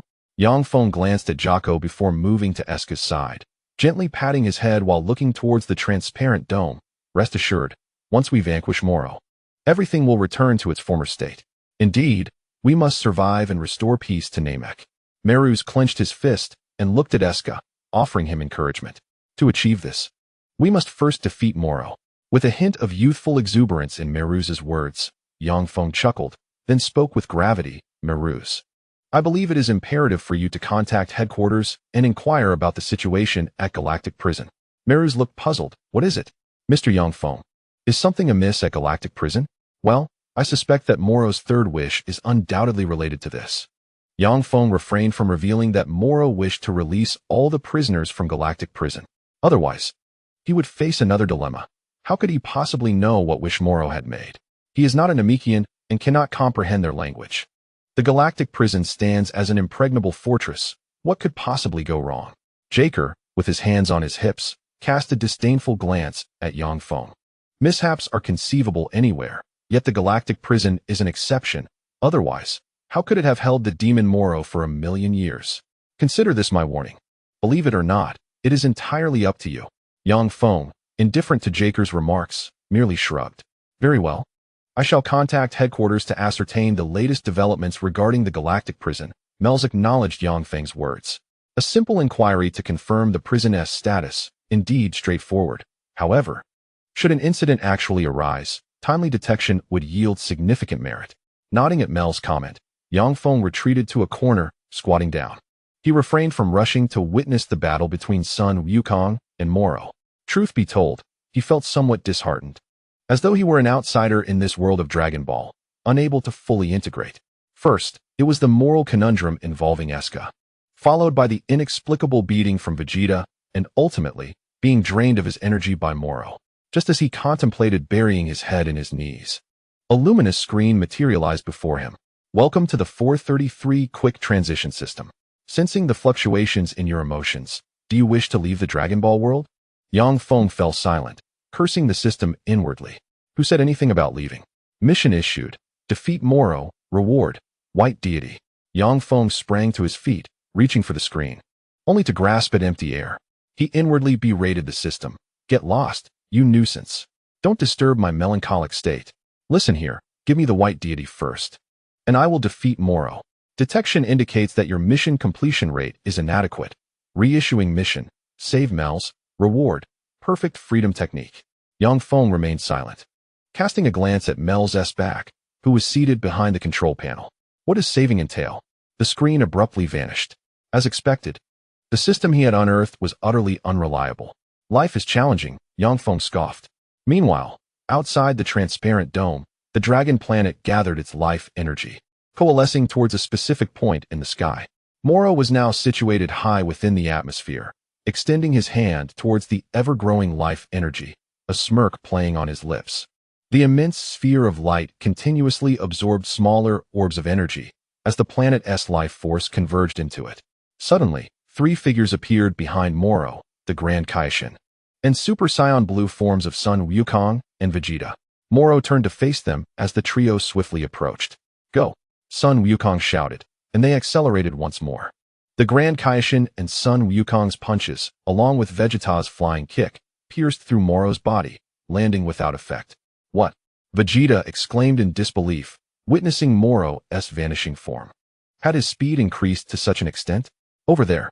Sun Wukong exclaimed, swiftly turning to see Moro on the opposite side of the sphere, raising his hand. Vegeta and Goku swiftly charged towards Moro, who, refusing to engage, turned to flee. "Don't even think about escaping," Vegeta shouted, unleashing an energy wave in frustration. Moro evaded to the left, narrowly avoiding the blast, leaving Vegeta unimpressed. Meanwhile, Goku teleported directly in front of Moro, crossing his hands in a heavy strike. But his attack passed through Moro's body, leaving him bewildered. What just happened?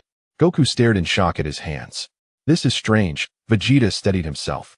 "His physical form isn't here." The Grand Kai frowned, attempting to locate Moro's true position. "Damn it, where is he?"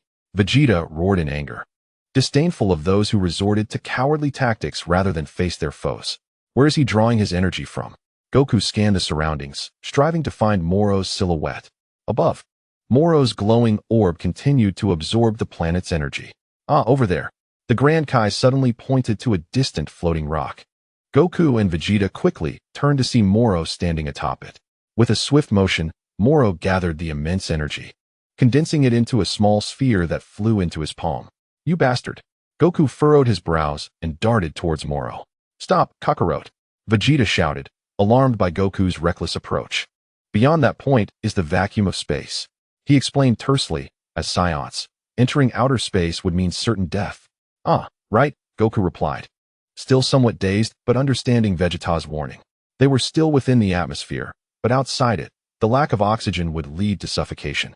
"Leave it to me," the Grand Kai declared with seriousness, propelling himself towards Moro's location. As the Grand Kai approached, Moro waved his hand, the energy sphere shrinking to the size of a bun, which he quickly swallowed.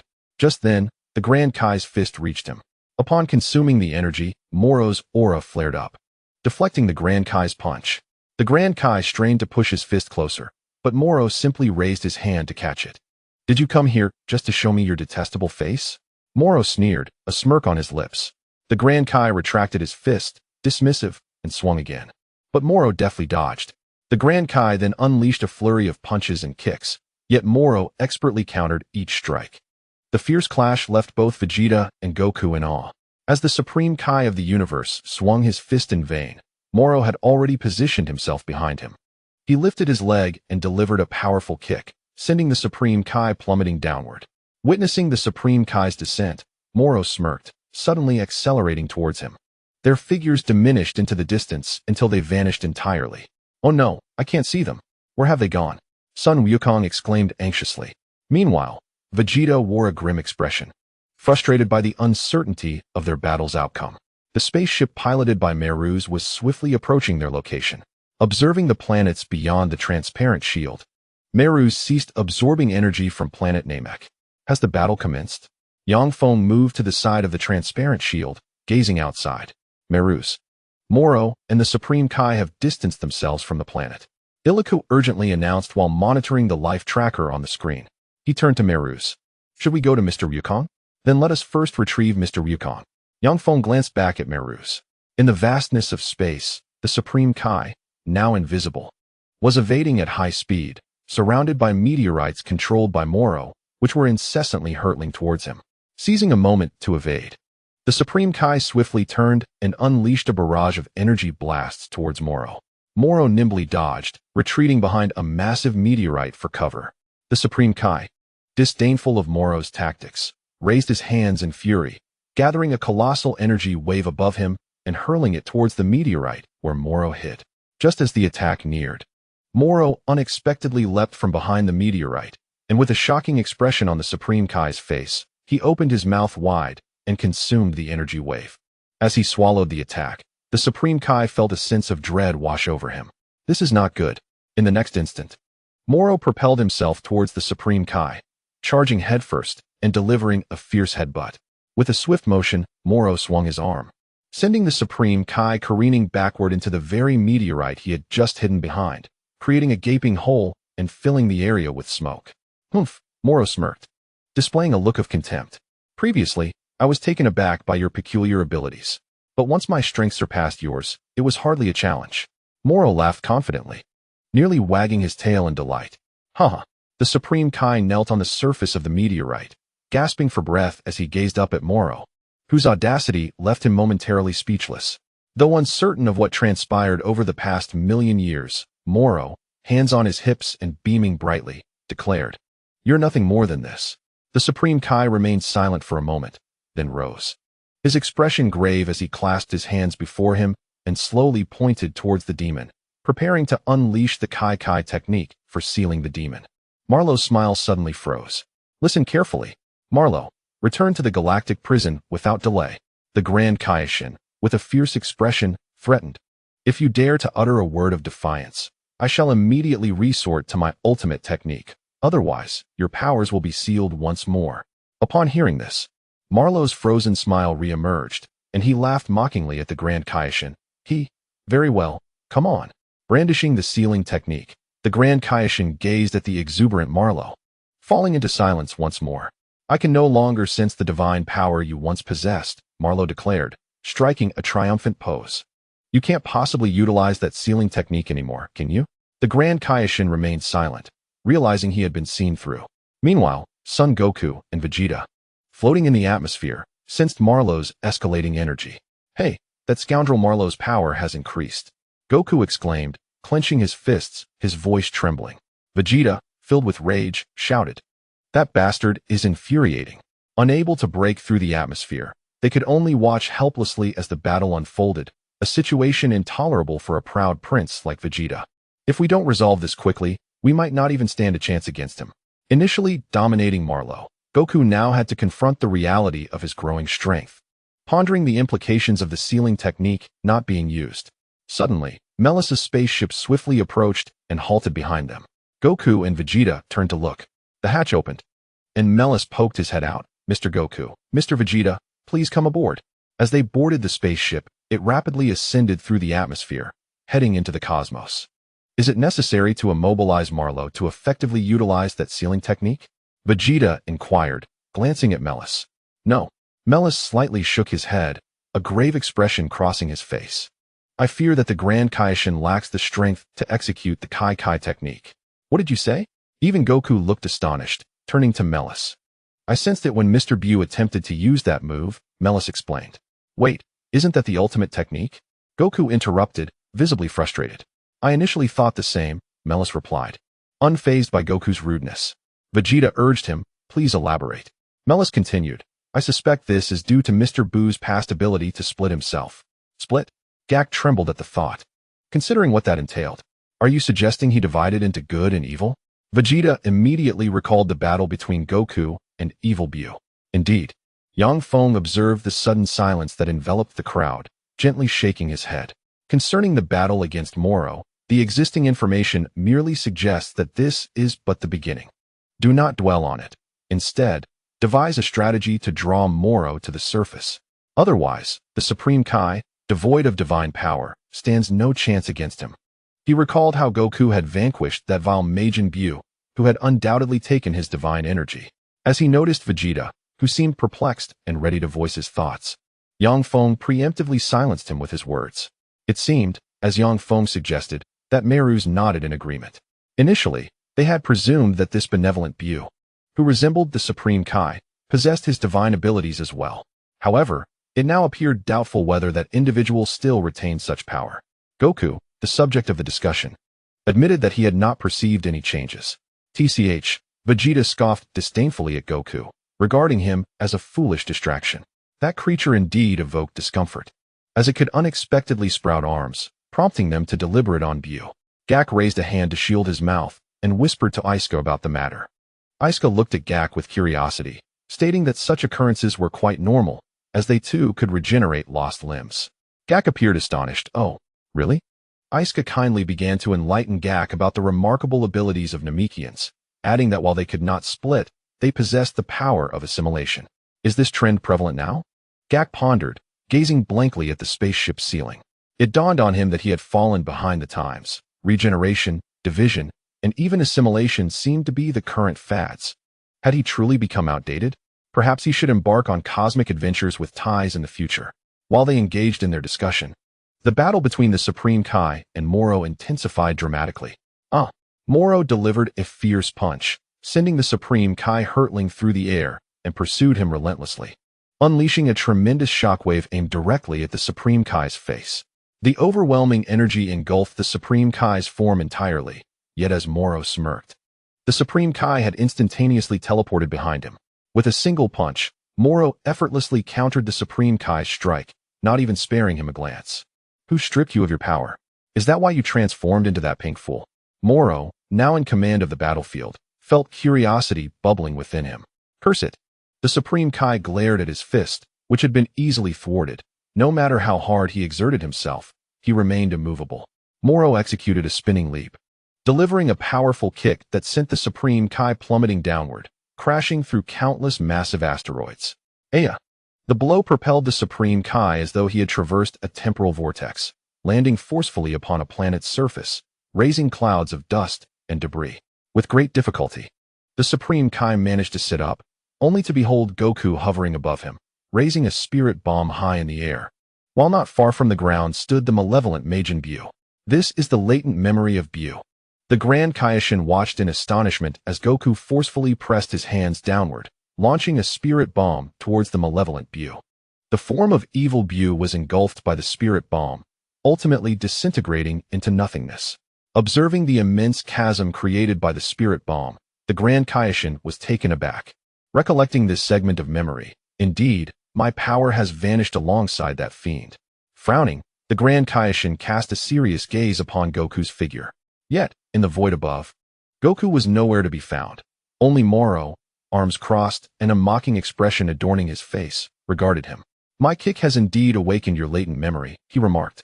It seems that no one in this world can seal my magical prowess any longer. Moro had finally attained the affirmation he sought. Realizing that the Grand Kaioshin's divine power could not return, he triumphantly declared, "What splendid news! I have no reason to fear anymore." The Grand Kaioshin gritted his teeth, glaring furiously at Moro. In the distance, Meru's spaceship was hastily approaching their location. In the end, the likelihood of succeeding with such subtle tactics is minimal. Vegeta scoffed derisively, asserting that from the very beginning, the only viable path was to confront him with sheer power. The Scions are inherently warriors. There is no need for underhanded tricks. One of Prince Vegeta's life maxims is that a man must conquer his opponent with true, formidable strength. Indeed, as Vegeta states, Goku remarked as he began to roll up his sleeves. Thus, we must act swiftly while the moment is ripe. Feng shrugged, non-committal. His current desire was to rescue the adorable angel, Meru's. He had already resolved that he would reward himself with the perfect Ultra Instinct. Since angels are impartial to all matters of the world and cannot take sides, let him assume responsibility for all of Meru's affairs. What a splendid idea, Nas, he thought. Soon to possess the perfect Ultra Instinct to defeat Moro. Once he vanquished Moro, he would also earn the favor of the White God. Henceforth, in the world of Dragon Ball, Feng would be the truly invincible being. As for the Omni King and the Grand Minister, of course, they were not included in this notion of invincibility. Look, there's Moro. Suddenly, Iliku interrupted Feng's daydreaming, pointing ahead. Outside the spaceship, Moro and the Grand Kaioshin were locked in battle. Damn it, and it's in the vastness of space. We can't intervene, Vegeta exclaimed in frustration, helplessly observing the fight through the transparent shield. Meanwhile, Meru stood behind them, watching. Mr. Goku, Mr. Vegeta, surely the two of you are now stronger than Moro? Indeed. Goku responded, observing the battle outside, and then noticed Feng in the corner, grinning idiotically. He pointed at Feng and added, and him. If he achieves Ultra Instinct, he could surpass us. Certainly, if we solely consider combat prowess, it is indeed true that we possess the upper hand. However, when utilizing my full power as a Super Saiyan Blue, I could single-handedly triumph. Vegeta, with his arms crossed, glanced at Yang Feng and confidently proclaimed this. Understood. After a moment of contemplation, Meru's reached a decision. Chapter 72. The action of Meru's, I shall draw Moro back to Namek. While you all deliver a decisive blow from the ground. Goku raised an eyebrow in confusion. Wasn't it stated that we could not venture into space? How would Meru's manage it? In the next instant, Goku received his answer. Meru's pressed a button on his belt, and a transparent shield enveloped his face, while an oxygen tank appeared on his back. Is that a space suit? Yang Feng observed in astonishment. Wasn't he just contemplating how to rescue Meru's, intending to take his place in all actions? Yet, what was unfolding now? Yang Feng felt as though an invisible hand was relentlessly slapping his face. Everyone, please return to Namek. Meru's glanced at the group, then declared, I am off. With those parting words, he leaped out of the hatch towards the battlefield. Yang Feng had not even managed to extend his hand in protest, initially intending to suggest, how about I wear your suit and go in your stead? Can your suits transform like that? Goku inquired, directing his question towards the tool, Jack. Those are specially tailored for Meru's team. Jack crossed his arms, displaying no trace of embarrassment over his perceived inferiority. Aren't you going? The moment Goku posed the question, Yang Feng's eyes sparkled as he turned to Jack. Since Meru's was departing in such haste, he might as well don Jack's space suit, squeezing into it, as the matter was of utmost importance. I cannot go. Nor do I wish to. The vastness of space is far too daunting, Jack candidly admitted, acknowledging his cowardice. Do you not possess a spacesuit akin to Meru's? Yang Feng felt his hopes shattering. It is said to be a professional custom piece. I only oversee 3 regions and typically travel by spaceship. Jack felt insulted, angrily retorting at Yang Feng. Yang Feng fell silent, despondently walking over to Vegeta, following his gaze to the transparent shield outside. Vegeta, why did you strike me that time? Yang Feng suddenly spoke up. Vegeta shot him a sidelong glance, clearing his throat awkwardly. The proud little prince chose to remain silent. Life is not easy. Yang Feng sighed once more. Boom, boom, boom. Moro currently held a massive sphere of light aloft, crackling with lightning and emanating an imposing aura.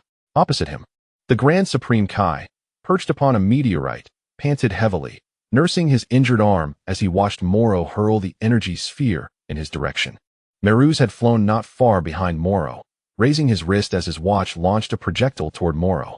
An orb of energy ensnared Moro's attacking hand, and with a swift tug, Meru's lifted Moro's body effortlessly. Moro struggled and pulled forward with all his might, but Mel's held tightly onto the capture device, swiftly severing the connection. Without hesitation, Mel's curled his body and darted towards the Supreme Kai, taking flight with the Supreme Kai in tow, escaping into the distance before Moro's could comprehend the situation. Upon landing on a larger asteroid, Mel's turned to the Supreme Kai, concern etched across his face. Are you all right, esteemed Supreme Kai?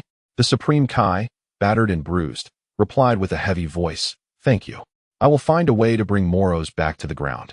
And then we shall fight together. Mel's rallied the spirits. All right, I cannot win this battle alone. The Supreme Kai candidly admitted his limitations. May I confirm one thing with you? Mel's had his own plans, but required the Supreme Kai's cooperation. Can you still use instant transmission? You know me well. The Supreme Kai, surprised, nodded. After all, I am the Supreme Kai. No problem. Excellent. Then please use it. Mel's words were cut short as Moro's had already flown to confront them. Moro's, infuriated to see Mel's interrupting his battle, felt the veins on his forehead bulge as flames engulfed his body. You again, damn Galactic Patrolman. Mel's aimed his laser gun at him without a second thought and fired. The shot missed as Moro's slightly tilted his head, the energy bullet embedding itself into the mountain behind him. What does this toy even mean? Moro scoffed, clearly dismissing Mel's laser gun. Mel's moved swiftly, firing several more shots at Moro's. However, Moro's evaded the energy bullets with ease, exclaiming, Stop this meaningless endeavor. Yet Mel's continued to fire, growing increasingly impatient as Moro's evaded. I say enough. Moro's shouted in anger, launching an energy sphere towards Mel's. Mel's quickly leaped into the air, extending his wrist to release the capture device. The energy emitted from the device latched onto a massive rock atop the mountain, attempting to pull it apart. With a strong tug, Mel's broke the rock loose, sending it hurtling towards Moro's. Moro's turned and shattered the enormous boulder with a punch. As the debris scattered, Mels swiftly disconnected the capture device and descended directly towards Moro's. In a moment of surprise for Moro's, Mel's jetpack blasted off, spraying Moro's with a face full of exhaust. Damn it! Moro's exclaimed in shock, instinctively reaching for his stinging eyes. At that moment, the Supreme Kai appeared behind Moro's, seizing his arm. Moro's turned in astonishment. And with the Supreme Kai's instant transmission, both figures vanished. Goku and Vegeta, observing through the transparent barrier, exchanged glances filled with understanding. Mears beamed with excitement, exclaiming, "Yes, we've succeeded. Moro's energy has moved to Namek." Sensing the aura, Son Goku quickly extended his hand towards Vegeta, urging, "Let's go, Vegeta." Mears gave a thumbs up to the spaceship, his face alight with a smile. "Thank you, Mears." Vegeta placed his hand on Son Goku's shoulder, who softly spoke to Mears outside, and in an instant, they teleported away. Yang Feng shrugged, intending to follow, but was halted by Gak. Everything seemed normal at the Galactic Prison. No distress signals had reached the headquarters. Gak, touching the communicator at his ear, regarded Yang Feng with a disdainful expression. Really? Yang Feng appeared taken aback. Had the plot shifted? Was Moro's third wish not what he had anticipated? Hey, you're not considering fabricating information to rescue some villain from the prison, are you? Or are you intentionally trying to attract the Galactic King's attention? Gak scrutinized Yang Feng, as though assessing a criminal. Get lost. Yang Feng rolled his eyes at the thought of that octopus and promptly teleported away. Chapter 73. Anomaly at the Galactic Prison following the Great Kaioshin and Moro. Son Goku and Vegeta also materialized on Namek, with Yang Feng appearing not far behind them. Moro turned to face the three Psyots, alongside the battered yet resilient Great Kaioshin who stood behind him. These individuals truly hold me in high regard, for against one is quite shameless. Moro at last. I can have a proper fight, Son Goku declared, hands on his hips, brimming with enthusiasm. We are at full power now, you cannot escape. Meanwhile, Mears had returned to the spaceship, and Gak had forgotten his earlier discontent with Yang Feng, joyfully approaching Mears and sincerely praising him. Excellent work, Mears. Mears nodded and then turned to Ilku, instructing, let us hurry back to Namek. It's all fine. They will resolve it shortly, Gak interjected, hands on his hips. An air of smugness about him, as if he had accomplished something extraordinary. After all, they are a notch above me. Indeed, Mears replied awkwardly, suddenly realizing Gak's utter lack of shame. At that moment, on Namek, Moro dodged the Great Kaioshin's restraints, surveying his surroundings with his hands on his hips. Oh, Namek still retains some energy. How unfortunate it is not to consume it all. Hey, do you even grasp the current situation? Vegeta retorted, gazing at the defiantly arrogant Moro. We are about to defeat you. Moro chuckled smugly, shifting his gaze to them. Ha ha ha, how fortunate indeed. A question mark appeared above Son Goku's head. What is so fortunate? Have you forgotten something important? Moro grinned, his eyes filled with mockery and brimming with confidence that he could easily overpower them. Yang Feng lowered his arms, a bizarre expression on his face as he gazed at Moro, tentatively inquiring, are you referring to your third wish? Moro did not respond. Yet the smirk tugging at the corners of his mouth and his arrogant laughter seemed to convey a message.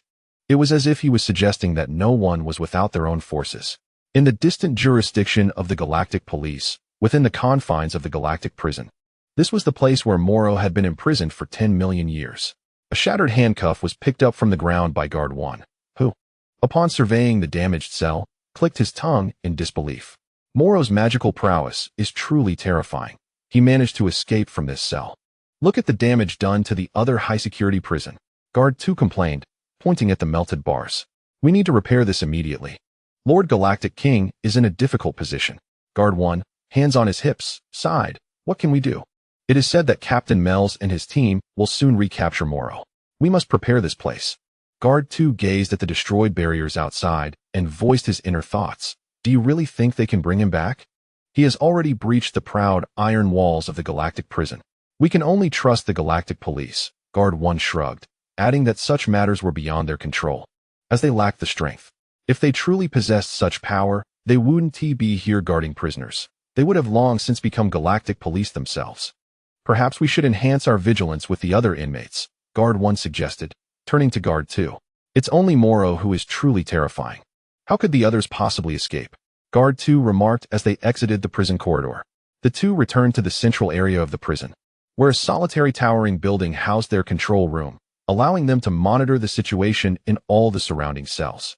At that moment, a galactic policeman arrived, escorting the Magalini brothers, their hands shackled. He saluted the two in the control room with a wave of his finger.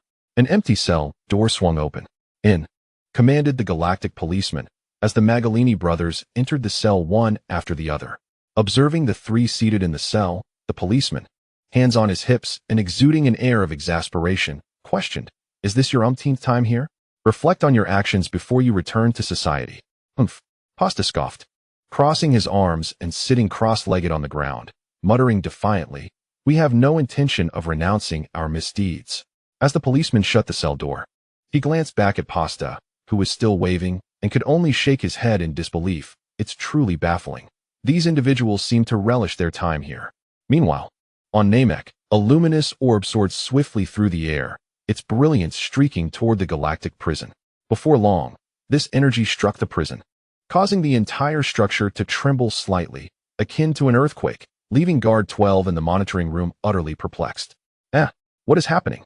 The tall galactic patrolman scanned the surroundings, seeking the reason for the unusual disturbances. In the next moment, the barriers of countless cells vanished simultaneously. The first guard stared in shock, exclaiming, "What? Hey! The barriers of the cells have disappeared." The patrolman, bewildered, looked up at the control room and shouted, "Is it a malfunction?" The first guard pointed urgently at the control panel in front of the second guard, urging, "Hurry, press the switch. If all the inmates escape, we cannot bear the consequences." Meanwhile, within one cell, an inmate, having heard the patrolman's words, tentatively reached out his hand. To his astonishment, his hand passed through the place where the barrier once stood. "Ah, it's open," he exclaimed, filled with disbelief. The second guard frantically pressed the keys on the keyboard, his expression tense as he cried, "No, it's no use. The power is cut off." "What did you say?" The first guard, sitting across, turned in shock to face the second. "Are you joking? How can the power be cut off? What do we do now? The barriers are gone." As chaos erupted, every inmate began to touch the places where the barriers had been, a cacophony of voices rising. "Is this our chance to escape? Wonderful, we are free. Quick, let us flee." Sitting cross-legged on the ground was a robust, middle-aged man, the leader of the bandits, Sagambo. He lifted his head, a smile curling at the corners of his mouth, brimming with excitement. "You have succeeded, Lord Moro." As he stood and stepped out of his cell, several members of the bandit group flew to Sagambo's side, respectfully calling out, "Sagambo." He nodded, observing as his bandits assembled one after another. At that moment, Gady turned to Pasta, urging, "Big brother, let us escape quickly." Chapter 74, The Rescue of the Prisoners. Pasta remained seated, deep in thought. Could this be the work of Moro? How infuriating. Suddenly, they had lost contact with the Galactic Patrol headquarters. The first guard, anxiously touching the communicator at his ear, wondered what was happening. Meanwhile, several figures had already descended in the control room, with Sagambo leading a group of 10 bandits. "This is bad." The first guard gazed in shock at the 10 figures gathered on the ground. "We are doomed. Ever since Moro, someone is attempting to break out again." The second guard, stunned, could only mutter in fear, unable to articulate his thoughts. "What are you doing?" At that moment, the Galactic Patrolman raised his gun, aiming at the bandits, sternly commanding, "Quick, return to your cells." Sagambo paid him no heed. With a flick of his finger, the gun held by the Galactic Patrolman flew straight towards him. In the next instant, Sagambo seized the gun and soared towards the control room, shattering the glass window with a kick, and landed on the control panel with the gun in hand. Guard 1 gazed at Sagambo as he approached, hastily raising his hand to shield his face from the shards of glass that threatened to mar his handsome visage. Upon opening his eyes, he found Sagambo brandishing a gun at him, wearing a wicked grin. "Return our spacecraft to me. I know it is here." Sagambo's smile curled at the corners, exuding an ambiguous challenge that seemed to say, "Dare you refuse?" He understood that the guards of the prison lacked any substantial power, relying solely on the barriers that confined them. Guard 1 promptly raised his hands in a gesture of surrender, fear evident in his eyes as he gazed at Sagambo, rendered speechless by his own cowardice. "You all come with me." Sagambo called out loudly to those emerging from the cells, assuring them, "You shall not suffer any harm." The individuals stepping out of the cells exchanged bewildered glances at Sagambo, questioning whether they had just escaped the jaws of a tiger only to fall into the den of wolves. "Big brother, what shall we do?" Giddy turned to Pasta. Isn't this rather amusing? Pasta replied with a smile, eager to discover whether those following Sagambo were Moro, and inclined to accompany him. In the vastness of the cosmos, Mel's spacecraft soared swiftly through the void. Suddenly, an urgent communication beeped through the intercom, capturing Mel's attention. This is from Iliku, he said, his tone tense, an emergency alert from headquarters. What does it entail? Mel's hurried to Iliku's side, and soon both wore identical expressions of shock, their eyes wide. Iliku could scarcely contain his astonishment, exclaiming, "How can this be? What is it? What has happened?" Jack inquired, unable to suppress his curiosity as he observed the two stunned individuals. The prisoners of the galactic prison have all escaped. Mel's turned to him, dropping this astonishing revelation. What? Jack's face went blank, and his mind drifted to an unpleasant conversation with Yang Feng. Moreover, this occurred merely 1 minute ago, Mel's continued, glancing at the display screen as he spoke. It appears we lost contact with the galactic prison, and the discovery was made too late, Iliku added gravely. 1 minute ago? That was precisely when Moro fulfilled his wish, wasn't it? Jack's expression turned to one of bewilderment once more, pondering how everything had seemed normal during the previous communications from headquarters. Mel's had begun to contemplate the gravity of the situation. The last contact had occurred earlier, just before the other galactic patrolmen were dispatched to escort the Magalini brothers. They fell into silence, grappling with the implausibility of it all. How could this happen? What a peculiar coincidence. Suddenly, Iska clutched his head, exclaiming in shock, "I remember now." Huh? What do you mean? Jack turned to him. Moro's wish, the final wish of Moro. Iska's voice quivered with growing trepidation. Is that so? You were brainwashed. Forced to assist him in granting that wish, weren't you? Jack had already heard whispers of this occurrence. Yes, Iska clenched his fists, overwhelmed by a mix of rage and profound guilt. Could it be that the wish was related to Yang Feng's words, as Melis intended? Free all the prisoners from the galactic prison. At the same moment, in disparate locations, Iska and Moro uttered the same phrase.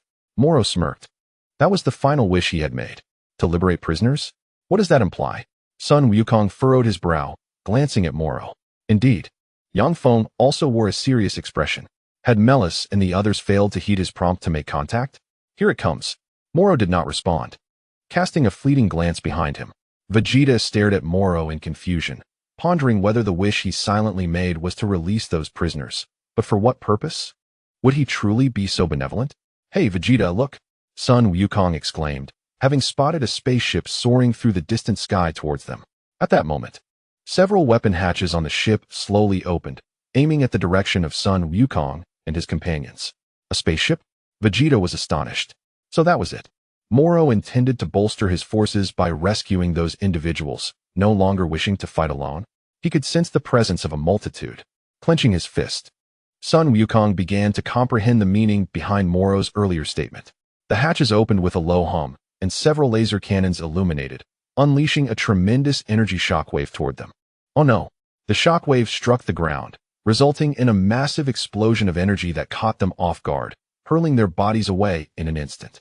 Even from high above Namek, the brilliance of the explosion was visible, its power beyond words. Vegeta desperately clung to a protruding rock, stabilizing himself against the overwhelming force. Damn it! The sudden attack incensed Vegeta, his teeth clenched in frustration. Are those the prisoners he spoke of? Sun Wukong questioned, struggling to maintain his footing. Yang Feng felt more helpless. Had he not warned Melis? How could all the prisoners escape from the prison? Was the wheel of fate truly so unyielding? The ground had been blasted into a vast crater, smoke billowing and dust swirling, obscuring visibility. At this moment, Moro stood atop the spaceship's railing, arms crossed, gazing down at the rolling smoke. Beside him, Sagambo knelt with one knee on the ground, bowing his head. Thank you for your patience, Lord Moro. Chapter 75. Unable to maintain form, you have brought many people. Moro remarked, a smile gracing his lips as he generously praised. Well done, Sagambo. According to our agreement, I shall share my power with all of you. If you seek to disrupt the peace of the universe and find planets suitable for absorption, going it alone is certainly insufficient. As the dust settled, Sun Wukong and his companions turned their gaze to the spaceship high in the sky. There he is, Moro. Vegeta clenched his fists, sensing that Moro's presence had reached the spaceship. It turned out he was waiting for his accomplices.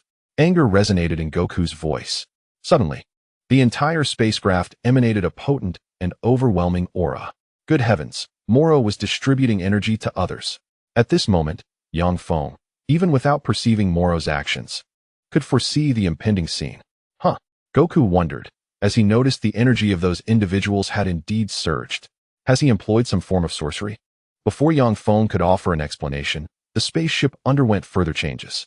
Buzzing sounds filled the air as several hatches opened simultaneously, and individuals began leaping down. These people landed on the ground, coldly gazing at Goku and the others. They were numerous, all escaped prisoners from the galactic prison.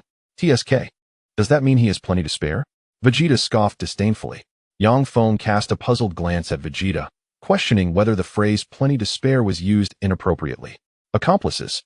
Indeed, Goku said, adopting a battle-ready stance.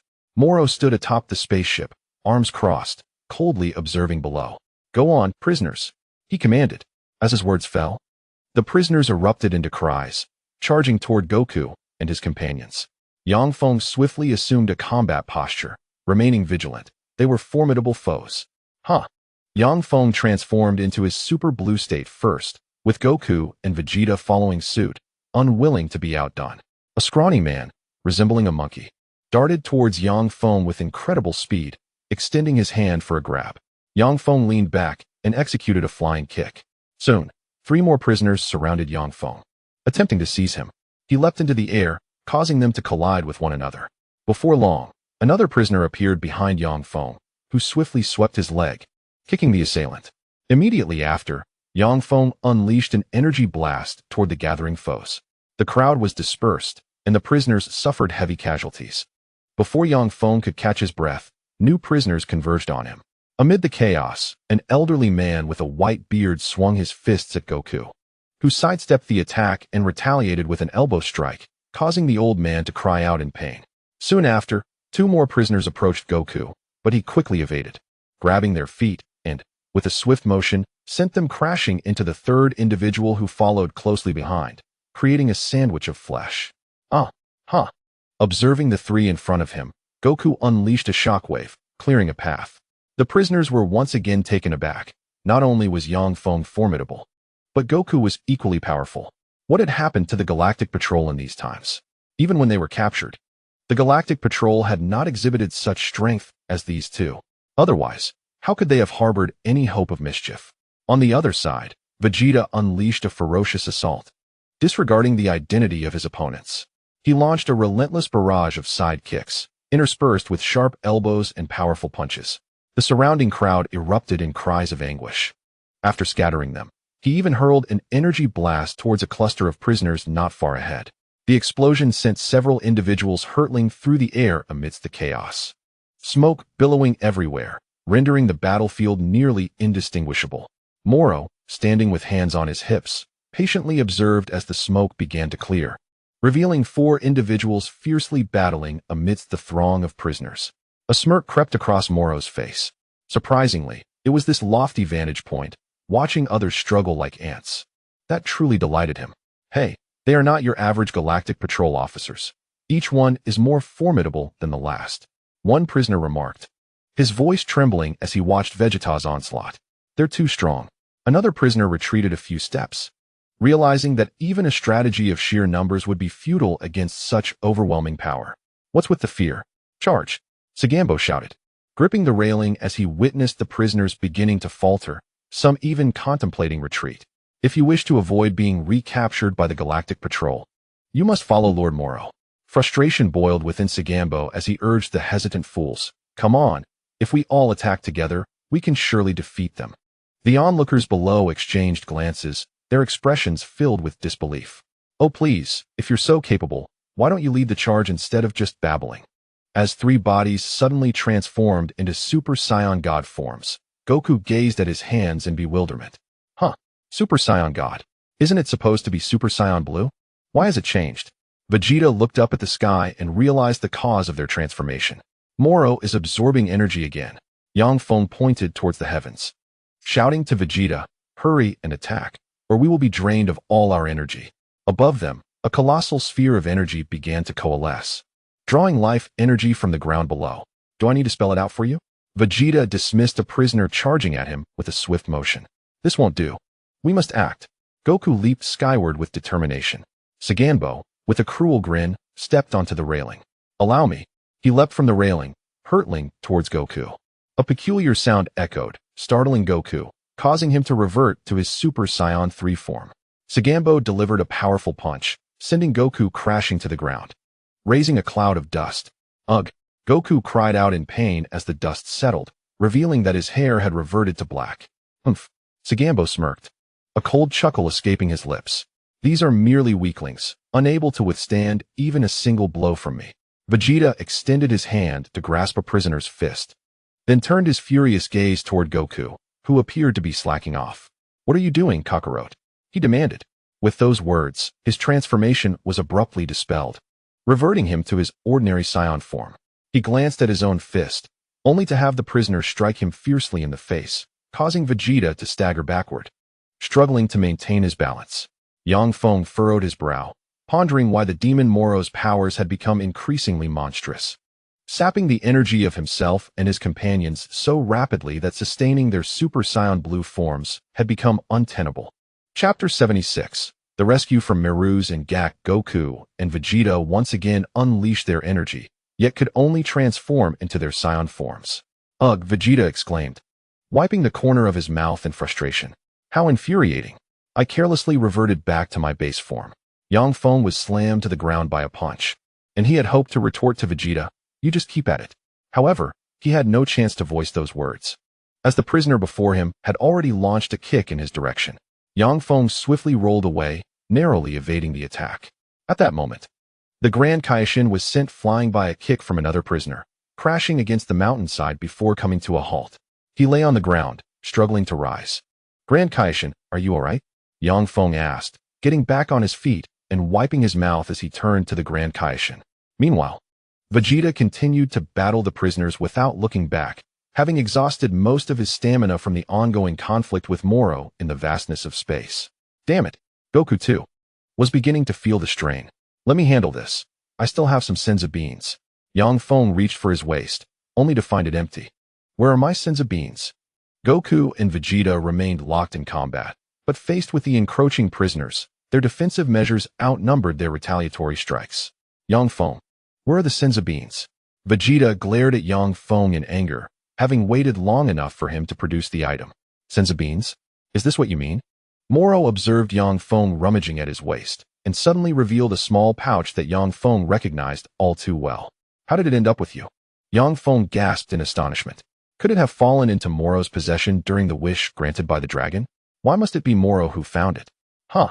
It seems this item is quite significant to you, Moro taunted, tossing it into the air before conjuring a flame that incinerated both the senzu beans and the pouch.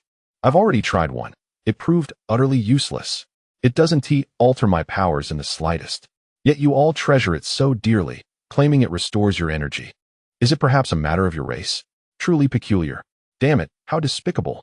Yang Feng's eyes burned with rage, knowing that pouch contained a plethora of his precious senzu beans.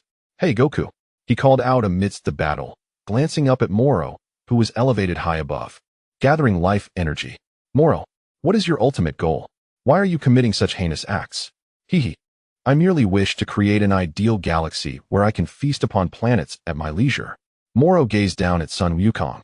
His spirits lifted as he offered an explanation. Gathering companions is but one strategy.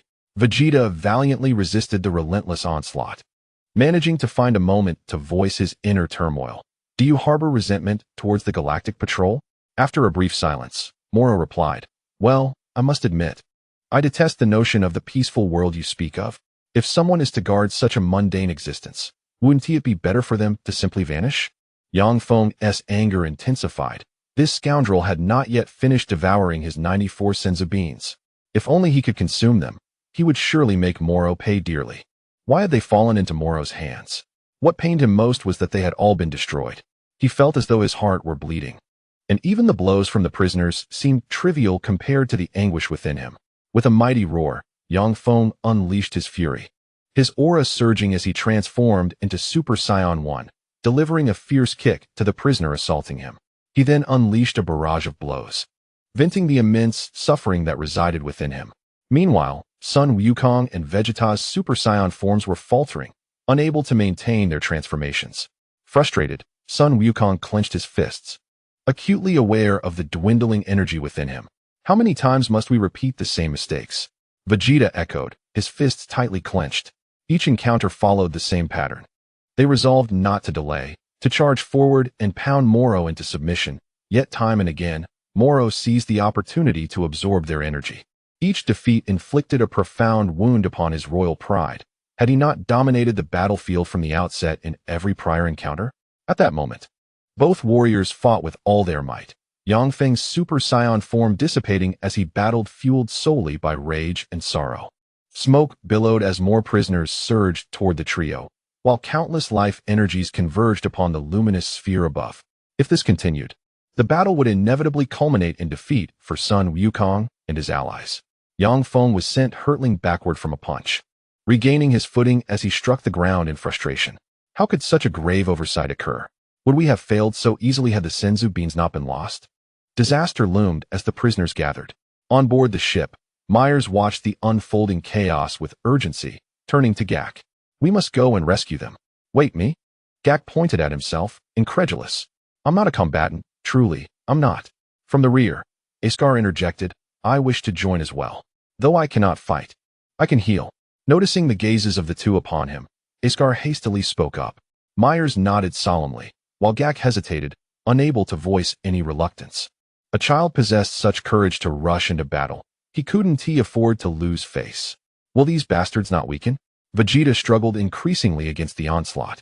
It appeared that only we, Goku and I, were entangled in this battle, our hands crossed in defense. Yang Feng was also finding it increasingly difficult to withstand the relentless attacks. Unlike Goku and Vegeta, he lacked extensive combat experience.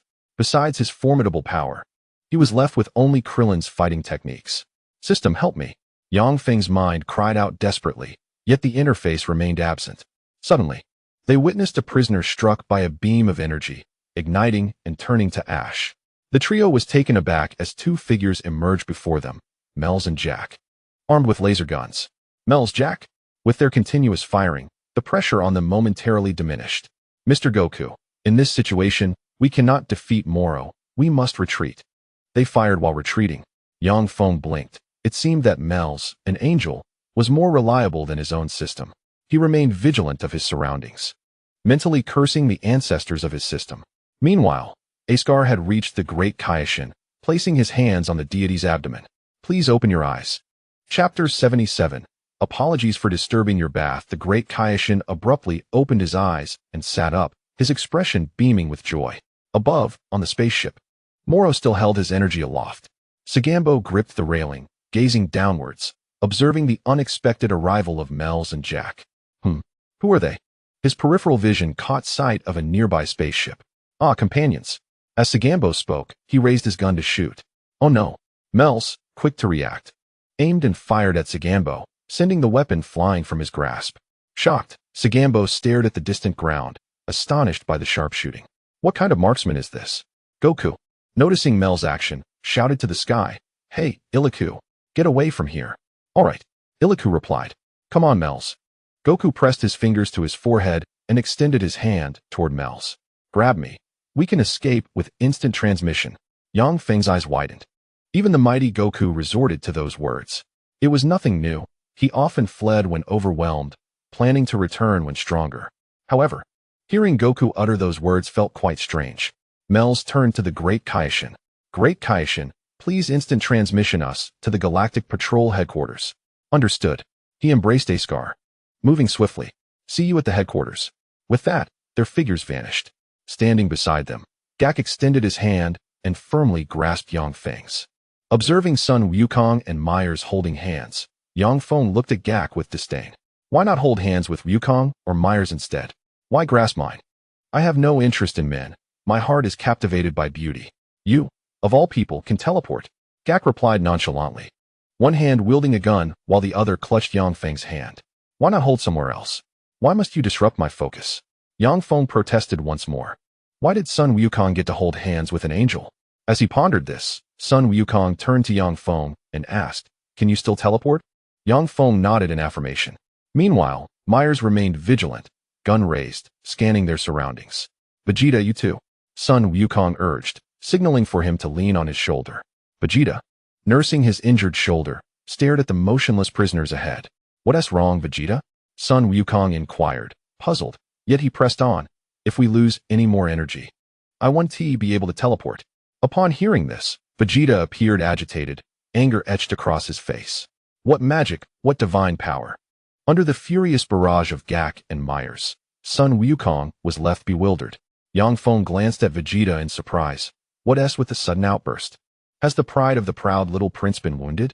Indeed, after the relentless battles with Moro, their side had been left in disarray. Undoubtedly a heavy blow to his pride. Just as Yang Feng had anticipated, Vegeta's fury was palpable, veins bulging on his forehead.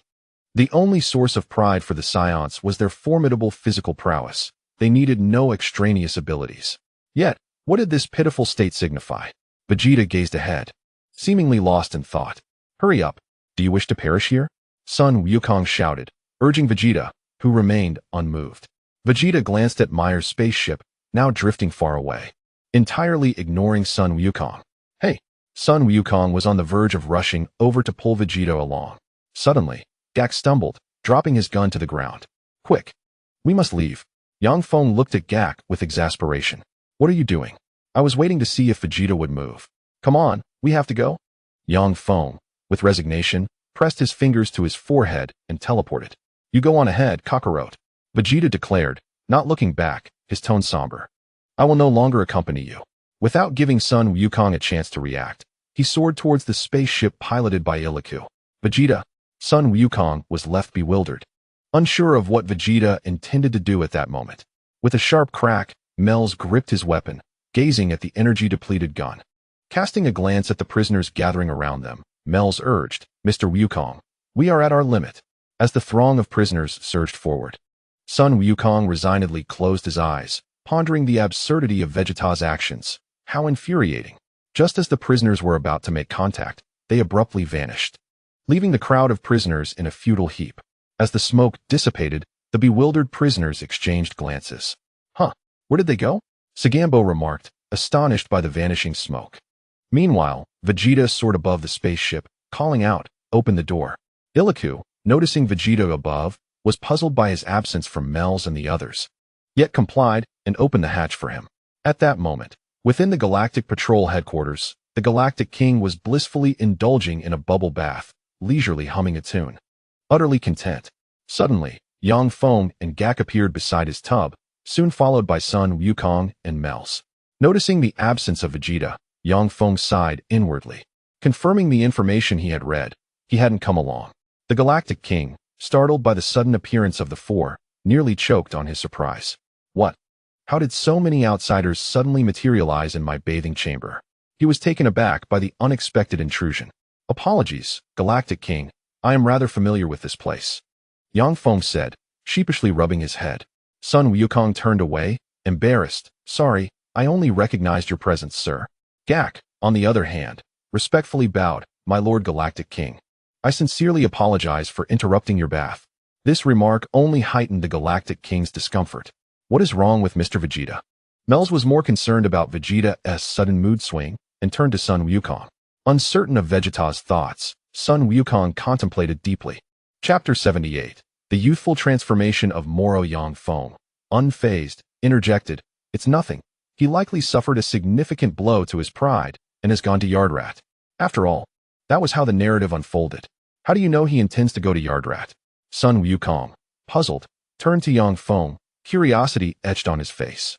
It's simple. You and I can teleport, but he possesses no such skills. He must be feeling frustrated and angry, wanting to learn some special technique from the Yardratians. Yang Feng revealed, cautious not to divulge too much, as he was aware of the potential repercussions of spoiling the plot. This was the reason he wanted to hint at the story's development without being explicit. On the other side, where Vegeta stood behind Iliku, he observed the spaceship deftly evading the energy blasts fired by the pursuing prisoners. How infuriating! That shaky maneuver could actually dodge the blasts from behind. The prisoners, their eyes ablaze with fury, were left dumbfounded. It was rather unstable. One ought to find something to hold on to. grasping the control device firmly. Illiku pressed a button in the center with determination. In an instant, the spaceship emitted a brilliant glow before accelerating sharply and soaring away. The prisoners could only watch in astonishment as the ship distanced itself from them. Could such a maneuver truly be executed? Was the initial display of instability merely a jest at their expense? This is dreadful. Sagambo clutched the railing tightly, his voice filled with rage as he shouted. What are you doing? You let them escape right under your noses. Moro regarded the scene with a detached expression, uttering not a word. As Illiku navigated the ship away from Namek, he wiped the cold sweat from his brow, finally allowing his heart to settle. A deep sigh of relief escaped him. They had escaped. Let us return to the Galactic Patrol headquarters, he said, reaching for the controls to contact the main office. Meanwhile, Vegeta extended his hand towards Illiku, poised as if ready to strike, causing Illiku to tense once more. Aren't we on the same side? Why do you wish to attack me? From now on, we shall go wherever I desire. Vegeta threatened coldly, showing no regard for their shared affiliation as Galactic Patrol colleagues. Where do you wish to go? Illiku pondered their respective combat abilities, reluctantly tightening his grip on the controls. It was best to comply if he couldn't fight back. To Yardrat. At that moment, Namek had been completely drained of energy by Moro. Although it still retained its shape, it had transformed into a lifeless planet. The prisoners began to regroup and return to their spaceship. Sagambo gazed at the ground, reflecting on the sheer power displayed. A planet had perished in the blink of an eye. Moro, radiating a formidable aura, inhaled deeply, and as he exhaled, Sagambo turned to him. The goat-like beard that had once adorned Moro's face had vanished entirely. He now appeared to be in the prime of his youth, devoid of any signs of age. Indeed, the planets inhabited by special races possess extraordinary energy. Moro mused. The rejuvenated Moro examined his hands, feeling the surge of strength coursing through his body, joyfully exclaiming, "My physique has perfectly restored." Moro, it seems those Galactic Patrol fellows have vanished, Sagambo inquired, noticing Moro's favorable mood. Have they perished? No, Moro replied with a serious countenance. Among them, the Supreme Kai and two others possess the ability to use instant transmission. They must have escaped to another location. Sagambo, contemplating the notion of pursuing the individual who fled in a spacecraft, inquired, "Shall we give chase?" However, he soon dismissed the idea. Recognizing the rarity of humans with such immense energy, Moro turned his gaze downward, considering the prospect of herding them like livestock within the cosmos. If they became a nuisance, they could simply be eliminated. His words nearly implied treating Sun Wukong and the others as mere cattle, fattening them up before slaughtering them if they proved troublesome. Moro then turned to Sagambo, outlining the forthcoming plan. I must begin gathering energy now. Inform me of any planets known for their vigorous life forms. Sagambo, with his mind racing, confidently replied, "Leave it to me. Before the Galactic Patrol apprehends us, we shall roam freely across the galaxy." His tone brimmed with pride, nearly boasting with a pat on his chest. "I am aware of several planets teeming with formidable life forms." Without further hesitation, Sagambo spoke up, "Is that so? Then lead me there." Moro proceeded toward the central area, where the door opened, and he leaped inside. He soon crossed his arms, observing the busy crew at the controls. Sagambo followed closely behind, contemplating decisions while dispatching some companions to scout the galaxy thoroughly. With Moro's nod of approval, small spacecraft began to emerge from the larger vessel, dispersing outward. Subsequently, the massive spaceship commenced its rotation, gradually ascending into the sky, before surging upward and vanishing into the vastness of space. Meanwhile, at the headquarters of the Galactic Patrol, a frantic commotion ensued. "Hey, is it true that all the inmates have escaped from the galactic prison?" exclaimed the Galaxy King, his body still covered in foam, rushing out of the bathroom without a second thought. "Your Majesty." The Galactic Patrol officers were taken aback by the sight of him in such a state. "Please, put on some clothing." "Ah." The Galaxy King, his face flushed with embarrassment, wrapped his tentacles around the others. In his haste, he had forgotten he was still in the midst of a bath. It was indeed a moment of unintended exposure. As Sun Wukong and the others stared in bewilderment, the Galactic Patrol officers hurried inside to fetch the Galaxy King's crown. "I'm bringing your crown right now." Yang Feng blinked, unable to hold back a quip. "Pray tell, what attire does an octopus require?" Finally adorned with his crown, the Galaxy King and his entourage exited the bathing area. As they walked down the corridor, he couldn't help but criticize Mel's I had no idea such a thing was happening. Mel's looked at him, somewhat surprised. I thought you already knew. The officers present were grappling with a convoluted web of information, and one of those who had just attended to the Galaxy King explained to Mels. Meanwhile, young Feng, unable to contain his curiosity, turned to Jike, the assistant, and asked, "Is he still not wearing anything?" Chapter 79. The Rules of the Destruction God's Destruction Technique. Upon hearing the conversation, Sun Wukong gravitated towards them, clearly intrigued. Not naked. Upon hearing those words steeped in insult, Jack instantly erupted in anger, exclaiming, "Isn't it obvious that I am wearing a crown?" He then pointed at his legs, casting a glance towards Yang Feng. "By the way, I am also quite unadorned below." As Yang Feng beheld Jack's purple thighs, he was suddenly struck by a disconcerting sight, questioning why Jack felt compelled to disclose such information. While he could comprehend an octopus's nudity, he found it perplexing that Jack was completely without trousers. "Wait," Sun Wukong exclaimed, glancing at Jack's legs. "Is that true? I cannot fathom your logic." Yang Feng turned away, directing his gaze at the retreating figure of Sun Wukong, muttering to himself that he needed to cleanse his eyes. So, does this mean neither the demon nor the criminals were apprehended? The Galaxy King, striding at the forefront, slightly turned his head to look at Melis. At that moment, Jack's line of sight conveniently met the Galaxy King's glance, mistakenly believing the comment was directed at him. Jack appeared utterly astonished and hastily dashed in front of the Galaxy King, bowing deeply. "I sincerely apologize," Jack earnestly expressed, "with an elite like me around. How could such a serious blunder allow them to escape? I had thought Melis would manage it effectively." The Galaxy King, seemingly oblivious to Jack's presence, continued on his way. "Huh." Jack bent slightly, evidently taken aback. Was not the esteemed Galaxy King inquiring about him? The group gradually moved further away, and Sun Wukong turned back, curiously observing Jack, who remained bowing in place, wondering what had come over him. Quickly, Jack pivoted and hurried to catch up with them. "Don't take it personally. It's not about you," Yang Feng remarked, unable to suppress his sarcasm as he watched the flustered Jack hasten to join them. "What do you mean by octopus? That is the esteemed Galaxy King." Despite having just faced a setback with the Galaxy King, Jack showed no signs of being perturbed. "Let us not dwell on such trivialities," Yang Feng said, resting his hands behind his head as he ambled along, listening to Melis. "The power amassed by the demon is far more formidable than we anticipated," Melis explained to the nearby Galaxy King, indicating that a reassessment of their battle strategy was imperative for the upcoming tasks. "By the way, before us, did Sun Wukong inquire about the shorter Galaxy Patrol officer and whether Bu and the Green Child had arrived here?" The taller and shorter patrol officers pondered. Well, at that moment, a door ahead swung open, and Eska peeked out, spotting Sun Wukong. "Mr. Wukong, how splendid, you successfully teleported," Eska exclaimed with evident joy at seeing Sun Wukong again. "Oh, Eska," Sun Wukong replied cheerfully, "you are well." Indeed. As Eska stepped out, Sun Wukong noticed the absence of anyone behind him and quickly inquired, "Where is Bu?"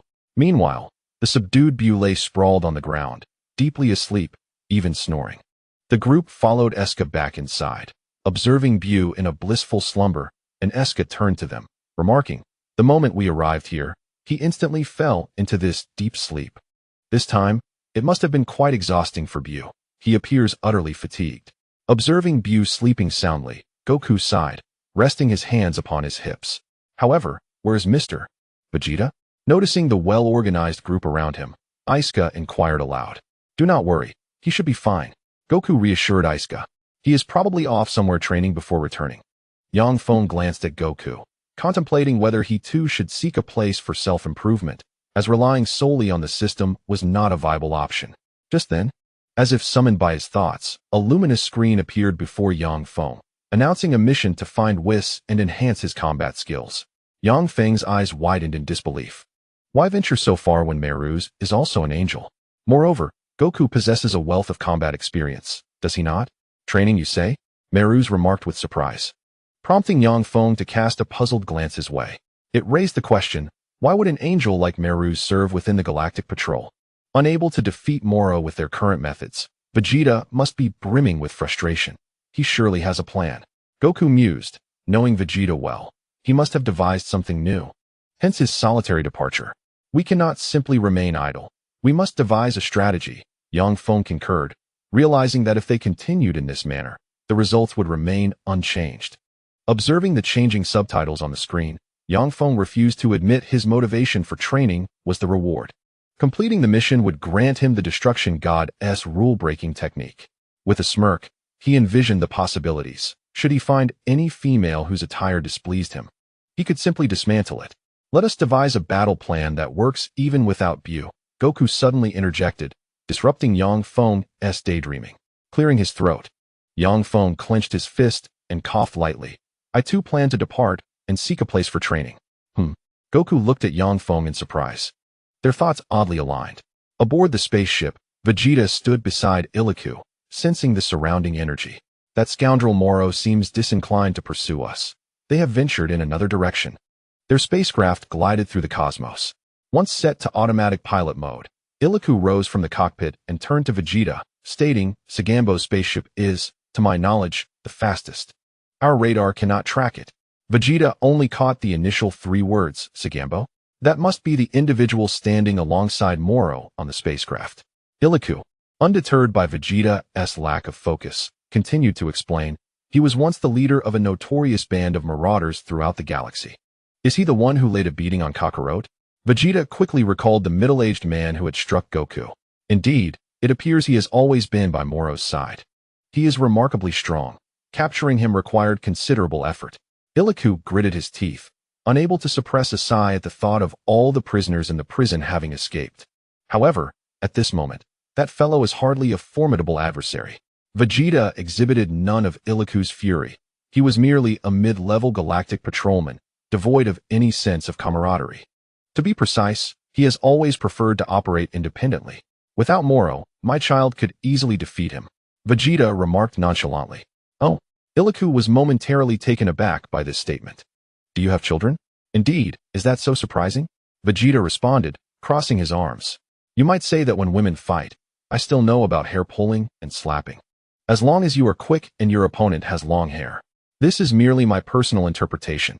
I cannot cater to every detail. Thank you.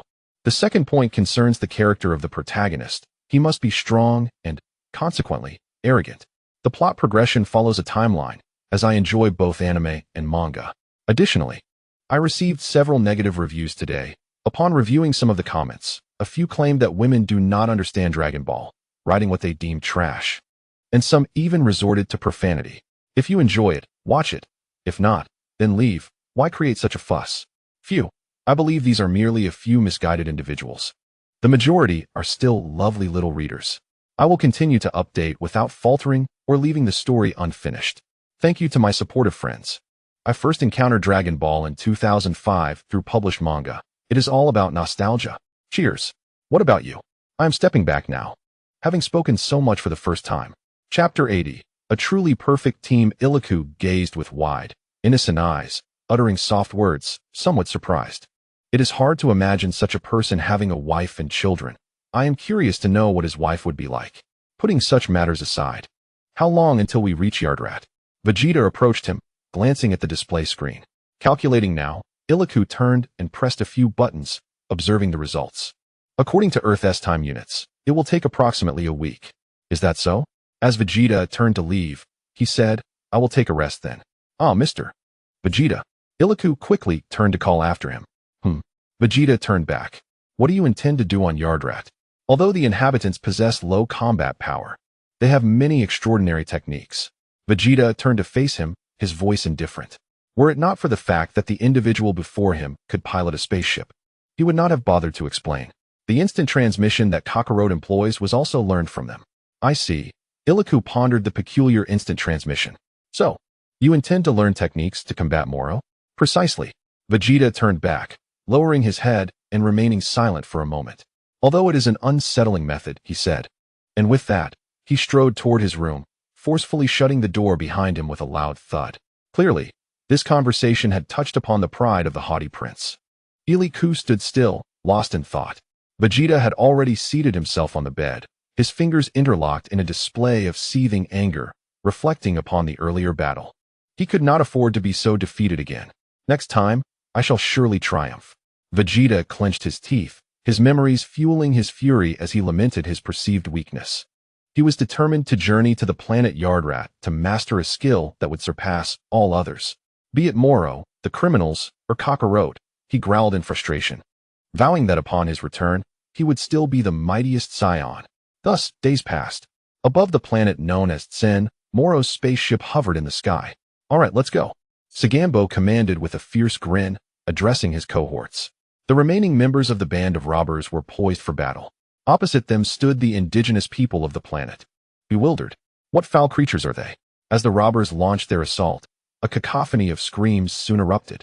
Amidst the swirling clouds of smoke, several natives desperately defended a massive chest bound in iron chains behind them.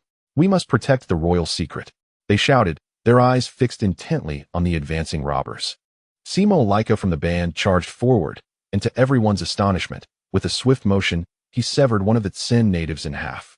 As the dismembered body thudded to the ground, Simo Laika licked the blood from his hands. These so-called warriors are merely trash, insignificant. What?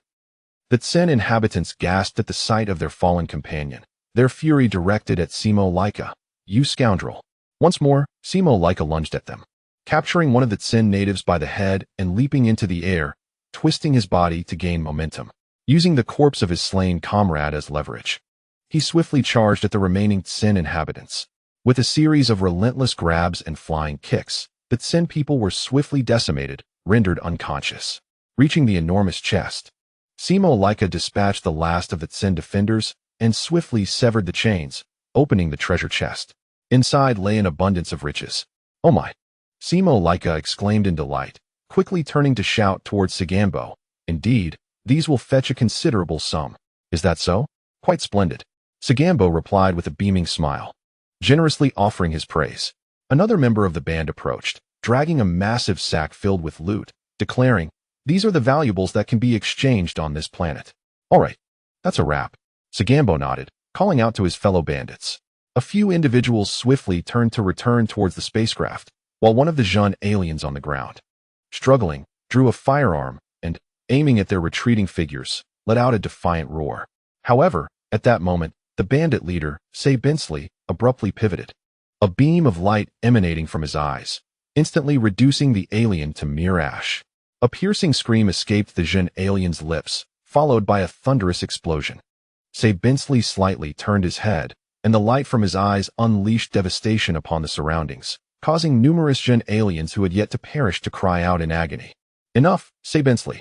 Sagambo interjected, casting a disapproving glance at him.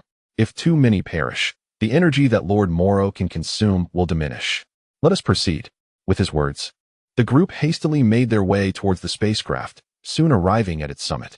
Sagambo knelt before Moro, and the others followed suit, as Sagambo respectfully addressed him.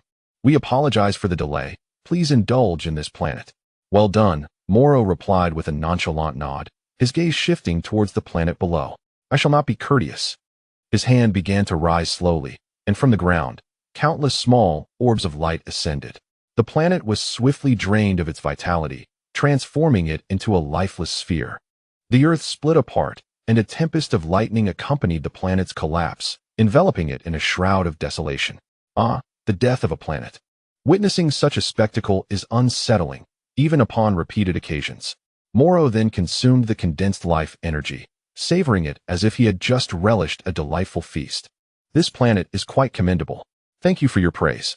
Sagambo lifted his head, eager to flatter.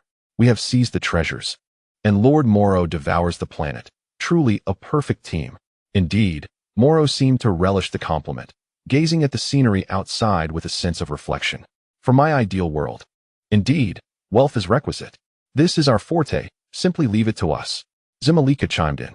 Suddenly, the communicator on Sagambo's chest emitted a series of beeps. What is it?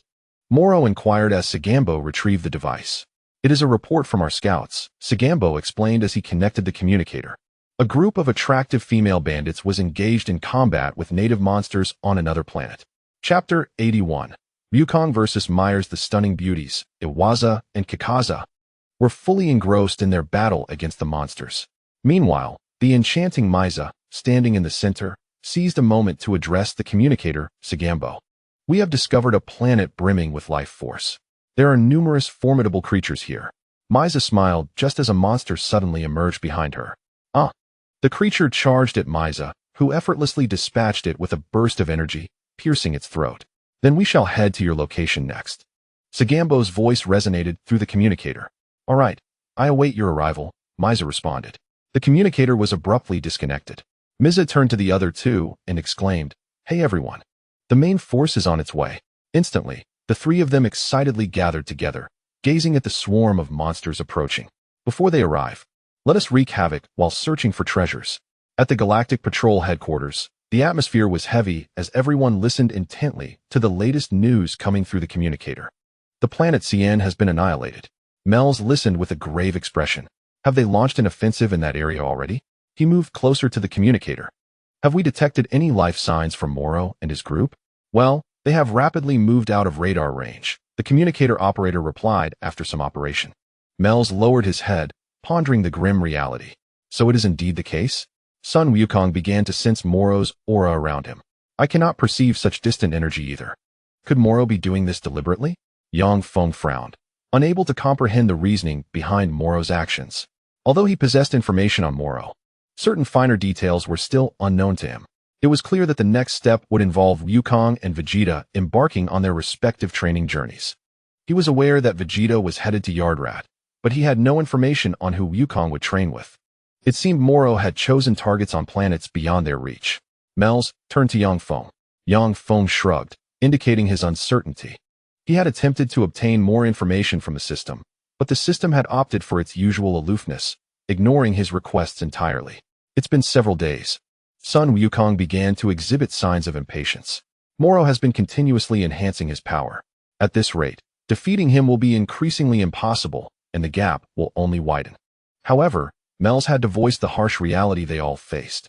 Sun Wukong suddenly fixed his gaze on Mel's and asked, What if you took this seriously? Huh. Mel's looked perplexed. Let me give it a try, alright? Sun Wukong's tone was earnest. What? Mel's became serious as he observed Wukong's solemn expression. Yang Feng thought that had he not witnessed their serious conversation, he might have misinterpreted Wukong's straightforwardness, leading him to contemplate a more inappropriate direction. What do you mean by let me give it a try? Try what? In what aspect? Sun Wukong stepped closer, his fingers subtly twitching. Mel's noticed his slight movement, just as Wukong suddenly launched a punch towards him. Mel's swiftly sidestepped to avoid the strike. The sudden confrontation startled everyone. Observing the fierce exchange between Sun Wukong and the serious Mel's, Jack rushed in to mediate. Hey, what's going on, Wukong? Did Mel say something to upset you? I was genuinely throwing a punch just now, Sun Wukong replied earnestly, looking directly at Mel's.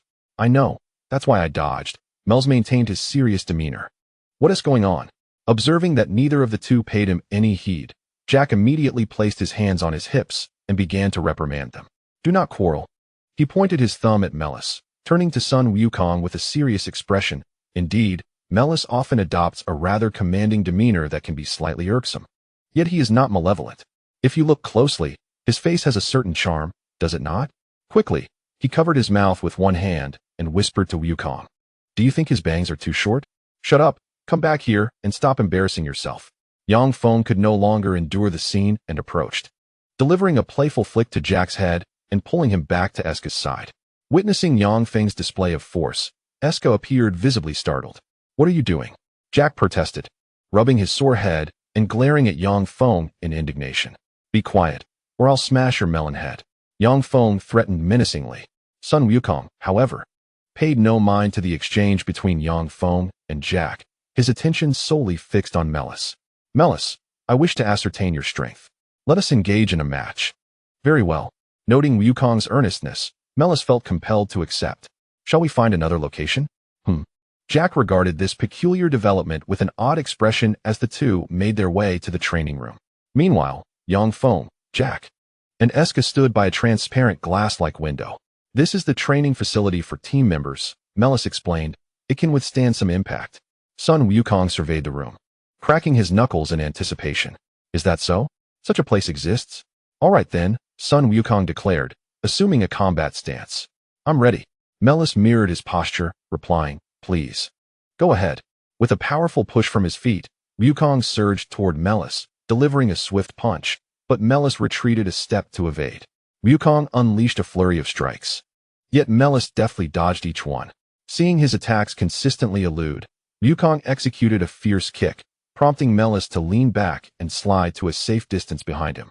Wukong, using the wall for leverage, propelled himself upward, transforming into Super Saiyan 1 as he charged at Melis. Melis turned to face him, hands poised as if to gather energy for a blast. However, to Wukong's surprise, Melis did not release an energy attack. Instead, he slightly parted his hands to evade Wukong's punch. Then, he glanced at Wukong's arm, swiftly rotating his wrist. Wukong's arm was twisted, causing his body to spin mid-air. Wukong took advantage of the momentum, flipping several times before landing gracefully on the ground, his hair lengthening and turning golden as he assumed the form of Super Saiyan 3. With energy radiating from him and the occasional spark of lightning, Wukong raised his hand, while Melis calmly stood to the side, observing. At this moment, Jack and Eska were nearly pressing their faces against the glass window. Chapter 82. No one would come even if they shouted their throats raw. It seems they aren't quarreling, Jack remarked, belatedly aware. Huh, they intended to spar from the very beginning. Yang Feng rolled his eyes without restraint. It appears that Sun Wukong's training partner is undoubtedly Mel's. No wonder the system instructed me to seek out Weiss. These two have become quite the pair. There was no longer any place for me to interject. For the first time, Yang Feng found himself applauding the system's cleverness. He was testing Mr. Mel's strength when Eska lifted his head to gaze at Yang Feng. This is a habit of Wukong's. I estimate this training room won't be able to withstand much longer. Yang Feng, arms crossed, observed the battle while contemplating when he might seek out Weiss. Wouldn't it suffice to show him this year's physical test data? Jack glanced at Eska, lamenting that it was a waste of time. Physical test? Jack looked bewildered, thinking that the Galactic Patrol truly seemed to have everything, even conducting such activities. By the way, I have secured first place in the upper body lean-back category for 3 consecutive years. Jack proudly extended his thumb towards Eska. Great, he's boasting again. That pose is called yoga on earth. Almost every woman can perform it. Yang Feng retorted without mercy. Eska, listening to Yang Feng's mockery while observing Jack, finally let out a delayed "oh." So, the move that nearly all Earth women could execute was deemed so significant by Jack. Jack glared at Yang Feng, his anger surging. This guy always undermined him. Yang Feng rolled his eyes and turned his attention back to the fight. Sun Wukong's relentless flying kicks were once again effortlessly evaded by Mel's, who bent low to dodge the aerial assault. The impact of Wukong's flying motion propelled him past Mel's. He landed on the ground after several leaps and turned to face Mel's. TSK. He felt displeased that Mel's was merely evading and not retaliating. With a resounding shout, Sun Wukong's aura surged once more. Crack, crack. The powerful energy caused the training room to fracture, and even the glass window in front of Jack began to crack. Jack screamed in fright. Oh no. Stop it, Wukong. He anxiously called out to Wukong inside. This place won't hold much longer. The room is going to collapse. As Jack watched the glass nearly shatter, he clenched his fists in anger and shouted. Meanwhile, Yang Feng quietly pulled Eska back a few steps, to avoid being caught off guard when disaster struck. With Jack's thunderous shout echoing, the newly transformed Super Saiyan Wukong looked astonished.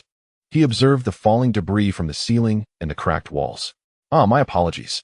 He quickly retracted his aura, reverting to his normal Saiyan form, and turned to Mel's, saying, let us call it a day. Mel's nodded, observing Sun Wukong approaching, and inquired, are you satisfied now? Sun Wukong placed his hands on his hips and nodded, yes. This is sufficient, just as I anticipated. A smile graced his lips. All right, it's decided. You shall guide me in my training. Mel's, initially puzzled by Wukong's words, was soon left in a state of astonishment by this proclamation. What did Wukong say? Jack was equally taken aback. Yang Feng sighed inwardly. Indeed, it was as he had foreseen. It seemed he could no longer remain a mere spectator. The time had come to seek out Weiss. Training? Eska was equally perplexed by the current situation. Training is somewhat akin to what you refer to as assimilation, but through training, we can become even more potent. Yang Feng glanced at the two within, casually pondering. Mel's, after a brief moment of bewilderment, quickly regained his composure. To be honest, I still do not grasp the extent of your strength. Sun Wukong, unwaveringly confident with his hands on his hips, appeared to have uncovered some significant secret of Mel's. But you are aware of the world I am not privy to, correct? Mel's wore a serious expression, grappling with whether to acquiesce to Wukong's request. I possess a technique I need to complete, Sun Wukong stated, a technique where the body acts of its own accord, which may be effective against energy-absorbing magic. If I train alongside you, I believe there is a possibility of achieving it. Yang Feng was drawn in by Wukong's words, a technique where the body acts autonomously? Is that not the free and unfettered technique? Was it possible that Wukong had yet to master the intricacies of the free and unfettered technique? Yet often, this was indeed a viable strategy in battle, unlike the usual straightforward approach of throwing punches and kicks. Could it be that Sun Wukong aimed to cultivate the perfected form of the free and unfettered technique? After all, he had seen records indicating that Moro was ultimately defeated by Wukong's perfected version of this technique. Mel's remained silent for a moment before conceding to Wukong's request. Understood. If that is the case, allow me to lend you my assistance. Excellent. Sun Wukong exclaimed with a beaming smile, raising his hand in a gesture of encouragement. However, this may not suffice. We should find a more suitable location for training. Mel's noted the crumbling walls around them, hastening to voice his concern, fearing that an overly enthusiastic Wukong might inadvertently cause further destruction. That would be splendid. If I cannot transform beyond Super Saiyan God, it cannot truly be considered training. Sun Wukong agreed eagerly. On planet Jianggu, Pasta aimed a gun at a guard, his voice laced with threats. Quickly, open the vault. Hand over the refined blue metal. The guard raised his hands in a gesture of surrender, yet his tone was filled with shock and anger. Aren't you supposed to have been captured by the Galactic Patrol? Ha ha ha. Regrettably, they are now incapacitated. Pasta laughed heartily. Even if you scream for help until your throat is raw, no one will come. The outcome was all too clear. Soon, everything progressed smoothly, and both Pasta and his companion successfully loaded the blue metal into a box. Gady approached the spaceship with 2 boxes in hand, while Pastor aimed and fired 2 shots at the 2 pursuing officers behind him. The sound of gunfire was immediately followed by their anguished cries. Goodbye, Pastor smirked, filled with excessive self-admiration. As long as we pretend to obey Moro, we can do as we please in the galaxy. How fortunate we are. Gady, just give a casual report to that Zagambo fellow. Pastor called out to Gady, who was placing the boxes onto the ship. All right. Gady replied with a mischievous grin as he set down the boxes. Soon, the Magalini brothers' spacecraft departed from the planet Jianggu. Hello, Captain Zagambo. Gady spoke into the communicator, his voice devoid of any shame as he spun a web of lies. This planet is unsuitable. It lacks energy. We shall seek another. After finishing his self-serving declaration, he hung up the communicator. Pastor turned to the pilot, Panay, and inquired, So, which planet shall we visit next? Chapter 83. Is that the Hydratians? Panay turned to Pastor, Brother, when Mel's and the others came to capture us, they mentioned something that piqued my interest. Oh, what was that? Pastor asked curiously, eager to hear more. Panay recalled the moment she was piloting the train and saw Sun Wukong and his companions on the spaceship. Particularly a short individual who mentioned that the blue goldstone was referred to as the heavenly goldstone on Earth. Pastor stroked his chin, realizing. So that means the place called Earth also possesses blue goldstones. I believe so, Panay replied, casting a sidelong glance at Pastor, awaiting his decision. Then it's settled. Our destination shall be Earth, Pastor declared with a grin. At that very moment, Vegeta's spacecraft had also arrived at Yadrati. Illico looked down at the planet and hurriedly knocked on Vegeta's door. Mr. Vegeta, please awaken. We are about to land. As Illico piloted the ship down to the surface of Yadrati, numerous serious-looking and peculiar aliens turned their gazes toward the 2 descending from the hatch. Upon observing the imposing-headed aliens, each with a menacing demeanor, Illico felt a wave of apprehension. Was this the Hydratians, the first he had ever encountered?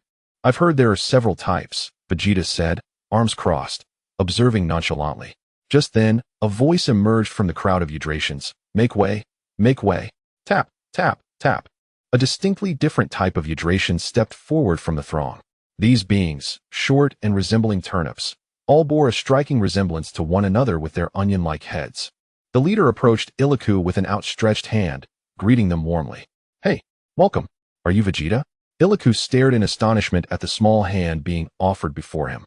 The onion-headed Haska addressed Illico. I have heard of you from Yukon. Soon, he enthusiastically grasped Illico's hand. Ah, your features are quite refined for a Saiyan. This is indeed Mr. Vegeta. Illico extended his other hand to introduce Vegeta. Oh, Haska looked astonished. In no time, Vegeta and Illico, surrounded by a throng of Hoskas, made their way towards the location of the Grand Elder.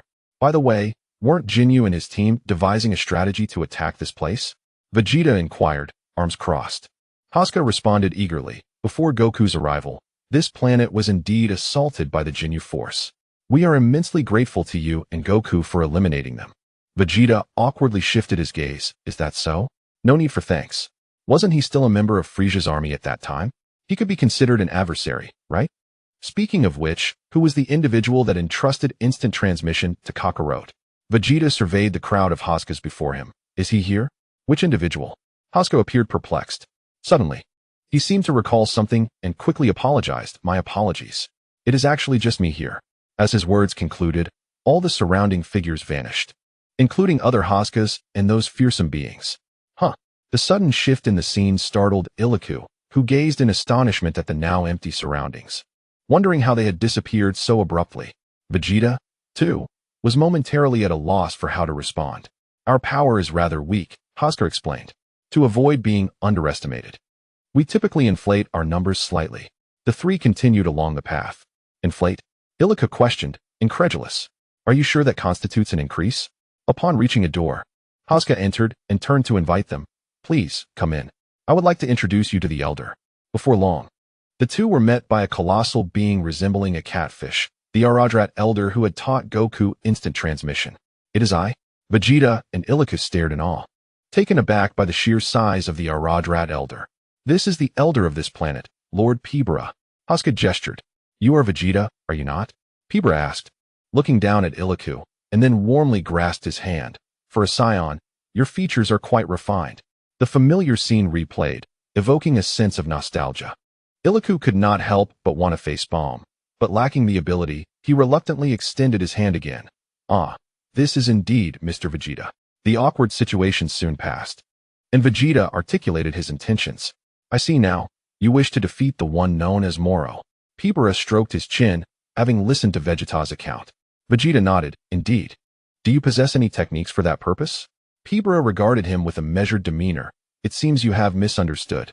We do not possess an abundance of techniques.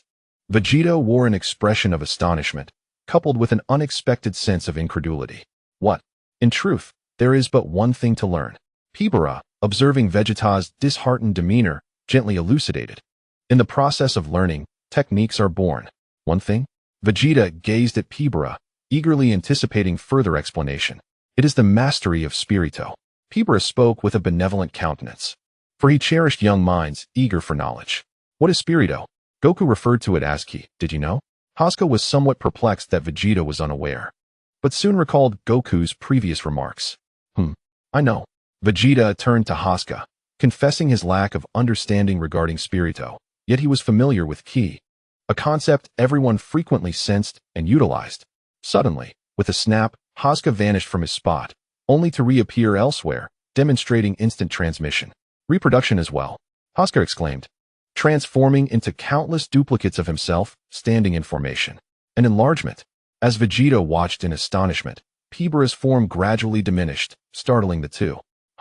At that moment, the elder Pibara, now shorter than Vegeta, left Iliku utterly astonished. Is this his normal size? All of this was achieved through the manipulation of Spirito, movement, division, and expansion. Pibara spoke with his hands clasped behind his back, raising his head to address them. From behind, Hoska chimed in, stating that such feats were within the capabilities of every Yateration. Upon hearing this, Vegeta fell into silence for a moment. Surely, there was no reason he could not master it. After all, he was the esteemed prince of the Science. If you comprehend the structure of Spirito, you shall undoubtedly discover the suitable path. Pibara reiterated. Chapter 84, Landing on Earth. Eliminate him understood. Vegeta declared, a serious expression gracing his proud visage as he regarded Pibara. Then instruct me on the control of Spirito. A few days after Vegeta arrived on Yatarat, Goku also set off to another planet for training with Merus. At the Galactic headquarters, standing before a small spacecraft, Merus bid farewell to Jaka and Eska. I will be away from the headquarters for a while, should anything arise. Please contact me immediately. Goku waved goodbye to everyone. Understood, we shall handle things here. Jaka confidently proclaimed, thumbs up. He believed he could manage any issue that might arise. However, following that, Circumstances remained unchanged, merely marked by the passage of time. Yang Feng had departed for Beerus's planet the day before Goku's departure, silently motivating himself to strive for the sake of petting cats. Each day, Jaka stood with crossed arms, observing the latest updates from the communication room. This time, the criminals had appeared on Chip Planet. A scout addressed the individual beside him, lamenting the recent dispatch of team members to the planet leads, lamenting the insufficient manpower. Vegeta was missing, Goku and Meru's were engaged in training, and even Yang Feng had departed, leaving us critically undermanned. The contacting officer turned to complain to the Galactic King positioned behind him. The Galactic King, arms crossed and expression unchanging, pondered, "Shall we seek additional specialized personnel?" He glanced at Gak, inquiring, "Are there any suitable candidates in your jurisdiction?" Gak scratched the back of his head, ruminating deeply. In truth, he managed only 3 regions, all on the fringes, offering little prospect for suitable candidates. Furthermore, Goku and the others had already joined the Galactic Patrol. Who else could they find? Gak found himself at a loss. Speaking of which, during the tournament with Universe 6, wasn't there a warrior? Where is he now? Can we summon him here? The Galactic King inquired, observing Gak's troubled expression. Gak was startled, suddenly recalling the strongest warrior spoken of by the god of destruction. He struck his palm with a fist, exclaiming, "Ah, do you mean Manaka? No, I mean that Namekian." The Galactic King's thoughts diverged entirely from Gak's, as he was actually referring to Piccolo, prompting him to remind. The Namekian? Gak stroked his chin in contemplation. Indeed, Piccolo's serious green visage instilled an inexplicable sense of security. Meanwhile, Piccolo, whom the Galactic King had in mind, sat cross-legged with closed eyes in the palace of the gods, striving to connect with the distant Namek. No, Piccolo opened his eyes. A look of distress etched on his face, unable to establish contact with his brethren from Namek. Our telepathic connection has its limitations. Dandy, observing Piccolo's frustration, offered words of consolation. Though he spoke thus, Piccolo's thoughts were far more profound. The real question lingered. Were there any Namekians left to contact? Wait, Dandy's astonishment was palpable. Could it truly be, as Piccolo suggests, that all Namekians have perished? At the very least, it was evident that ominous events were unfolding in the universe. Piccolo rose, realizing that speculating here would yield no results. Dandy, burdened with a heavy heart, found himself at a loss for words, recognizing the sorrowful nature of such a conjecture. Meanwhile, the Magalini brothers, approaching Earth, had beheld the striking blue planet. "Look," Panei gripped the controls, gesturing to the others. "That is Earth. Isn't it a beautiful planet?" Pasta remarked, equally surprised. If only there were an abundance of blue gold. Getty expressed indifference to the planet's aesthetics, believing nothing could rival the tangible value of blue gold. Indeed, let us first search for a suitable landing site. Pasta quickly lost interest in the planet's allure, directing his attention to Panei. As the spacecraft descended closer to Earth, Piccolo soon sensed an unfamiliar presence approaching the planet, turning his gaze toward a specific direction. Dandy, puzzled by Bic's sudden turn to look elsewhere, inquired, "What is it? Is someone approaching Earth? Who could it be?" Dandy fell silent for a moment, wondering if it might be related to the anomalies occurring in the galaxy. "I sense a presence. 123 individuals. I must investigate the situation."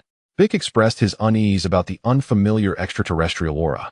"Please, exercise caution," Dandy said, his face etched with concern, realizing that if the Meccans truly posed a threat, it would be just the 2 of them left to confront it. "It's all right.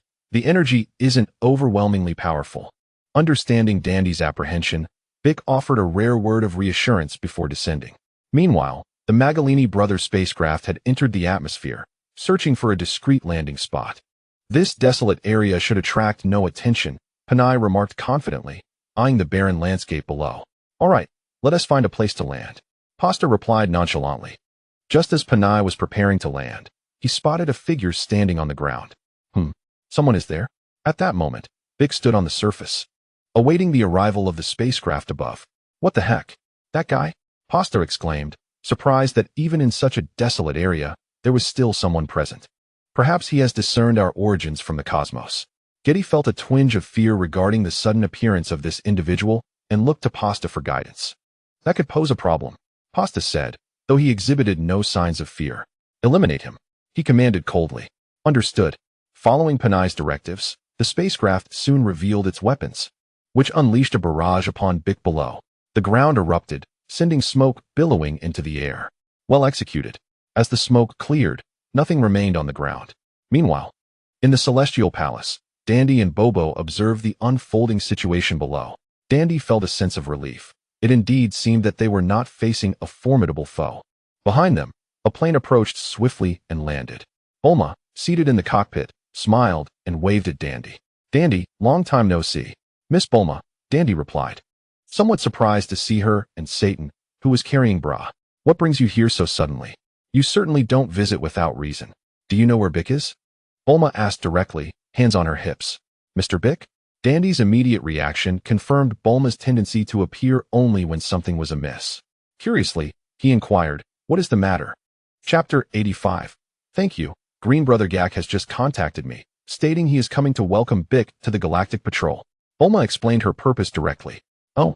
Upon hearing about the Galactic Patrol, Dandy was evidently taken aback, quickly deducing the anomalies surrounding the galaxy.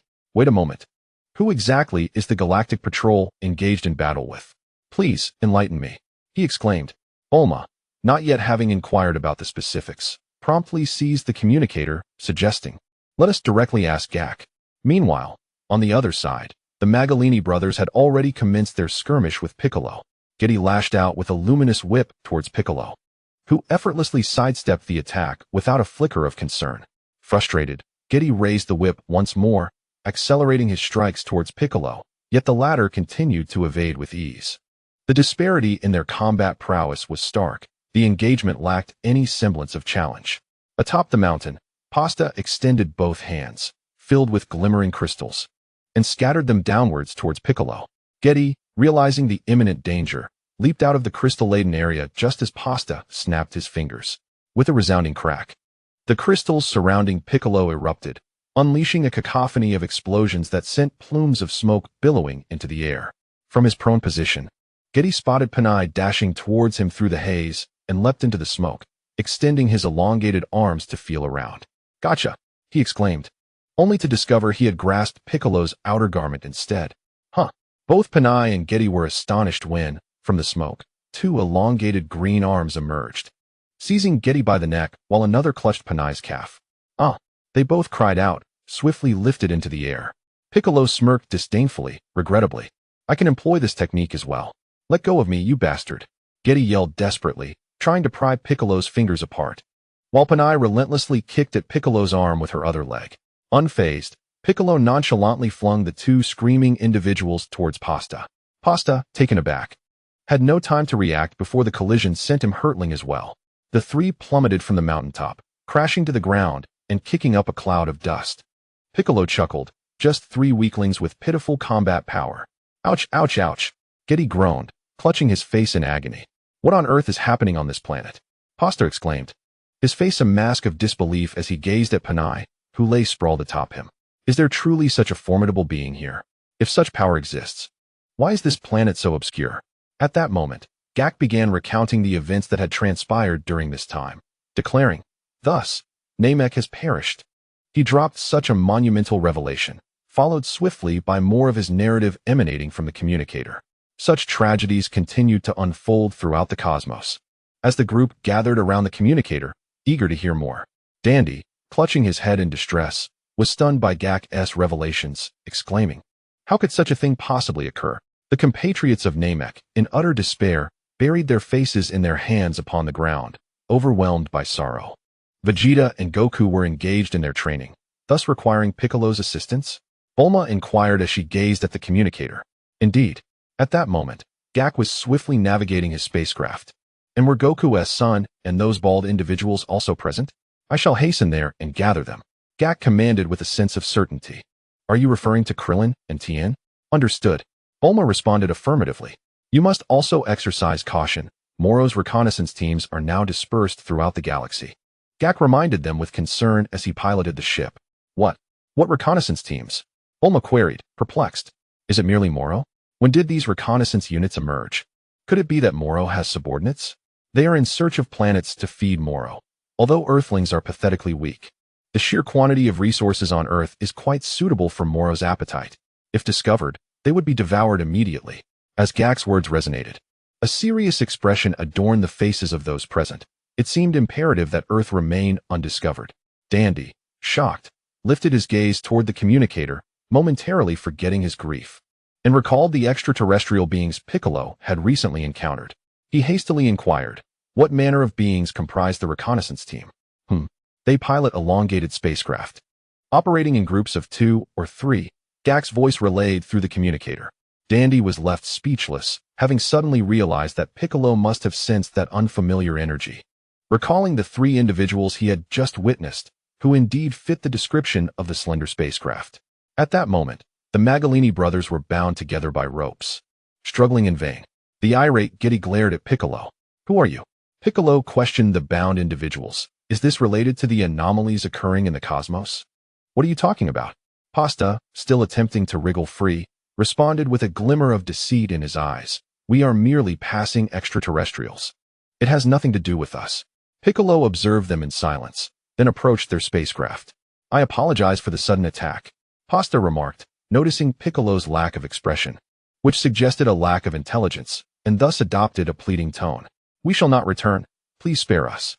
Piccolo scrutinized the spacecraft, noting its rather shabby appearance, and concluded that the combat abilities of these 3 individuals were exceedingly low, indicating they posed no significant threat. Shall we simply concede? Getty communicated silently with Pasta. Given the circumstances, let us contact Moro to obliterate this planet. Pasta replied in kind, then sought an opportunity to seize the blue gold. Oh, what a splendid idea. You truly are the elder brother, Getty praised without reservation. Indeed, individuals of your caliber do not appear to be the source of the anomalies. Clarifying his thoughts, Piccolo turned to them with an air of disdain. Have you come to your senses? Parsa exclaimed joyfully, with a flick of his finger. The ropes binding Parsa and the others snapped. While the trio internally lamented Piccolo's perceived lack of intelligence, he coldly urged, Hurry, I do not wish to see you again. Thank you, Green Brother. Parsa and his companions hastily rose and made their way toward the spaceship. As they watched the spacecraft descend, stirring up a rush of air, Piccolo raised his cloak to shield himself. Chapter 86. Angels may not be benevolent. He felt that the passing aliens posed no real threat, utterly cowardly. A bunch of timid beings. Meanwhile, Bulma piloted the aircraft swiftly toward Piccolo's location. Bulma, Dandy, and Satan, cradling Bra, all wore serious expressions as they scanned below for Piccolo's silhouette. Dandy had just mentioned suspicious aliens at the palace. Did something take off? Bulma first noticed a fleeting spaceship. Oh no. Dandy's gaze sharpened. He urgently communicated telepathically. Mr. Piccolo, you must not let them escape. Hearing Dandy's voice, Piccolo caught sight of Bulma's aircraft. They are accomplices of those who harm the universe. Dandy's voice echoed in Piccolo's ears. What? Piccolo gasped in shock. Something is approaching. Panay noticed the aircraft behind them. We should flee quickly, Parsa exclaimed as he sensed the impending danger. Whoosh. As the spaceship's thrusters ignited, it accelerated abruptly. The Magalini brothers attempting to escape. TCH. Piccolo scoffed disdainfully, extending his hand to launch an energy sphere that struck the spaceship. The trio screamed as the spacecraft plummeted. Piccolo rapidly pursued in the direction of the falling vessel. As the craft descended, its occupants struggled to escape. However, Piccolo had already planted a foot on their damaged spaceship, his face contorted with rage. You deceived me. It's too late.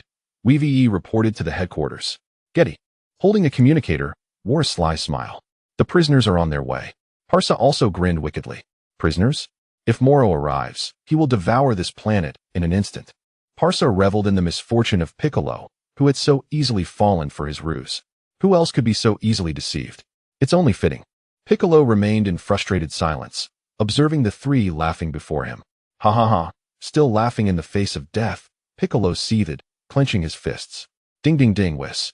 At that moment, Yang Feng arrived on Beerus's planet, searching diligently until he spotted Whis standing by the lake, alongside the supremely lethargic Beerus, yawning. Oh, Lord Beerus is here too. Yang Feng wiggled his tail and approached Beerus. Gazing at those upright ears, he felt an irresistible urge to touch them. A scion? This is my domain. Where else would I be? And what purpose do you serve here? Beerus furrowed his brow, puzzled by Yang Feng's sudden appearance. If you're seeking assistance, the angel shall not lend a hand. Whis seemed to possess some prior knowledge and promptly dismissed Yang Feng before he could articulate his intentions. Oh, is that not permissible? Yang Feng was taken aback, yet boldly expressed his purpose for visiting. I had hoped to seek your guidance, Whis, to help me gain more combat experience. Humph. Who do you think you are? Speaking of the first universe's scions, they do not exist in the first universe at all.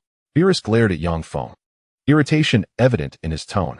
Previously, in front of so many, I spared you some dignity. Do not take it for granted. Lord of Destruction.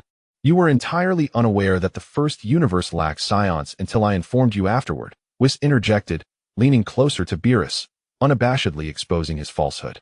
Beads of cold sweat trickled down Beerus's forehead as he quickly resorted to irrationality to mask his embarrassment. Silence. Did I permit you to speak, Whis? Who would concern themselves with the life forms of the first universe? Yang Feng, reveling in the drama, found immense amusement in the antics of these two, clearly enjoying each other's company. However, he realized that his time was limited. He needed to return and rescue his angel Melis. Whis, could you lend me your assistance? I yearn to grow stronger. Yang Feng shamelessly persisted in his request. Oh, and what shall you offer me in return? Whis playfully covered his mouth with his hand, smirking. He seemed rather idle, but why should he play the benefactor? Surely, there must be some form of compensation. Not all angels are benevolent. Yang Feng nodded in understanding, then furrowed his brow in deep contemplation. It occurred to him that both Whis and Beerus were somewhat food enthusiasts.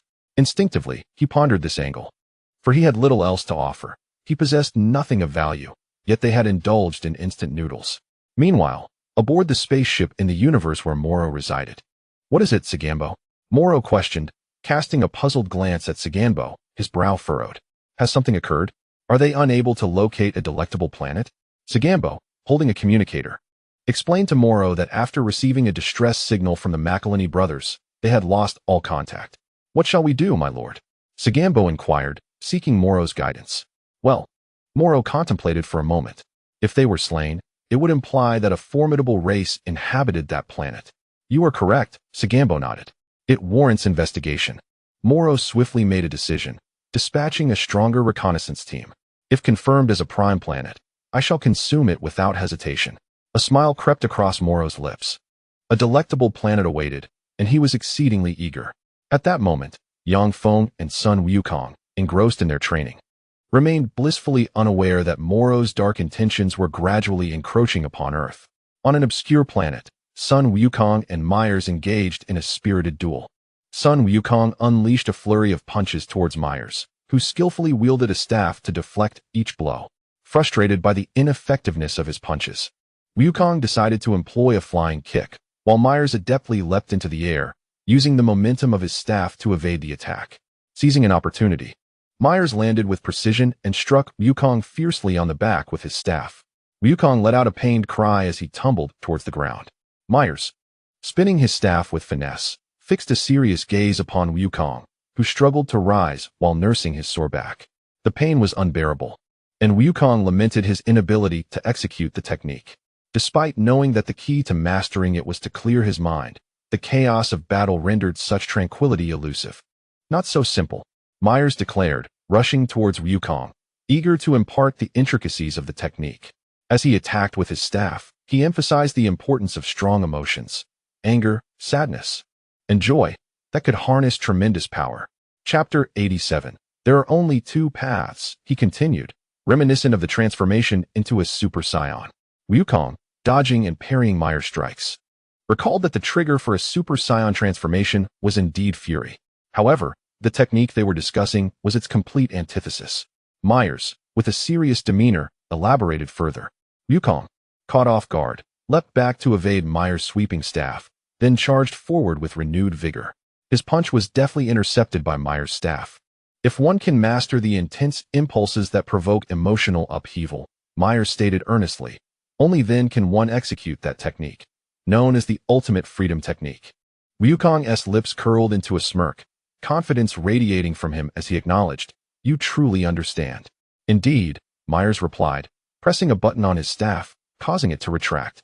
"I apologize for not mentioning this sooner." "There's no need for such apologies," Wukong reassured him, sensing the underlying reasons for Myers' silence. "I know you have your reasons." Surprised by Wukong's understanding, Myers remarked, I didn't expect you to be so perceptive.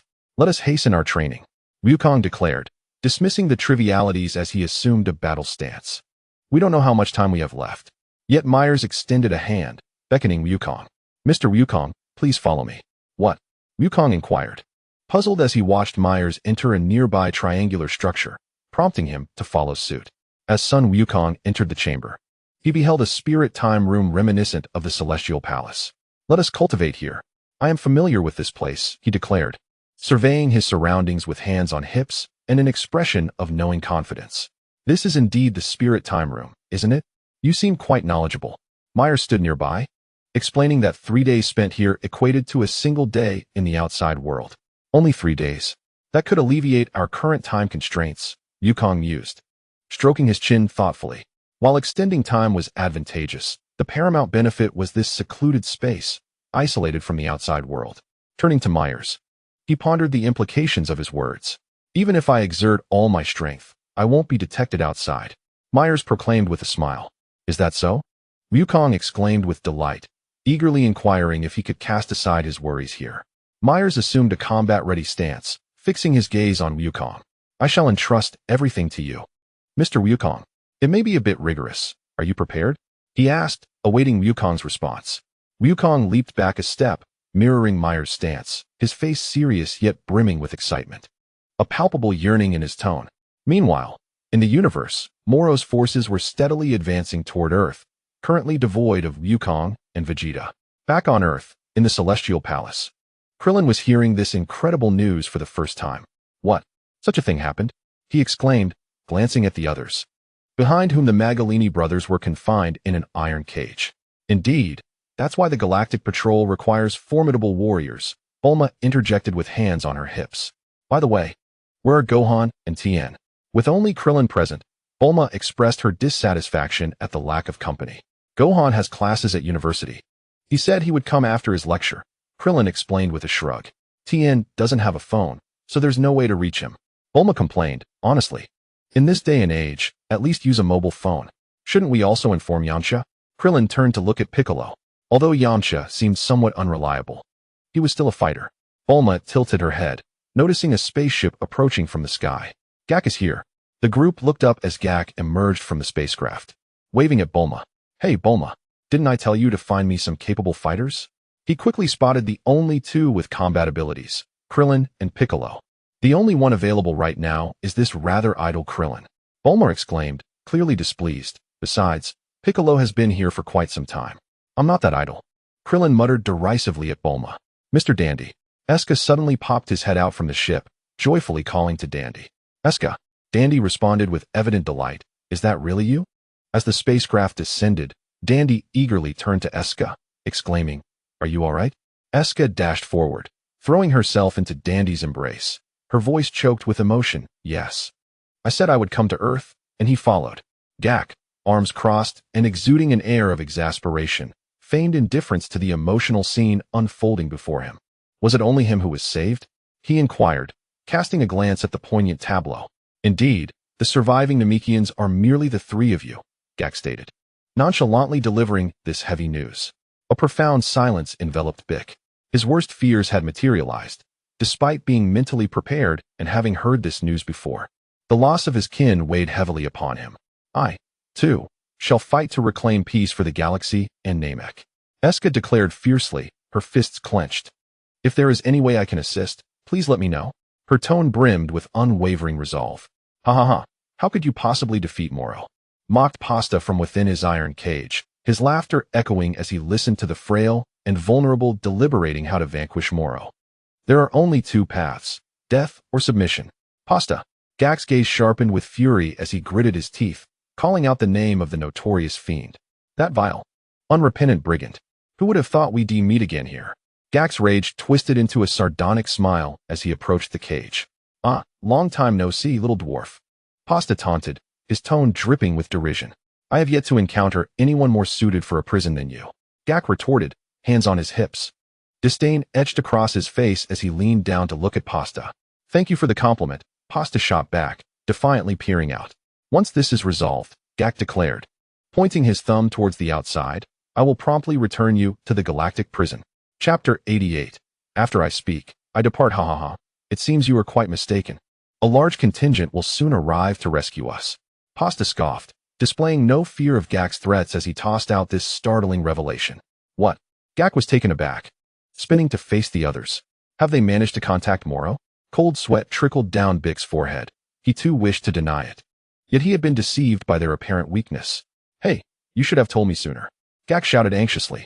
I need to have headquarters investigate whether anyone is indeed coming this way. Meanwhile, in the depths of space, a spacecraft carrying Moro's subordinates, the band of robbers, sped towards Earth. Earth is it?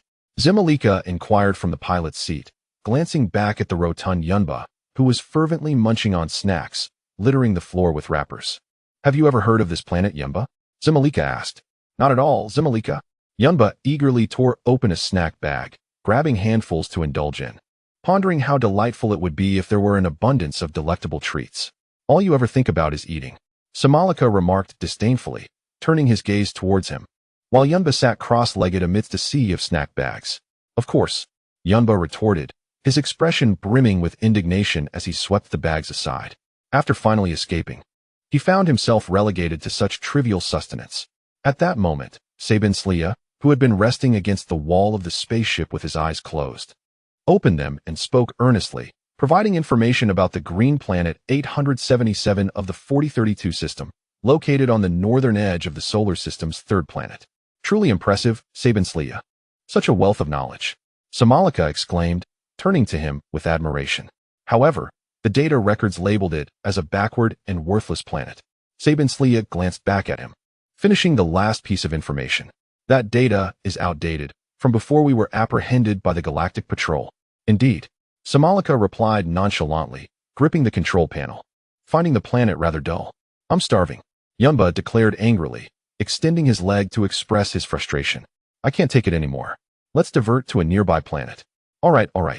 I understand. Zimalika responded with a hint of annoyance. Let's just make a small detour. With that, the spaceship veered off towards another planet. After all, despite his enormous size, Yunba had the temperament of a mischievous panda from a band of robbers. Meanwhile, Jack sat in the spaceship, pressing buttons on the display screen to contact headquarters. Team Jack, we have identified the truth regarding the spaceship heading towards Earth. Based on life signs, it appears to be Zimalika and Yunba, along with OG-73I, Sabin Slia's designation. Upon hearing this, Jack could scarcely believe his ears and hesitantly asked, Is Sabin Slia also there? What is that? Clin, who was listening below, inquired in confusion. Is it a name? If so, what a peculiar name it is. They are all subordinates of Sagambo, Jack explained, looking at Clin. Members of the infamous Galactic Bandit clan. It was quite a challenge to apprehend them as they wreaked havoc across the galaxy, he said, his tone tinged with helplessness. Did you capture them, Jack? Bulma suddenly turned to him. Her words suggested that Jack had endured significant hardships in traversing the cosmos to apprehend criminals. It was the Mel's team, Jack replied, unabashed and resolute. A silence enveloped the group. This is reckless. They truly are an unashamed extraterrestrial, someone thought. However, Clint considered the situation less dire. Reflecting on the formidable fighters, Gohan and Piccolo, and asked with outstretched hands, Isn't Earth safe with them around? Can those bandits really match up to Gohan and Piccolo? They have certainly endured numerous battles, both great and small. Indeed, upon hearing this, Jack immediately exclaimed with excitement. All right, I shall return. Jack settled into his seat, intending to reach out and shut the hatch, resolutely choosing not to disembark from the spacecraft. If you manage to survive, I will come back for you. Hey. Before Jack could finish his sentence, Bulma, infuriated, clenched her fists and shouted, That damned fellow is trying to escape again. Why are you leaving? Bulma extended her arm, reaching desperately towards the spacecraft. You should fight alongside us. Although Jack is not particularly formidable, every bit of help counts in our current predicament. Moreover, he possesses invaluable knowledge about those demonic beings. Having him stay on as an informant would be beneficial. You are the only one who understands those villains. Stay and assist us. As she spoke, Bulma tugged at his leg, desperately attempting to pull Jack down. No, I want to go back. Jack clung tightly to the hatch of the spacecraft, resisting with all his might. I only intended to take this group away. I cannot risk my life here due to unforeseen circumstances. In other words, they are so powerful that you cannot defeat them? Krillin bluntly posed the question. You certainly ask questions directly. Jack turned his head to look at Krillin, ultimately conceding with honesty. That is indeed the case. Who exactly are they? Piccolo inquired with a serious expression. Before you leave, clarify everything with us. It appeared that Jack possessed a wealth of knowledge, if he was unwilling to remain. He at least needed to impart his information. Reluctantly, Jack jumped down and dusted off non-existent dirt from his clothing, repeatedly asserting, I will speak, and then I shall depart. Although the three of them were quite powerful, Jack furrowed his brow in deep thought, recalling the data. However, the capabilities of the OG-73 were particularly troublesome. The individual named Sabinsley, called out by Jack, was currently gazing into the distance, standing atop an alien resembling a spiky hedgehog, and observing 4 or 5 more not far off, his expression devoid of emotion. Meanwhile, Yunba sat at a stone table, vigorously devouring a large chicken leg and steamed bun, while Zimalika lay flat, having overeaten. They had just landed on this planet and intended to enjoy a hearty meal first. An enraged alien roared, lowering its head and launching its spines at Sabinsley. Without hesitation, Sabinsley seized the throat of the alien beneath his foot, using it as a shield to block the incoming projectiles. As he tightened his grip, the gem embedded in his forehead reflected the alien's face. Chapter 89. Your ability has been copied soon. Sabinsley discarded the lifeless body, and his own back sprouted spines identical to those of the aliens. To the alien's astonishment, Sabinsley slightly bowed his head, and a flurry of spines was unleashed towards them. Copying abilities? What does that mean? Upon hearing Jack's words, Krillin looked on in bewilderment. He possesses the ability to steal the powers of others from their necks, with the capacity to maintain this ability for a span of 30 minutes. Jack expressed his disdain for Klin's level of illiteracy, as he had already elucidated the matter quite clearly, hadn't he? 30 minutes? Klin was at a loss for words.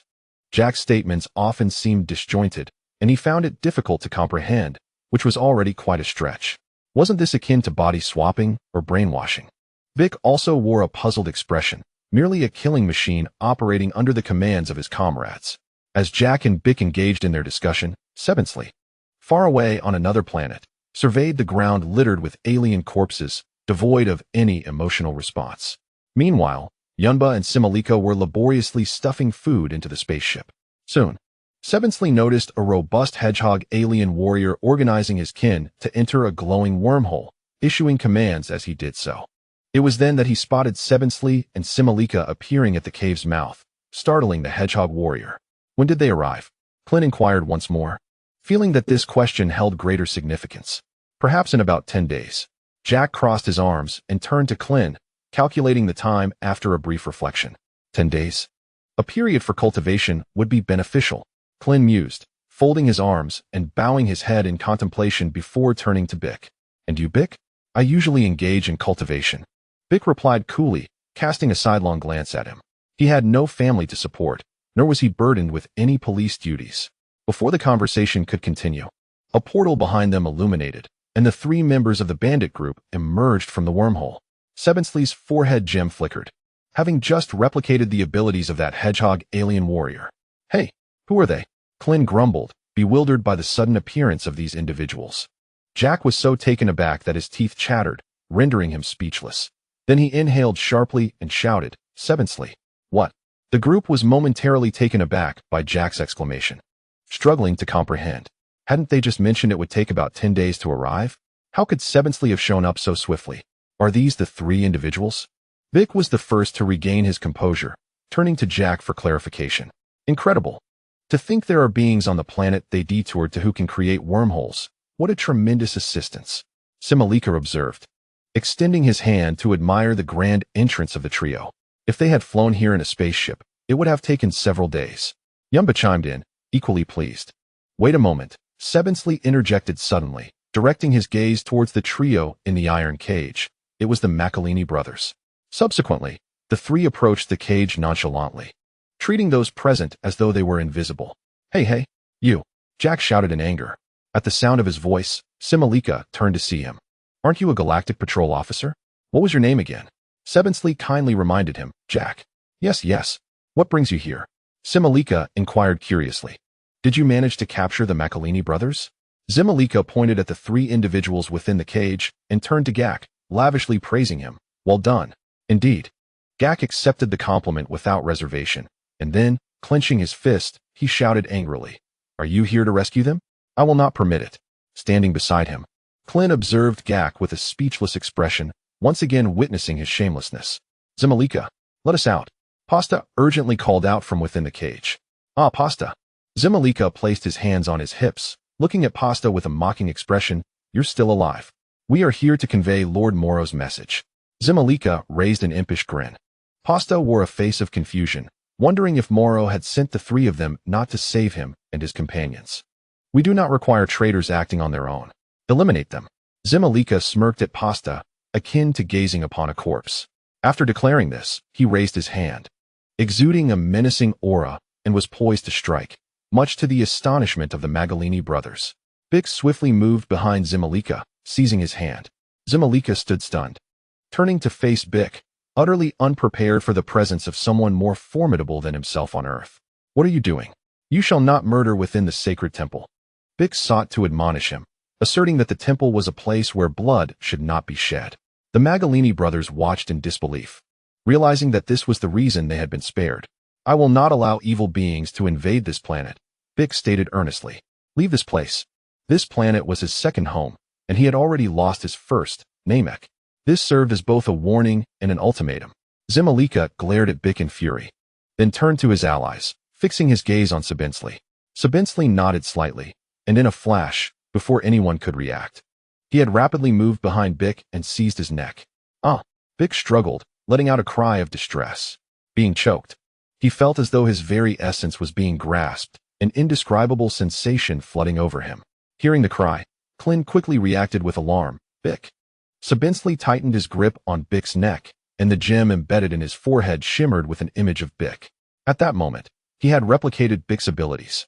Bic, filled with rage, swiftly turned and forcefully knocked Sabinsley's hand away, retreating quickly. "What have you done?" Gak, uncertain, hesitated, having only reviewed the information and never having witnessed Sabinsley in action.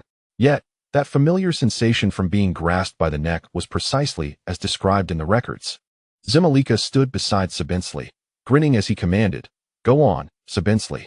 Following the command, Sabinsley placed 2 fingers on his forehead, then condensed energy at his fingertips and launched a magical energy blast towards Bic. Bic's exclusive skill. With a swift movement, Bic retreated sideways as the magic piercing light cannon penetrated the temple beneath him. As the smoke dissipated, Bic gazed down at the dark abyss below, an expression of astonishment crossing his face. Is this person truly attempting to humiliate him? He chuckled. "Your technique is impressive," Simerlika remarked with a cold snort, a blend of mockery and admiration in his tone. "Your ability has been replicated." Even Gak, despite his usual naivety, grasped the situation upon witnessing this scene. Chapter 90. On the verge of collapse. What? Bic's face mirrored disbelief. Is this what they refer to as the replication of Sabinsley? Suddenly, a fist swung towards him, and to Bic's astonishment, Sabinsley was capable of extending his arm to attack. Gak was sent flying outside the temple by this punch, plummeting from a great height. "Wah! Gak!"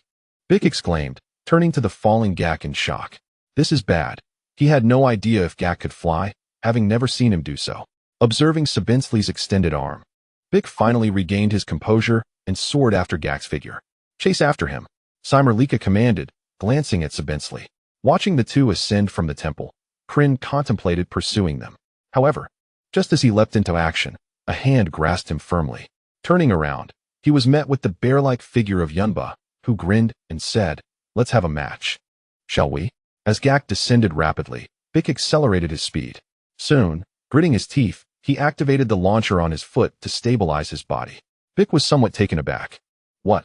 You can fly?" he asked, stabilizing himself with a hint of frustration. "I can fly for a short duration," Gak replied as they both landed steadily on a mountain peak. "I clearly informed you of my specialty. How could you let yourself be captured so easily?" Gak turned to Bic, a mix of annoyance and reproach in his gaze. "My apologies for being careless." Bic offered an embarrassed apology but quickly sought to rectify his oversight. "How should we fight? Tell me." His ability to replicate extends to the power of your techniques, so the moves he executed were virtually indistinguishable from your own, Gak explained, reaffirming his understanding. "I see. So his punches and kicks are identical to yours," Gak affirmed, his expression serious. This means he possesses combat prowess equivalent to mine. Bick realized at this moment. In simpler terms, Sabinsley, who has the ability to replicate, is essentially another version of himself. Incoming, Gak shouted, looking skyward. Sabinsley descended from above, his arms suddenly extending infinitely. Gak raised his gun in defense, but before he could decide whether to fire, he heard a sharp crack. Bick's hands also extended boundlessly, colliding with Sabinsley's, their fingers intertwining in a fierce grip. The two combatants attempted to hurl each other's bodies away. Yet their stances remained unwavering as they swiftly maneuvered around one another, culminating in a direct collision of their heads. They quickly retreated a step, releasing each other's grip, with Piccolo casting an irate glance at Sabinsley. Almost immediately, they became embroiled in a fierce struggle. Jack held his gun aloft, ready to assist. But suddenly a shadow flitted past, and his weapon vanished. "Ah, over here, inept patrolman." Simalika taunted from atop a large rock behind him, brandishing Jack's firearm. "How dare you seize a weapon synonymous with the life of a galactic patrolman?" Jack clenched his fists in fury. "You have quite the audacity, Simalika." He leaped forward, reaching to reclaim his gun. "Return it." Simalika laughed, raising his hand and evading Jack's grasp. Meanwhile, both Piccolo and Sabinsley unleashed energy waves toward one another, resulting in a tremendous explosion that sent them both sprawling. Regaining his footing, Sabinsley widened his mouth and fired a ferocious mouth blast toward Piccolo, engulfing him entirely.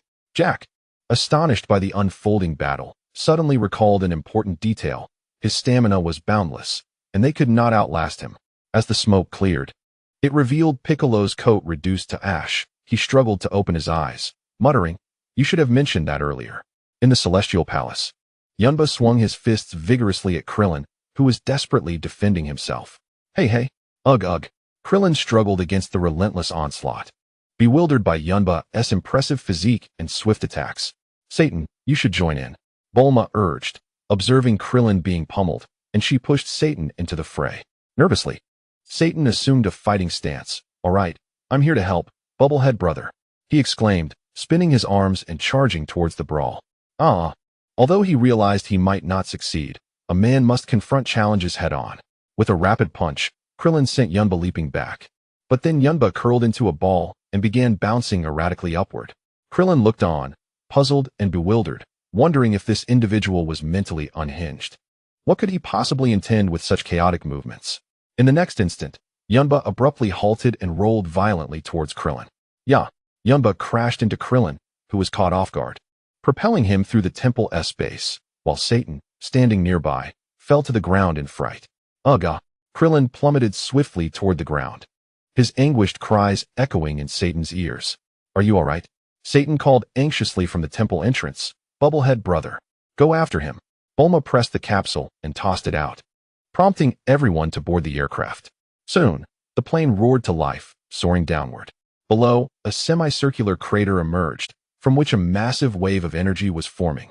As Piccolo and Sabinsley clashed in a fierce battle, the two were evenly matched, standing opposed to one another, while Piccolo, witnessing the colossal energy wave advancing towards him, shouted in fury. How infuriating! Despite their equal prowess, Piccolo's stamina would eventually wane, whereas Sabinsley seemed inexhaustible, akin to an artificial being. With one hand poised to unleash his special beam cannon, Piccolo strained to hold his ground, suffering under the weight of his own technique. He could scarcely believe he found himself in such a predicament. If he could endure for 30 minutes, he would revert to his original form. Gak quickly blocked several of Zimalika's desperate punches and called out towards Piccolo, "Hang in there." Veins bulging on his forehead, Piccolo gritted his teeth, filled with regret as he replied, "I fear I cannot last that long." The immense energy wave loomed ever closer, while Sabinsley showed no signs of fatigue. How could he possibly endure 30 minutes? He was no artificial being. As Piccolo's voice rose in desperation, the massive energy blast engulfed him. Meanwhile, Sabinsley continued to unleash his special beam cannon, which sliced through the boulder where Gak and Zimalika were battling, creating a deep chasm. Stunned, Gak sat on the toppled rock. Speechless. "Where did he go?" he exclaimed, alarmed for Piccolo. Could it be that Piccolo had been defeated? Was he shattered to pieces? Suddenly, Sabinsley turned his gaze towards a large boulder above, where Gohan appeared just in time to rescue Piccolo. "Are you all right, Uncle Piccolo?" Gohan asked, concern etched on his face. "Oh, It's Goku's son, Gak exclaimed, rising with joy at the sight. We're saved. Just in time. Zemalika, however, was taken aback. What is happening? Powerful beings keep emerging from this planet. You saved me, Gohan. Piccolo, battered and bruised, expressed his gratitude to Gohan while eyeing Sabinsley. Gohan then turned his gaze towards the two unfamiliar figures in the distance, feeling guilty as he apologized. I'm sorry for being late. If only I had arrived sooner. Uncle Piccolo wouldn't have been hurt so badly. With a serious tone, Piccolo warned Gohan, listen carefully, do not let him grab your neck. If you get copied, it will be our end. Copied? Gohan questioned, perplexed. Because you are the strongest on Earth now, Piccolo exclaimed, anxiety evident in his voice. After a moment of silence, Gohan removed his glasses, pondering whether that meant his father and the others were no longer on Earth. Meanwhile, in the remote, uninhabited world far from Earth, within the confines of a pyramid-shaped dwelling, Sun Wukong and Meru's were engaged in rigorous training in a dimension isolated from the outside world. With a powerful punch, Meru struck Wukong squarely in the face, sending him hurtling backward and dragging across the ground for quite a distance. He landed on his back, legs in the air, eyes shut, gasping for breath, his attire in tatters. Haha, damn it. Wukong complained as he finally caught his breath. I'm beginning to doubt whether I truly used the Ultra Instinct back then. When that move was executed, was Mr. Wukong truly in a state of utmost extremity? Meruz inquired, observing the fallen warrior. Indeed, it was during a critical moment of life and death in battle, Wukong replied, struggling to rise. The fastest way to replicate that move is to recreate the same conditions, Meruz stated calmly. So, does that mean I must be prepared to face death in this training? Wukong asked, laboriously standing and gazing at Meruz. Absolutely, Meruz affirmed with unwavering seriousness. Very well. Wukong, trembling slightly, fixed his gaze on Meruz, resolute despite the challenge ahead. On the planet Yardrat, Vegeta was perched atop a slender, towering pillar alongside Elder Pibra and Haska. Vegeta sat cross-legged, his feet gripping the pole, impatiently turning to Pibra, who was standing atop the pillar. How many more days must I endure this? He queried, frustration evident in his tone. Your stability is even more precarious than Wukong's. Pibra unabashedly pointed out, emphasizing the necessity of achieving mental and physical balance. By the way, Wukong spent nearly 150 days there. Meanwhile, Haska was inverted on his pillar, appearing utterly at ease in his position, which only served to further undermine Vegeta's pride. 150 days?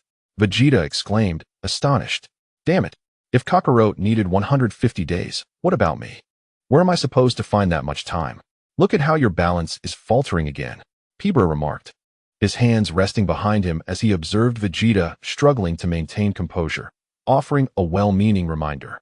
Yet, his steadfast posture on the pillar inflicted further damage to Vegeta's self-esteem. Damn it, Vegeta grimaced, gritting his teeth. I'm starting to regret coming to this planet. Meanwhile, Yang Feng, eager to train under Whis, pondered for an extended period. As a member of the Z Fighters, he instinctively thought of the delectable culinary delights from various regions of the Z Kingdom: spicy strips, stinky tofu, spicy crayfish, boiled fish, grilled lamb skewers, draft beer, and soda. With such an extensive array of tantalizing options, he couldn't believe that Whis wouldn't enjoy any of them. Thus, Yang Feng promptly set his plan into motion and teleported to Earth. Given his lack of funds, he initially contemplated seeking out Bulma, only to learn that she had ventured to the Heavenly Palace. In his despair, he turned to young Trunks. With shameless audacity, Yang Feng repeatedly assured him that he would repay his pocket money, and thus he exchanged currency and instantaneously teleported to Z Country, indulging in a shopping spree. Upon his return to Whis, he dragged a massive three-wheeled cart, holding spicy strips and gazing eagerly at Whis. What is this? Whis inquired, his curiosity piqued by the spicy strips in Yang Feng's hand. Swiftly, Yang Feng tore open the packaging and offered one to both Whis and Beerus. Wow, this flavor is quite exhilarating. Whis sampled a small bite, while Beerus, after stuffing an entire strip into his mouth, looked as if he might breathe fire. Oh, if only paired with some soda, it would be even better. Yang Feng beamed innocently as he presented a can of soda to Beerus. Upon opening the fizzy drink and taking a gulp, Beerus soon found himself leaping in agitation. Yang Feng, do you believe I won't kill you? Haha. These treats are indeed unique. Thus, I shall grant your request. Whis remarked with satisfaction, lightly tapping his staff on the ground. Eagerly, Yang Feng vanished from sight, reappearing within the gem of Whis's staff. This is an excellent training space. You need only defeat the individual before you. I will inform you when it concludes. So focus on your cultivation. As Whis's voice echoed around him, Yang Feng surveyed the blank expanse in search of the so-called adversary. In the next moment, a dark figure emerged in the snowy realm. It was another Yang Feng, though entirely shrouded in darkness. Am I to fight myself? Yang Feng exclaimed in disbelief. Before he could await Whis's response, he was abruptly struck by a fist that appeared before him, sending him reeling. How dare you? I aim to show off in the Dragon Ball world, not to be pummeled. Yang Feng glared at his dark counterpart, gritting his teeth. Soon, he retaliated, launching his own fist towards the shadowy version of himself. Thus, the two almost identical figures engaged in a fierce struggle, their differing skin tones the only distinguishing feature amidst their chaotic clash.